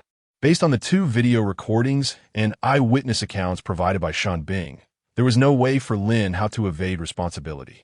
Having just turned 18, he was now of an age to receive proper education. As for his father, the charges against him appeared to be rather severe. At this juncture, we have 2 options. One is for Lin Hao to compensate us and reach a settlement, which would still require him to serve time, albeit with a lighter sentence. The second option is for him to spend 3 years behind bars working at a sewing machine. Shen Bing glanced at Chun Mo, leaving the matter to his discretion. At that moment, a figure of a mature, graceful woman emerged. Dressed in a form-fitting white gown, her every gesture exuded an air of elegance. Yet, she appeared anxious, scanning the surroundings with urgency. It seemed she had arrived too late. Upon noticing Chun Mo and others conversing at the entrance, the beautiful woman expressed her surprise. Chen Montak, Sister Foya? Chun Mo, taken aback momentarily, quickly comprehended the situation, recognizing her familial connection to Lin Hao. Foya, her ample bosom rising and falling with urgency, blushed slightly as she inquired, "What brings you here?" With a composed demeanor, Chun Mo replied, "Nothing much. Someone damaged my gaming console, and I came to file a report." Zhouya's expression shifted to one of shock upon hearing this. Her enchanting eyes widened as she gazed at Chun Mo. "Was it Lin Hao who broke your console?" Chun Mo nodded. "Yes, how did you know?" Hesitating, Zhouya's eyes conveyed a hint of regret as she softly confessed, "He is my son." Instantly, Chun Mo's expression turned frosty. "Oh, what a coincidence." Zhouya's eyes, now tinged with desperation, pleaded, "Chun Mo, I apologize. Could we have a conversation?" Chun Mo coldly responded, "If you are here to plead on Lin Hao's behalf, I'm afraid that is no longer necessary." A slight tremor coursed through Zhouya. This individual was even colder than he appeared. Indeed, they were mere acquaintances, connected only as landlord and tenant, rendering her request futile. As Chun Mo turned to leave, Zhouya watched with forlorn eyes, her heart sinking. Was there any other recourse available now? As Chun Mo exited the station, he encountered Su Yun, who was hastily riding her bicycle towards him, beads of sweat glistening on her delicate face as she gasped for breath. Chen Montak, her misty, beautiful eyes were filled with concern. Today, she had been alone in the supermarket, her anxious feelings unspoken. "Are you all right?" Su Yun instinctively grasped Chun Mo's hand, examining him closely. At that moment, Shun Bing and Bai Ruoshi were still present, slightly astonished by Su Yun's evident concern for Chun Mo, dismissing the two of them. Their relationship seemed to transcend that of a boss and secretary. "I'm fine," Chun Mo replied with a smile, shaking his head. "Cough, Sister Yun. Don't you care at all about me, and Ruoshi? You only hover around the boss," Shun Bing remarked with a hint of jealousy. Bai Ruoshi, standing nearby, wore a contemplative expression. Su Yun, realizing her actions might have been overly affectionate, blushed and quickly released Chun Mo's hand. They were still entangled in their office underground romance. With a smile, she then took hold of Shin Bing and Bai Ruoshi's hands, saying, "Come, let me see if anyone has been bullying you." Shin Bing and Bai Ruoshi exchanged amused glances. "I'm a hypocrite. You say you care about me, yet you call me insincere." After a playful exchange of banter between Shun Bing and Su Yun, they all boarded the vehicle and departed. Su Yun secured her bicycle in the trunk. Shin Bing first dropped Bai Ruoshi off at the entrance of an old courtyard. "Ruoshi, take care and rest well." "MHM, goodbye boss, Sister Yun." "Bing Bing," Bai Ruoshi responded, her ever-sweet smile shining as she waved. "What does that girl mean by placing my name at the end?" At that moment, Shun Bing resembled a jealous woman. Chun Mo and Su Yun shared a knowing smile. "By the way, is the woman we encountered at the entrance Lin Hao's mother?" Shun Bing inquired with a hint of curiosity. "Indeed. How do you know her? I went to the city a few days ago to rent a shop. Remember? Coincidentally, she's the landlord of that very shop." "Oh, she certainly doesn't seem to be a stranger to Lin Hao and his father." As the trio conversed, Shin Bing had already driven to the foot of Su Yun's building. Chun Mo assisted Su Yun in retrieving her bicycle from the trunk and secured it inside the stairwell. "Yunjia, make sure to rest early." Su Yun gazed at Chun Mo, who stood tall and close, and an overwhelming desire to embrace him surged within her. Her cheeks flushed as she scolded herself internally. "Yunjia, you should head upstairs and rest," Shun Bing reminded from the car.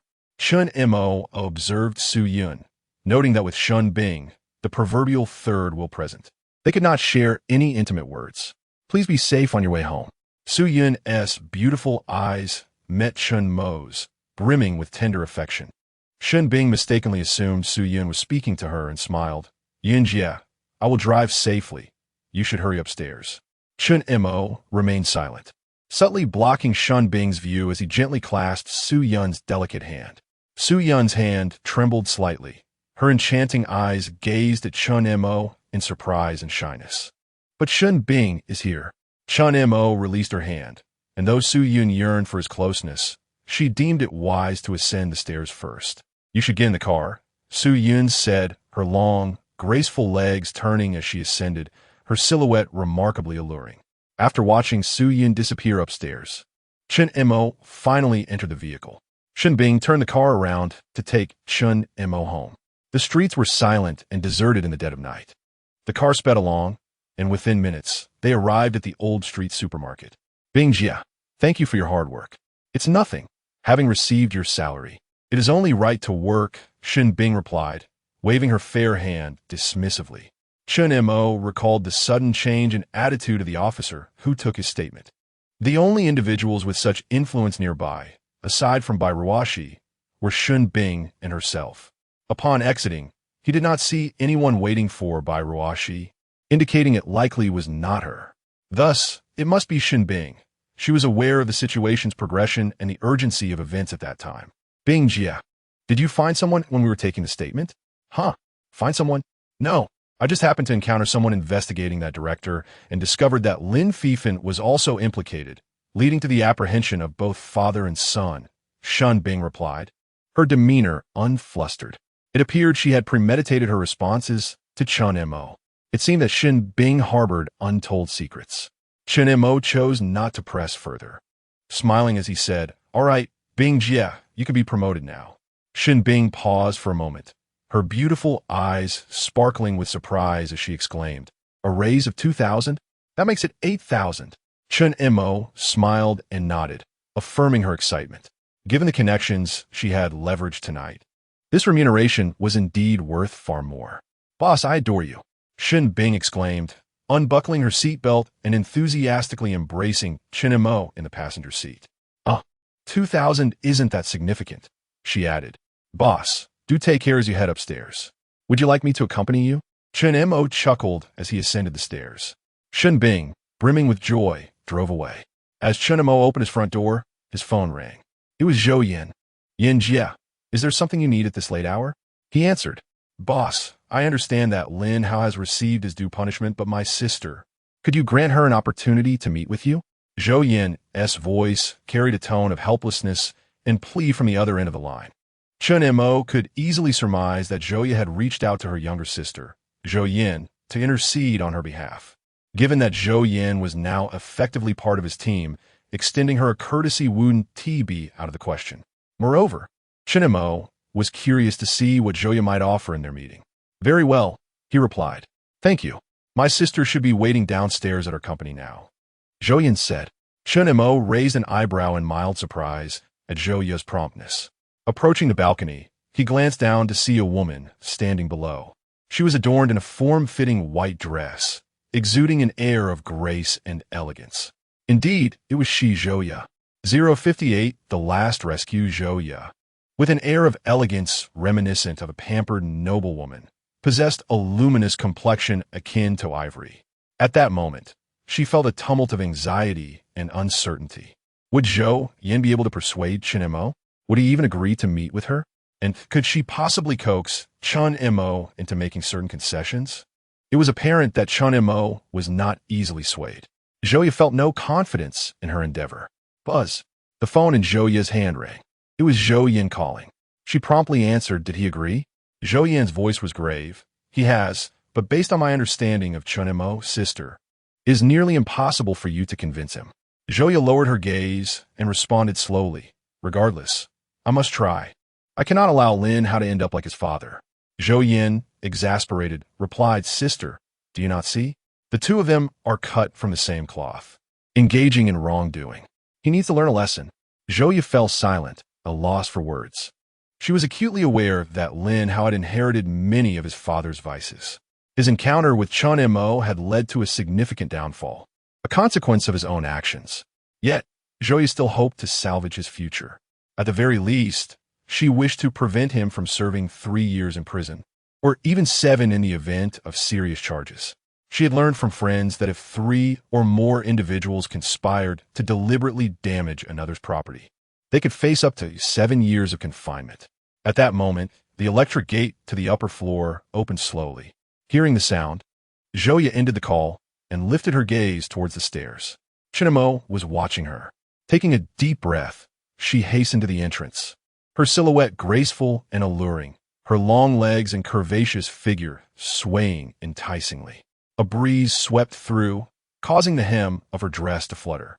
After a brief interval, Chun Mo heard the rhythmic sound of high heels clicking against the floor in the corridor. The crisp sound was both sensual and melodious. Zhouya entered, her exquisite legs gliding effortlessly, and she closed the door behind her. "Zhouya, visiting me at such a late hour. Do you believe you can persuade me?" Chun Mo inquired, observing her intently.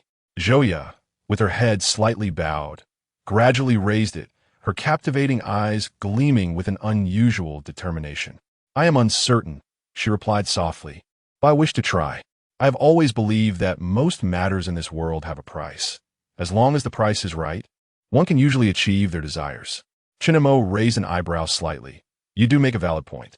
This response eased Zhouya's apprehension a bit, suggesting that there was at least some room for negotiation. With her crimson lips parting gently, she spoke with tenderness. "Let me propose the price I am willing to offer." Chinemo raised a hand slightly. "Go ahead." In this negotiation, all the power lay with Chun Mo. Zhouya felt like a fish on the chopping block, entirely at his mercy. "First, I will compensate you tenfold for all your losses," she declared. Chun Mo remained impassive, his demeanor unyielding. This was within Zhouya's expectations. Chun Mo could hardly be swayed by such a meager sum. Zhouya offered a property in Qingyang City along with the commercial space he was currently renting. Chun Mo's demeanor remained indifferent as he raised his hands in a gesture of dismissal, saying, "Sister Zhouya, if it's merely about compensation, you may take your leave." He was not in need of money, and moreover, Zhouya likely did not possess much wealth herself. The 4S shop was operating at a loss, struggling to make ends meet. That property and shop were probably her last remaining assets. In truth, Chun Mo found little value in them. Zhouya felt her last shred of reliance crumble at Chun Mo's words.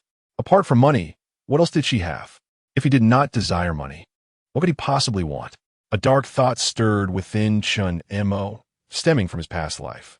In that previous existence, Lin Hao had been arrogant and domineering, humiliating him before Su Qingxue on numerous occasions, publicly deriding and secretly bullying him. Lin Hao had tormented not only Chun Mo, but many others as well. No one dared to confront him, for they all knew of his father, a notorious scoundrel with a criminal past. In his former life, Chun Mo had often fantasized about exacting vengeance upon Lin Hao, even dreaming of delivering a thorough beating to both father and son. Today, while he had not physically assaulted the pair, sending them into turmoil was an even more ruthless form of retaliation. At that moment, an opportunity arose for Chun Mo to unleash the malevolence festering within him. Slowly, he lifted his gaze to meet Zhouya's. Upon encountering the intensity of Chun Mo's penetrating stare, Zhouya felt a shiver run through her. She had seen such looks before, those of men who lusted after her. Yet, Chun Mo's gaze, while familiar, was distinctly different. It conveyed not merely a superficial desire, but an intent to seize complete dominion over her body and soul. The thought of such a transformation in their relationship sent her heart racing, provoking an unsettling sensation that coursed through her very being. She lowered her eyes, realizing that both of their cards had been laid bare. Whether they could reach an agreement now rested solely upon Zhouya. Chun Mo regarded her with a calm, yet detached demeanor as time slipped away. "Sister Zhouya, please," he said, his voice cool and indifferent. This was the dismissal, signaling the imminent end of their negotiation. Zhouya trembled slightly. If she left, Lin Hao would be utterly doomed, his future shrouded in darkness. The decision to save him or not lay entirely in her hands. Her fingers clenched tightly together, and then, as if steeling herself with resolve, she turned and walked toward the door. She was leaving. As she opened the door and stepped outside, a cry of emotional release echoed behind her. This was her final opportunity, the last chance to save him in her life.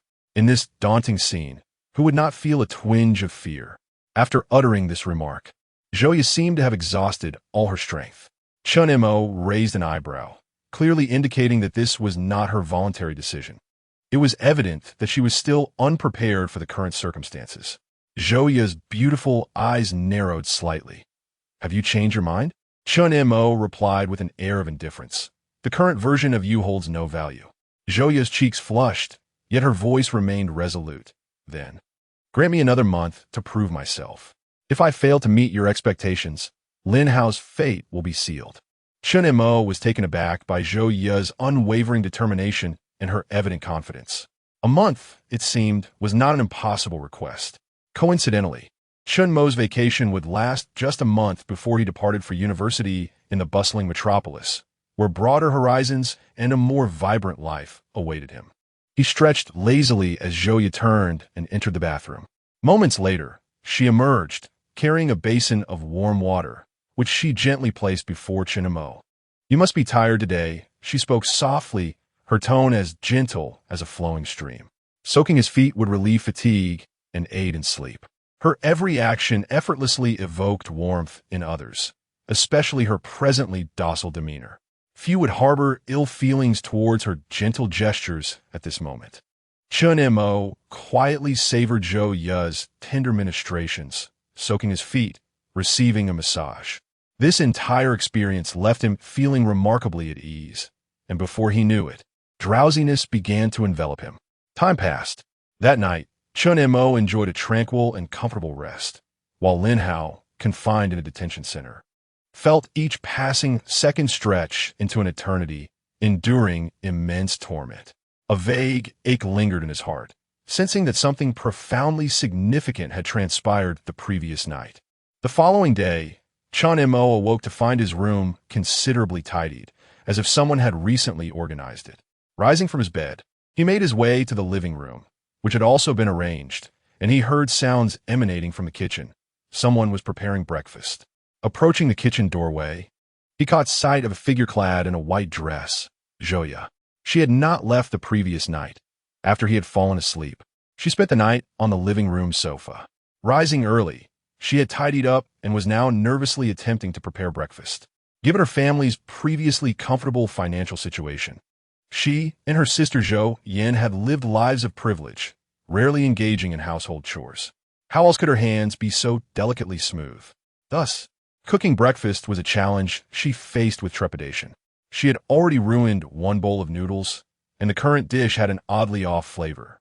Lifting a strand of noodles, she took a tentative taste, her delicate brows instinctively knitting together.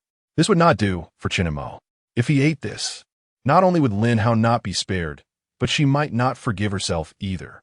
Just as Zhou was about to discard the noodles into the trash bag, Chun Mo's voice drifted softly from behind her. "Why are you throwing it away?"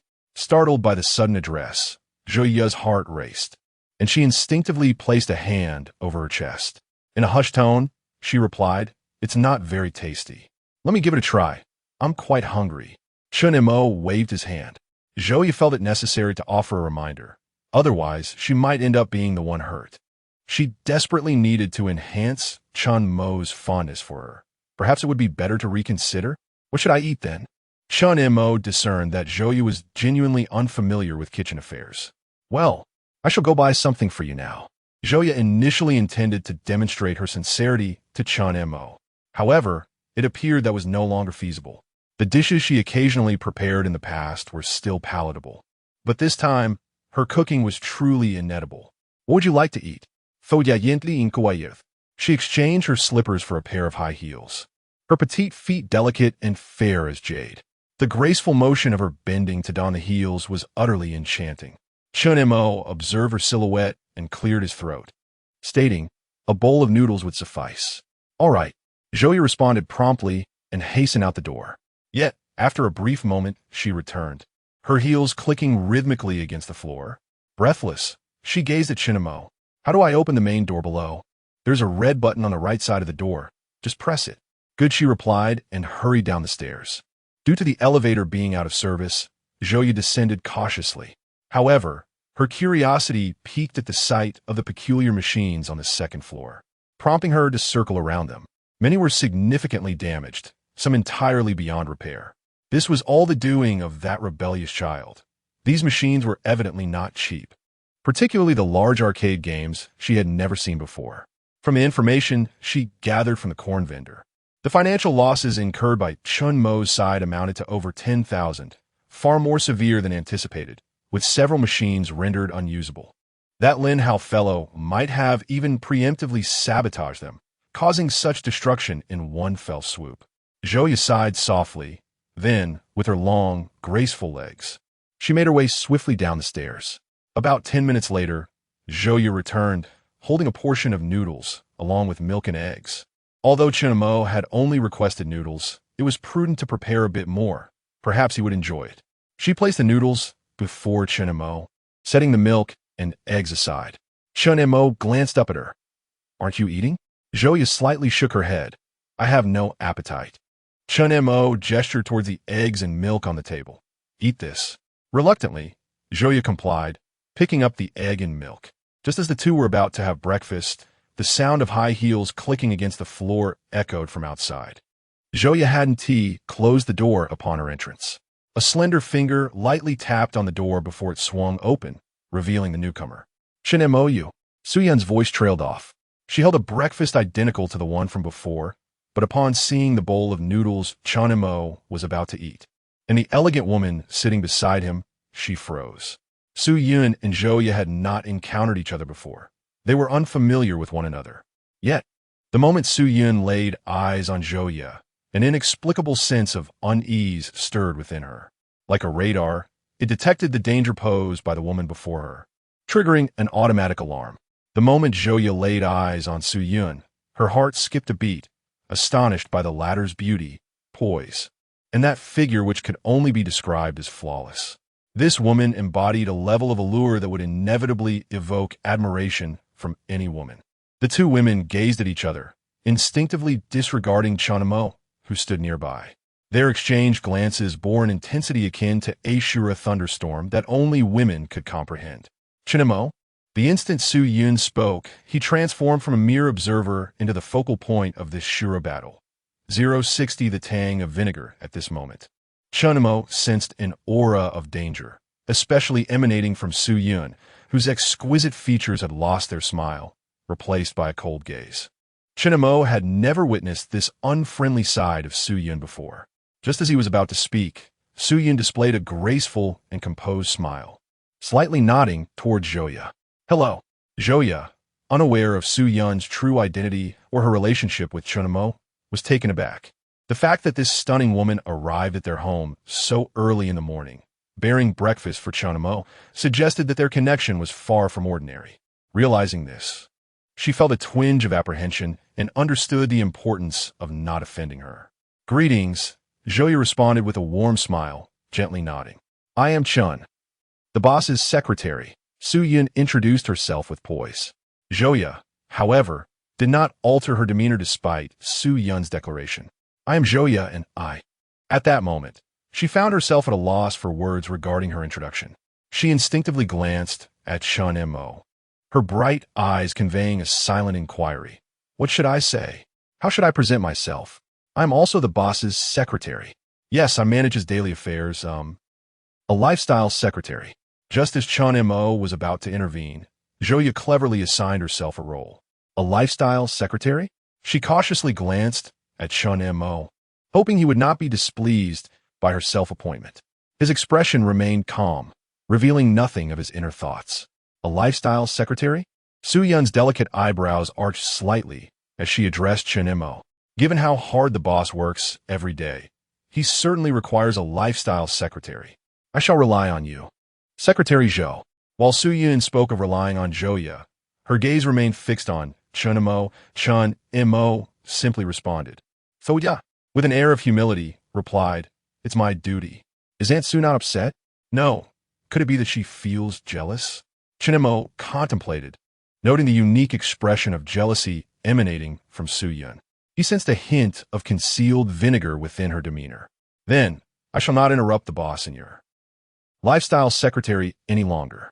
Su Yun's words were laced with an unmistakable tinge of jealousy, which she could no longer conceal. Despite her efforts, she ultimately could not hold it in. After all, if she didn't express it, she would likely struggle to breathe throughout the day. Su Yin turned to leave. Aunt Su, are you not giving me that powder anymore? Chun Mo's voice dwindled as Su Yun halted, her gaze turning towards him, a playful glimmer in her eyes. Yet within that glimmer lay the sharp edge of jealousy. Boss, I believe you should enjoy the breakfast your lifestyle secretary prepared for you, she remarked. As she departed, a cunning smile flickered across her face. She was well aware of Zhou Ye's true identity, Lin Hao's mother. Indeed, she intended to exert a little pressure on Chen Mo. After all, what if he truly fell for Zhou Ye? She was, without a doubt, quite alluring. Su Yun recalled Chun Mo's flustered demeanor, finding it rather amusing. Having outgrown the petty jealousy typical of younger girls, her perspective had evolved, leading to a different attitude. Nonetheless, a hint of displeasure lingered in her heart. She could not deceive herself about that. Meanwhile, Chun Mo felt a twinge of guilt as he watched Su Yun depart.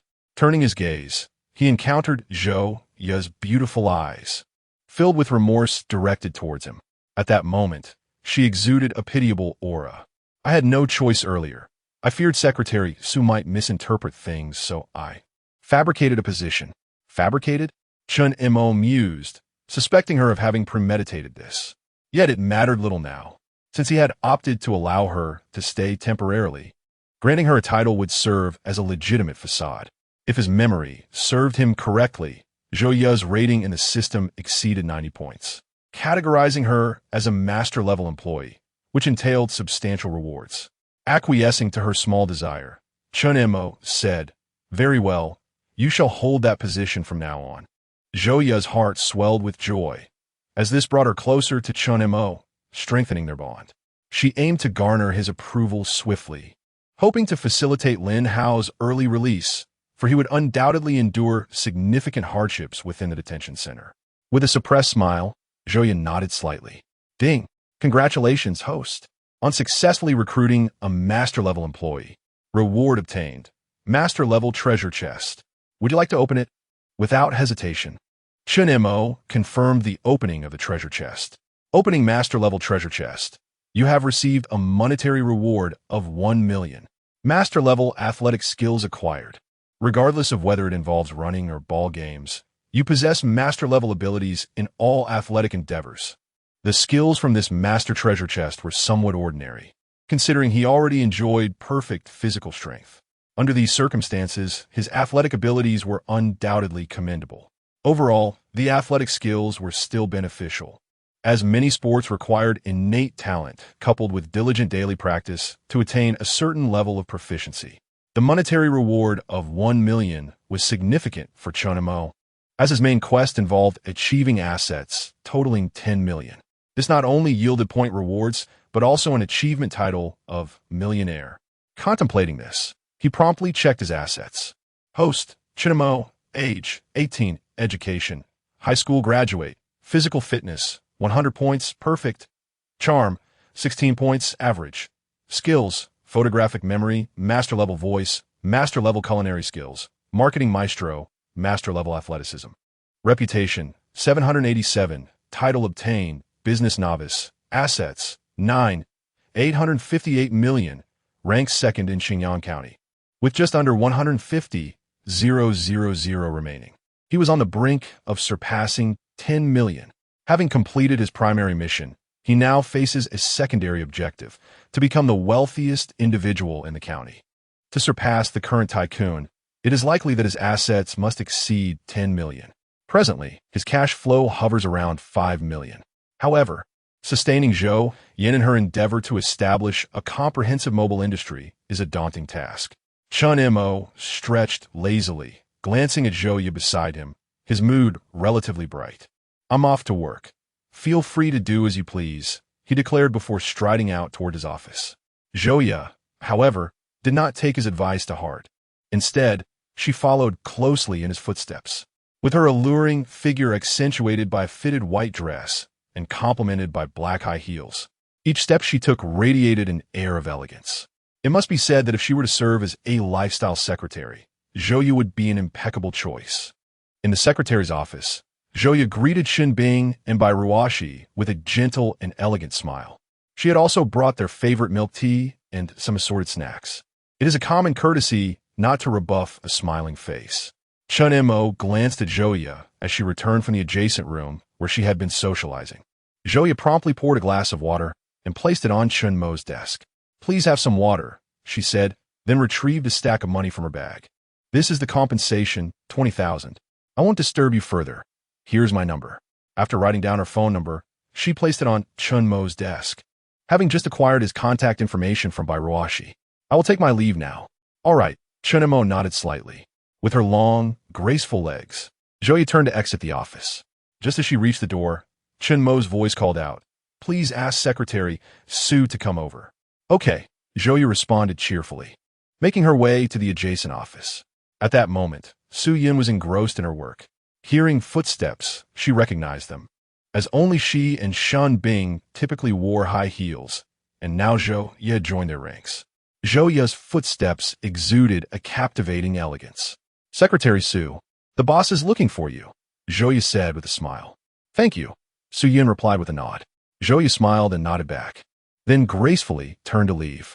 The exchange between the two women was marked by politeness, yet there lingered an imperceptible distance. Su Yin approached Chun Mo's office and knocked on the door. "Come in," Chun Mo's voice responded. She entered, clad in a professional short skirt, embodying the essence of a competent and alluring career woman. "Boss, what do you need me for?" she inquired with a faint smile, showing no signs of jealousy. Chun Mo smiled and said, "Su-yi, this is the compensation from Lin Hao's family. It will cover the damaged equipment, and we should procure some new items." Su Yin nodded lightly. "I already placed an order with the supplier yesterday. Here is the order form for your signature." She handed the document to Chun Mo. As he signed, Su Yin continued, "The second milk tea shop in the city is currently undergoing renovations. We should send someone to check on it when time allows." "All right. I will go when I have a moment," Chun Mo acknowledged. "Boss, do you have any other matters to discuss? If not, I will take my leave." Su Yin inquired with a professional demeanor, adhering strictly to her duties as a secretary. "No, that will be all." Before Chun Mo could finish his sentence, Su Yin turned and headed toward the door. Just as she was about to open it, Chun Mo pulled her into an embrace. "Ah," Su Yin gasped softly, her beautiful eyes glancing at Chun Mo with a hint of playful reproach. "Isn't this a bit inappropriate, boss?" "Boss." Chun Mo arched his brows slightly and inquired, "Secretary Su, what seems to be the issue with my actions?" Su Yin delicately pursed her crimson lips and replied, "What do you think?" Chun Mo nodded affirmatively. "Indeed, this does seem inappropriate." Su Yin was taken aback by Chun Mo's unexpected agreement with her perspective. She huffed softly, appearing somewhat proud. "If you know it's inappropriate, then why do you still?" In a swift motion, Chun Mo wrapped an arm around her waist, pinning her against the door, effectively silencing her with a wave of jealousy. Su Yun's charming face flushed with embarrassment. This tactic of his always rendered her speechless whenever he found himself at a loss for words. After a brief interlude of about 10 minutes, her jealousy had nearly dissipated entirely. "You should be careful of being seen by Bing Bing and the others." "How brazen." Su Yin glanced anxiously out of the office window, her voice tinged with apprehension. She genuinely feared discovery. An office romance could be rather scandalous. "Su-yi, why is your face so flushed?" Chun Mo inquired, feigning ignorance. Su Yin replied. She gently swatted at Chun Mo's hand that was still around her slender waist, saying, "You know full well, let go, I have work to do." Reluctantly, Chun Mo released her. "You should hurry to the city, be safe on the road." "Ah." Su Yun's sentence was abruptly cut off as he took advantage of the moment again. She shot him an annoyed glare, her cheeks aflame, before hastily exiting his office. The events that had transpired between them perfectly embodied the phrase flirting banter. Chun Mo watched Su Yun's graceful silhouette as she departed, a smile creeping onto his lips. He then made his way downstairs and drove towards the city. At the milk tea shop beside the GKD store, renovations were underway with fervor. The task was overseen by Lao Yu, who had acquired considerable experience, having managed most of the stores. He was doing a commendable job leading the workers, sufficiently meeting Chun Mo's expectations for the time being. "Mr. Chun," Lao Yu greeted him with a hearty smile upon noticing his arrival. "You're here. Is this shop being decorated similarly to the first store in the county?" Chun Mo nodded slightly as he entered the shop. The layout is mostly similar, but a few adjustments could be made. The service area bar should be fully enclosed, and the relaxation area should be more spacious. In the back, we could install a bookshelf. Lao Yu diligently noted down the changes Chun Mo suggested. Rest assured, Mr. Chun, we will make the adjustments as you instructed. Thank you for your hard work, everyone, Chun Mo replied as he proceeded to the GKD store next door. As usual, the store attracted a throng of young patrons. Chun Mo, a melodious and smooth voice called out. Turning around, he found himself face to face with the tall and strikingly beautiful Lu Qingqian, whose long legs and alluring figure left a lasting impression. Her elegant yet sensual aura was unforgettable. Lu Qingqian, Chun Mo acknowledged with a raised brow. Are you here to grab a bite? Indeed, I visit your establishment almost daily. I am a truly devoted patron. Lu Qingqian remarked, lifting her delicate chin slightly. Chun Mo smiled and replied, Thank you for your patronage. No need for formalities. Did you not assist me last time? Lu Qingqian said, approaching the counter to place her order. What would you like to eat? It's on me. Chun Mo responded with a smile, casually adding, Such generosity. Are you not planning to have me shield you from any troubles again? Lu Qingqian paused momentarily, her crimson lips parting in surprise as she asked, How did you know? Chun Mo replied, I must take my leave. He turned to depart, but was immediately halted as Lu Qingqian grasped his arm. Oh, do not rush off, Mr. Chun. Her authoritative tone suddenly softened, taking on a sweet, almost playful quality as she gazed at him. Chun Mo inquired, What is this? Have you mastered both the arts of charm and seduction?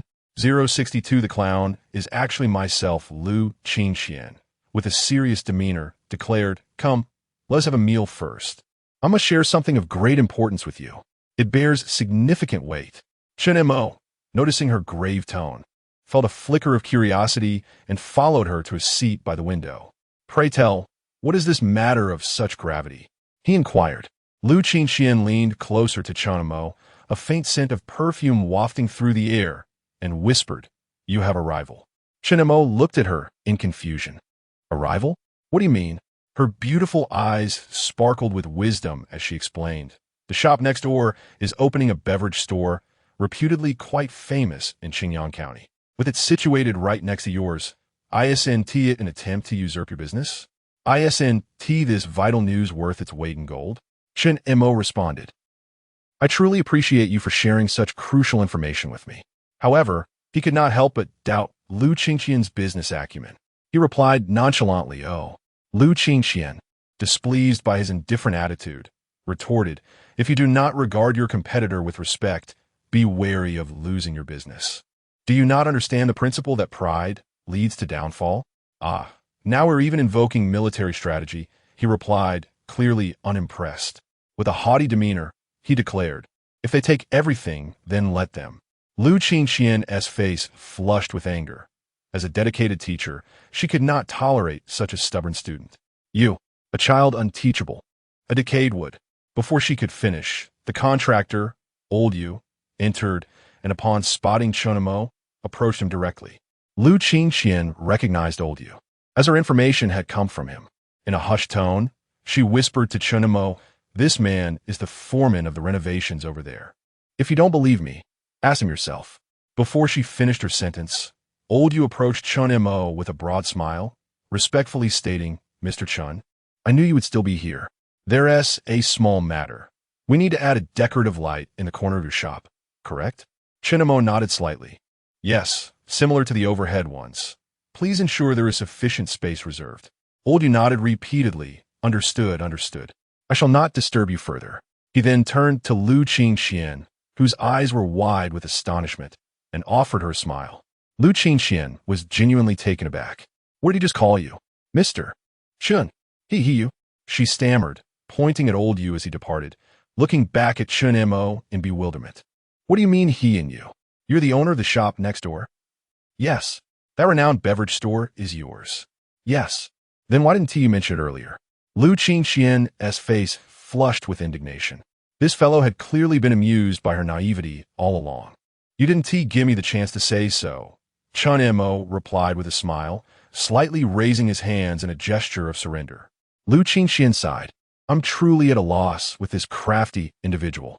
However, a sudden spark of inspiration ignited in Lu Qingxian's mind. Are you aware that the landlord of the neighboring shop is a stunningly beautiful sister? Chen Mo ahem. A great beauty? Lu Qingxian smiled slightly. Yes, I've seen her. Wait, you must have encountered her since you rent the shop. She quickly pieced it together. Chen Mo revealed a faint smile, not only having met her, but also sharing a particularly special connection. However, the conversation did not delve further into that topic. Lu Qingxian let out a soft hum before promptly heading off to purchase some food. She returned with an abundance of snacks, practically a little feast. Here, indulge. This was clearly an attempt to win over Chen Mo. I dare not partake. Chen Mo waved his hand dismissively. Lu Qingxian lightly bit her red lips. Do you consider me a friend? And you possess such a limited perspective? Chen Mo replied with a smile. As an upstanding individual, should I shield you from danger? What would my girlfriend say upon discovering it? Lu Qingxian raised her eyebrows playfully. You have a girlfriend? Chen Mo remained non-committal. Perhaps. Lu Qingxian narrowed her beautiful eyes. Engaging in romance at such a young age. How irresponsible. With that, she opened the hamburger bag and took a hearty bite, seemingly venting her inner displeasure. Chen Mo, with a relaxed smile, picked up a hamburger and remarked, if one does not seize the youth to pursue relationships, should one wait until Miss Lu reaches your age to begin dating? The hamburger in Lu Qingxian's mouth suddenly lost its appeal. Chen Mo's words pierced through her defenses, making her resemble a fiercely protective kitten, extending her claws in a playful protest. No eating. TSK, are we not friends? Is this the extent of your mindset? Chen Mo countered with a playful retort. Lu Qingxian found herself at a loss for words. Chen Mo had thoroughly bested her. Reflecting on her 27 years of singlehood, without ever tasting the bittersweetness of love, a surge of frustration welled up within her. If Chen Mo continued to provoke her, she might just spit blood. After a brief pause, her curiosity got the better of her. Is your girlfriend a classmate? Chen Mo shook his head, taking a bite of his hamburger. Nope. Lu Qingxian continued to speculate. Then is she your alumnus? Chen Mo had nearly finished his hamburger. Not at all. Not a classmate, nor an alumnus. Could it be that she is your teacher? Lu Qingxian couldn't help but interject with a playful jab. Chen Mo smiled slightly, picking up a chicken leg. Miss Lu, one must be cautious with such statements. Let it be as if anyone is truly interested. Lu Qingxian retorted with an air of indifference. Indeed, no one was particularly curious. Chen Mo smiled faintly, having nearly finished his fries. Once Lu Qingxian finished her hamburger and began collecting the empty paper bags, she felt a twinge of irritation. You certainly excel at being a boss. Lu Qingxian gritted her teeth and gave Chen Mo a thumbs up. And with that, she stormed off, her long legs striding angrily. Chen Mo watched her retreating figure, chuckling as he let out a satisfied burp. Perhaps he had been somewhat inconsiderate. In the following days, Chen Mo would remain in Qingyang City, overseeing the completion of the second store of Dongyun milk tea. The following day, Zhouya learned that Chen Mo was overseeing construction in Qingyang City. Without delay, she rushed over. To alleviate the burden of Chen Mo's arduous commute, Zhouya invited him to spend the night at her residence. Is this a test for the boss? Chen Mo pondered, ultimately deciding to accept the invitation. As fate would have it, a torrential downpour commenced that evening, rendering visibility nearly non-existent. Navigating the roads became an arduous task. Even within the city, Chen Mo had to proceed at a crawl, with many vehicles simply halting by the roadside. Slowly, he made his way to the location Zhouya had mentioned, which turned out to be a residential complex. In this era, such complexes were exceedingly rare, and given the area, the property prices were likely quite steep. Chen Mo parked his car at the entrance of the complex and immediately spotted a graceful and alluring mature woman standing there. Zhouya. 063. The insatiable desire grew within her. Zhouya's voluptuous figure epitomized the allure of a mature and sophisticated woman. Her fair skin glimmered even in the twilight. Having lived a life of luxury for many years, she had reached the pinnacle of femininity in every aspect. Her silhouette was exquisitely curvaceous. Today, she donned a relatively modest outfit, fitted jeans paired with a simple white tee. Yet, this seemingly ordinary attire did little to conceal her captivating physique. Such is the gift of nature. Some individuals are inherently blessed with superiority. Upon spotting Chenmo's car arriving at her doorstep, she promptly opened her umbrella and hastened towards him. Zhou Yu swung open the passenger door, tucked her umbrella away, and settled into the seat. "Boss," she gasped, catching her breath. Her ample bosom rose and fell in a mesmerizing display. Strands of her hair were dampened by the rain, and her short tee bore traces of moisture as well. Chen Mo cast her a quick glance and remarked, "Why were you waiting at the entrance?"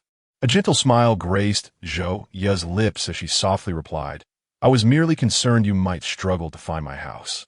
Her tender demeanor elicited a sense of affection in those who beheld her. "Enter here, then take a left at the far corner on the right." She guided Chen Mo as he maneuvered the vehicle. The rain showed no signs of abating. In fact, it appeared to intensify. Upon reaching the base of Zhou Yu's residence, she exited the car first. Swiftly, she approached Chen Mo's side, holding the umbrella to shield him from the rain. However, the umbrella seemed a tad insufficient. As she offered him shelter, she found herself drawing closer to him, their bodies nearly touching. The fragrance emanating from her was particularly delightful, leaving one to wonder if it was her natural scent or that of her perfume.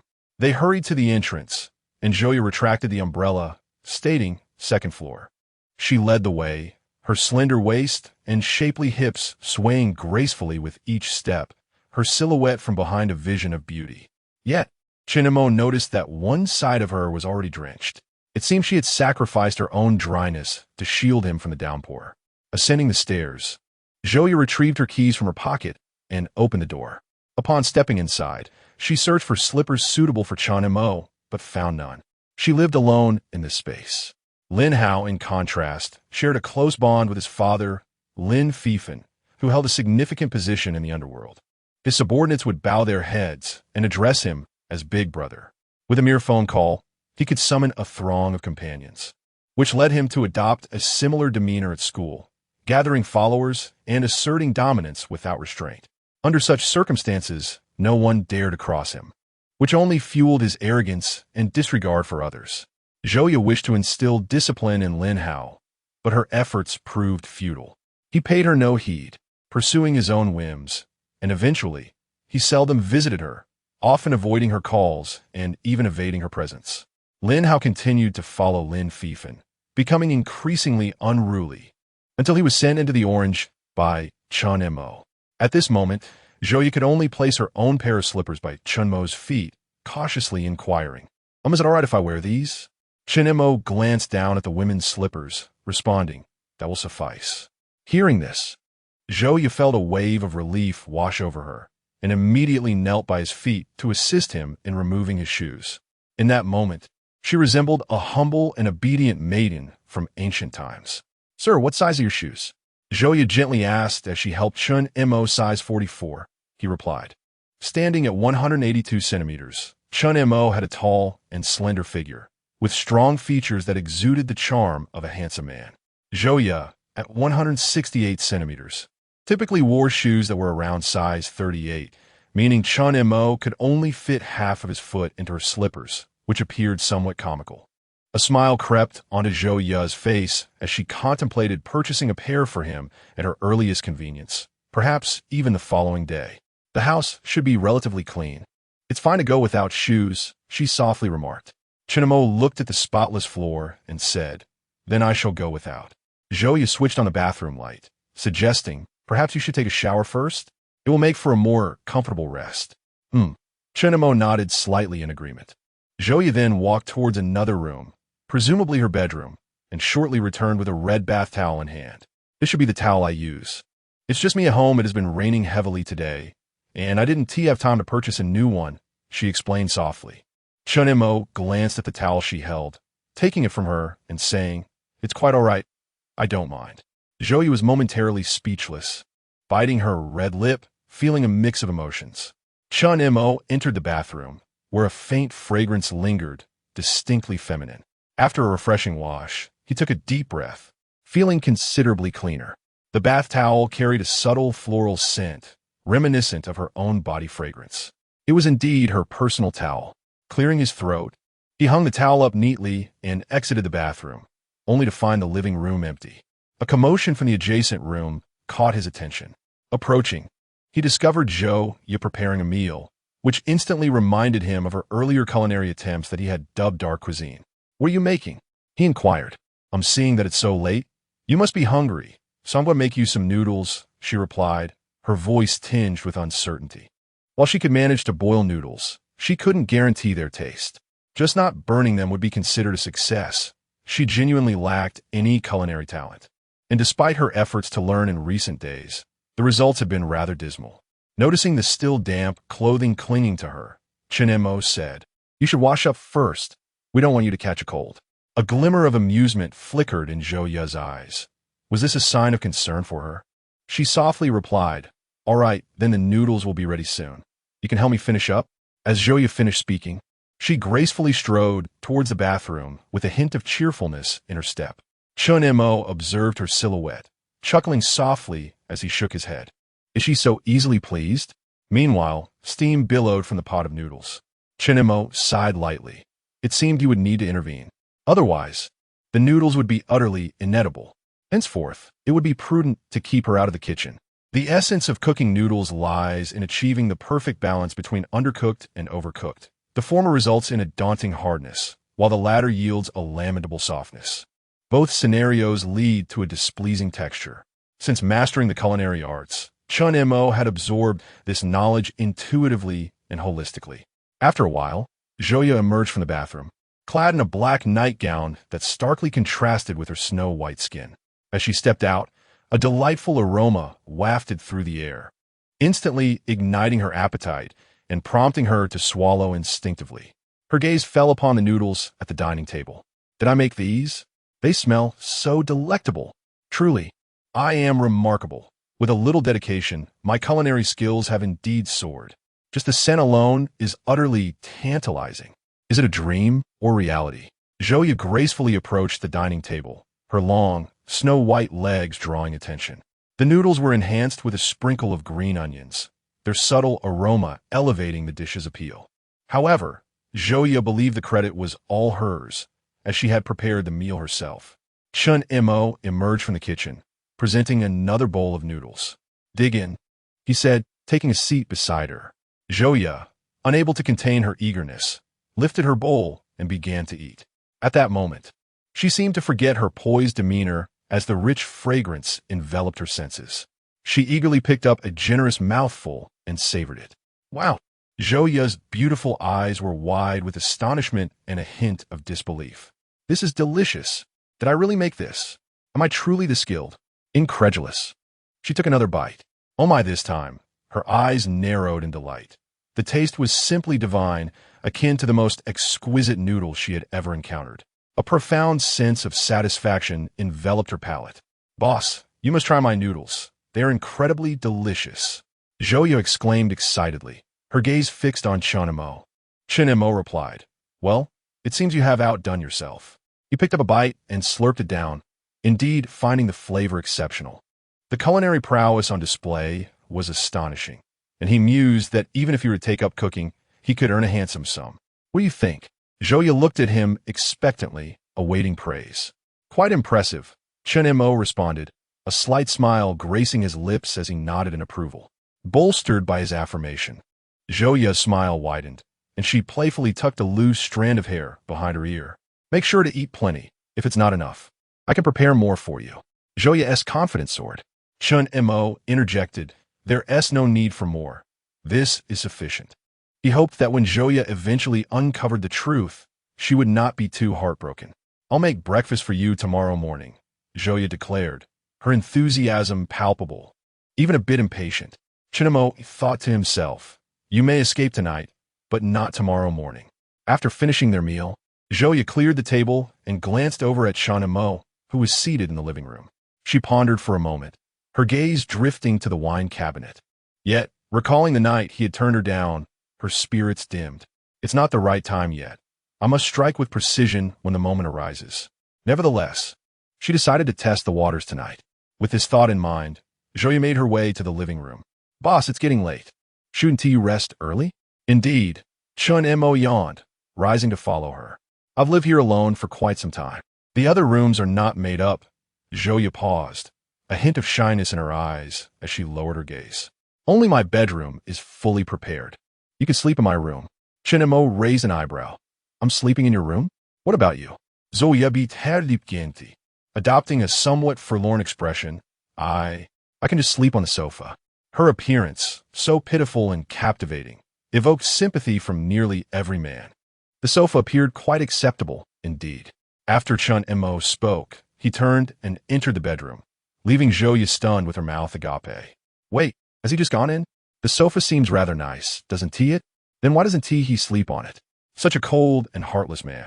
Does the beauty trap have no effect on him whatsoever? Zhouya took a deep breath, glancing down at her attire. Is she not at all appealing to him? Could it be that he does not favor women? Or perhaps he feels self-conscious about their age difference? Surely not. As a woman, Zhouya was acutely aware of Chun Mo's somewhat peculiar attitude towards his secretary, Su. Although Su Yun was strikingly beautiful, possessing an enviable figure, Zhouya did not believe herself to be inferior. Perhaps it was due to her insufficient allure. Gently biting her crimson lip, Zhouya pondered whether she should continue her efforts, fearful that being overly assertive might backfire, jeopardizing the progress she had made in drawing closer to Chun Mo. She resolved to take a more measured approach for the time being. Once Chun Mo entered the room, he was again greeted by a delightful fragrance. This scent was reminiscent of Zhouya's own. The contrast between women and men was indeed stark. In Zhouya's presence, everything associated with her bore a pleasant aroma. An innate body fragrance? As Chun Mo reclined on a bed, he found the pillows to be wonderfully fragrant. Inhaling this aroma, his mood lifted and became more serene. The scent even possessed a subtle hypnotic quality. Before long, weariness enveloped him, and he drifted into slumber.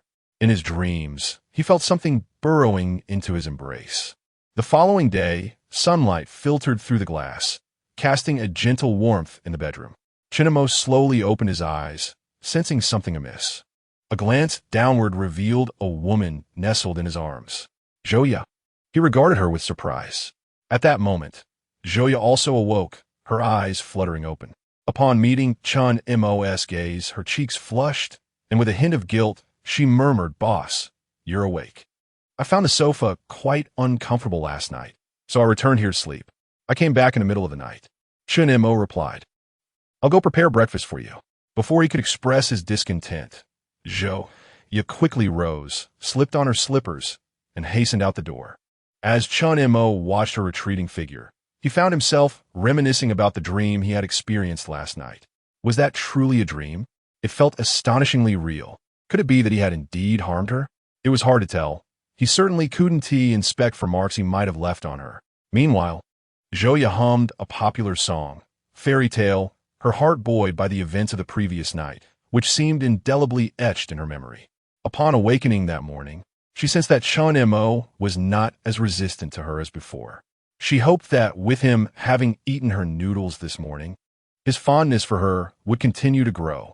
Upon this thought, Zhouya was suddenly filled with anticipation. 065, the elder brother has entered. It is only proper to care for the sister-in-law. Chun Mo rose and completed his morning routine, discovering that Zhouya had already prepared the noodles and placed them on the dining table. Boss, the noodles are ready. Would you like to try some? Zhouya looked at Chun Mo with eager anticipation in her eyes. Chun Mo glanced at the noodles, which were slightly overcooked, and suggested, Why don't you try some first?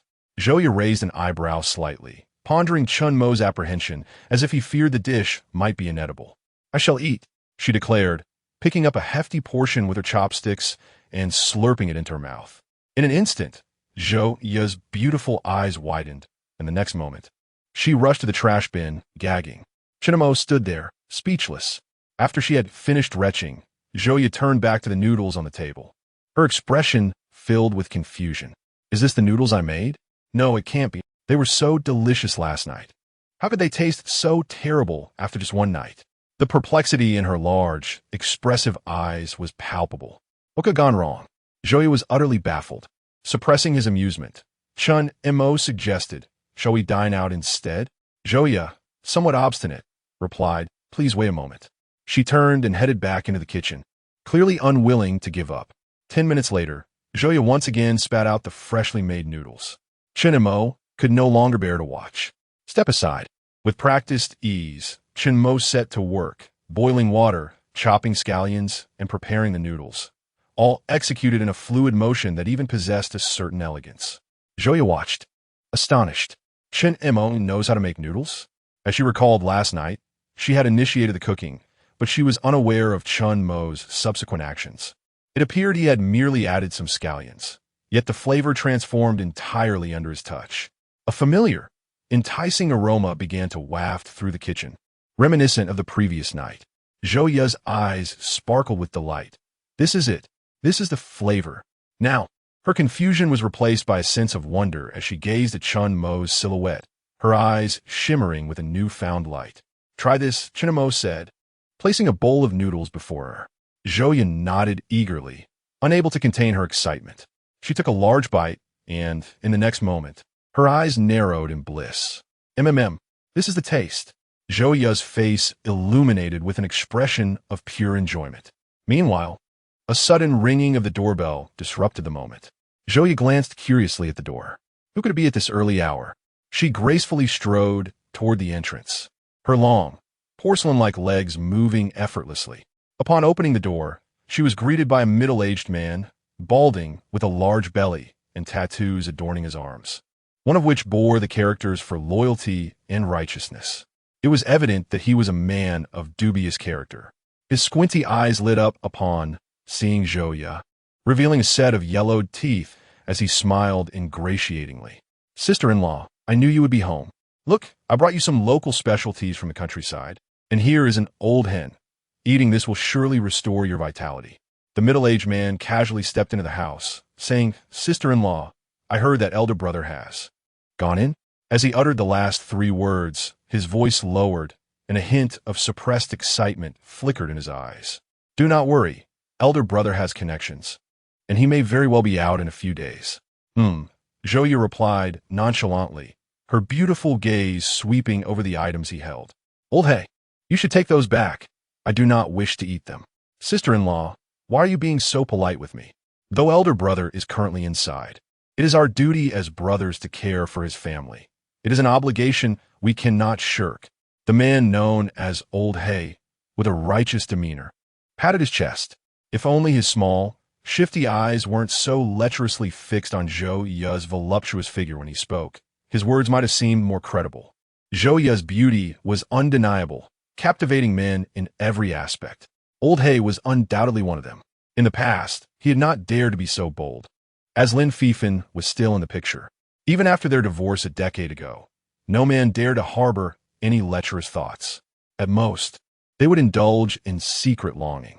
It was widely known that Zhouya had forced the divorce upon threat of death. Lin Fifan had made it clear, "I may have divorced Zhouya, but anyone who dares to be with her should not expect to see the sun rise again." Of course, some were unaware of this history. A naive businessman, upon first encountering Zhouya, was utterly captivated and began to pursue her relentlessly. This caught the attention of others, who informed Lin Fifan. The very next day, the reckless youth's business collapsed, his leg was broken, and he was rushed to the hospital for emergency care.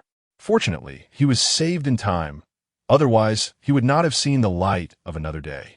After this incident, no one dared to take such risks again. Thus, Zhouya remained single for over a decade, gradually becoming accustomed to solitude. She indulged in skincare, traveled, shopped, and lived a life of luxury. It was not until a few days ago that Lin House stirred up trouble, leading to Lin Fifan's arrest. Now, whispers circulated in the underworld predicting that Lin Fifan would likely face a long sentence. Many whom he had wronged began to come forward with testimonies, proclaiming that he had no escape from a death sentence. Upon hearing this news, those with ambition began preparing to take over. Those lacking ambition, but with ulterior motives, came to visit Zhouya to take over. Old Hay, with his squinting eyes and a lewd grin, gazed at Zhouya and said, "Sister-in-law, I heard that your nephew has also gone in. Do not worry. I have acquaintances at the detention center who can look after him." Zhouya furrowed her brows and replied coolly, "Then I will thank you on behalf of Lin Hao." Old Hay chuckled, "Sister-in-law, Why are you being so formal? We are all family. It is only right for me to care for your nephew. He added, by the way, sister-in-law, you must accept these items. They are a token of my sincere affection. As he spoke, his small eyes sparkled with a disingenuous sentiment. Unable to evade the situation, Zhouyu reluctantly acquiesced, gesturing toward the floor at the entrance, saying, "You may leave it here." However, Old Black set down his belongings with no intention of departing. The older brother had entered, and the older sister-in-law was now unshackled. After years of solitude, one could hardly claim she did not desire companionship. Old Black pondered this, feeling a stirring within him. "Sister-in-law, I arrived in haste, and my throat feels rather parched." His gaze fixated upon the alluring expanse of Zhouya's décolletage, a testament to a mature woman's figure. Rising early that day, she had hurried to prepare a meal for Chanimo, leaving no time to change out of the nightgown from the previous evening. Old Black found himself unable to tear his eyes away. At this moment, Zhouya furrowed her brows, feeling discomfort and yearning to flee. Taking a deep breath, she stated, "Please wait here. I will fetch some water." As she turned to head to the kitchen, Old Black, with reddened eyes and a hoarse voice, replied, "Sister-in-law, I do not wish for water." In this tense moment, the expression and gaze of the man named Lao He were unmistakably unsettling. Zhouya cautiously stepped back, her voice trembling as she inquired, "What would you like to drink?" "Sister-in-law, your brother is gone for good, and you are all alone. Allow Lao He to take care of you," he proposed. In an instant, Lao He lunged at Zhouya like a man possessed. "Ah, get away from me!" Zhouya exclaimed, a blend of fear and anger coursing through her. Fortunately, her regular physical training had kept her in shape, granting her quick reflexes. The moment she sensed something amiss with Lao He, she retreated a step. As he lunged towards her, she deftly dodged, narrowly escaping his grasp. "Chanimo, help me!" Zhouya instinctively cried out. Meanwhile, Chanimo, having overheard their conversation from the kitchen, detected an ominous undertone. It was the ominous phrase, "Sister-in-law, I don't want water." That alerted him to Zhouya's peril. Sure enough, her desperate cry for help soon echoed through the living room. Chanimo, in peak physical condition, exhibited extraordinary reflexes and speed, appearing before Zhouya in an instant.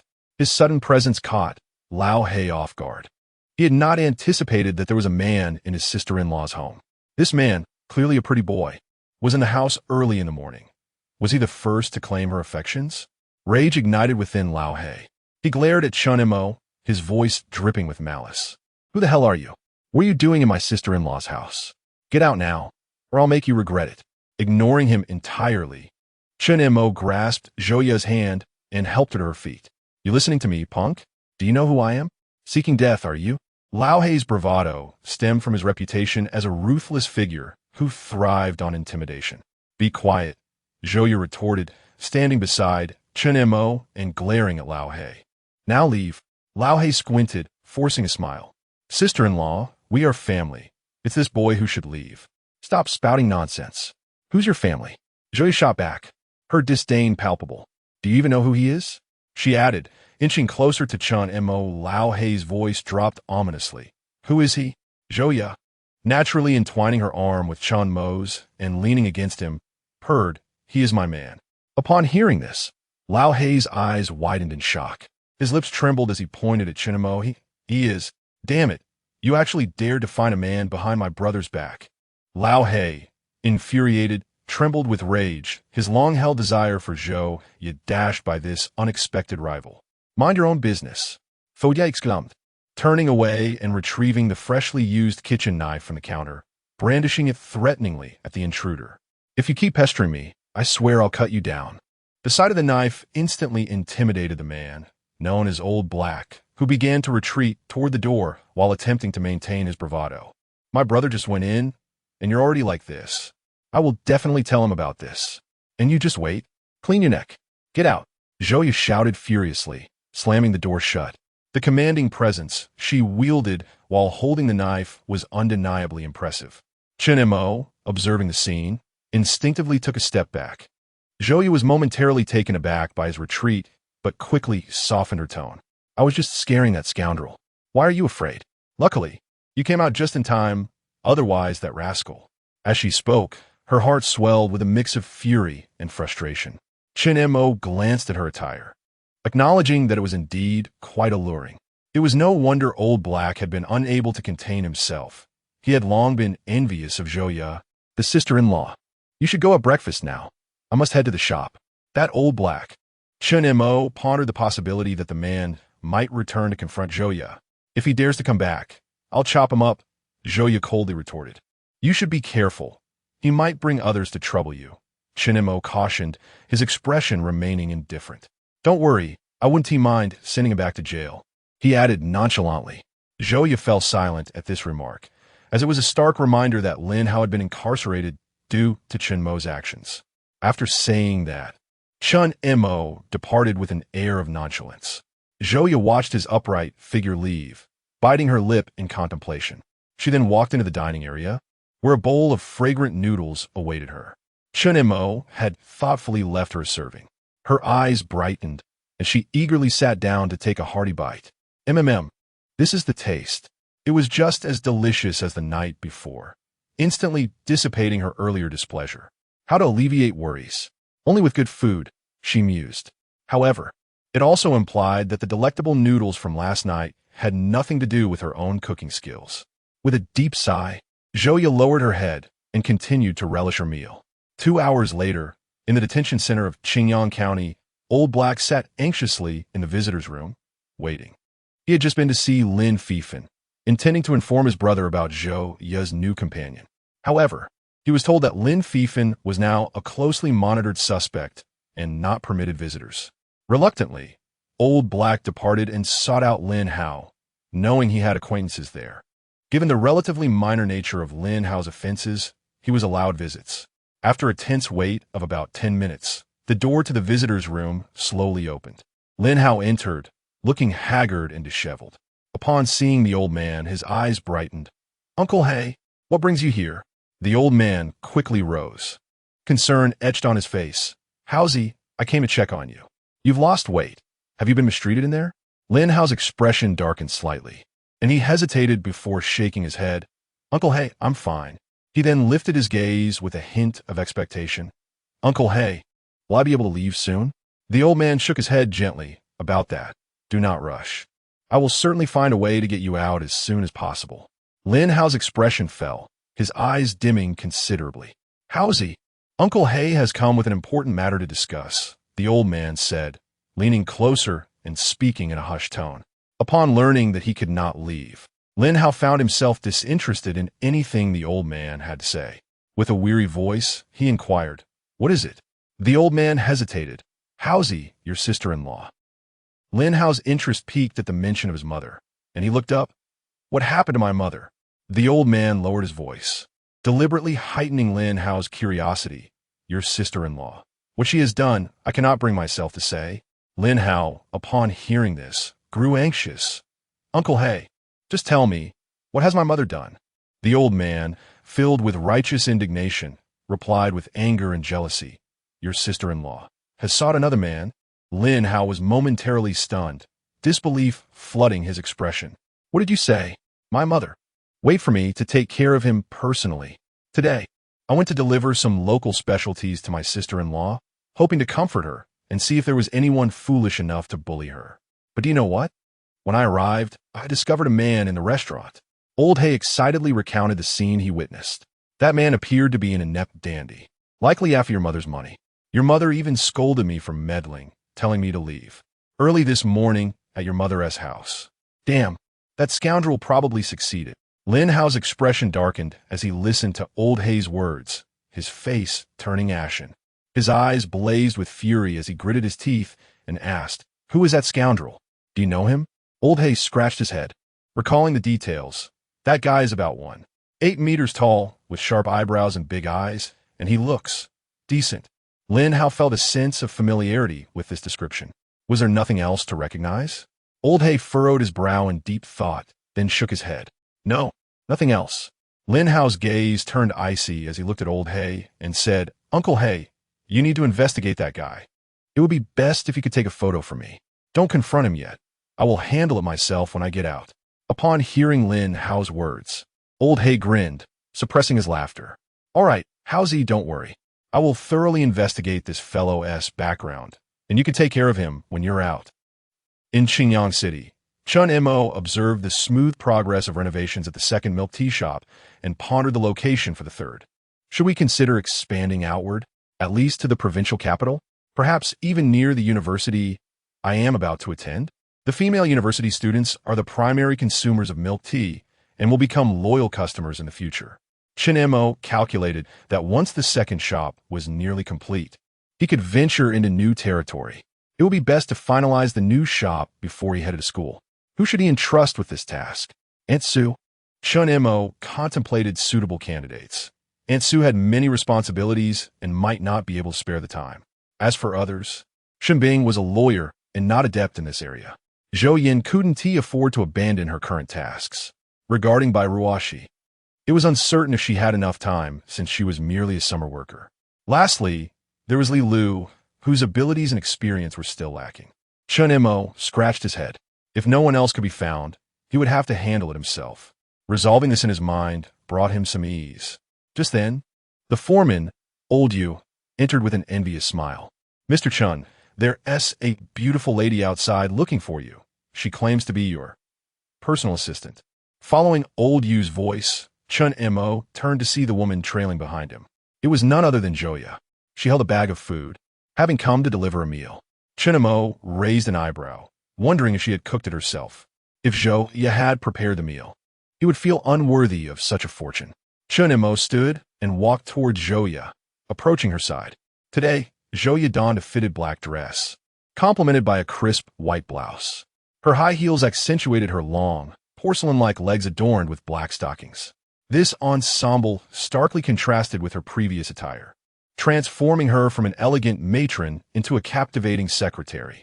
Nevertheless, both styles possessed their own unique charm. Nearby, the foreman, Lao Yu, was rendered speechless. His gaze fixated upon her, yet he dared not stare too long, lowering his head in self-consciousness. Such beauty was acutely aware of her own worth, feeling unworthy. However, one could not help but envy Chen Mo, surrounded by secretaries who were all stunningly beautiful. Shall we dine next door? Joya had previously been unaware that the adjacent GKD was also associated with Chen Mo. Now that she was aware, she felt an inexplicable sense of familiarity as she entered the establishment, perhaps because she now considered herself part of the company. Did you prepare this? Chen Mo inquired softly. Joya bit her luscious red lip, a hint of embarrassment coloring her cheeks as she replied, I made it myself. But didn't tea turn out well? So I bought some from Ba Fong Lu. Her honesty was commendable. Yet, it was unavoidable, as Chen Mo was well aware of her culinary skills. Boss, perhaps when you have some free time, you could teach me how to cook.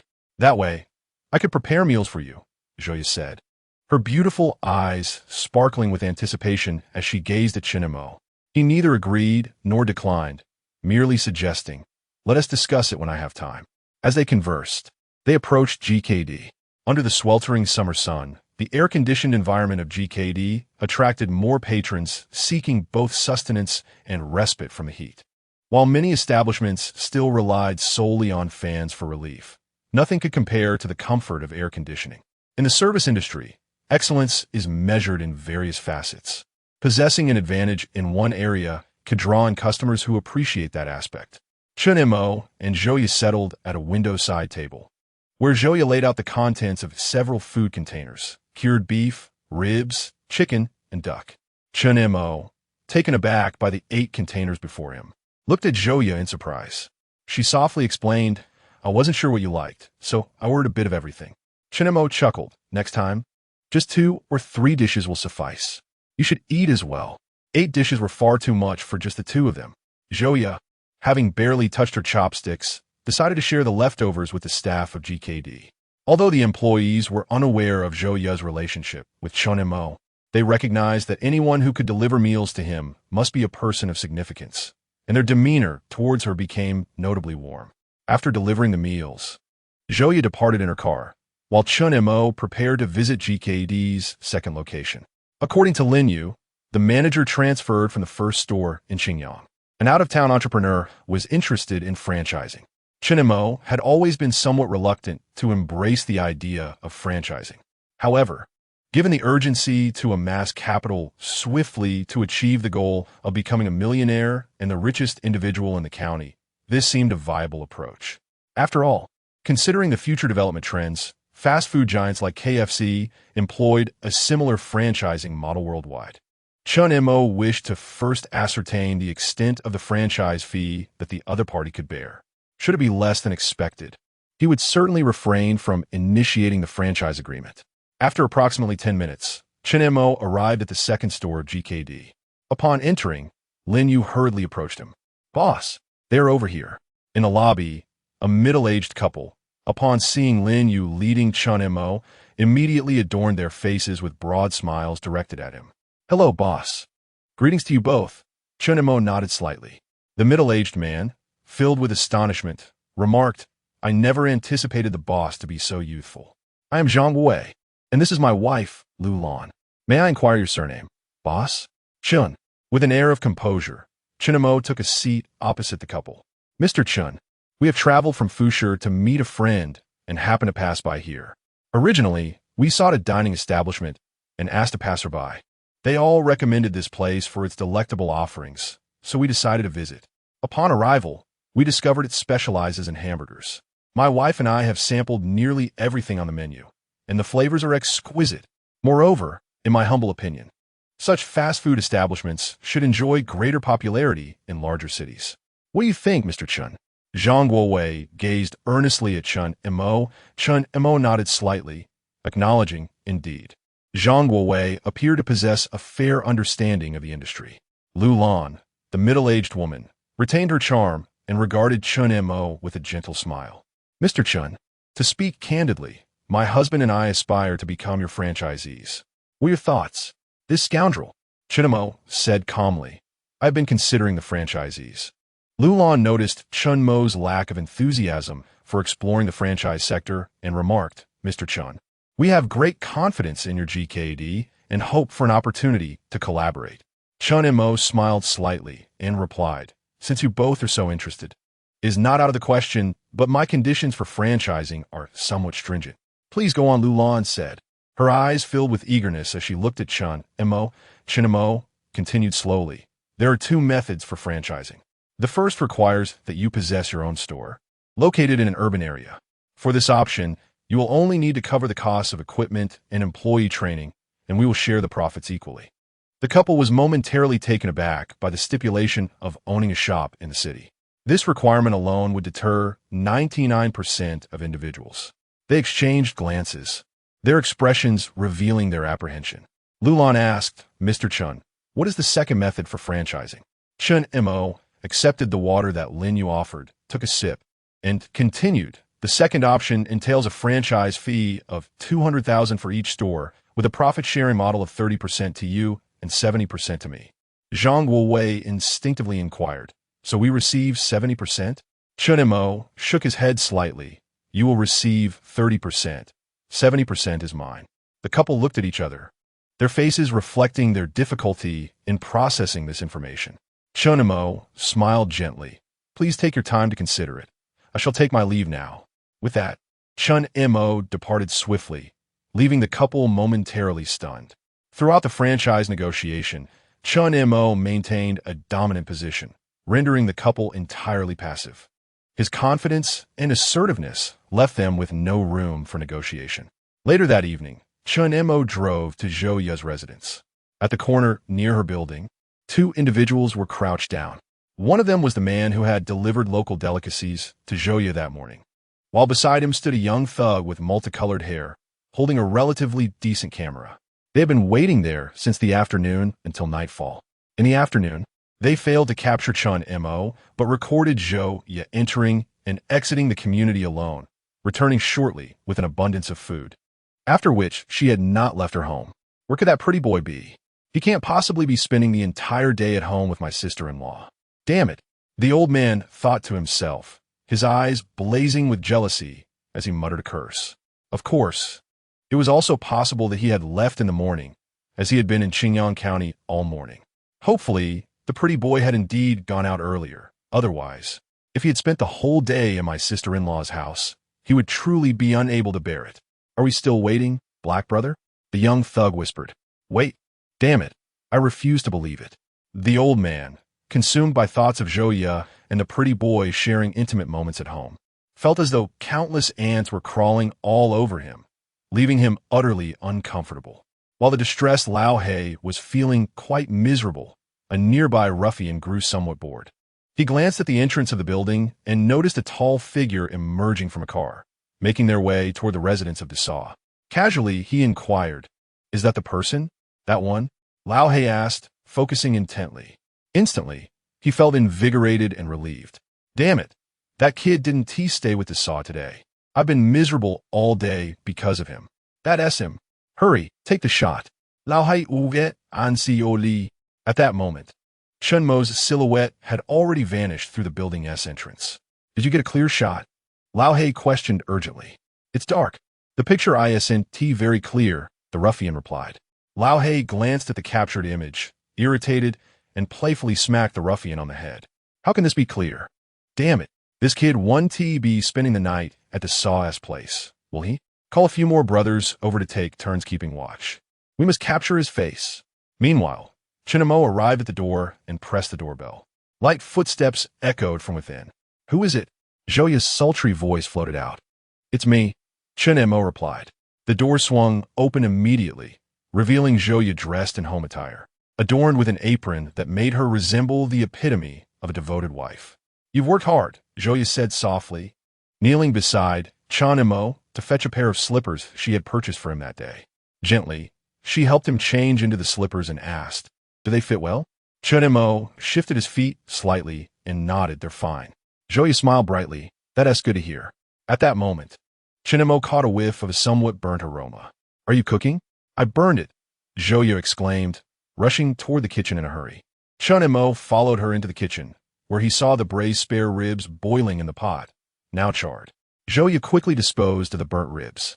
It's ruined, she lamented, casting a pleading glance at Chinamo. How about you teach me to make another one? Teach you? Yes. I promise to learn diligently, and then you can enjoy delicious meals every day. Zhou's eyes sparkled as she gazed at Chinamo. Chinamo offered a faint smile. Why do I get the feeling you want to steal my skills? Zhou straightened her posture defiantly, her voice fierce. I'll be your apprentice. Will you be my master? Is it all right for me to be your disciple? Given her innate talent, Chinamo felt he might be driven to despair. I'll teach you just this once. All right. Master Zhou, you immediately cooed sweetly. That voice could melt one's bones. Chinamo cleared his throat and began to busy himself, while Zhou also lent a hand.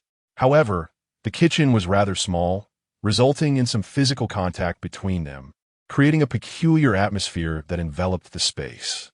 Time passed silently, and a delightful aroma gradually filled the kitchen, emanating from the braised spare ribs, tantalizingly fragrant. Wow, it smells amazing. Zhou gazed at the ribs, unable to suppress a slight pursing of her crimson lips, as saliva flowed abundantly. Chinmo's knife skills were both sharp and aesthetically pleasing, captivating Zhou, whose eyes sparkled with admiration. He prepared 4 exquisite dishes: braised ribs, stir-fried beef, braised eggplant, and a simple yet familiar vegetable dish. Each plate was a harmonious blend of color, aroma, and flavor. Zhou served the rice, placing it before Chinmo as they sat opposite each other. Have you learned how to cook? Chinmo inquired. Zhou, gently biting her red lip, hesitantly nodded, her expression betraying a hint of uncertainty. It seems like I have. Yet, her eyes clearly conveyed the sentiment that while she might understand the theory, when it came time to take action, she would falter. Such apprehension was only natural. Mastering the culinary arts was no simple task. The two indulged heartily in the meal, finding the dishes utterly delectable. Zhou, who had always been diligent about maintaining her figure, found herself unable to resist Chinmo's culinary delights. If this continued, she feared she might gain weight, and thus resolved to increase her exercise regimen the following day. After finishing their meal, they each proceeded to wash up and prepare for rest. Meanwhile, downstairs, Lao He and a few thugs awaited anxiously, with Lao He's gaze fixed intently on the lights of Zhou's home. As time passed, The kitchen light was extinguished, followed shortly by the living room light. But then, the bedroom light flickered to life. All other areas lay dark. Did this imply that the sister-in-law and the young man were sharing the same bedroom? 069, absolutely impossible. Lao He fixed his gaze intently on Zhou bedroom on the second floor. His emotions were a tumult of complexity and anguish, prompting him to take a hefty swig from his drink. Yet, his feelings went unnoticed by anyone, least of all Zhou. After finishing her shower, she slipped under the thin, air-conditioned blanket, relishing the comfort of her own bed. Chen Mo had gone to freshen up. Seizing this brief moment of indulgence, she acknowledged that while the sofa was soft, it was not suitable for sleep, as prolonged periods there caused back pain. Her own cocoon was fragrant and plush. Wait, what was that peculiar scent of masculinity? Zhou suddenly recalled that Chen Mo had also slept under this blanket. Was that scent his? Ugh, what was she thinking? So shameless. She lightly chided herself, closed her eyes, and took deep breaths to calm her racing heart. However, with each inhalation, she involuntarily caught a whiff of Chen Mo's scent. Zhou found herself torn between forcing herself to remain composed and being enthralled by Chen Mo's pheromones. Meanwhile, footsteps echoed from outside the bedroom, signaling Chen Mo's approach. Zhou promptly shut her eyes and adjusted her breathing. Her ample, fair bosom rose and fell in sync with her breaths. Chen Mo entered, and upon seeing Zhou's graceful form, he wondered why she was in his room when she had intended to sleep on the sofa. Zhou? He called out. No response. Zhou? Zhou? After calling her name twice, she murmured, half asleep, Boss, I'm just warming your bed. I'll leave once it's warm. Chen Mo replied, Do we really need to warm the bed in this sweltering summer? The air conditioning in the room kept it sufficiently cool. It was quite the time for someone to assist in warming the blankets. Chen Mo lay down, pondering whether it was better for him to suffer or to let Lin Hao continue enduring hardship in the detention center. Meanwhile, Zhou's breathing gradually steadied. Had she truly fallen asleep? Chen Mo pulled the air-conditioned blanket from Zhou and draped it over himself. Zhou muttered, Cold-hearted man. As night deepened, a few individuals lingered downstairs at Zhou's residence. Lao He gazed at the darkened bedroom, his heart aching as he fidgeted with anxiety. Damn, the lights are off. What are they doing? Surely they aren't working out together? Zhou had a penchant for fitness, which he knew well. Otherwise, her figure wouldn't remain so enviable. Consumed by jealousy, Lao He kicked the corner of the wall in frustration. Damn it, he immediately squatted down, cradling his foot in pain. Brother He, are you all right? Anger aside, don't hurt yourself. Damn it. Lao He's eyes turned red with pain, nearly spilling tears.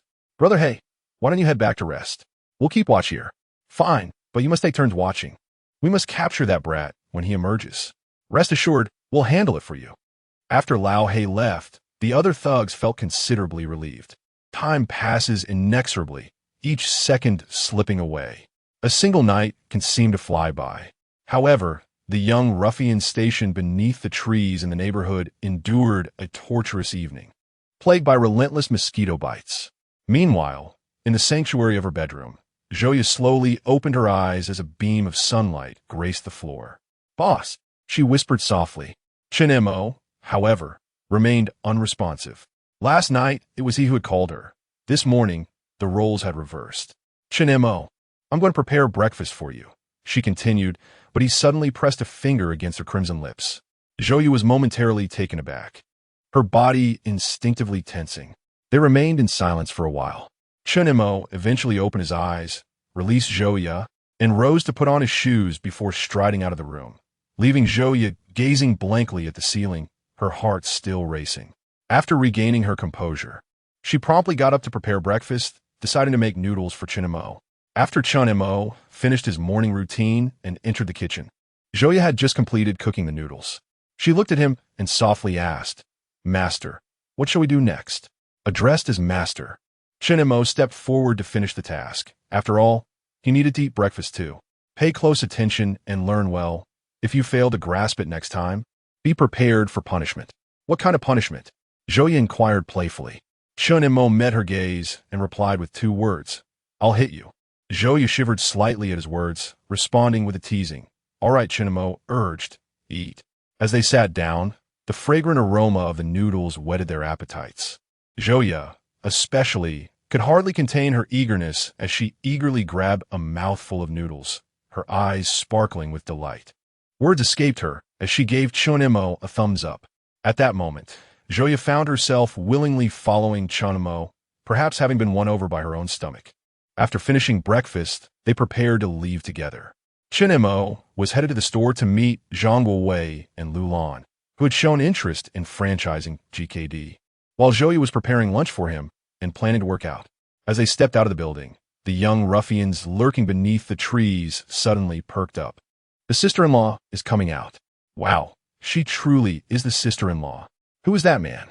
No time to waste. Take pictures. Focus on that man. Investigate him. Following their leader's instructions, the ruffians each took on their roles. Some snapped photos, while others tracked Chunemo. Meanwhile, he and Zhouya entered their respective vehicles and parted ways, leaving the neighborhood. The ruffians closely followed Chunemo to GKD and subsequently informed their leader, Old Hay, of Chunmo's whereabouts. Upon receiving the photographs they had covertly taken, Old Hay instructed them to continue tailing Chunemo while he himself made his way to the detention center in Qingyang County. At 5 o'clock in the afternoon, inside the Qingyang County Detention Center, Lin Hao took the photographs from Old Hay's hands. Upon seeing the familiar figure in the first photograph, his pupils involuntarily constricted. The second image reveals a profile photograph. Yet, Lin Hao has already recognized it. His hand trembles uncontrollably with rage. In the third photograph, Chunemo and Zhouya emerge together through the grand entrance. Lin Hao, with eyes ablaze, lets out a furious roar, casting all the photographs he holds into the air, and bellows at Lao He, "It's impossible. Absolutely impossible. How could she? I refuse to believe it." 070, the employees are quite remarkable. Lin Hao's furious roar immediately attracted the attention of the guards, who promptly subdued him, bringing the meeting to an abrupt end. Lao He, observing Lin Hao's seething rage, could not suppress a faint smirk. "Just wait, you little white-faced fool." Meanwhile, Chunemo had nearly finalized the partnership discussions with the couple, Zhang Wei and Lu Lan. They opted for the first franchise proposal.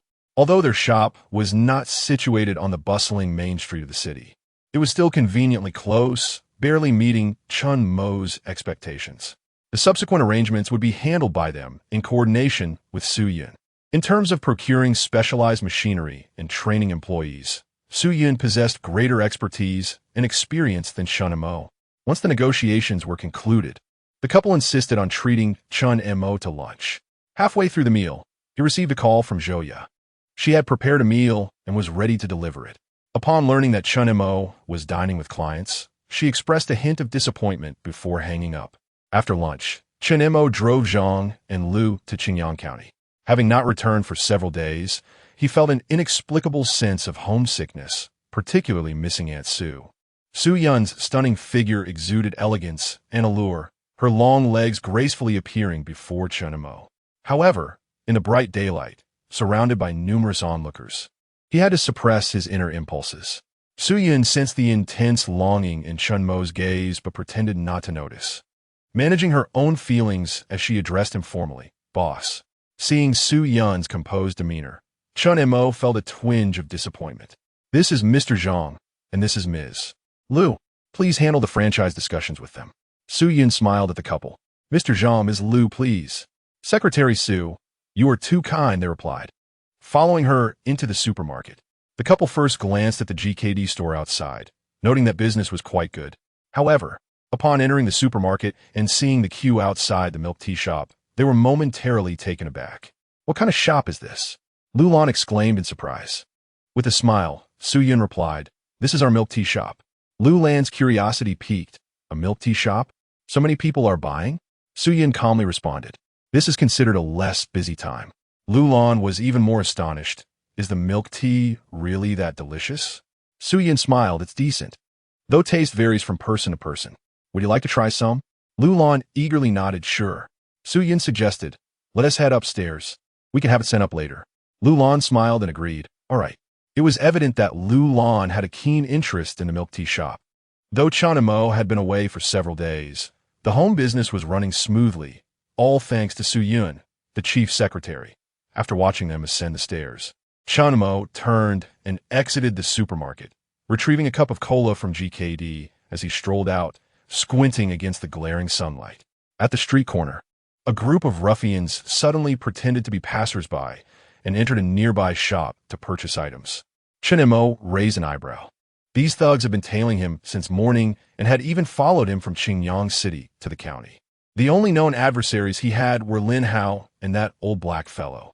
Both Lin Hao and Lin Fei Fan were currently incarcerated in the Orange facility. Thus, it was only this old black who would send people to watch him. Chun Mo walked directly towards one of the young thugs, whose hair was dyed in a riot of colors. The young thug turned his head, feigning ignorance of Chun Mo's presence. Standing beside him, Chun Mo said coolly, "Inform that old black fellow that if he seeks trouble with me, he is welcome to do so. Oh, and remember to tell him that Lin Hao is the one I sent in." After finishing his words, Chun Mo turned and departed. The young thug, upon hearing the sound of Chun Mo's departing footsteps, slowly raised his head, his expression turning grim as he watched Chun Mo's retreating figure. Now, no one was unaware that Lin Hao had been sent in by the owner of the Old Street supermarket. The young thugs dared not cause trouble in this vicinity. Initially, they thought they were tailing a worthless pretty boy, but upon arriving at the Old Street supermarket, they realized something was amiss. They never expected this pretty boy to be the owner of the Old Street supermarket. Wait, the young thug discovered a significant revelation. This pretty boy was the one who sent Lin Hao into the Orange facility. So why was the eldest sister still with him? The young thug's expression gradually darkened. Could it be that the eldest sister had intentionally sent Lin Hao in? Upon this thought, he felt a chill run down his spine and immediately called for the others to meet with the old black. As Chun Mo was on his way back, he received a call from Su Yun. The discussions regarding the GKD franchise had progressed significantly, but now they were also interested in franchising our Dongyun brand. Currently, Dongyun only accepted the second type of franchise method. Chun Mo intended to maintain control over the franchisees, ensuring that all rules adhered to his directives. To some extent, he needed to wield authority over the franchisees, as this would facilitate brand management. When someone deliberately sought to undermine the operation, the importance of these rules would become evident. Chun Mo ascended the stairs directly to Su Yun's office. The couple, Zhang Lu and his wife, had confirmed their franchise agreement. It must be said, they displayed considerable courage. Agreeing to the terms of the franchise, Shen Bing stood by, handing them the prepared contract and franchise authorization for their signatures. "We will transfer the Dongyun milk tea franchise fee to the bank right away. I will accompany you." Shen Bing and Su Yun took the couple to complete the subsequent procedures. This marked the first franchisee. Su Yun was filled with enthusiasm. They worked tirelessly until deep into the night, and after escorting the Lu couple to their hotel, Su Yun and Shen Bing finally concluded their busy day. Next, they needed to guide the franchisee in store decoration, employee training, and equipment procurement. Su Yun's responsibilities multiplied. She approached Chun Mo's office with her long, athletic legs and gently tapped on the door. "Come in." Chun Mo's voice was barely finished when Su Yun pushed the door open and entered. With a radiant smile, she gazed at Chun Mo and exclaimed, "I did it." Chun Mo raised his brows slightly and inquired, "Su-yi, you seem quite delighted?" Su Yun tilted her exquisitely shaped oval face, her eyes sparkling with aspiration as she replied, "Of course I'm happy. Chun Mo, the franchise fee for this milk tea shop is 100,000. The money came so swiftly. Moreover, we will receive 70% of the profits. In this era, 100,000 is indeed a substantial sum."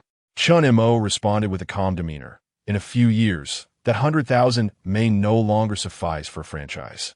At that moment, Su Yun couldn't help but marvel at Chun Mo's unwavering mindset.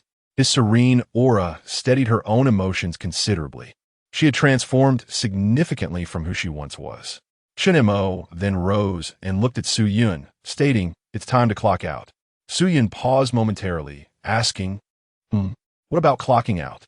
Chun Mo swiftly approached, closing the distance and embracing her. "Yun Jia, Su Yun's delicate frame stiffened slightly, but then she gently wrapped her arms around Chunamo in return, softly humming. Chunamo leaned closer, whispering in her ear, I missed you. Su Yun's finely featured face flushed with warmth, her voice trembling softly, so do I. This evening, no one is to sleep. Chunamo and Su Yun exchanged glances, and then, as if by some unspoken agreement, they burst into laughter. We agreed not to bully each other in the office, Su Yun remarked, adjusting Chunmo's collar with a gentle touch, realizing she had perhaps been a bit too brusque earlier. Chunmo smiled, savoring the moment as Su Yun attended to him like a devoted wife. In return, he tidied her slightly disheveled waist-length hair, noticing her lips tinted with a hint of crimson.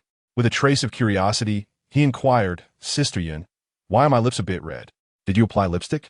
Su Yun paused for a moment, then comprehended that Chunmo was teasing her, perhaps a bit too forcefully, taking advantage and then playing innocent. I see, she retorted, tossing her long hair back and turning to exit the office.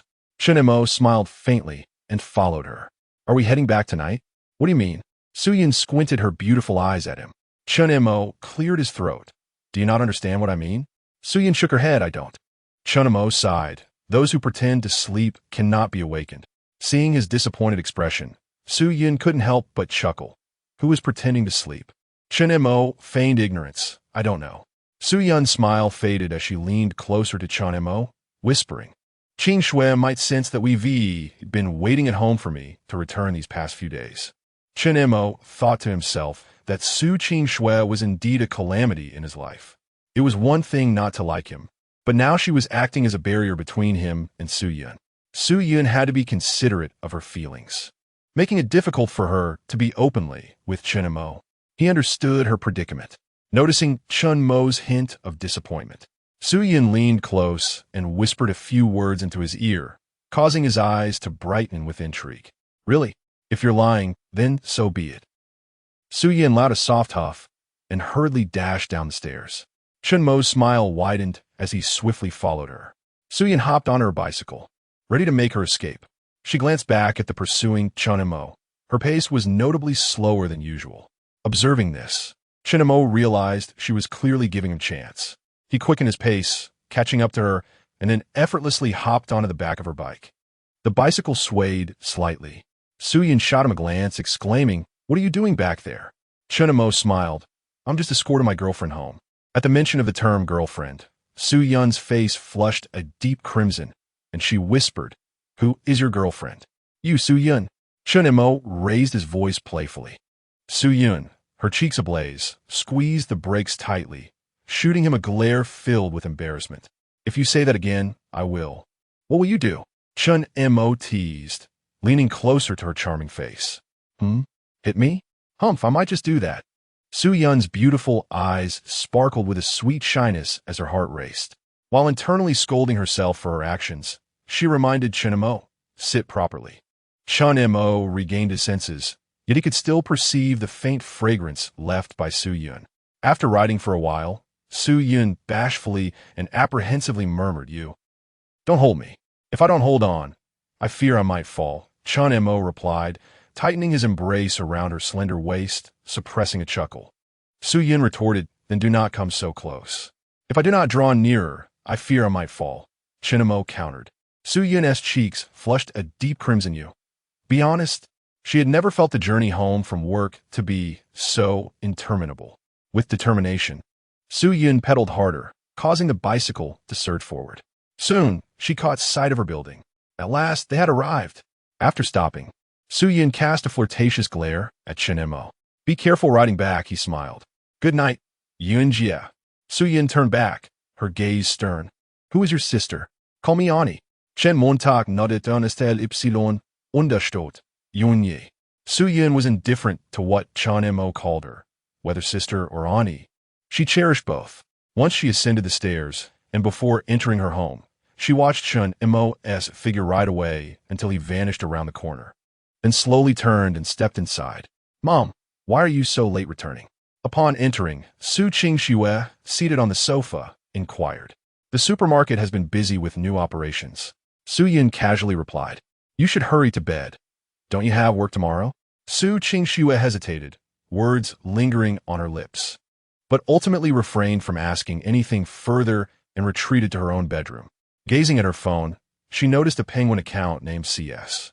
It belonged to Chen Mo.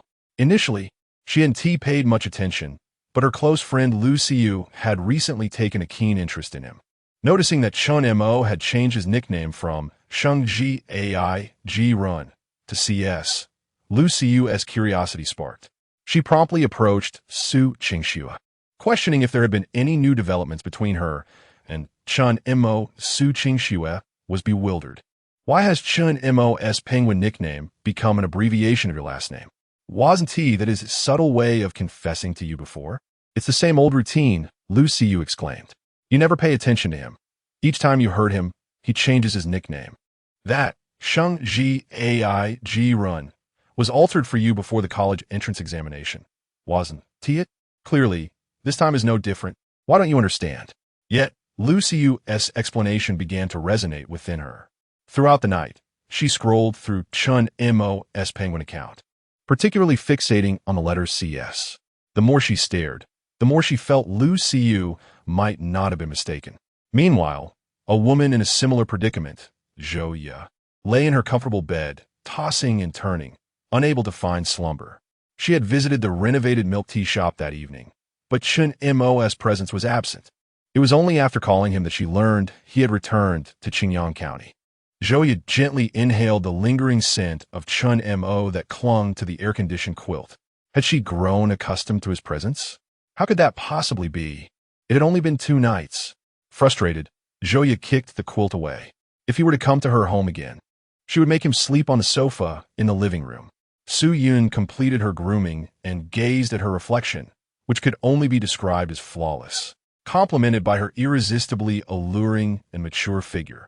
Her perfect waist-to-hip ratio and long, elegant legs made every aspect of her beauty exquisite. Unable to resist, she took out her phone and captured a photograph, subsequently locating Chen Mo's QQ number. She sent him the image. Just as Chen Mo was about to drift off to sleep, his phone chimed with a message from Su Yun, prompting him to open it immediately. As he beheld the stunning photo she had sent, all traces of drowsiness vanished. The following day, Chen Mo gradually awakened, glancing at the time, already past 9. The previous night had been restless, tormented by Su Yun's selfie. Rising from his bed, he opened the door only to be momentarily taken aback. At the same time, Zhou Ye, encountering the sudden appearance of Chen Mo, was momentarily stunned. Their eyes met, and Zhou Ye's cheeks flushed a delicate shade of crimson. Boss, you. Chen Mo sensed something peculiar in her gaze and instinctively lowered his head, immediately turning back into the bedroom. Zhou Ye's heart raced as she stared at the closed door. Before long, Chen Mo emerged, a look of confusion upon his face as he regarded Zhou Ye. How did you get in? The door was ajar, so I brought you breakfast, Zhou Ye replied, placing the meal before him. You bought this? Chen Mo glanced at the takeout noodles. I can't replicate that flavor, Zhou Ye murmured. Can't replicate? Chen Mo's brows arched slightly. Just then, a voice called from outside. Chen Montak. The door swung open, and Su Yun entered, pausing at the sight before her. This. Zhou Ye felt the awkwardness intensify. With breakfast in hand, Su Yun observed the closeness between the two, a wave of jealousy washing over her. I seem to have arrived at an inopportune moment, interrupting your game, she remarked, turning on her elegant legs to depart. Yun Jia. Chen Mo sighed softly as he watched her leave. Why did she have to bring breakfast at this moment? Chen Mo turned his attention back to Zhou Ye, who remained frozen in place. Next time, there will be more severe consequences, he said before stepping into the washroom. Zhou Ye bit her red lip gently, rising slowly before entering Chen Mo's room to tidy up the clothes. The following week passed without incident in Chen Mo's life. The tea shop in the city opened on the weekend, operating with the simplest form of marketing, distributing flyers. They also collaborated with GKD for a promotional event, resulting in a surge of patrons at the tea shop, with queues blocking traffic. Su Yun stepped up once again as the orchestrator, ensuring everyone's safety, while Zhou Ye assisted her in maintaining order. On that day, Lu Qingxian also appeared but quietly left upon seeing the overwhelming crowd. In the initial days of the opening, everyone was busy. To avoid the commute between the county and the city, Chun Mo and Su Yun took up residence at Zhou Yu's home.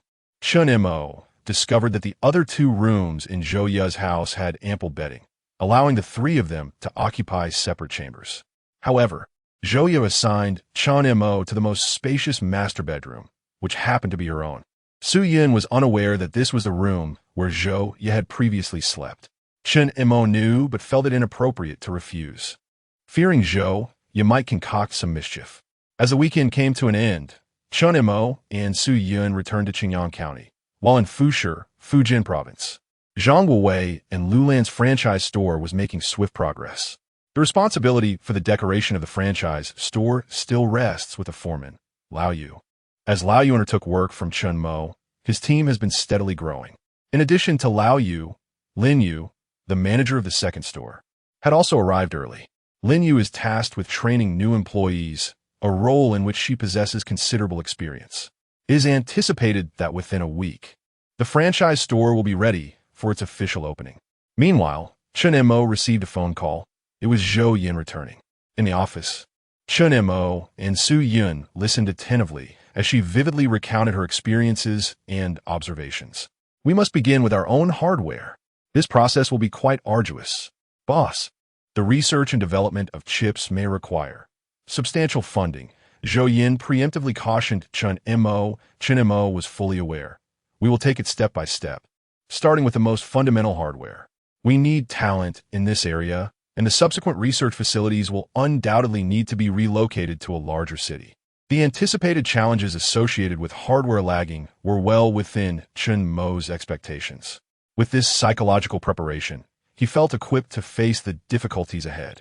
Chun Mo turned to Su Yun and inquired, "How is the factory construction progressing?" Su Yun nodded slightly. "It's nearly complete. I estimate it will be finished by the end of the month."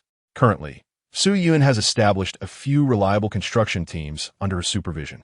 Interestingly, the first project she undertook was not her own factory, but rather an official demolition project. This opportunity arose from information she gleaned at the home of an elderly lady she had known for years. Surprisingly, they won the tender, marking the realization of Dongyun Real Estate Group's inaugural property project. Consequently, Su Yun has become increasingly busy. A week later, Chun Mo traveled to Fushi in Fujian Province to attend the grand opening of the first franchise store. The influx of young patrons surpassed even that of Qingyang, largely due to Fushi's more developed economy, which boasts greater consumption capacity and a larger youthful demographic. Zhang Wei and Lu Lan, the husband and wife duo, sighed in relief upon witnessing the bustling popularity of GKD, confirming their gamble had paid off. Zhang Wei was preoccupied with store affairs while Lu Lan, wearing a warm smile, addressed Chun Mo. "Mr. Chun, thank you for your hard work today." Chun Mo replied with a smile, "It's no trouble. You have worked even harder." Lu Lan cheerfully opened the car door. "The hotel is already booked. I'll take you to rest." Chun Mo hesitated momentarily before responding, "No need, just tell me the hotel, and I can manage on my own." Lu Lan insisted, "Mr. Chun, please get in. I happen to have some matters to attend to in that direction." With her insistence, Chun Mo acquiesced and entered the vehicle. Throughout the journey, Lu Lan engaged Chun Mo in conversation about the upcoming opening, their discussions filled with the busy yet fulfilling atmosphere, tinged with anxiety about GKD's potential adaptation challenges in this new locale. However, it appeared their worries were unfounded. "You've invested significantly, so concern is entirely justified," Lu Lan replied with a gentle smile. After a moment, she turned to Chun Mo, her expression earnest as she softly remarked, "Mr. Chun, you are destined for greatness." Chun Mo chuckled, "I appreciate your kind words." The car arrived at the hotel. Lu Lan escorted Chun Mo into the hotel, watching him ascend in the elevator. She was acutely aware that Chun Mo held no regard for her. Her recent insinuations had been met with indifference, clearly indicating his lack of interest. Lu Lan was a woman of discernment, knowing when to draw the line. While she wished to endear herself to Chun Mo, she was even more averse to leaving a negative impression on him. In this world, driven by self-interest, countless unimaginable events could transpire. On the hotel balcony, Chun Mo gazed at the departing Lu Lan, a sigh escaping his lips. As Chun Mo reclined on the hotel bed, a familiar notification suddenly echoed in the air. Ding! Host's assets have surpassed 10 million. Host has received a title reward. Millionaire, Charm 10, Business Popularity 10. Side quest completed. Own 3 Dongyun milk tea shops. Quest reward, 5,000 points. The two of them had accomplished the task together. Chun Mo had not anticipated that his assets would exceed 10 million at this moment.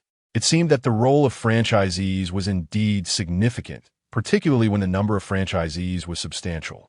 As long as operations continued, the subsequent profits would be inexhaustible, far beyond his expectations. Having crossed the 10 million mark, yet still not crowned the richest man in Qingyang County, Chun Mo glanced at his information. Assets 10,018 million yuan, ranked second in Qingyang County. Despite surpassing 10 million, his rank remained second. Who could possibly be the wealthiest in Qingyang?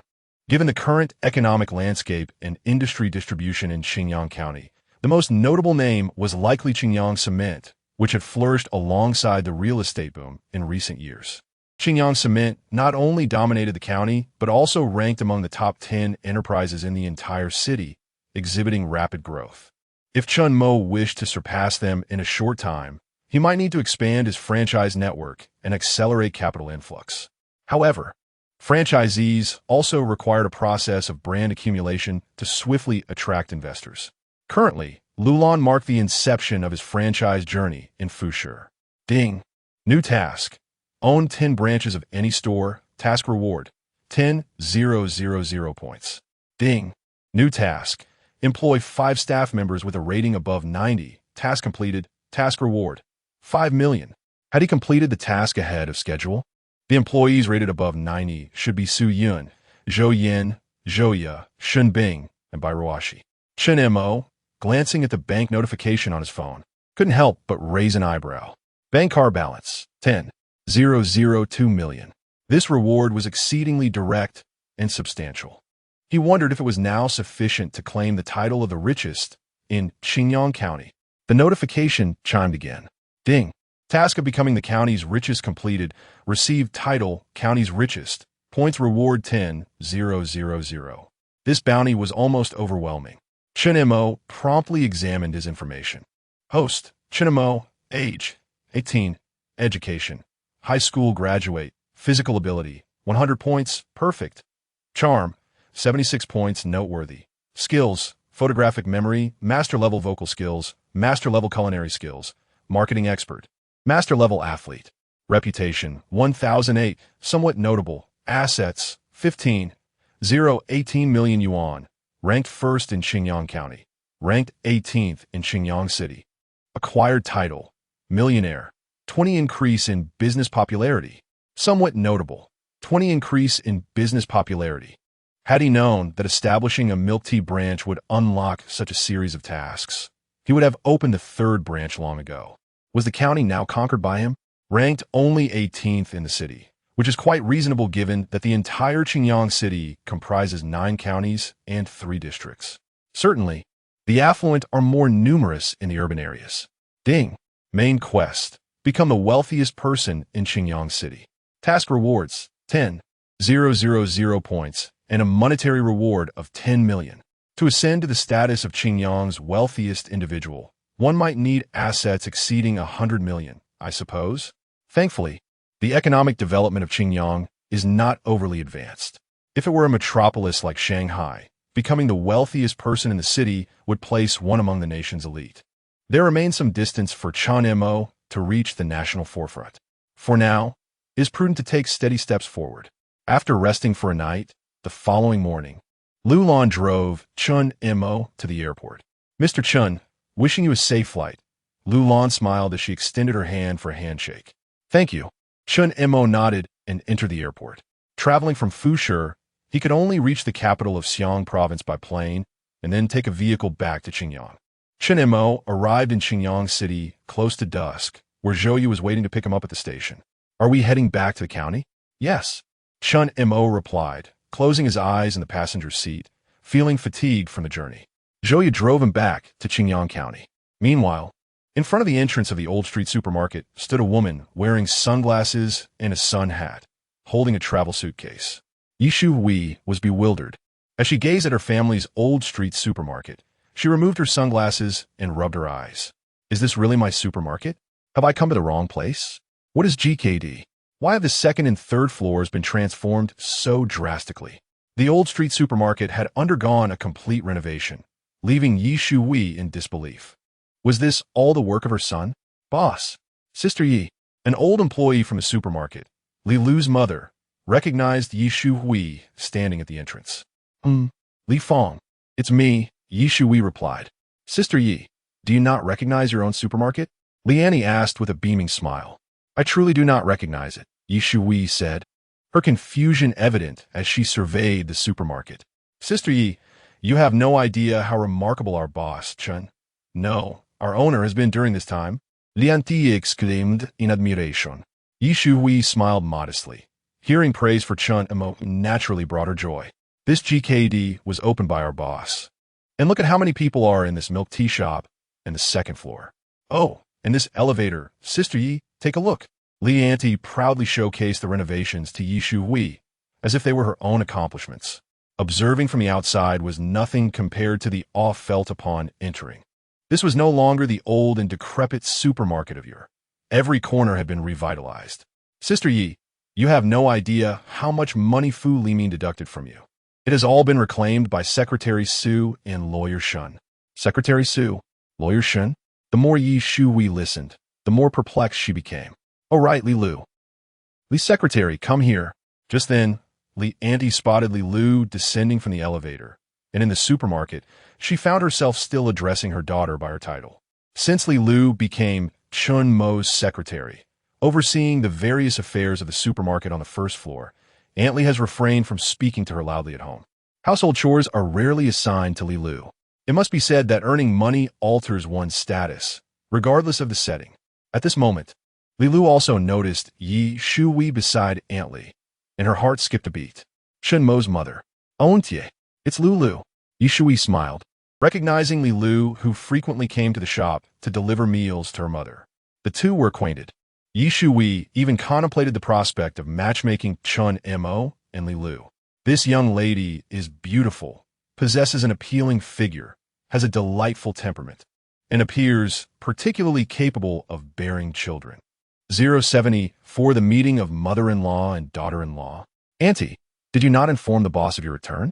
Li Lu asked softly as she accepted the luggage from Yishu Wei with a smile. No, I'm not someone of great significance. By the way, where is Chun Mo? He has gone to Foucher to attend the grand opening of a franchise store. Foucher? A franchise store? Yishu Wei questioned, uncertain if she had misheard. Li Lu nodded with a smile, glancing at the time on her phone. Yes, the boss should be returning shortly. Let's head to the office upstairs. The office?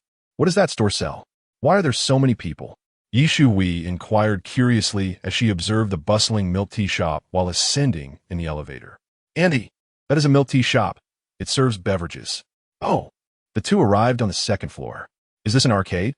Indeed. At that moment, Li Lu spotted Bai Ruashi and waved.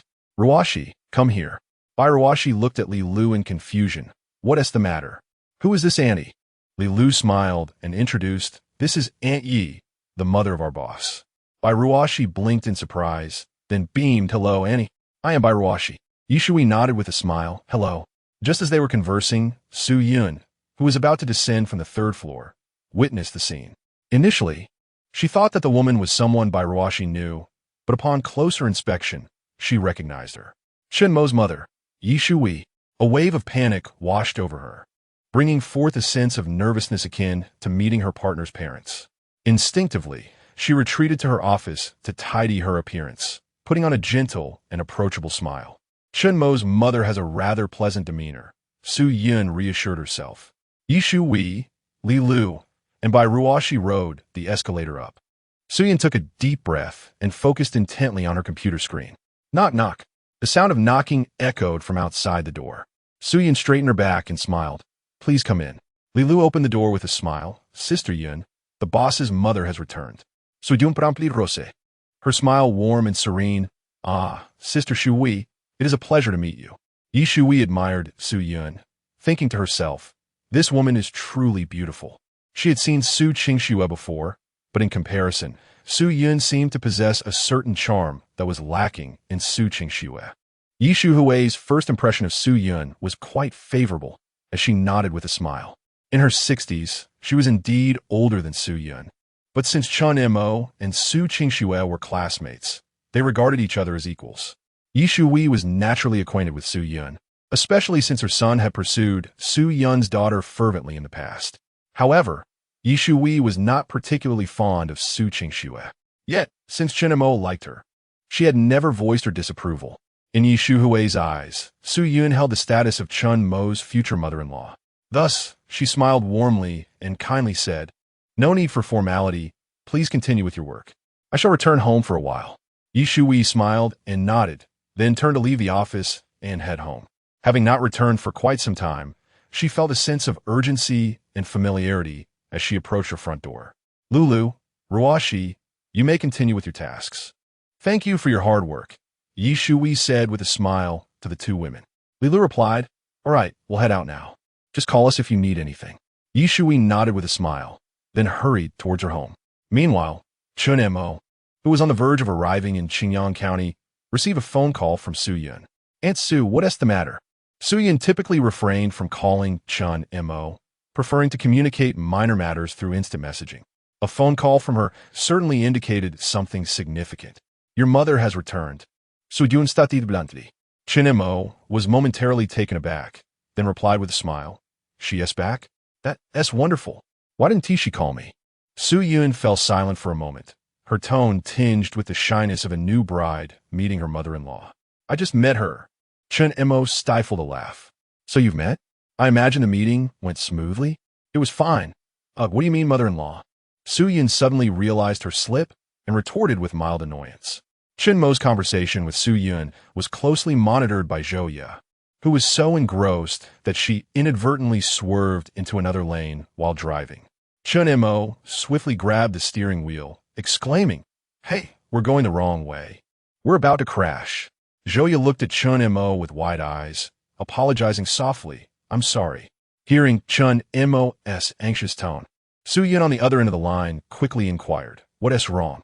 Did you crash? Are you okay? Chen Montak, I'm fine, I'm almost home. He reassured her, casting a glance at Zhou Ye that radiated a hint of irritation. Zhou Ye bit her lip, looking rather pitiful. Please don't punish me later. Chen Mo thought to himself, this woman is somewhat peculiar. As the car rolled into the old street, it parked next to Chen Mo's Mercedes. Both he and Zhou Ye exited the vehicle, and as soon as they entered the supermarket, Li Lu greeted them with a beaming smile. Boss, Aunt Yi is back. Got it. Chen Mo nodded slightly and swiftly made his way to the elevator. It was only at this moment that Zhou Ye realized it was Chen Mo's mother who had returned. Upon reaching the third floor, Chen Mo first arrived at Su Yun's office, where he overheard cheerful voices emanating from within. It was Su Yun, Shun Bing, and his mother, Yi Shui, all seemingly enjoying a lively conversation. With a smile, Chen Mo pushed the door open. Mom, Yi Shui, still seated and smiling, was enveloped in his embrace. Oh dear, Su, Yi, and Lawyer Shun are watching, she said with a chuckle as Chen Mo released her. Mom, how could you bear to be away for so long? If I hadn't returned, I wouldn't even recognize this place anymore. Yi Shui gazed at him with a broad smile. If I had known you possessed such capabilities, I would have entrusted the management of the supermarket to you long ago. I owe my success to you, Mom. Without your steadfast foundation, I could never have achieved this so easily. Enough flattery. Yi Shui smiled as she playfully tapped Chen Mo on the shoulder. All right, you all continue with your work. I shall not disturb you any longer. Mother, I will accompany you. Chen Mo promptly followed Yi Shui. At that moment, Yi Shui noticed Zhou Ye, who had been trailing behind Chen Mo. She was yet another strikingly beautiful woman. Yi Shui realized that all the employees surrounding her son were exceptionally attractive and possessed a certain elegance. The woman she had initially favored, Li Lu, paled in comparison to Su Yun, Shun Bing, by Ruashi, and this newly appeared Zhou Ye. When Zhou Ye noticed Yi Shuhui's gaze upon her, she immediately flashed a charming smile and said, Hello, I am Chen's personal secretary, Zhou Ye. Personal. Secretary? Yishui momentarily paused, then turned to look at Shinemo. What has this boy been up to during my absence? Now he has a personal secretary. In the kitchen of Chunmo's home, Yishui observed Zhouya diligently at work, unable to resist the urge to lend a hand. An astute woman. Yishui noted Zhouya's delicate complexion, her air of elegance, and her somewhat clumsy knife skills. It was apparent that this woman was likely more than just her son's mere personal assistant. However, if it pertained to their private matters, she felt it inappropriate to intrude. Zhouya insisted that Yishui take a break, asserting her capability, yet Yishui felt a twinge of concern as she watched from the sidelines. Chunemo smiled and engaged in light conversation with Yishui about recent events. Curiosity piqued, Yishui inquired about Fu Limin, who had recently opened a new supermarket diagonally across from them. How was his business faring? She asked. Chunemo replied, I haven't looked into it, but I've heard from the staff that it seems to be struggling. Not long ago, he even engaged in a price war with us. A smile spread across Yishui's face. How do we respond? Chunemo reflected, we didn't lower our prices, but we organized a points-based lottery event. I've heard that his customer base has dwindled significantly. Watching the spirited Chunemo, Yishui couldn't help but feel a sense of admiration. You young people are so clever and full of ideas. Us older folks can't quite compare, she remarked. Mom, you're still quite youthful, Chunemo responded. Meanwhile, Zhouya, busy in her tasks, felt a pang of envy as she listened to their warm exchange. How harmonious their relationship seemed. She couldn't help but think how wonderful it would be if her own situation mirrored that. Zhouya's culinary skills had improved somewhat. She was now competent enough to prepare ordinary home-cooked meals. Thank you for your hard work, Secretary Zhou, Yishui said with a smile, inviting Zhouya to sit down with her. You should join us, Zhouya replied, instinctively glancing at Chunemo, a subconscious shift in her demeanor. Please have a seat. Chen Montak and Kuaget. Zhouya gladly complied, serving dishes to Yishui. Sister Yi, do try this. It's one of my specialties. Delicious, thank you. You should eat as well, Chunemo chimed in. After lunch, Yishui couldn't help but wander around her own supermarket, marveling at the tremendous transformation. It had taken her and old Chun over a decade to achieve their modest success. Yet Chunemo had managed a significant upgrade in such a short time. The employees greeted Yishui with bright smiles, and Su-Yin even treated her to a cup of milk tea. After taking a sip, Yishui's eyes lit up. This is truly delightful, she exclaimed. Indeed, it seemed that no matter the age, women were irresistibly drawn to the allure of milk tea. Su-Yin accompagnes Yishui, diligently updating her on the supermarket's current progress. In the future, there may even be a clothing store here, she mentioned, her phone buzzing briefly. Glancing at the message, she saw it was from Chunemo. How thoughtful of the daughter-in-law to accompany her mother-in-law, she mused, with a playful bite of her lip. Su-Yin quickly responded with an eye-rolling emoji before returning to her shopping companion. Chunemo, delighted by the situation, decided not to interrupt, allowing the two women to bond and nurture their relationship. In just a week, it will be time to head to the grand city of Shanghai University. Therefore, all matters here must be arranged appropriately. For instance, after the summer break, both Li Lu and Bai Ruo, she will continue their studies. Li Lu, Fortunatelli, has her university located in Qingyang City, allowing her to balance work and study. If she decides to resign, her mother, Aunt Li, will be the first to object. In fact, Aunt Li wishes for Li Lu to forego her university education and remain at her job. Fortunately, Chunemo intervenes with a simple declaration. If Li Lu does not attend university, she will not be welcome here. Shun Bing and Zhou Yin continue to maintain their responsibilities without change. As for Su Yun, Chunemo intends to take her along. His future endeavors will naturally lead towards expanding into the metropolis. Once matters here are settled, Su Yun will join him in Shanghai. Currently, she may need to remain in the county to complete 2 real estate projects, but if suitable candidates can be found to take over, she may arrive sooner. That evening, in Chunmo's office, several secretaries gathered. Su Yun, Bai Ruo Shi, Li Lu, Zhou Yin, Zhouya, and Shunbing. With salaries to be disbursed tomorrow, everyone was to submit their lists of exemplary employees to Secretary Su. Li Lu and Ruo Shi would temporarily part ways, with a gathering scheduled for the following day. Let us leave it at that for now, Chun Mo concluded, causing a slight dip in everyone's spirits, likely due to the impending departure of Li Lu and Bai Ruo Shi. Boss, are you also heading to school? Shen Bing inquired curiously. Yes. Chun Mo replied with a slight nod. Zhou Yin and Zhou Yu exchanged worried glances, though their concerns were likely quite different. Su Yun's beautiful eyes dimmed.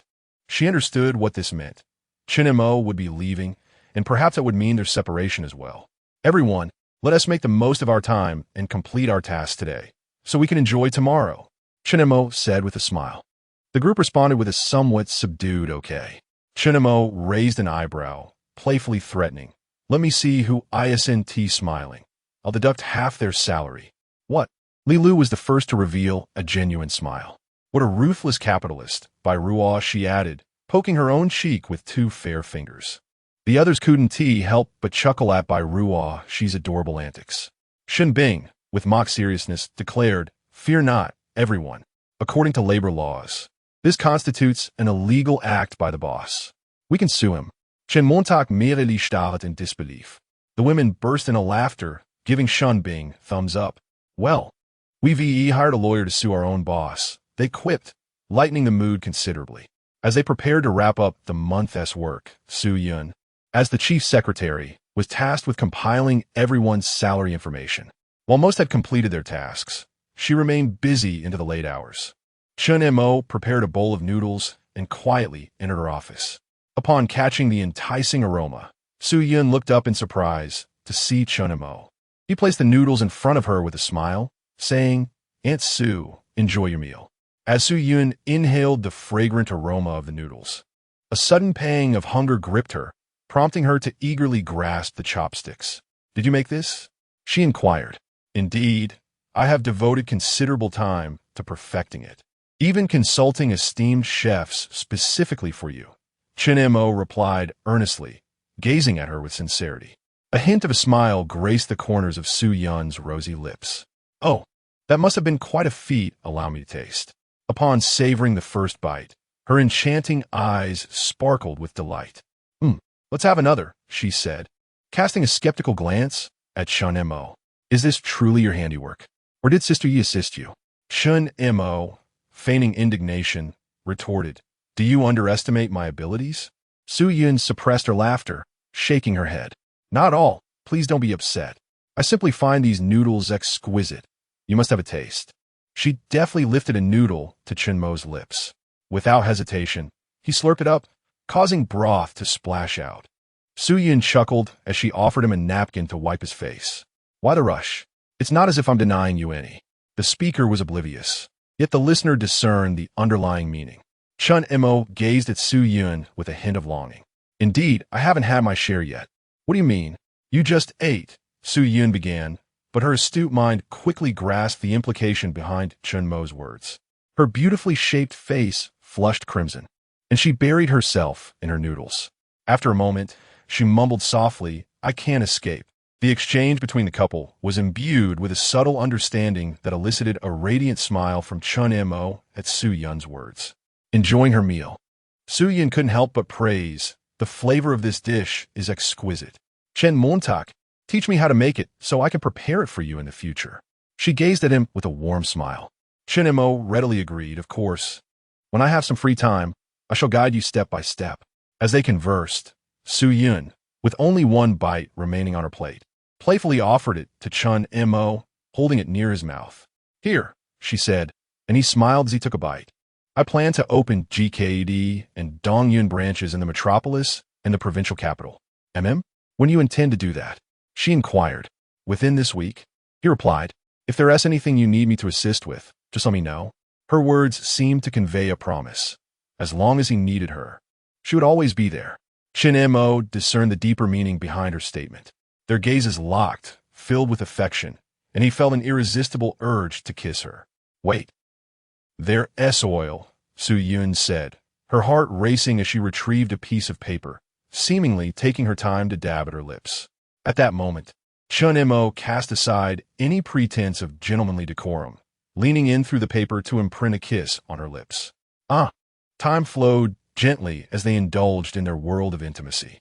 Suddenly, Su-Yun's phone on her desk rang, but neither she nor Chun Mo paid it any heed. However, the caller seemed persistent, ringing incessantly, if unanswered. Blushing, Su-Yun gently tapped Chun Mo's shoulder. Wait, let me take this call.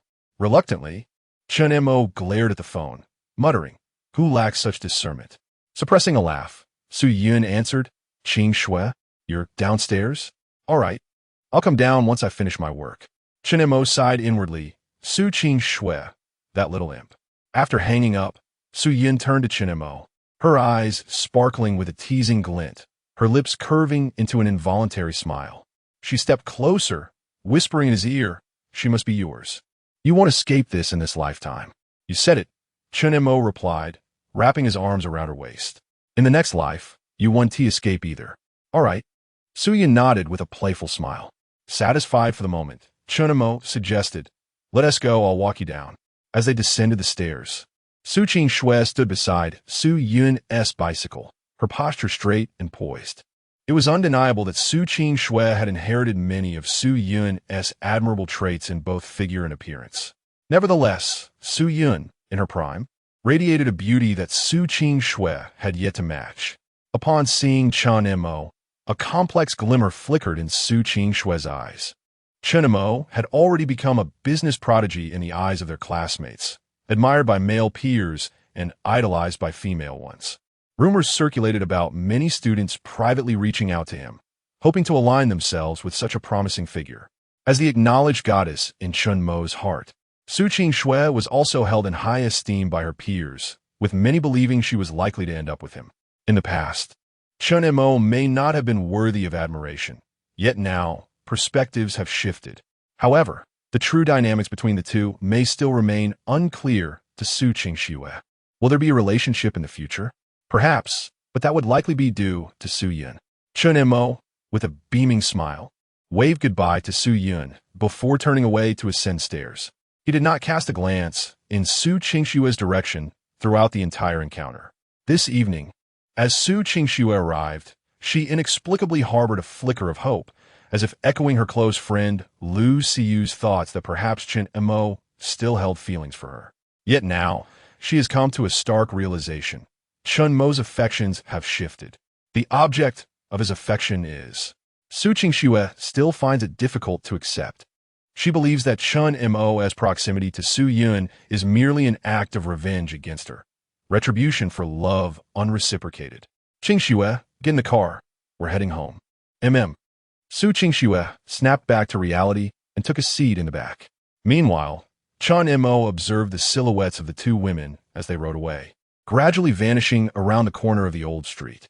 The following day, the majority of employees at the old street supermarket wore smiles, for today marked payday. Early in the morning, Chun Mo drove with Su-Yun to withdraw funds. After collecting the money, they distributed 20,000 yuan to Zhou Ya, instructing her to deliver it to the staff at the 3 city stores and to organize a gathering for them. Upon returning to the old street, they commenced the process of disbursing salaries as before. Among all the employees, Zhou Yan earned the highest wage, followed closely by Shinbing. Initially, Chun Mo intended to increase Su-Yun's salary, but she declined, asserting that her current earnings were already ample and that her abilities warranted no more at this time. Aware of her strong sense of pride, Chun Mo refrained from pressing the issue, yet he still awarded her a bonus. Yinjia, how much is my salary? Here, check for yourself and sign. Su-Yun handed him the envelope containing his pay. With a smile, Chun Mo signed his name in the designated area. Upon opening the envelope, he found 3,800 yuan. Sui, are we the same? Su-Yun cast him a fondly exasperated look and replied, Yes, we are exactly the same. Chun Mo nodded in satisfaction. That's good. A peculiar sweetness coursed through her heart. After the salaries were distributed, the employees visibly brightened, their faces adorned with radiant smiles. Following the established procedure, Su-Yun had reserved a restaurant for the gathering. The team worked diligently and efficiently, and, at long last, the time for dinner arrived. Employees mingled in groups, chatting and laughing as they made their way to the restaurant. Yishu Wei was personally invited by Su-Yun. Their mother-in-law and daughter-in-law relationship appeared to be flourishing. Su Yun's high emotional intelligence made interactions with her pleasant, provided one was not on her bad side. Chen Mo was naturally pleased, driving Yishu Wei and Su Yun to the restaurant, while Shun Bing shared a vehicle with by Ruashi and Li Lu. Zhou Yin came alone in her own car. Zhou had organized the gathering for the employees in the city, and this time, the number of attendees surpassed that of the previous gathering, primarily due to the inclusion of new staff from the milk tea shop. Before the meal commenced, Chen Mo, as was customary, uttered a brief yet heartfelt sentence. May everyone enjoy their meal and have a delightful evening. This succinct address only piqued the employees' desire to hear more from him. Consequently, they approached him to raise their glasses and toast. A bevy of cheerful companions surrounded Chen Mo, playfully encouraging him to drink. With a resigned shake of his head, he remarked, "You all seem to be resorting to the same old routine." Su Yun, concerned for Chen Mo, recalled how he had suffered from inebriation during their last gathering. That should suffice everyone. How can the boss drink so much alone? Someone suggested. How about you, Sister Yun? Join the boss for a few drinks. Their spirited encouragement ignited enthusiasm among the group. With a slight arch of her elegantly shaped brows, Su Yun confidently asserted, "Let us do it." Shun Bing smiled and commented, "Sister Yun seems fierce. Be cautious." The atmosphere shifted momentarily, yet the drinks continued to flow. Su Yun maintained a position of high regard among her peers, embodying a sense of authority. In contrast, Chen Mo, the boss, wore a perpetual smile and exuded an approachable demeanor, allowing for a relaxed rapport with his colleagues. As the night deepened and the drinks circulated, the gathering gradually dispersed. Shin Bing, having partaken in the festivities, prepared to head home. Bai Ruashi had someone pick her up who would also drop off Shin Bing, Zhou Yin, and Li Lu. As for Su Yun and Chen Mo, an unspoken understanding seemed to pass between them, leading them to decline offers for rides. Together with Yishu Wei, they hailed a taxi to return home, making a brief stop at the local supermarket. The restaurant was conveniently close, a mere 5-minute ride away. "Mom, please head home and rest early. I'll see Aunt Sue back." As she had a bit too much to drink, Chen Mo stated, appearing quite composed despite his own moderate drinking. "All right, take care," Yishu Wei replied before alighting the vehicle and heading home.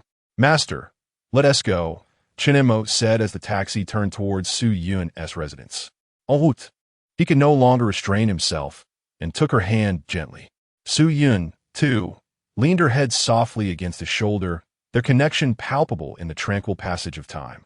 Upon arrival, the taxi driver called out, "That LLB 8 yuan." Chen Mo handed him a 10. Then, with one arm around Su Yun, he exited the vehicle and closed the door behind them. Su Yun's cheeks flushed. Whether from the wine or the anticipation of what might ensue, she could not discern. In a hushed tone, she queried, "Are we home?" Chen Mo responded with a soft affirmation, "Let us go upstairs. We're home." The phrase "we're home" carried an implicit significance, causing Su Yun's heart to race. Yet, it mirrored her own desires, as Chen Mo was soon to depart from Xinjiang for the bustling metropolis of Shanghai, rendering this moment all the more precious and rare. In the stillness of the night, under the dim glow of street lamps, the silhouettes of Chen Mo and Su Yun elongated as they moved. "Yunjia, lean on me," Chen Mo said. Su Yun's cheeks flushed with a hint of intoxication, her beautiful eyes gazing at him, softly humming an affirmative sound. She leaned against him, and as they ascended the stairs, their heartbeats quickened with each step. Upon reaching the 4th floor, they stood momentarily before Su Yun's door. "Su, where's the key?" Chen Montag inquired softly. Su Yun rummaged through her bag, retrieving a set of keys to hand to him. Supporting her with one arm, he fumbled with the keys, struggling to align them with the lock, finally succeeding after trying 2 different keys. The room lay in darkness. Was Su Qingxue not home? Perhaps that was for the best.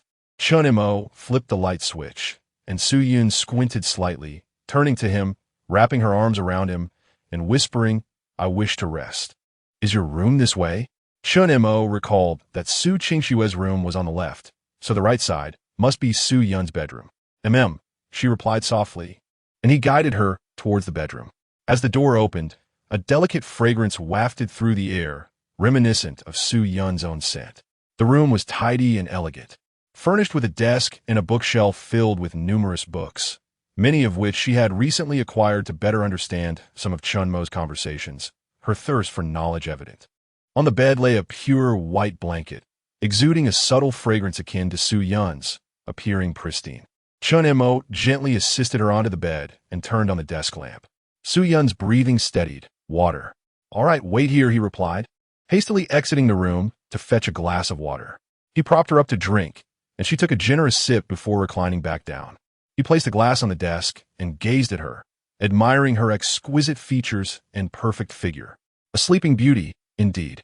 After a while, Su-Yun called out his name, impatience creeping into her tone. "I'm here," Chun-Mo responded, leaning closer. Su-Yun's eyes fluttered open, bright and alert. With a hint of playful reproach, "Are you planning to watch me all night?"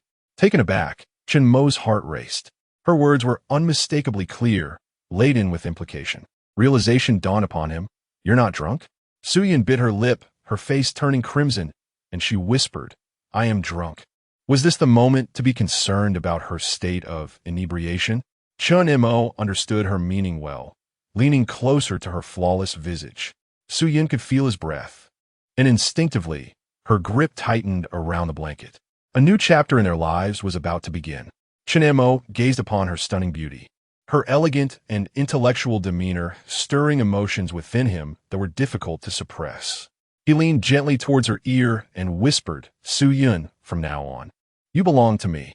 Su-Yun's voice was soft yet resolutely firm as she responded, I will always be yours."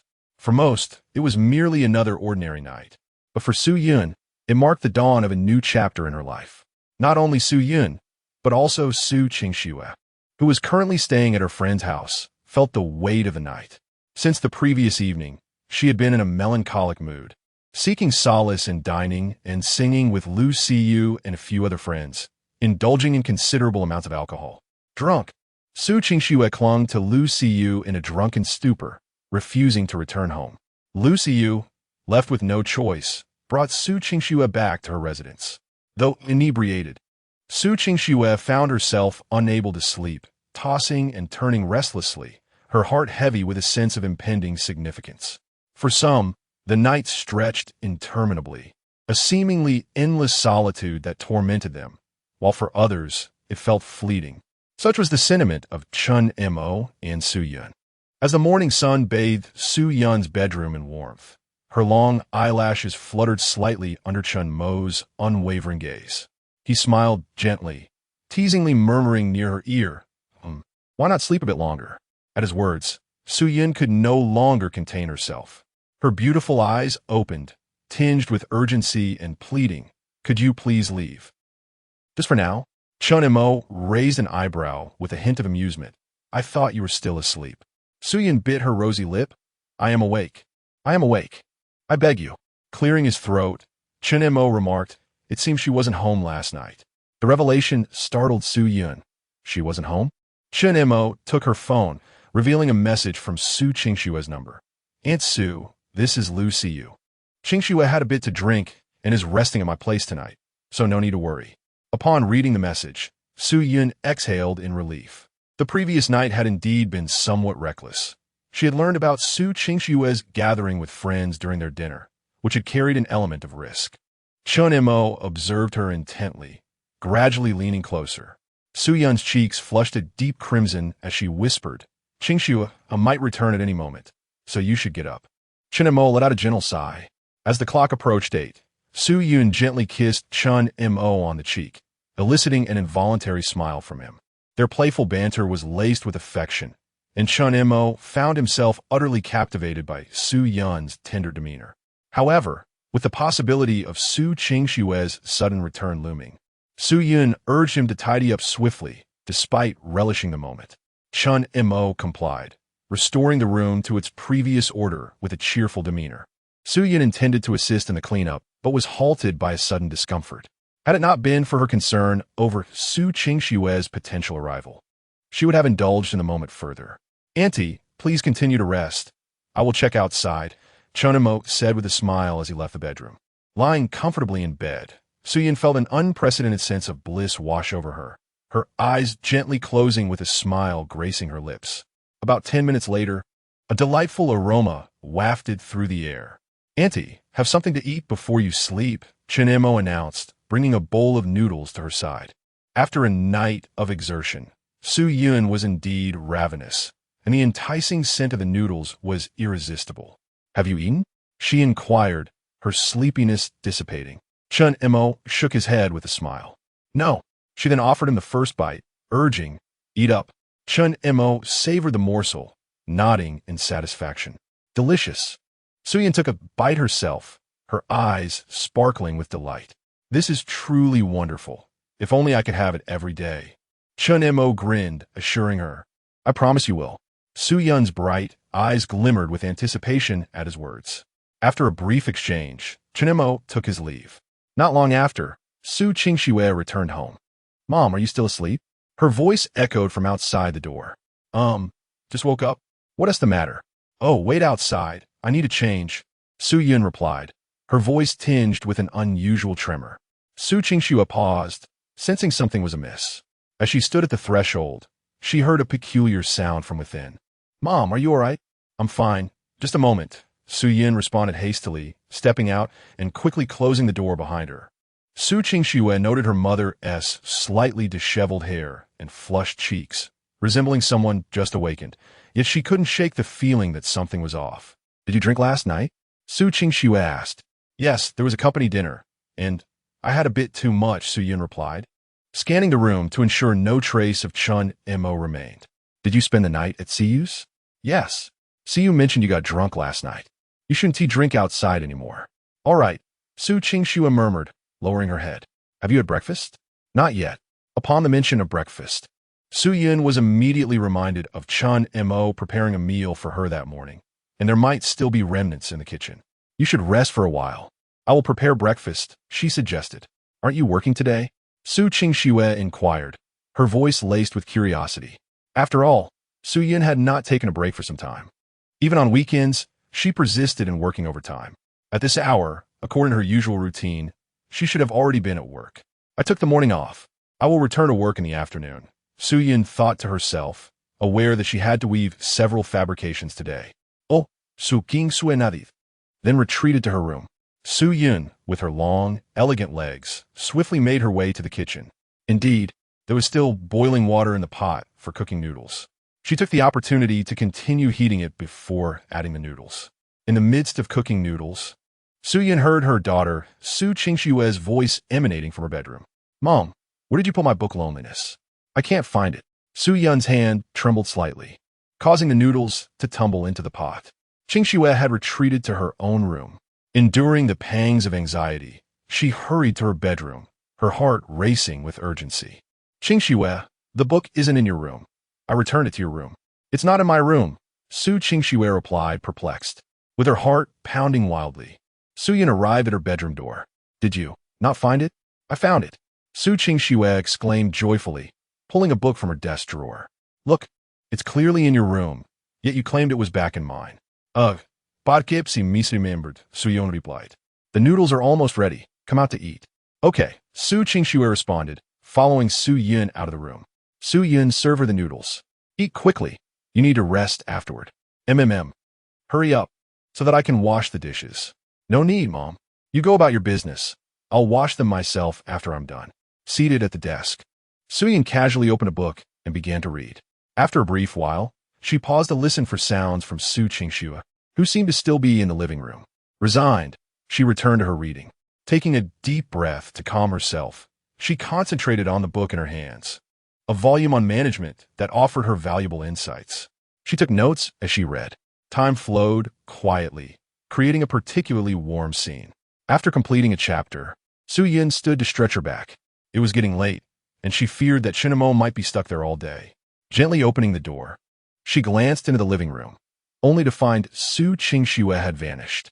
She wandered through the living room and kitchen, confirming her daughter's absence. At that moment, the door to Su Qingxue's room swung open, and she emerged, clad in a short skirt. "Mom, are you going out?" Su Yun's body stiffened slightly as she quietly closed the door a bit.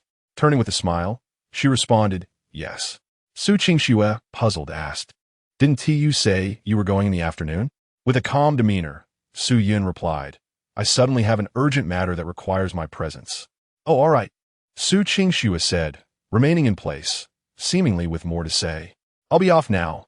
Make yourself something to eat for lunch, Su Yun remarked. Oblivious to the subtle expression on Su Qingxue's face, her thoughts consumed with concern over whether Chen Mo would be discovered. Just as Su Yun was about to leave, Su Qingxue softly called out, Mom. Su Yun halted, her heart fluttering with a hint of panic. Had she been discovered? Surely not. Qingxue must not have seen anything. What is it? Do you know when Chen Mo goes to school? Su Yun, hearing this question, let out a sigh of relief. It should be this week. So early? He has a few matters to attend to first. Perhaps your mother can take you later. No, that's unnecessary.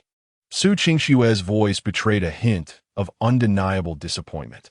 She longed to accompany Chen Mo to school. During this summer, Chen Mo had undergone a remarkable transformation, particularly in the eyes of those around her. Classmates and close friends alike were increasingly enamored with him. Female classmates regarded Su Qingxue with envy, whispering that Chen Mo was still the same as before, often lingering beneath her building. They all presumed that he was persistently pursuing her, as if she were the sole object of his affection. After Chen Mo descended the stairs, it wasn't long before Su Yun followed suit. However, in order to avoid any implications, she casually remarked that she would ride her bicycle away. See you at the office. Chen Mo couldn't help but smile, appreciating the way her long, shapely legs seemed to serve their purpose as she pedaled away swiftly. Evidently, her recovery was progressing well, her legs now strong and vigorous. As Chen Mo strolled leisurely through the streets, many passers-by greeted him with smiles, some of whom he did not recognize. Due to the familiarity cultivated at the Old Street Supermarket, GKD, and the nearby milk tea shop, the local residents were well acquainted with him. Upon returning to the Old Street Supermarket, the proprietor and staff greeted him warmly with smiles. Chen Mo nodded in acknowledgement and proceeded directly to the third floor. In the office on the third floor, Su Yun was busy organizing the accounts for several stores, tasks that could be delegated to others. Li Lu, who was Su Yun's most promising successor, had been learning a great deal during her time under Su Yun's guidance. However, she needed to focus on her studies before she could manage her responsibilities here. Su Yun realized the necessity of hiring an assistant to handle various trivial matters, allowing her to concentrate on two major real estate projects, one concerning their own factory and the other a housing project on South Street. This venture could potentially be the first residential complex in Qingyang County. When the client received Su Yun's proposal for the project, they chose her bid without hesitation. Naturally, this represented a significant test for Su Yun. However, this community was not the type of landmark commercial plaza that Su Yun had initially envisioned. She had intended to build a commercial plaza, but Chen Mo had disapproved. The economy of Qingyang County could not sustain such a multifaceted commercial complex. Even in the present day, without sufficient consumer capacity, the plaza would merely serve as an ornament and a burden. Back so soon? Su Yun greeted Chen Mo with a gentle smile. Chen Mo replied with a non-committal expression. With a light cough, Su Yun added softly, Your mother just asked me where you were last night. Chen Mo raised an eyebrow in curiosity. And what did you say? A hint of shyness flickered in Su Yun's eyes as she replied, I told her you stayed at my house last night. What? Chen Mo was taken aback, wondering if she should have said such a thing. Seeing his astonished expression, Su Yun couldn't help but chuckle. Chen Mo realized she was teasing him. Oh, Su Yun exclaimed, and in a fit of flustered indignation, Chen Mo embraced her. Don't. This is the office. Sister Xu Hui is coming.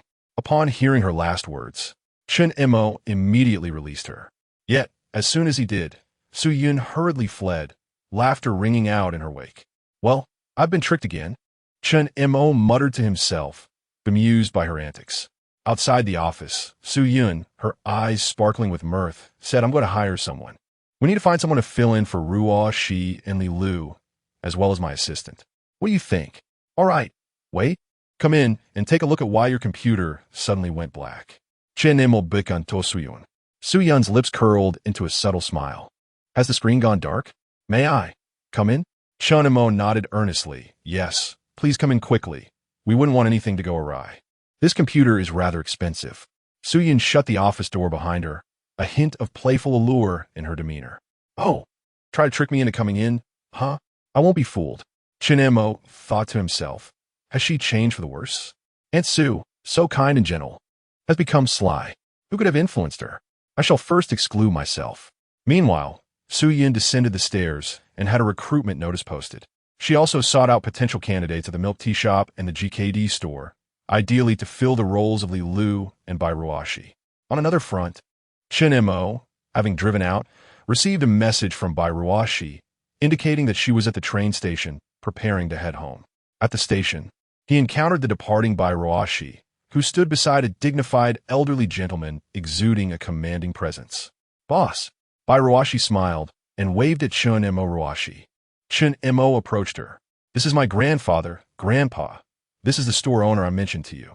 Bai Ruashi proudly introduced him. Good day, sir, Chen Mo greeted politely. The elderly gentleman scrutinized Chen Mo with a smile and nodded. Ruashi has spoken of you often, a promising young man indeed, purely by chance and a stroke of luck. Chen Mo replied modestly. By the way, Ruashi, this is a gift for you. He presented her with a small game cartridge. Huh, I love this. Bai Ruashi joyfully accepted the gift. She thought, Chen Mo understands her well. Her grandfather gives her books, and her grandmother provides money.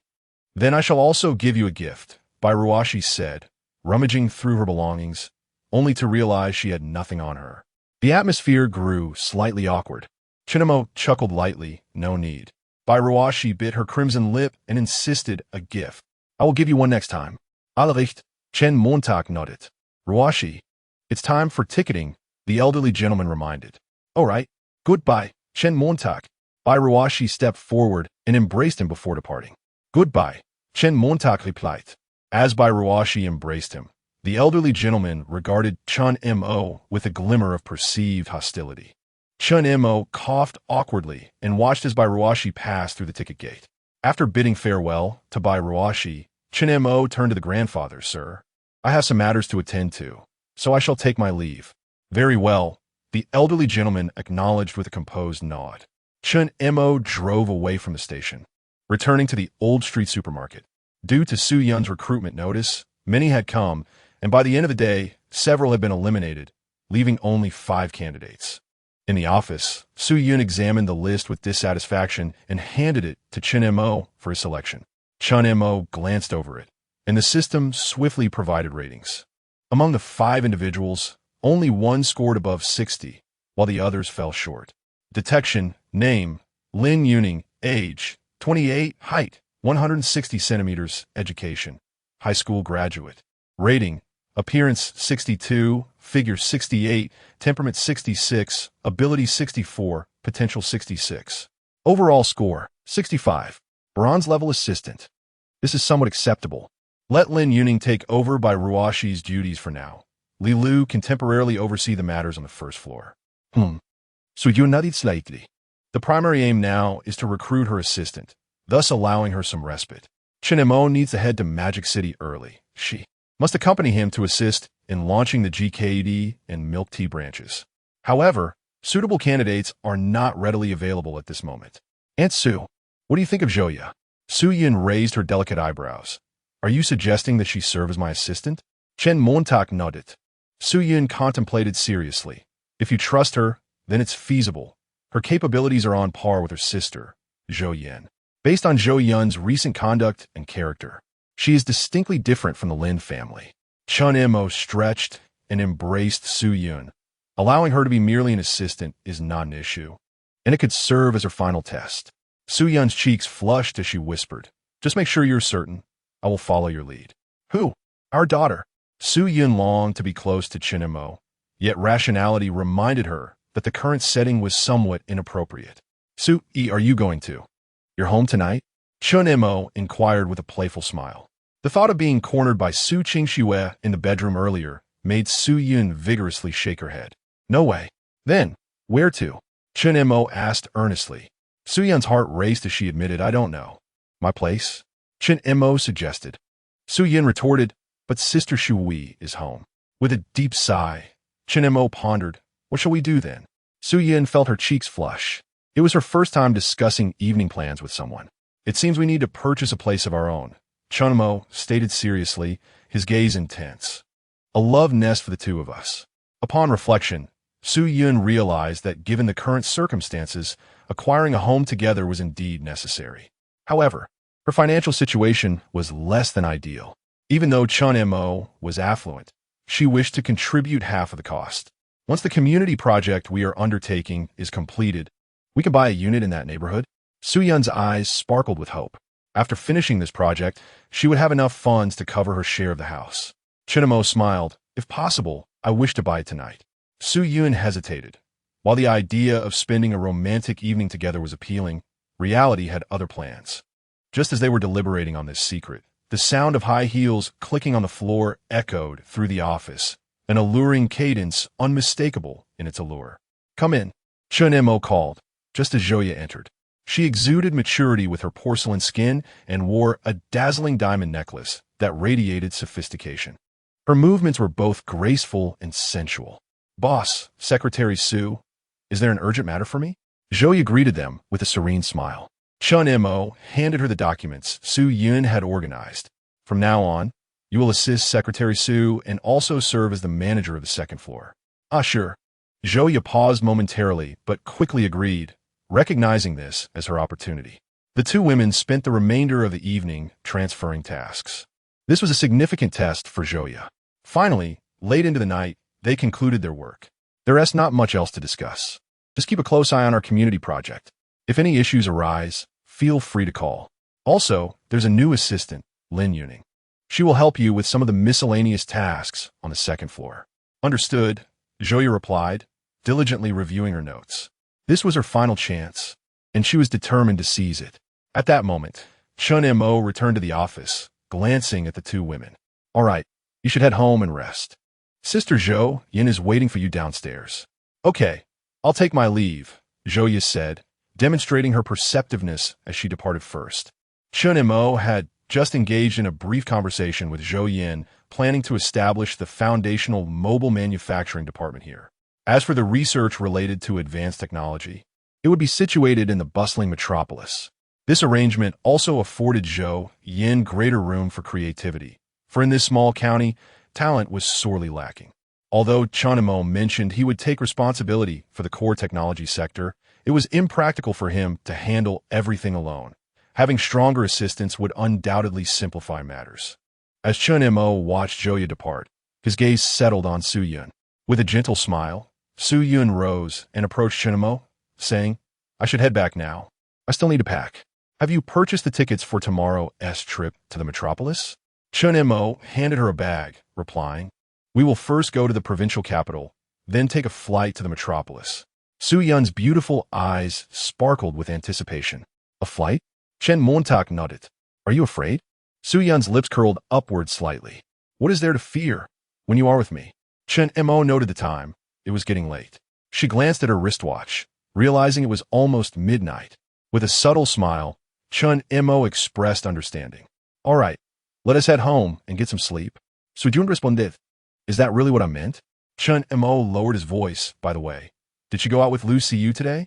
Su Yun siet herweist, her hips leading as she walked ahead, turning back with a teasing smile. Who is going out with Lu Siyu? Chunmo raised an eyebrow. Who? Our daughter. Su Yun stumbled slightly, taken aback. Our daughter? You actually said that. Chunmo suppressing a laugh. Chunmo quickly steadied her. Be careful. If you get hurt, I would definitely have to take care of you at your home tonight. Su Yun found herself at a loss with Chunmo. Remembering how obedient he used to be in front of Su Qingxue, she felt a spark of irritation. If you dare to address her like that in front of Qingxue, I will consider you impressive. Chunmo's smile grew even brighter. Really? I warned you not to trouble me later.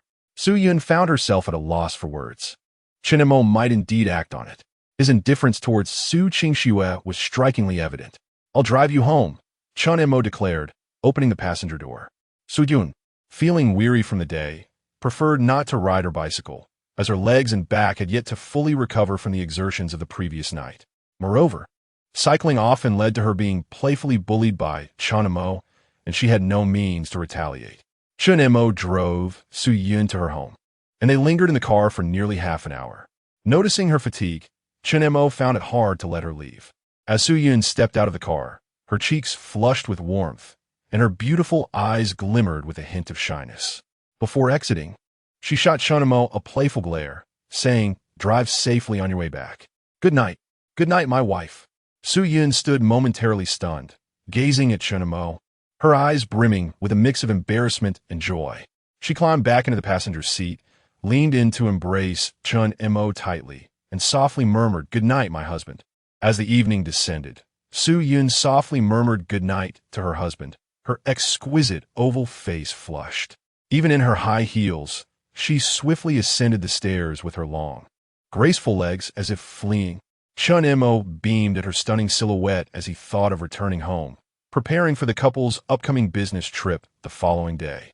Upon arriving home, Su-yun discovered Su Qingxue gazing at her with a serious expression. "Qingxue, why are you still awake at this hour?" Su-yun elegantly removed her high heels and slipped into comfortable slippers.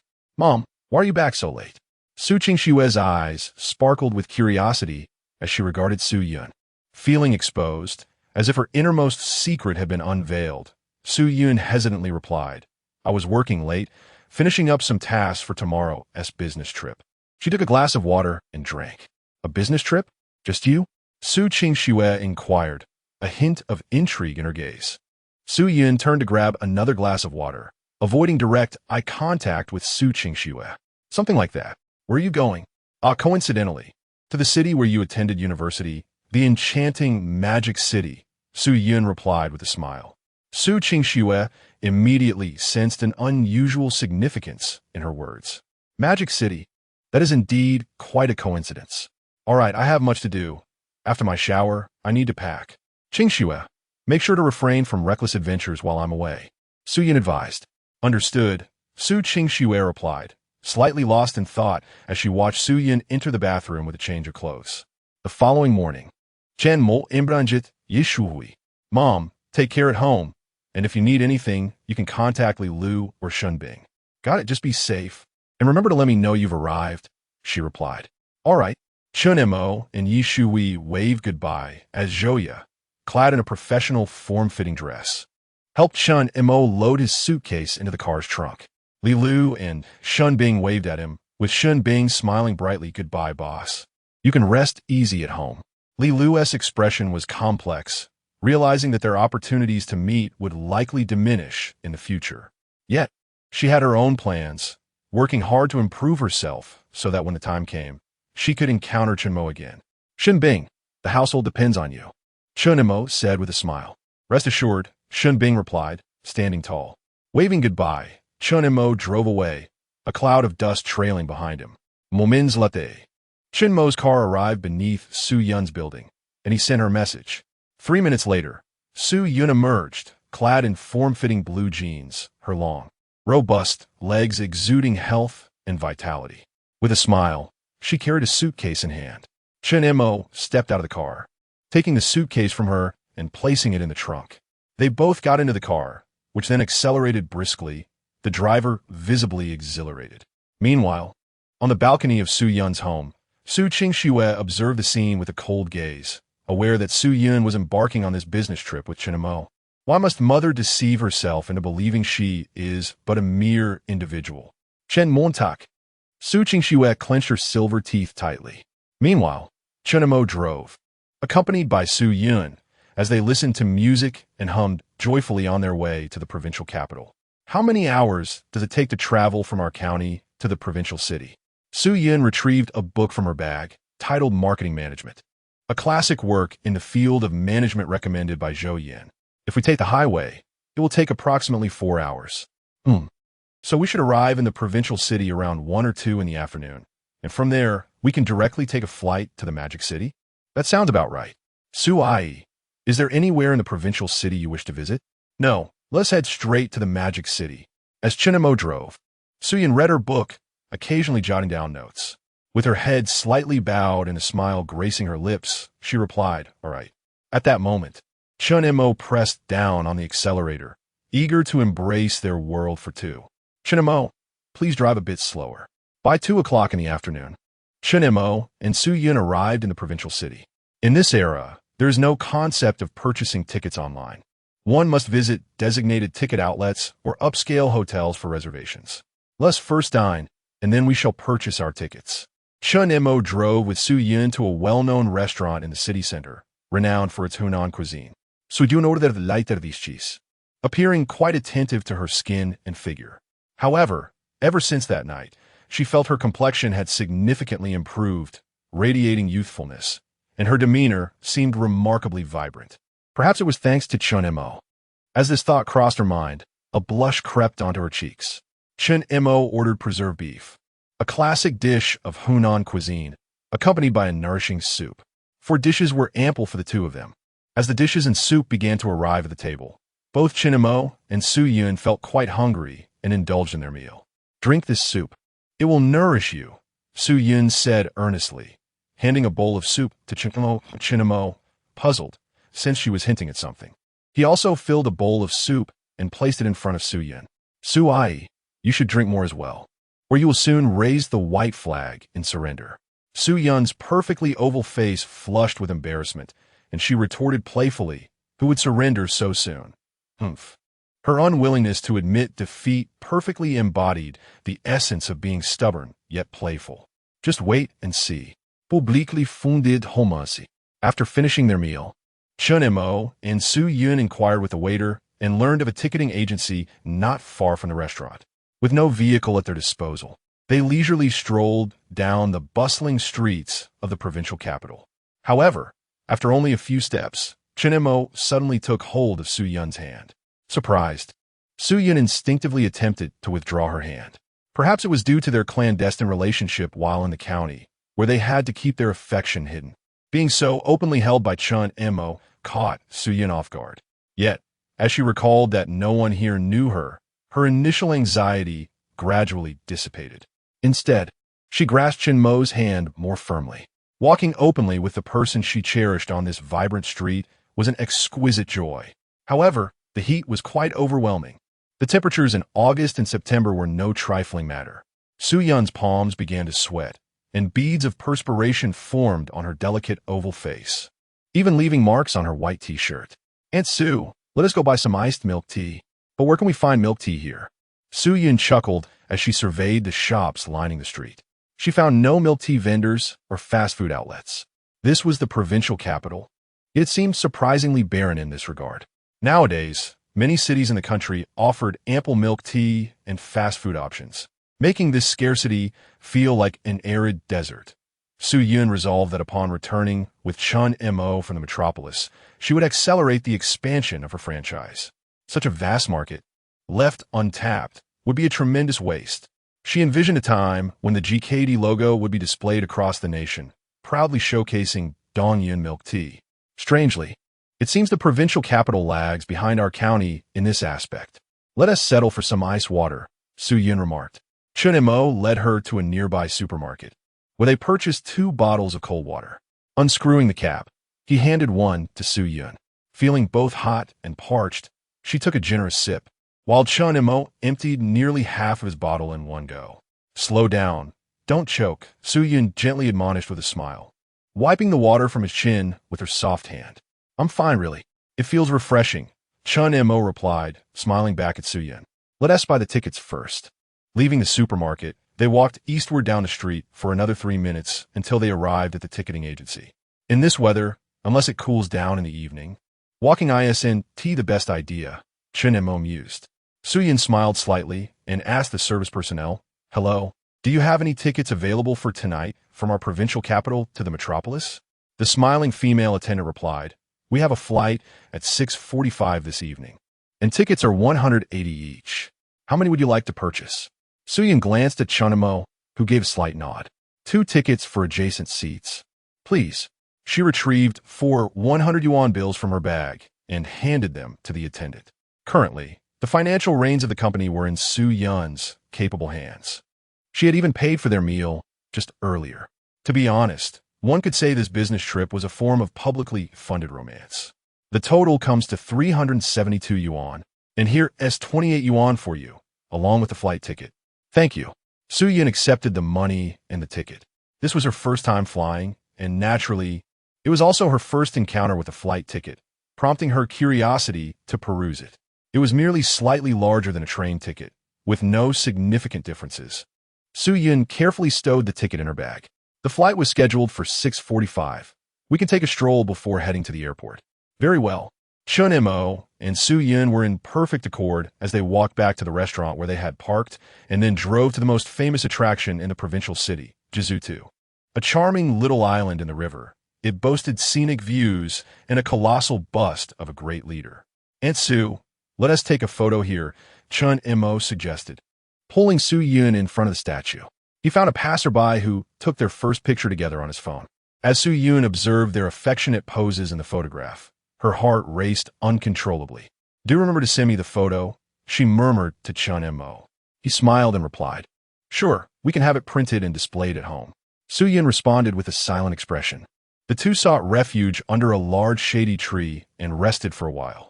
However, it was still quite hot, and realizing they needed to head to the airport, they departed. The drive from the city center to the airport would take approximately 40 minutes. Watching Chun Missouri drive alone, Su-Yun felt he might be weary, reflecting that she should have obtained her driver's license earlier. That way, they could take turns driving, allowing Chun Mo to rest. "Are you tired?" Su-Yun asked with concern as she gazed at him. "Not at all. This is nothing. I didn't sleep a wink the night before and still feel invigorated." Chun Mo replied with a smile, his physical endurance being extraordinary. As Chun Mo drove into the airport parking lot and parked the car, they gathered their luggage to check in and obtain their boarding passes before proceeding through security. Su-Yun then purchased some snacks. They had eaten around 2 o'clock and were not yet hungry. "Everything here is so expensive," she remarked, lifting the snacks for Chun Mo to see. Chun Mo smiled in response. After all, this is a scarce location. High prices are to be expected. They rested for a while until they heard the boarding announcement, preparing to check tickets and queue for the shuttle. Su-Yun followed Chun Mo, stepping onto the plane for the first time. The flight from the provincial city to the bustling metropolis would take approximately 3 hours, landing around 11 o'clock in the evening. Without the convenience of online hotel bookings, the process was considerably more cumbersome. With the rapid advancement of internet technology, Chun Mo felt a sense of obligation. On the plane, Su-Yun instinctively grasped Chun Mo's hand, revealing her slight apprehension at this new experience. Fortunately, the flight was smooth with no turbulence. After 3 hours, the plane descended at the airport in the bustling metropolis. Finally, they had arrived. Chun Mo and Su-Yun exchanged glances, each pair of eyes reflecting a glimmer of anticipation. Whether for the upcoming days or for the night ahead remained uncertain. They disembarked, took the shuttle, and retrieved their luggage from the airport. Luckily, there were taxis waiting outside.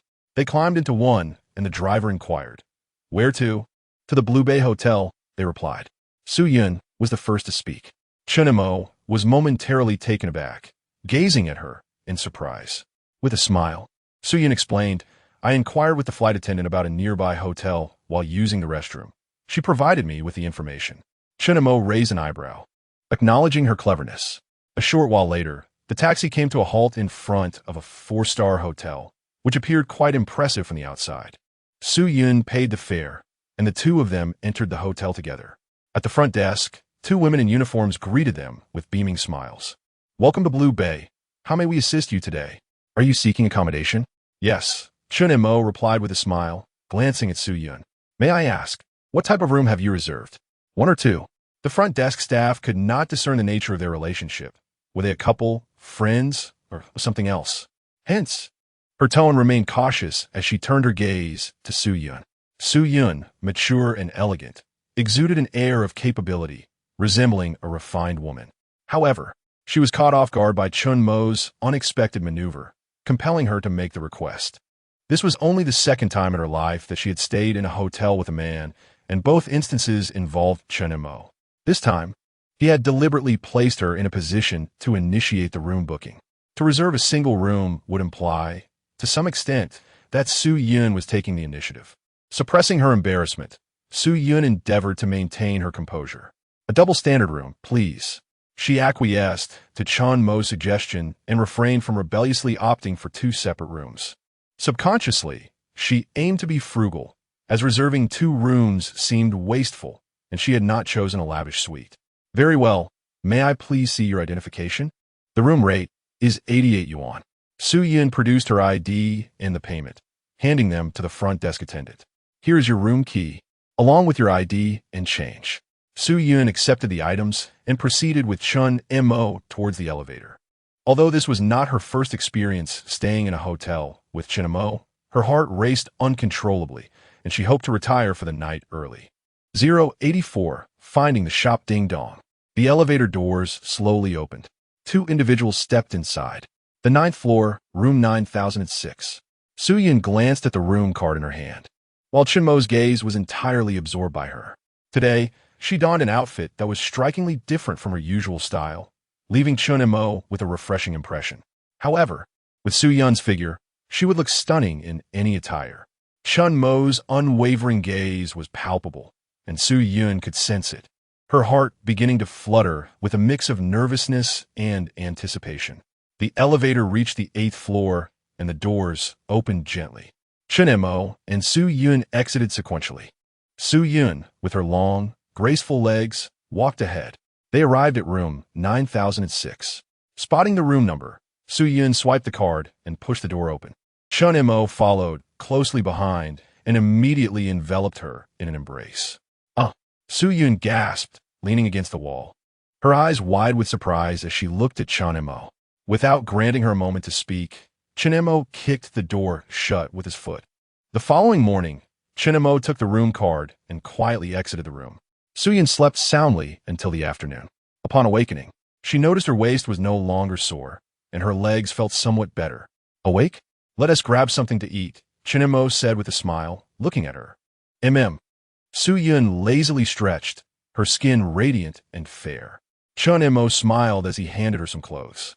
Su Yun's delicate cheeks flushed slightly as she asked in a slightly hoarse voice, "Have you eaten?" "Yes, I've finished everything," Chun Mo replied, his eyes twinkling with a meaningful smile. Su Yun shot him a playful glare. She glanced at the time on her watch, astonished. "It's already 4 in the afternoon. Have I slept for so long?" Chun Mo nodded. "Indeed, if you sleep any longer, we might continue our unfinished business." Su Yun was momentarily taken aback, then displayed a look of mock distress. This happiness, I can hardly bear it." Quickly rising from bed, she urged turn around, and hurried into the bathroom. Half an hour later, Chun Mo and Su Yun, pulling their luggage, made their way towards the vicinity of Magic City University, first seeking a hotel to drop off their bags. They arrived at the streets near the university, where a bustling thoroughfare lay before the grand entrance of the university.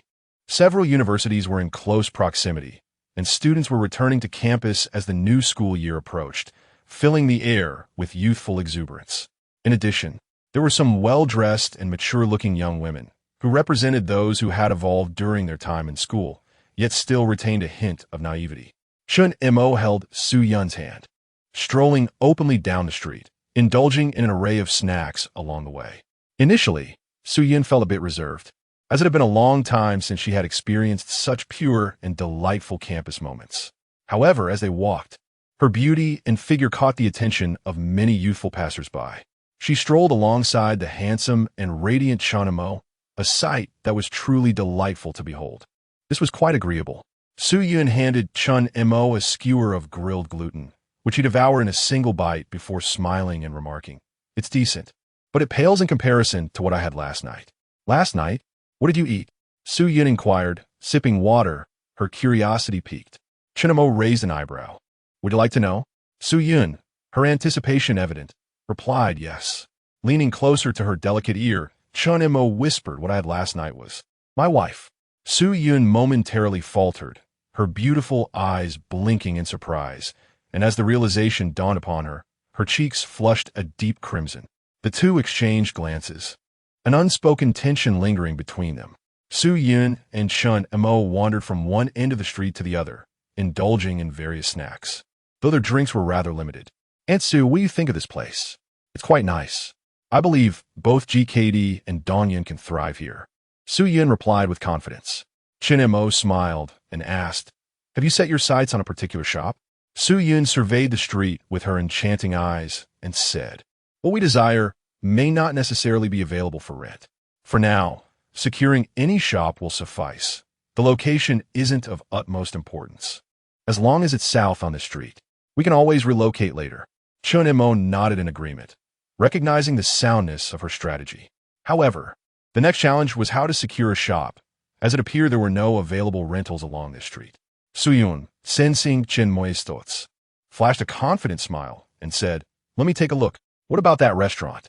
Following her gesture, Chen Mo's gaze fell upon an establishment that occupied 2 storefronts.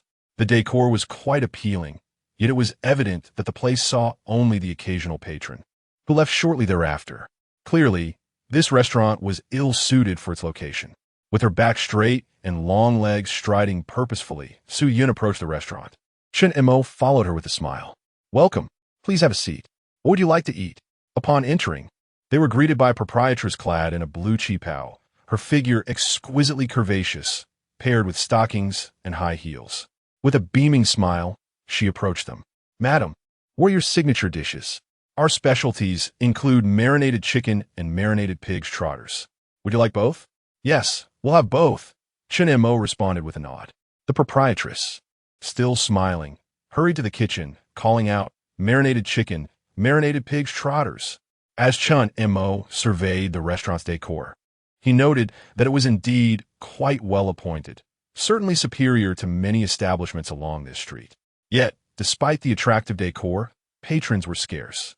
Was it due to the taste of the food, or were there other underlying factors at play? The proprietress, elegant and poised, glided through the room in her cheongsam, her figure swaying gracefully with each step. She appeared to be in her late 20s, her skin a flawless porcelain, a clear testament to a life of luxury. While Chen Mo was captivated by the proprietress, Su Yun's attention was drawn to the menu on the table. She noticed that the prices seemed rather unusual. "Chen Mo?" Su Yun called out softly, but he offered no response. Following his gaze, she slightly raised her eyebrows, her voice laced with a hint of jealousy. "Is she attractive?" With utmost sincerity, Chen Mo replied, "Indeed, she is beautiful, and her figure is commendable, but she pales in comparison to my wife." The killing intent in Su Yun's beautiful eyes transformed into a smile upon hearing his last remark, dispelling her jealousy entirely. "Umph. All you do is flatter," she said, gently nudging the menu toward Chen Mo. As he took the menu and examined it, a smile spread across his face. He realized the issue lay within these prices. Such costs were indeed unaffordable for students. After all, college students comprise the primary clientele here. A single vegetarian dish cost 10 yuan, while a standard meat dish was priced at 25. The braised chicken that Chen Mo and Su Yun had just ordered amounted to a staggering 88 yuan. In the year 2005, how much could a college student possibly have for monthly living expenses? Families from rural impoverished backgrounds might scrape by on 200 yuan, while those in better circumstances might manage 300 to 400, with 500 being considered quite affluent. It was clear that ordinary college students could not afford to dine here, nor would they choose to do so. A street vendor outside the university charged only 3 yuan for a serving of fried rice, which was undeniably delectable. Chen Mo couldn't help but reminisce about his school's cafeteria, where a serving of rice noodles with meat cost merely 2 yuan. This memory was etched vividly in his mind. Who would willingly become a fool and pay 25 yuan for a meat dish here? Meanwhile, the proprietress, radiating charm, gracefully approached with a platter of food. Even a stunning woman like Su Yun found herself stealing glances at the proprietress. Naturally, the proprietress's gaze also wandered towards Su Yun, captivated by the sight of such a perfectly proportioned, exquisitely beautiful woman. This was a first for her. An undercurrent of unspoken rivalry flowed between the beautiful women. Though Chen Mo remained oblivious, his attention fixed on the dish she had brought. This was their signature dish, the braised chicken. It appeared appetizing, and the aroma carried a hint of wine, rich with local flavor. "Please enjoy your meal, and if there is anything amiss, do not hesitate to let me know," the proprietress said with a warm smile directed at Chen Mo. As a woman, she understood the allure she held over men and how to leverage her advantages. Chen Mo nodded with a smile, lifted a piece of chicken, and dipped it in sauce. Upon tasting it, he found it quite delightful. The chicken was tender, and the flavor was infused with a subtle richness from the wine. This dish would suit those who enjoy drinking. Young college students, particularly those not hailing from the Wu and Yu regions, might find the taste unfamiliar. Overall, the flavor was commendable, yet the pricing would deter the largest consumer base from indulging. "Have a bite," Chinamo said, offering a piece of chicken to Su Yun's rosy lips. Su Yun took a bite, her delicate willow-like brows knitting slightly. It appeared the flavor did not appeal to her. Chinamo smiled at her exquisite crimson lips and inquired, "How is it?" "Well, it's acceptable," Su Yun replied somewhat reluctantly. At that moment, the proprietress brought forth another signature dish, braised pig's trotters. The flavor profile of the two dishes was quite similar. Those who enjoyed such tastes would find delight, while those who did not would remain indifferent. For instance, Su Yun found this flavor unappealing. To her, both signature dishes were equally lackluster. Chin-Mo mused that the establishment had simply mislocated itself. If it were situated in a more upscale district, targeting a more suitable clientele, the outcome would surely differ. The voluptuous proprietress did not seem the type to thrive in business. At least, she appeared ill-suited for it at present. "Good day to you both. How do you find the taste of our signature dishes?" The proprietress inquired with a radiant smile, her posture upright as she regarded Chun-Mo and Su Yun. "It's quite decent," Chun-Mo replied with a nod and a smile. Su Yun maintained a placid demeanor, devoid of any discernible emotion. "If you find it to your liking, do bring your friend along. I can offer discounts to returning customers," the proprietress said sweetly, her alluring figure accentuated by her Chong Sam, exuding an undeniable charm to the men present. Su Yun's gaze held a hint of chill. She simply disapproved of conducting business in such a manner. This disapproval was certainly not influenced by the proprietress's flirtatious glances towards Chin-Mo. "How is business at your establishment?" Chin-Mo casually asked. "To be candid, it's not thriving, which is why we truly need handsome patrons like you to support us," the proprietress replied with a hint of smile. Yet, there was no sorrow discernible in her tone. Was it innate optimism, or perhaps a hidden confidence? Chin-Mo probed further. "If business is lacking, have you considered changing your approach?" The proprietress, with her fair and slender fingers, casually tucked a stray lock of hair behind her ear, exuding a mature allure in her every gesture. With a touch of resignation, she responded, "I have thought about it, but it seems there are no other viable options. Perhaps it's a matter of not identifying the right consumer base. Relocating might be the only way to effect change." Clearly, she was aware of the underlying issues. "Then why not relocate?" Chen Montauk inquired.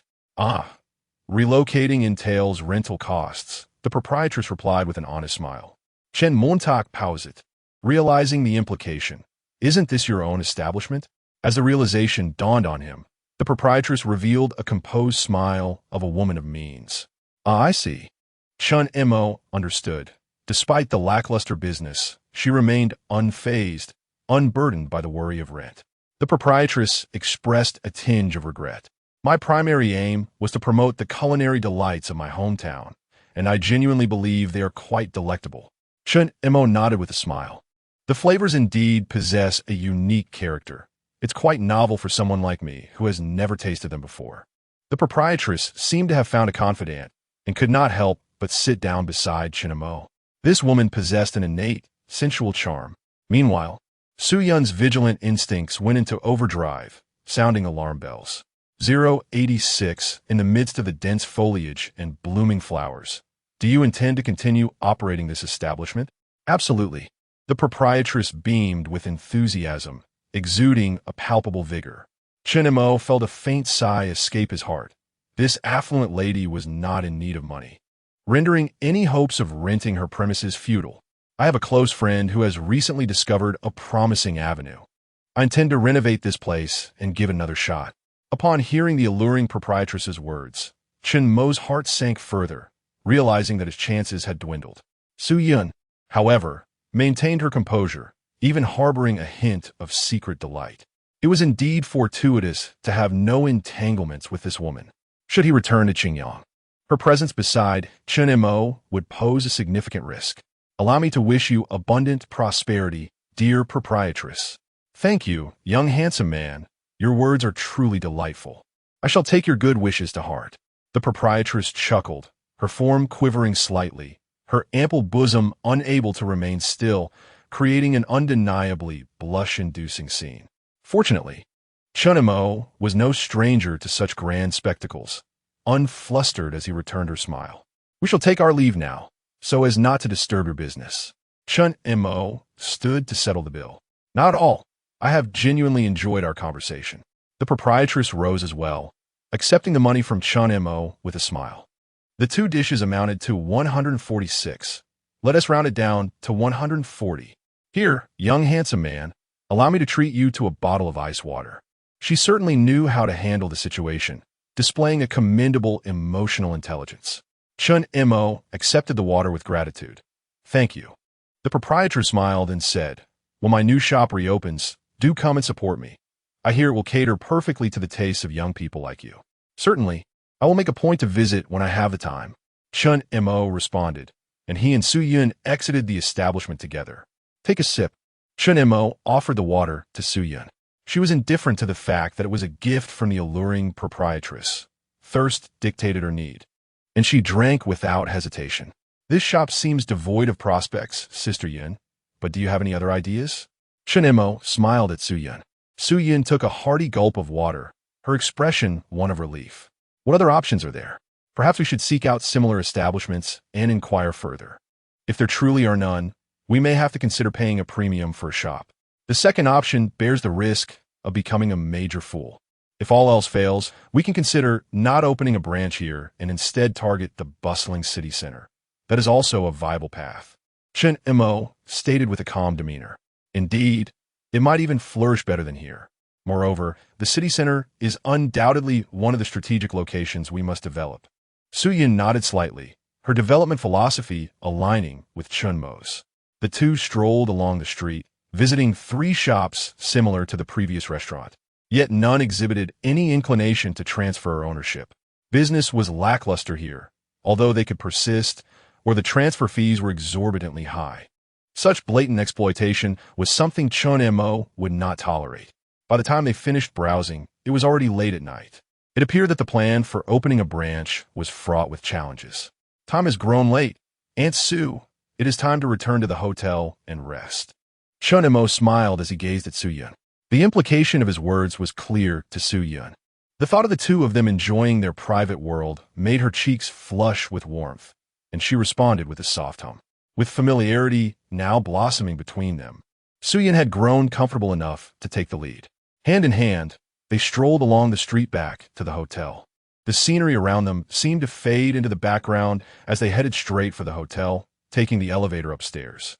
As the elevator doors opened, they hurriedly stepped out, one after the other. Su-yun's face was aflame.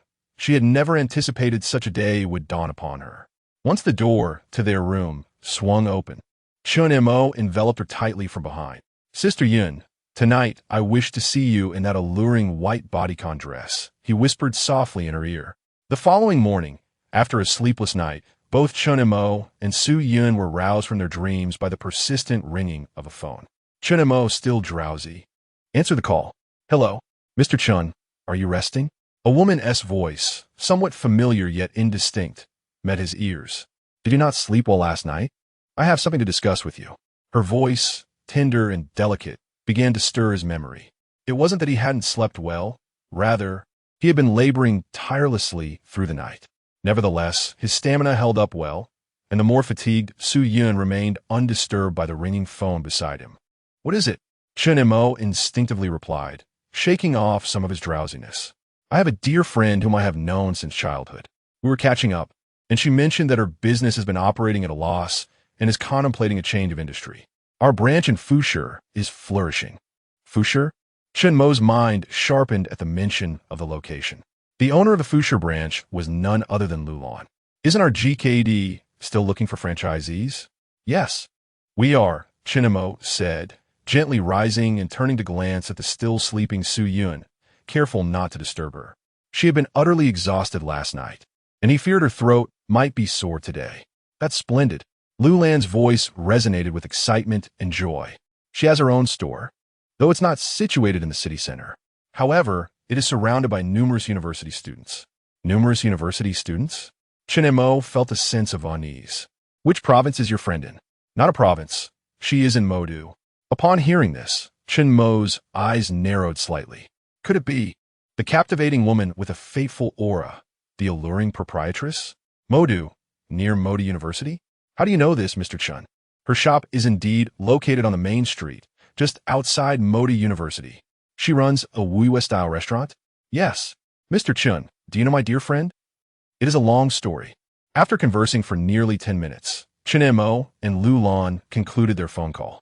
To his surprise, a fated connection was so close at hand. A faint smile graced Chen Mo's lips, pondering whether the peach blossom talisman he possessed was indeed manifesting its influence. If it were to bear fruit, so much the better, for it heralded good fortune. Observing Su Yun in a deep and sweet slumber, he chose not to disturb her. After a brief routine of personal grooming, he stepped outside, resolutely setting off to meet the alluring proprietress. As I, Chen Mo, exited the hotel, the hour was already nearing noon. Having endured a sleepless night, I awoke that morning at 11, roused by a phone call from Lu Lan. Meanwhile, at the restaurant owned by Wu Yu, the proprietress, Li Wei, donned a stunning red qipao with a daring high slit, her ample bosom once again capturing the attention of all. Today, she received delightful news from her close friend Lu Lan. As the owner of the brand, they were interested and had fortuitously arrived in the bustling metropolis. Initially, she had anticipated a flight to Xiang province for discussions, but that was now rendered unnecessary, saving her precious time. Lu Lan had provided her with a phone number, instructing her to send the restaurant's address to the owner, who would then come for a visit to evaluate the establishment. After sending the message, Li Wei felt a mix of anticipation and anxiety while awaiting a response. Her makeup today was even more alluring than usual, accentuating her captivating beauty. As she admired her flawless figure in the mirror, she couldn't help but feel a twinge of regret that no one could fully appreciate such beauty. Just as she was lost in thought, footsteps approached the entrance. She looked up, somewhat surprised to see the charming young man from yesterday, though today he was unaccompanied by the strikingly beautiful woman who had been with him. Li Wei smiled, her eyes sparkling, and gracefully stepped out from behind the counter. "Hello, handsome. Here, for another meal?" Chen Mo nodded with a smile.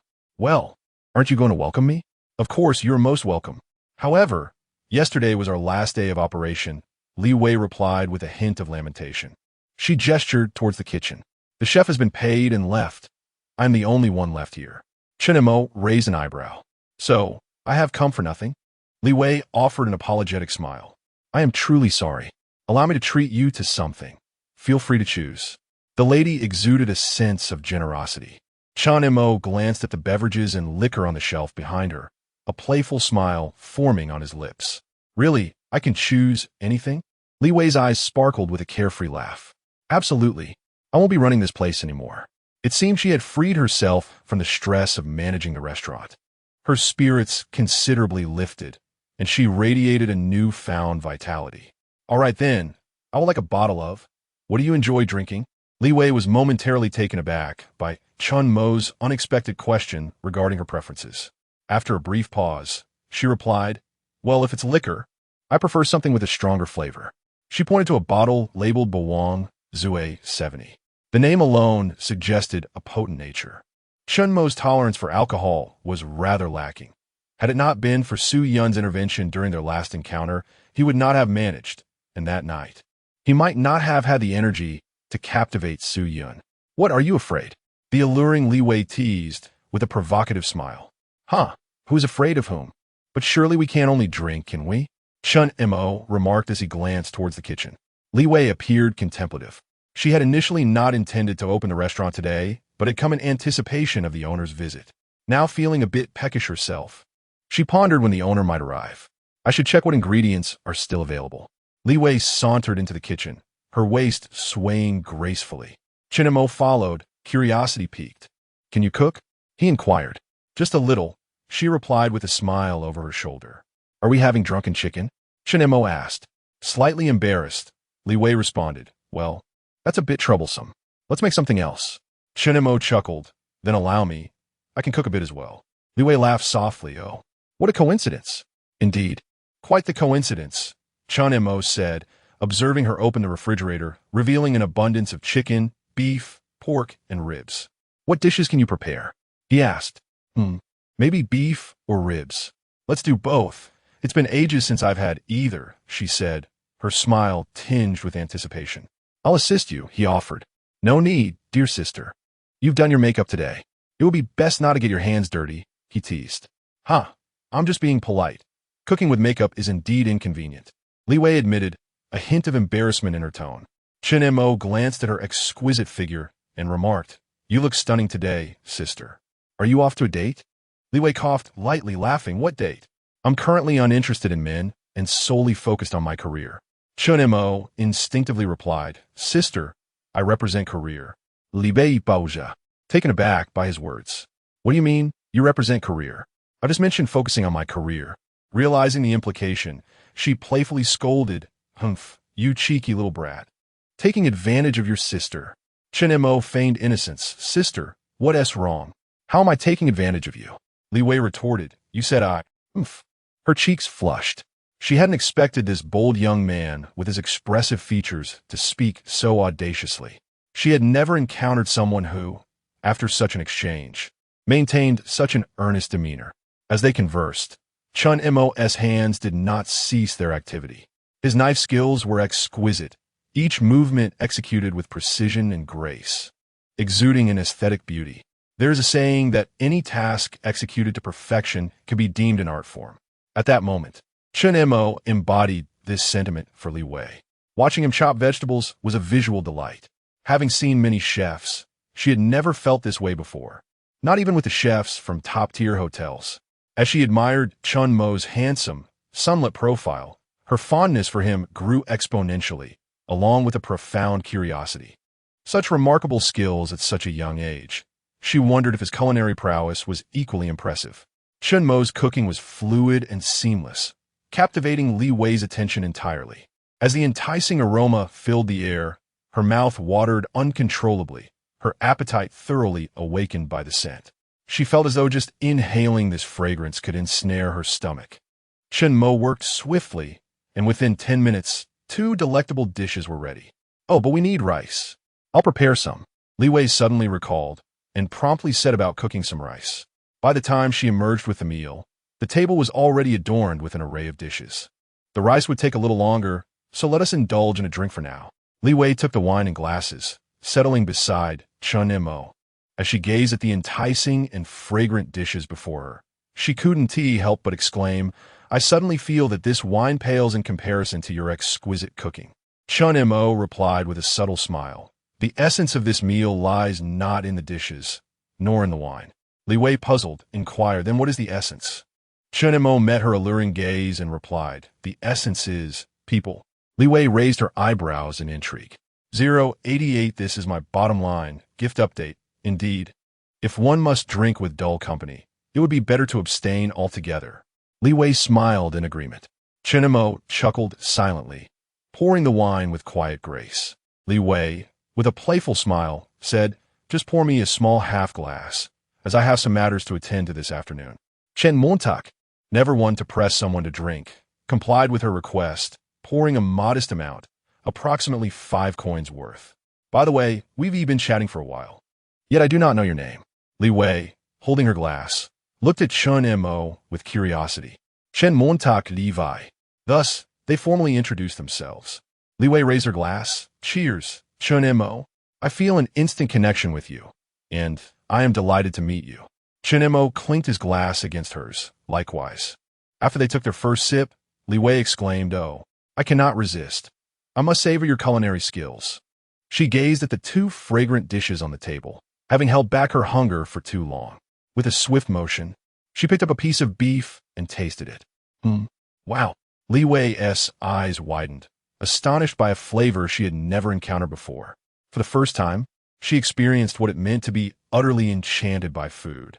Suddenly, she sprang to her feet, her beautiful eyes sparkling at Chun Mo as if he were a rare treasure. Chun Mo, shall we collaborate? Chun Mo was taken aback by her sudden enthusiasm. Sister, Collaborate on what? Let us open a restaurant. With your culinary prowess, it's bound to be a hit. I'll provide the funds, and you'll provide the expertise, and we'll split the profits 50-50. What do you think? Li Wei gazed at Chen Mo with palpable excitement, envisioning a grand blueprint for a culinary empire in her mind. 60-40. When Chen Mo remained unresponsive, she raised the stakes. 70-30 will do, right? I cannot concede any further. Chen Montauk blinked in surprise. Li Wei, biting her luscious red lips in frustration, said, "Brother, you're so seasoned, the 28% is my final offer." Chen Montauk chuckled, shaking his head, and proceeded to take a piece of braised pork ribs. The flavor is indeed exquisite. It's no wonder Li Wei is so captivated, even breaking her own limits. Chen Mo's smile left Li Wei feeling a bit deflated in their negotiation. She assumed he was dissatisfied with the proposed division. Raising her glass, she downed the contents in one go, her cheeks flushing instantly. Gritting her teeth, she somewhat defensively proposed, 90-10. You take 90%, and I'll take 10. Will that suffice?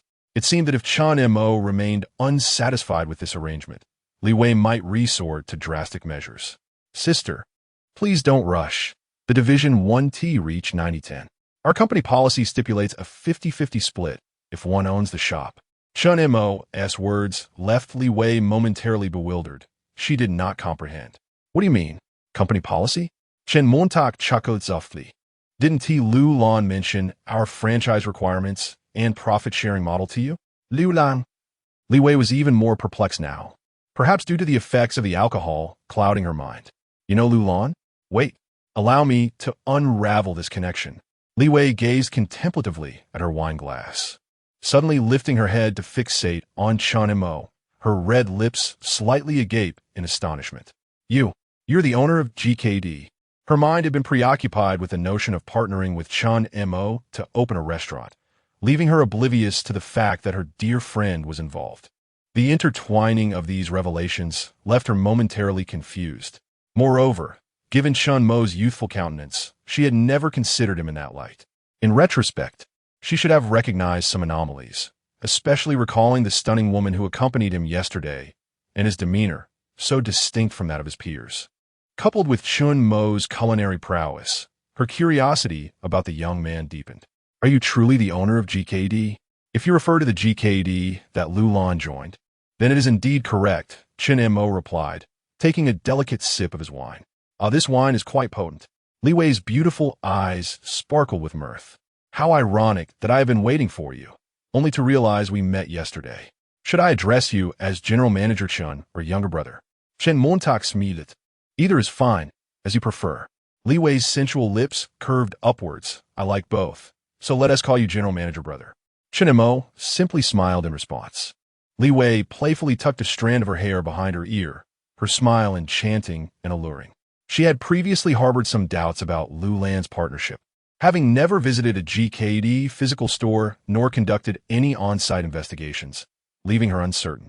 However, now, solely based on Chen Mo, all her hesitations dissipated. General Manager brother, do you have any restaurant franchises aside from GKD and milk tea? No.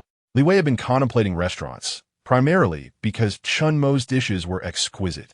It would be a pity if he did not pursue a career as a chef.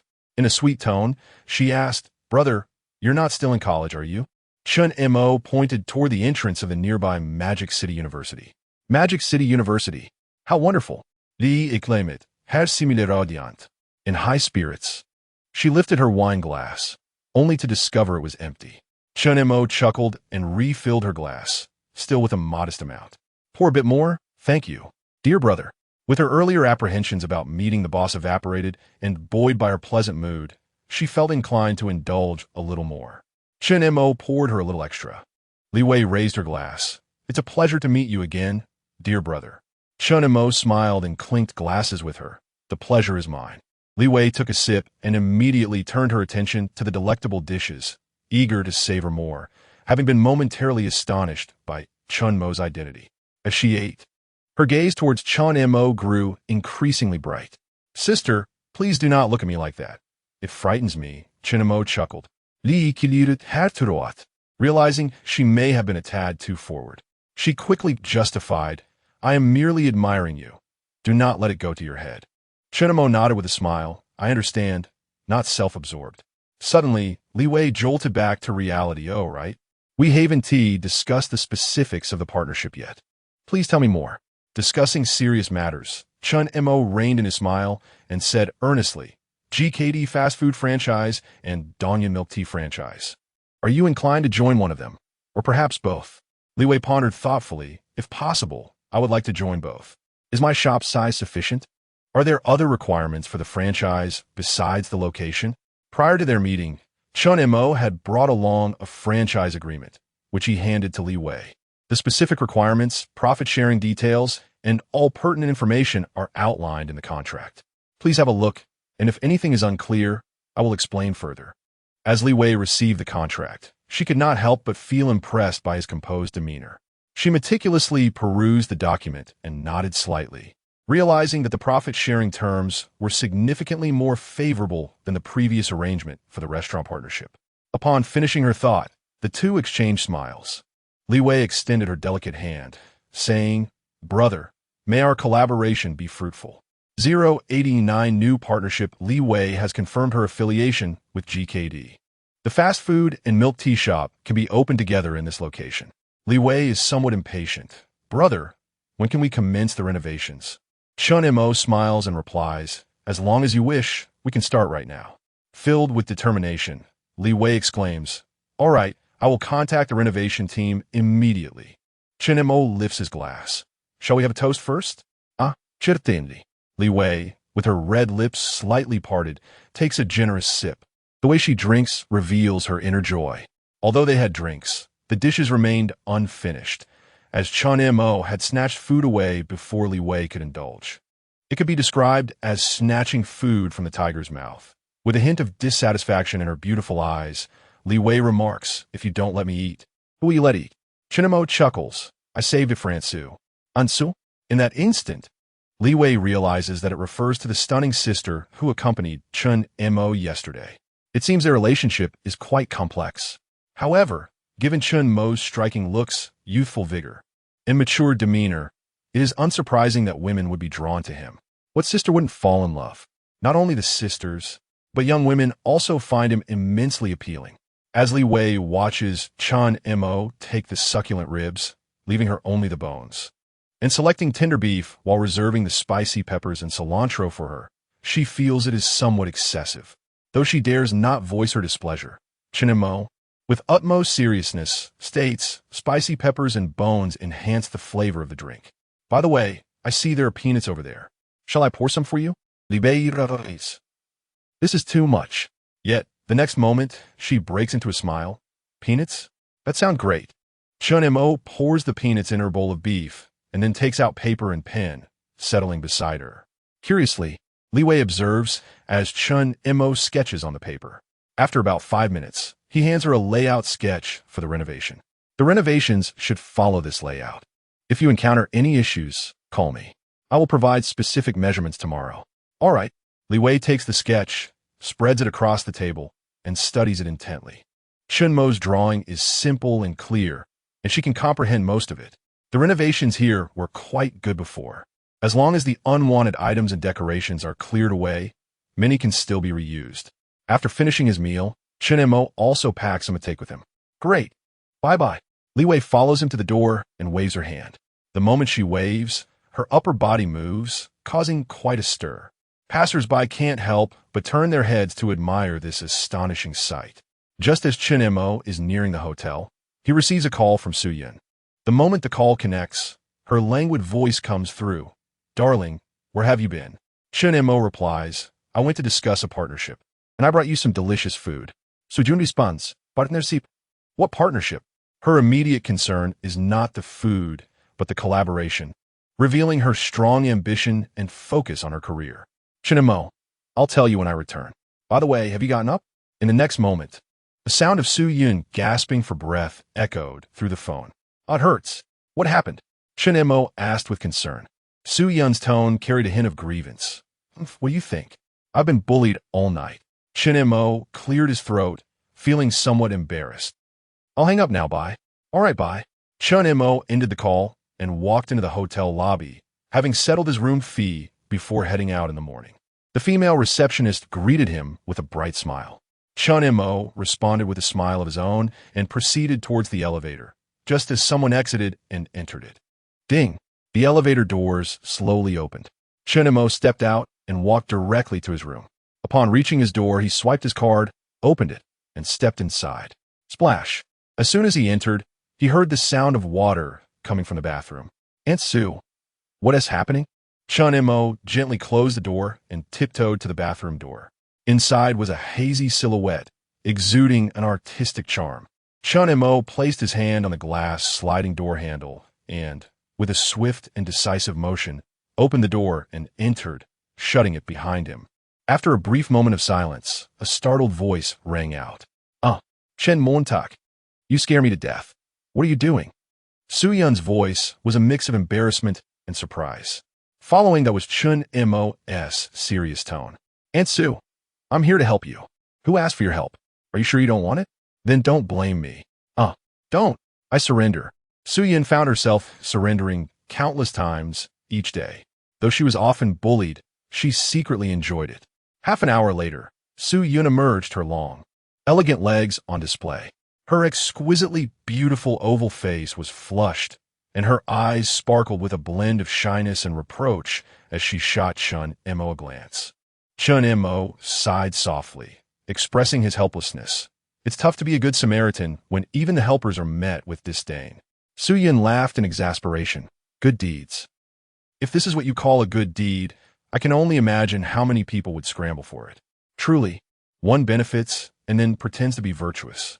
Chun Mo, suppressing his amusement, presented the meal he had brought back to Su Yun. Here, try this dish. The moment Su Yun caught a whiff of the delicious aroma, her previously mild hunger surged intensely. She picked up a piece of beef, tasted it, paused in surprise, and then quickly grabbed a piece of rib. Where's this food from? What's wrong? Is it not good? It's delicious. Truly worthy of a big city. I've never had such tasty food in Xinjiang. Where's this place? We should go back. It's a bit far. No matter, the flavor is worth the journey. Chun Mo felt he had dug himself a hole. Perhaps another time. By the way, what did you mean about the collaboration you mentioned earlier? Su Yun looked at Chun Mo with curiosity. The branch's store has been located. So soon. Here is the contract, along with preparations for the upcoming staff training, and we must also procure our fast food production machines and milk tea dispensers. Su Yun took the contract and meticulously examined each page, reaching the final one where the franchisee's signature was found. Li Bei, where is this store located? You'll find out when the time comes. Chun Mo smiled, his expression enigmatic. Mysterious. If you want to say, then so be it. I shall know sooner or later. Su Yun carefully secured the contract and began to contact relevant parties to expedite the franchise progress. With the experience from the first franchise with Lulan, Su Yun found the process to be much more fluid. Once she commenced her work, she could not be halted. Regrettably, her computer was not at hand. Otherwise, she would have been even more engrossed in her tasks. Certain responsibilities she had to delegate to Zhou and Li Lu, who were in the county. Zhou also provided updates on the status of each store in the county, and mentioned 2 projects that were proceeding smoothly for the time being. Additionally, Zhou had specifically asked Chun Mo to take a call. Su Yun perked up her ears and heard Zhou's sultry voice uttering, "Boss, do you need me to come to the Magic City? Stop calling me." Chun Mo firmly refused Zhou's allure. "What do you want? I have Secretary Su. Everything is perfectly fine. Focus on your work, and if anything arises, contact Secretary Su. Please, refrain from calling me." Su Yun raised her eyebrows slightly upon hearing Chun Mo's response, feeling somewhat satisfied. Chun Mo sat beside her, smiling as he returned her phone, then pointed towards the window. "What is it?" Su Yun inquired with a hint of confusion, glancing outside. Leaning closer to her ear, Chun Mo whispered, "The sky is growing darker, my dear. It's time for bed. I senti it." Su Yun felt a tingle run through her body. "Please, spare me. Husband, I can't take it anymore." Chun Mo, amused by her pitiful demeanor, chuckled. My dear wife is rather helpless." Su Yun bit her lip, unable to refute the statement. Indeed, she felt inadequate, but no, she believed it was Chun Mo's fault. Noticing her helplessly submissive expression, Chun Mo smiled and suggested, "Let us go out for a stroll." "Really?" Su-Yun looked at him in surprise. "Why? Don't you want to?" Chun Mo queried. Immediately, Su-Yun took his hand, exclaiming, "Let us go. After a brief tidying up, the couple stepped outside. They hailed a taxi at the hotel entrance and headed towards the most renowned spot in a magical city, the Bund. The night view of the Bund was quite splendid. Chun Mo, during his university days, had accompanied Su Qingxue here several times. Now, while the companion's surname remained Su, the sentiments were entirely different from those shared with Su Qingxue. As Su-Yun gazed at the towering buildings and dazzling lights of the Bund, she couldn't help but exclaim, "I wish our Qingyang could develop like this one day." Chun Mo smiled slightly. Such development cannot be achieved solely through local efforts. It requires a century of circumstances to cultivate. Su-Yun understood this sentiment. Mere human and material resources from a single locality could not reach such heights. It necessitated significant governmental policies, an advantageous geographical position, and the evolution of circumstances, among other factors, to create the present-day magical city. The breeze was quite pleasant. Chun Mo held Su-Yun's hand as they leisurely walked along the roadside of the Bund. Leaning against him, she savored the beauty of their world together, feeling content with her life. Yet, the thought of their age difference cast a shadow over her heart. Would Yishui approve of their relationship? Su-Yun found it difficult to believe. If only Yishui would consent to their union, she would be content to remain by Chun Mo's side as his devoted secretary. As they strolled, Su-Yun began to feel a bit fatigued. After all, the injury from last night had yet to fully heal. Walking for a while made her uncomfortable. Consequently, Chun Mo squatted down in front of her. Su-Yun's cheeks flushed slightly as she glanced around, relieved that no one seemed to notice them. "What are you doing?" "Come on, it's not like I haven't carried you before." Chun Mo turned and opened his arms wide. At this moment, Su-Yun could not help but reminisce about the catalyst that drew the two of them closer together. Chun Mo's gallant act of heroism. When she had sprained her ankle, he had carried her home. Gently biting her crimson lip, Su-Yun leaned forward, resting her head on Chun Mo's back, holding him tightly. Chun Mo smiled and spoke. While Su-Yun embraced him with both arms, her face nestled against his shoulder. "Chun Mo, am I heavy?" she asked softly. It seems I might be a bit heavier than when you first carried me." "Ah, really?" Since their relationship had gradually deepened, Su-Yun had been particularly mindful of her skin, figure, and physique. "Then I suppose I should lose some weight," she pondered, despite her already well-proportioned figure. "Don't lose weight. It's best to maintain your current state." Why is it best to stay the same?" "Because I like it." Su-Yun's cheeks flushed, and she whispered sweetly into Chun Mo's ear, "All right, if my husband likes me this way, I won't lose weight." Instantly invigorated, Chun Mo quickened his pace. "Slow down. I'm in a hurry." "In a hurry for what?" "Suidun inquire passive." With utmost seriousness, Chun Mo replied, hurrying back to the hotel. "Suidun fathipalmith." Realizing she shouldn't have teased him, this was a consequence she would have to bear. They hailed a taxi by the roadside and returned to the hotel. Thankfully, Chun Mo was considerate of Su-Yun's discomfort that night, and they embraced each other as they fell asleep, marking the earliest night they had spent together during their trip. The following day, Chun Mo was still full of energy, and Su-Yun appeared rosy and in good spirits. After tidying up, they had breakfast at the hotel before heading to the franchise store. Su-Yun was unaware of its location.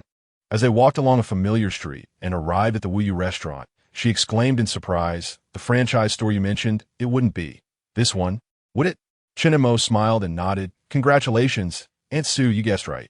Su-Yun stared at him in astonishment, but the proprietress was supposed to continue her other business. "How did you persuade her?" Chun Mo replied with a smile. "Perhaps your husband is just too charming?" Su-Yun raised an eyebrow. "How narcissistic. Quickly tell me. You haven't actually caught her eye, have you?" Chen Montak kuhit lightly. Su-Yun smirked. "Is that not the case?" "Then that's good."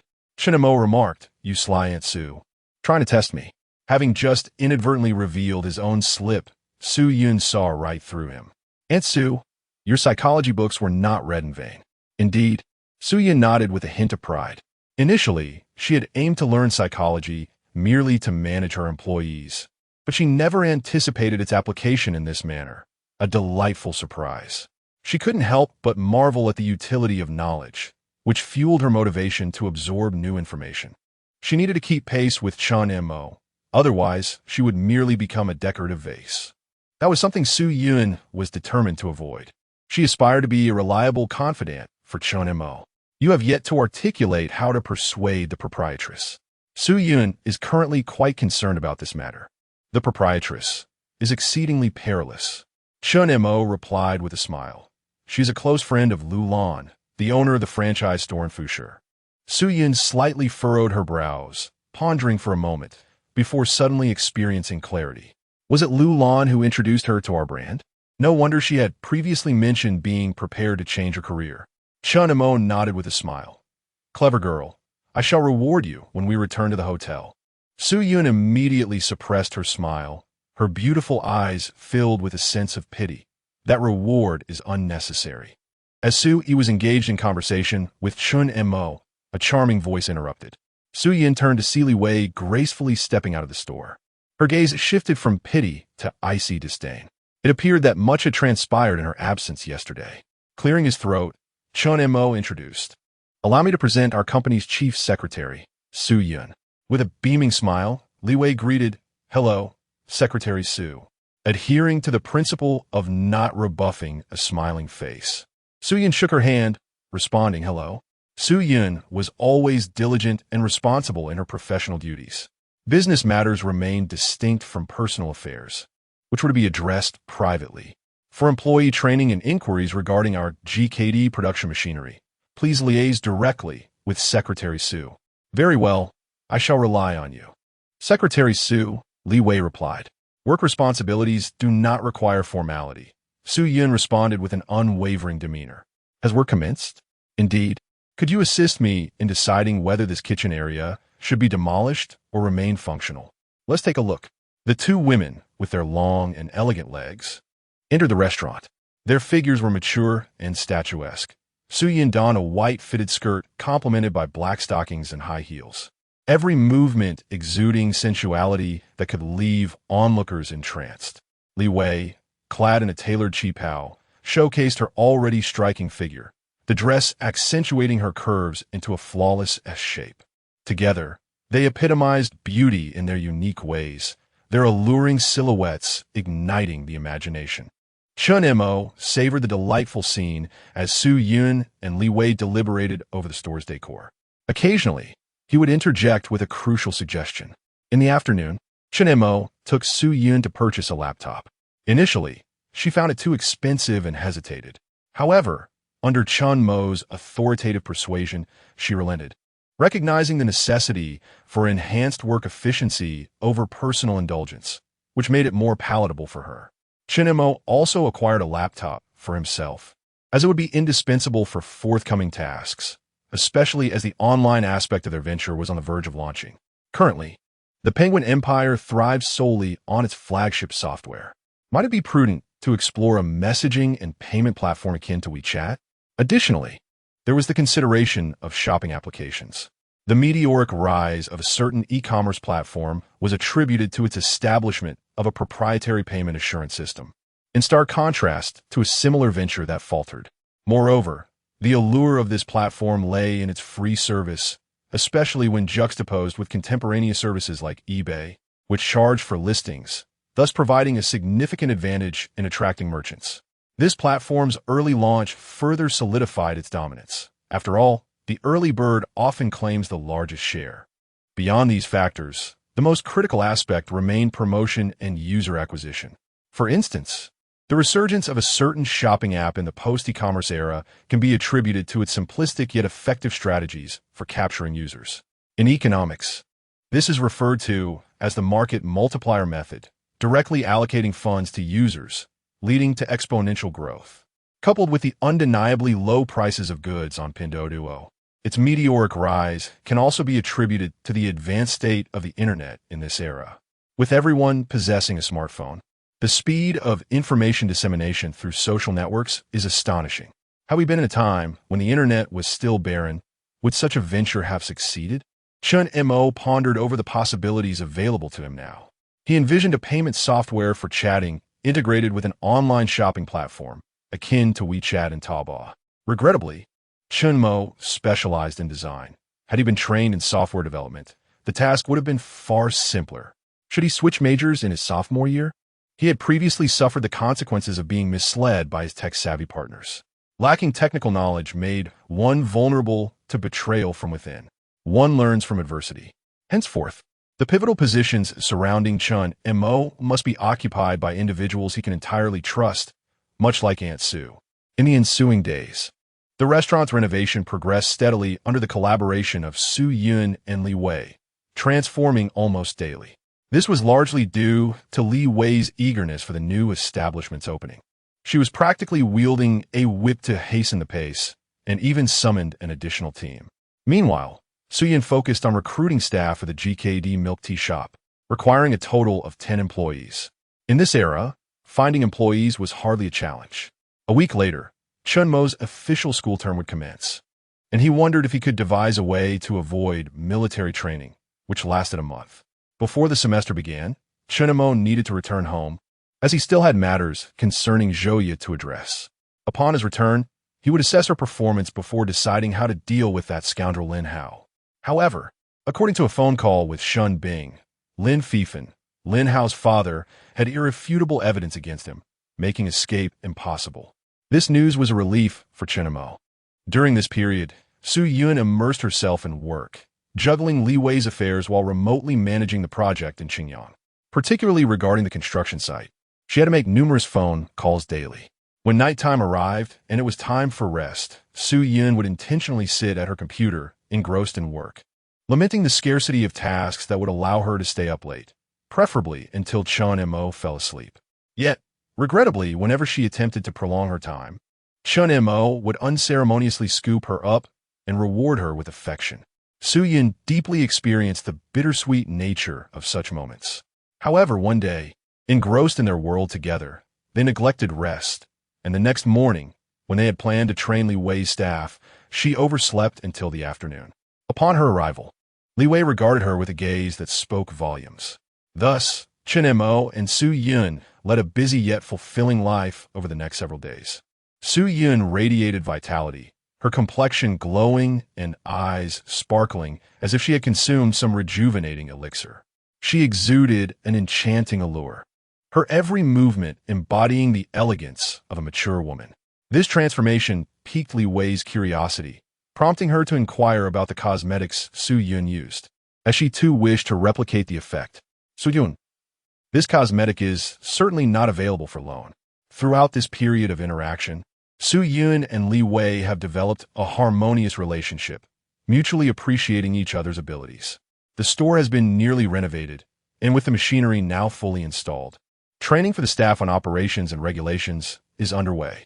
In a few days, they will select an auspicious date to inaugurate the business, coinciding perfectly with the commencement of classes at several nearby universities. In many respects, Li Wei's store is poised to benefit from favorable circumstances. Shen Montak, seeing that Li Wei's store is nearly ready and with only 2 days until the start classes, has purchased a plane ticket and is returning to Qingyang with Su Yun. On August 30th at 9:30 a.m., as the sun bathed the room in soft light, Su Yun's flawless, snow-white shoulder peeked out from beneath the covers. Her long, dark hair appeared slightly tousled. Chun Mo smiled at her. "Get up quickly, or we'll miss the flight back." "What time is it?" she asked, still half asleep. "It's already 9:30. Did I oversleep again?" "It's all your fault," she exclaimed, her cheeks flushed with embarrassment. During this period, she had developed a habit of rising late, a consequence of her recent indulgences. Flustered, Su Yun hurriedly sat up and donned her clothes. Chun Mo watched her dress, a smile gracing his lips. Su Yun was truly beautiful, and every movement of hers was captivating. The enchanting image of a beautiful woman awakening in the morning was a rare sight, one that only he could appreciate. After a brief wash and packing Su Yun's belongings, they prepared to leave. Since Chun Mo was headed to school, he left his luggage and a laptop with Li Wei. As Li Wei arrived at the hotel entrance to collect the bags, she leaned closer to Chun Mo and whispered, "Come back soon. Your sister is waiting for you." Su Yun, standing nearby, maintained her composure, having grown accustomed to Li Wei's teasing. Chen Mo waved goodbye to Li Wei with a smile. "Goodbye, Secretary Su," Li Wei said cheerfully. "Goodbye," Su Yin replied with a faint smile. They boarded a taxi to the airport. With a flight scheduled for 10:30, they rushed through check-in, security, and boarding, just managing to catch their flight. "Why is this seat different from the one we had on our way here?"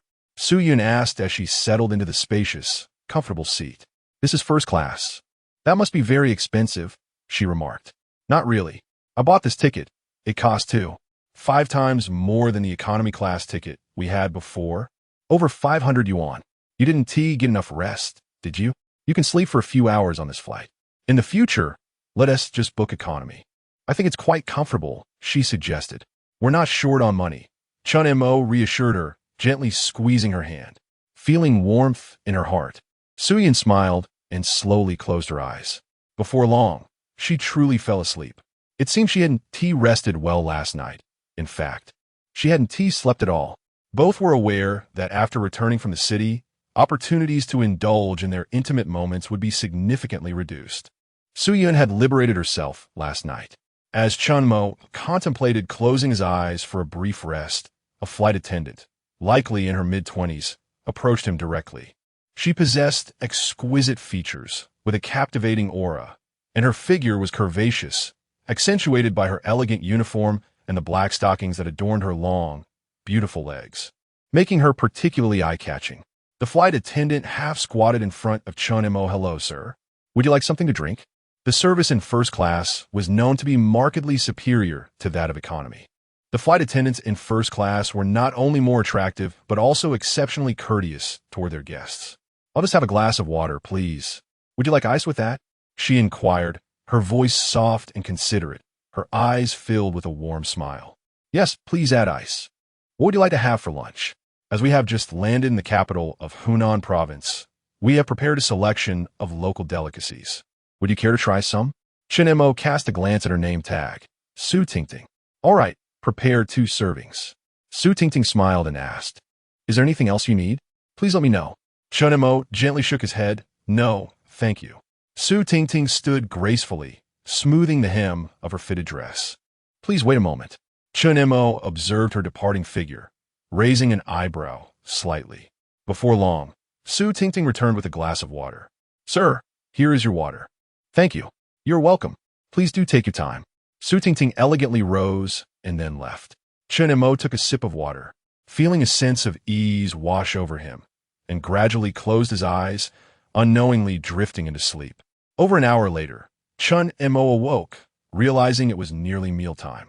Flight attendant Su Tingting emerged with several lunchboxes, distributing them to the first-class passengers. When she reached Chun Mo, she smiled as she placed a meal in front of him. "Did you sleep well?" "Not bad. Is your neck sore? Would you like a neck pillow?" Su Tingting inquired softly. Chun Mo replied with a smile. "If you have one, please bring it to me." Su Tingting nodded obediently. "Certainly." After distributing the lunches, she returned with a neck pillow. "Sir, would you like me to assist you with that?" Su Tingting smiled as she approached Chun Mo. "Isn't it just placed around the neck?" "Yes, but it requires adjustment for optimum comfort, which is beneficial for your cervical spine." As she spoke, she helped Chun Mo adjust the pillow. Unintentionally or not, her slender fingers occasionally brushed against the nape of his neck. "All right, please see how that feels." "It's fine. Thank you." "You are welcome." Su Tingting smiled and turned to leave, her long legs gracefully striding away, exuding an air of sophistication. Once she had departed, Chun Mo removed his neck pillow and gently placed it beneath Su Yun's elegantly swan-like neck. Su Yun let out a soft hum, slowly opening her eyes to see Chun Mo. "Darling, how long have I been asleep?" Chun Mo smiled slightly. "Not long, just over an hour." "Are you hungry?" Su Yun nodded gently, having skipped breakfast. "Here, try this and see if it tastes like our hometown." Upon opening the lunchbox, they discovered dishes of pig's blood balls and cured meat. Indeed, a taste of home. While they were enjoying their meal, Su Tingting, while serving water to other passengers, noticed that the neck pillow she had placed for Chun Mo was now under Su Yun's head. She couldn't help but wonder, who is that beautiful woman to him? They seem quite close, although there appears to be an age difference. Could she be his girlfriend? Meanwhile, After finishing their meal, Chen Mo and Su Yin rested for over an hour. The airplane's announcement echoed, indicating their arrival at the provincial capital airport. They also needed to head to the airport parking lot, where the fees were quite substantial, amounting to 30 yuan per day. Chen Mo had spent a total of 8 days in the bustling metropolis. Su Yin couldn't help but exclaim, "Everything costs money when we go out. Perhaps we should refrain from driving in the future." Chen Mo chuckled and nodded. "From now on, let's fly." Su Yin laughed in disbelief. "Fly? Are we dreaming?" For Su Yin, the thought of flying as a mode of transportation was something she could scarcely imagine. Even though she was aware of Chen Mo's promising future, it still felt like a distant dream. As the clock approached 5 in the afternoon, Chen Mo and Su Yun arrived in Qingyang County, finally returning home. It had been quite some time since Su Yun had ventured far, and now, gazing upon the familiar old street, a wave of nostalgia washed over her. "Boss!" Li Lu exclaimed joyfully, calling out to Chen Mo. Beside her stood Zhou Ye and Xin Bing. Zhou Ye exuded her usual elegant and sophisticated demeanor, clad in a knee-length professional skirt paired with black stockings, radiating the aura of a capable career woman. Xin Bing, on the other hand, retained her characteristic cool and aloof lawyer charm, her fitted white trousers accentuating her long, slender legs, which appeared both alluring and powerful. Additionally, her piercing gaze instilled a sense of unease, as if one were guilty and on the verge of prosecution. "Yunjia, Bing Bing." Xin Bing greeted with a warm embrace for Su Yun, playfully commenting on her radiant appearance.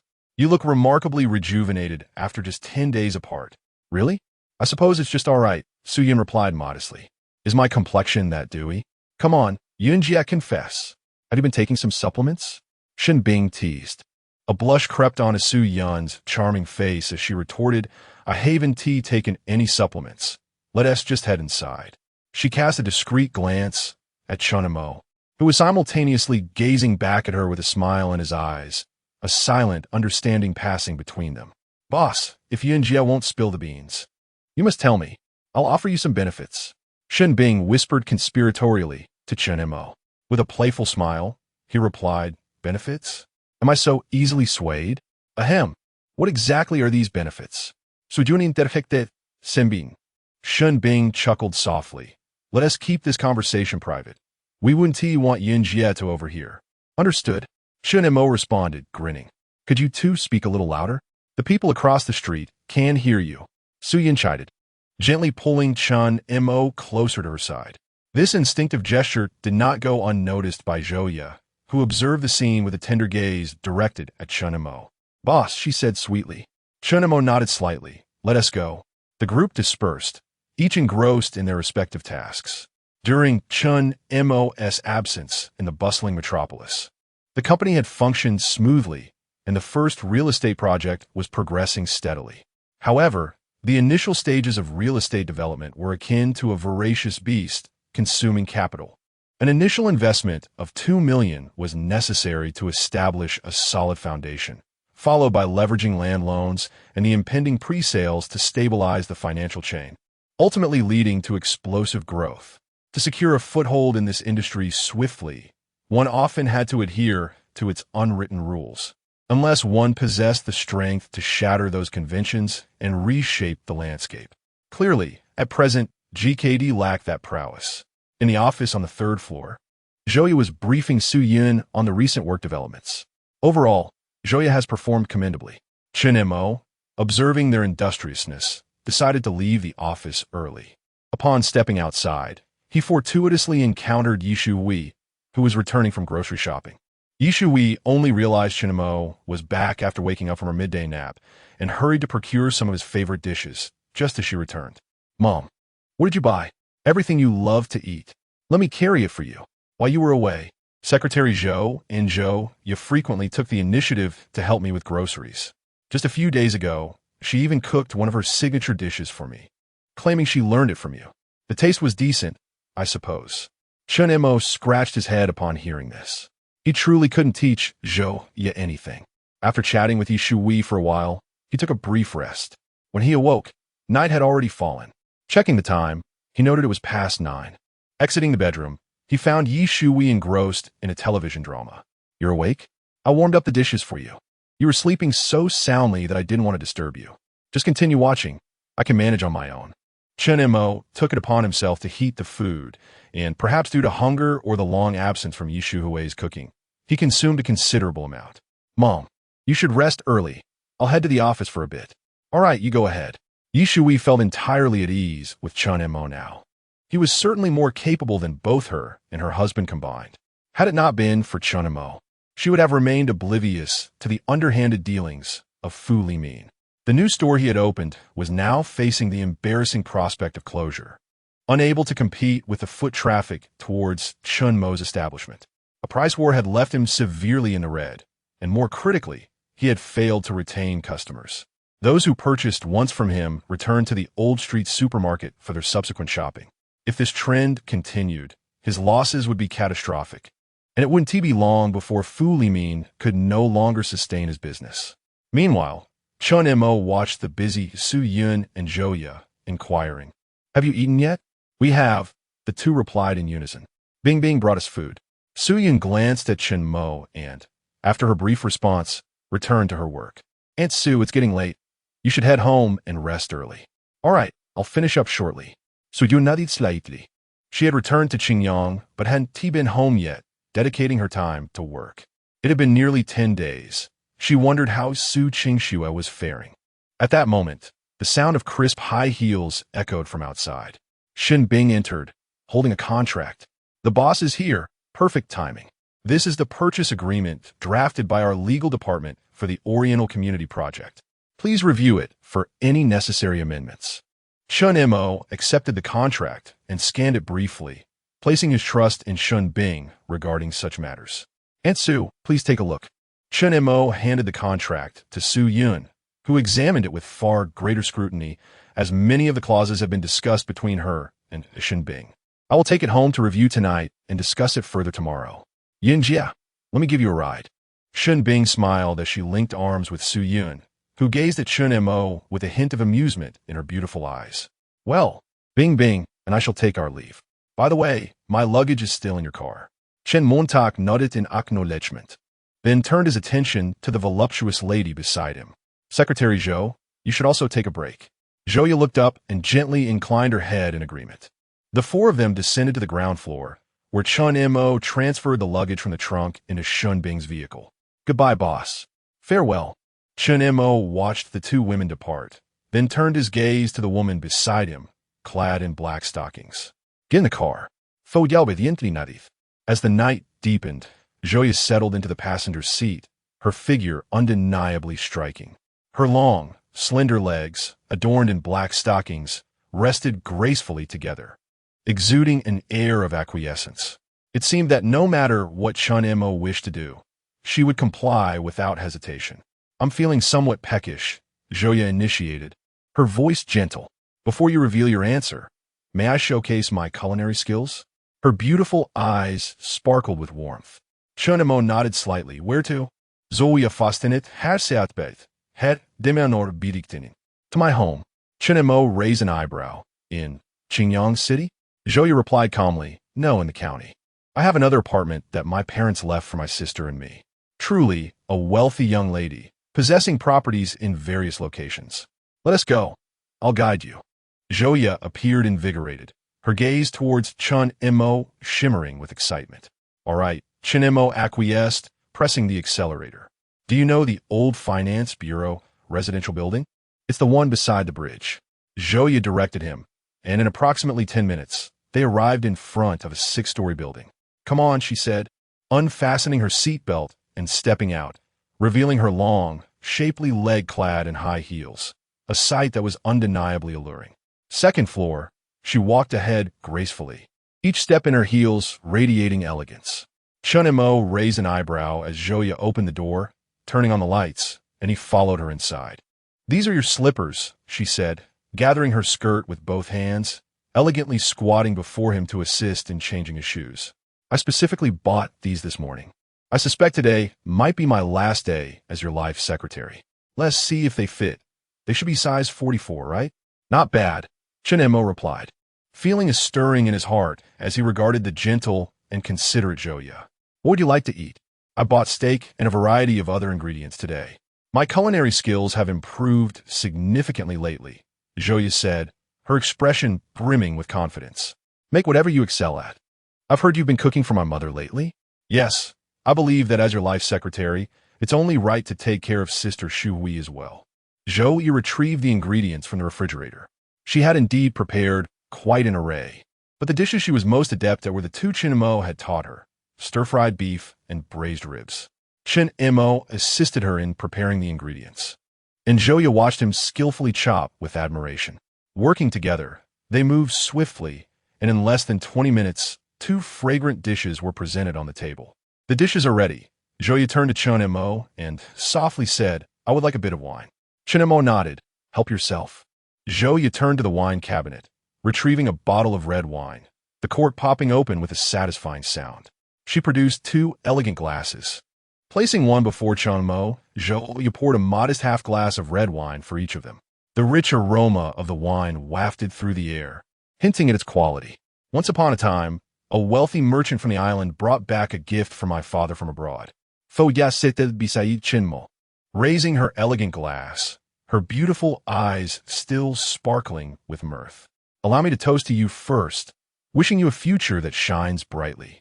Thank you, Chen Mo replied, gently clinking his glass with hers before taking a small sip. The wine was rich and fragrant, leaving a lingering taste on his lips. Indeed, this flavor was delightful. While Chen Mo took only a modest sip, Zhouya, beside him, drained her glass in one go. After finishing, a rosy hue blossomed on her delicate face. Feeling a bit warm, she unfastened the button of her shirt collar, revealing an enticing expanse of flawless skin. Pouring herself another half glass, she raised her cup and gazed at Chen Mo, saying, for the second toast, I thank you for granting me the opportunity to be your life secretary. With that, she tilted her head back and downed it in one swift motion. I've finished mine. You may drink at your leisure. The men of Qingyang do not merely sip their drinks, do they? Zhouya appeared liberated, her boldness shining as she looked at Chen Mo. Chen Mo thought to himself. Observing Zhouya's determination, she seemed intent on drinking until intoxication. Was this a tactic to provoke him? He saw through her clever ruse. Zhouya was indeed quite astute. I cannot speak for the men of Qingyang. I can only represent myself. Chen Mo remained composed, taking another small sip. Zhouya hesitated slightly in pouring, then smiled brightly. Very well, then for this third glass, I shall toast on behalf of Lin Hao, to thank you. Chen Mo raised an eyebrow. Thank me? Indeed, Zhouya affirmed with a nod. He has always been headstrong, influenced by Lin Fifan, indulging in reckless behavior, fighting, drinking, gambling, straying further down a destructive path. As she spoke, she lifted her glass once more, taking a substantial sip, the red wine staining her lips, rendering them strikingly vivid. I have advised him, taught him, scolded him, even struck him, urging him to refrain from such frivolity, but to no avail. I despise myself for it. Zhouya expressed her guilt, tilting her head back to drain her glass again. Her delicate features flushed deeper. I feel responsible for his transformation. It is all my fault. If only I had never met Lin Fifan. At that moment, Zhouya seemed to be speaking not to Chen Mo, but rather to herself. She grasped the wine bottle again, pouring more into her glass. If you keep drinking like this, you will surely get drunk, Chen Mo cautioned, attempting to take the bottle from her. Do not concern yourself with me. Zhouya revealed a rare glimpse of irritation towards Chen Mo. She continued pouring, her gaze slightly tipsy. Chen Mo, do you know the feelings you evoke in me? Zhouya took a sip of wine, leaning closer to Chen Mo, whispering, the first time I saw you was at GKD in Xinjiang, right? You have no idea the turmoil I felt at that moment. When I saw you approaching with a smile, it was like a warm light enveloping me, making me feel extraordinarily at ease. As she spoke, her beautiful eyes sparkled with light. After taking another sip of red wine, Zhouya sighed lightly. Meeting you for the second time feels like transitioning from the warmth of sunlight to the cold, unfeeling depths of hell. Slowly lifting her gaze to Chen Mo, she asked, do you despise me? Chen Mo shook his head slightly. Zhouya then revealed a faint smile, nodding gently as she murmured, that's good, that's good. This time it's not my fault. As she spoke with a smile, tears cascaded down her cheeks like pearls strung from a broken necklace. Chun Mo recalled their first meeting, where she had appeared dignified, elegant, and captivating. When he first encountered Joya, he was quite taken by her, only to later discover her connection to Lin Hao. Witnessing her transformation evoked a sense of melancholy within him. He raised his glass and drank it in one gulp. After finishing, he gazed at Joya, who appeared as delicate as a pear blossom in the rain, evoking a sense of tenderness within him. You need not feel guilty. Lin Hao's current state is not your fault. Joya looked at Chun Mo with tear-filled eyes, asking, "Really?" Chen Montauk nodded affirmatively. Unbeknownst to them, they had drawn closer together. The gaze they exchanged seemed to possess a mysterious allure, gradually drawing them nearer and nearer. Joya slowly lifted her charming face and closed her beautiful eyes. Perhaps it was the influence of the wine, or perhaps it was Joya's grace and charm. In that moment, Chun Mo held her tightly in his embrace, leaning toward her crimson lips. Ultimately, she was persuaded. Folia trembled slightly, her long eyelashes fluttering gently. The breaths of both individuals grew heavy in unison. Chun Mo lifted Joya into his arms, and as she rose, her arm accidentally knocked over the goblet on the table, spilling red wine across its surface. Chun Mo, cradling the poised and elegant lady, turned and entered the room, the door slamming shut behind them. Meanwhile, in the detention center of Qingyang County at 1 o'clock in the morning, Lin Hao was abruptly awakened from his slumber. Drenched in sweat, he sat up, shaken by a nightmarish vision of a divine monkey wielding the legendary Rui Jingu Bang, bellowing, "Monsters!" as it descended violently towards his face. Taking several deep breaths, he felt a suffocating heaviness enveloping him. Gazing into the pitch-black confines of his cell, fear crept in. This was primarily due to the devastating news delivered by Lao He just days prior. His brother had been sentenced to death, all thanks to that despicable scoundrel, Yin Laosi. At that moment, Lin Hao sank into his chair, pallid and stricken. Moreover, according to Lao He, chaos reigned among their men. Some had fled, others had scattered, and a few had even declared themselves kings. Most infuriating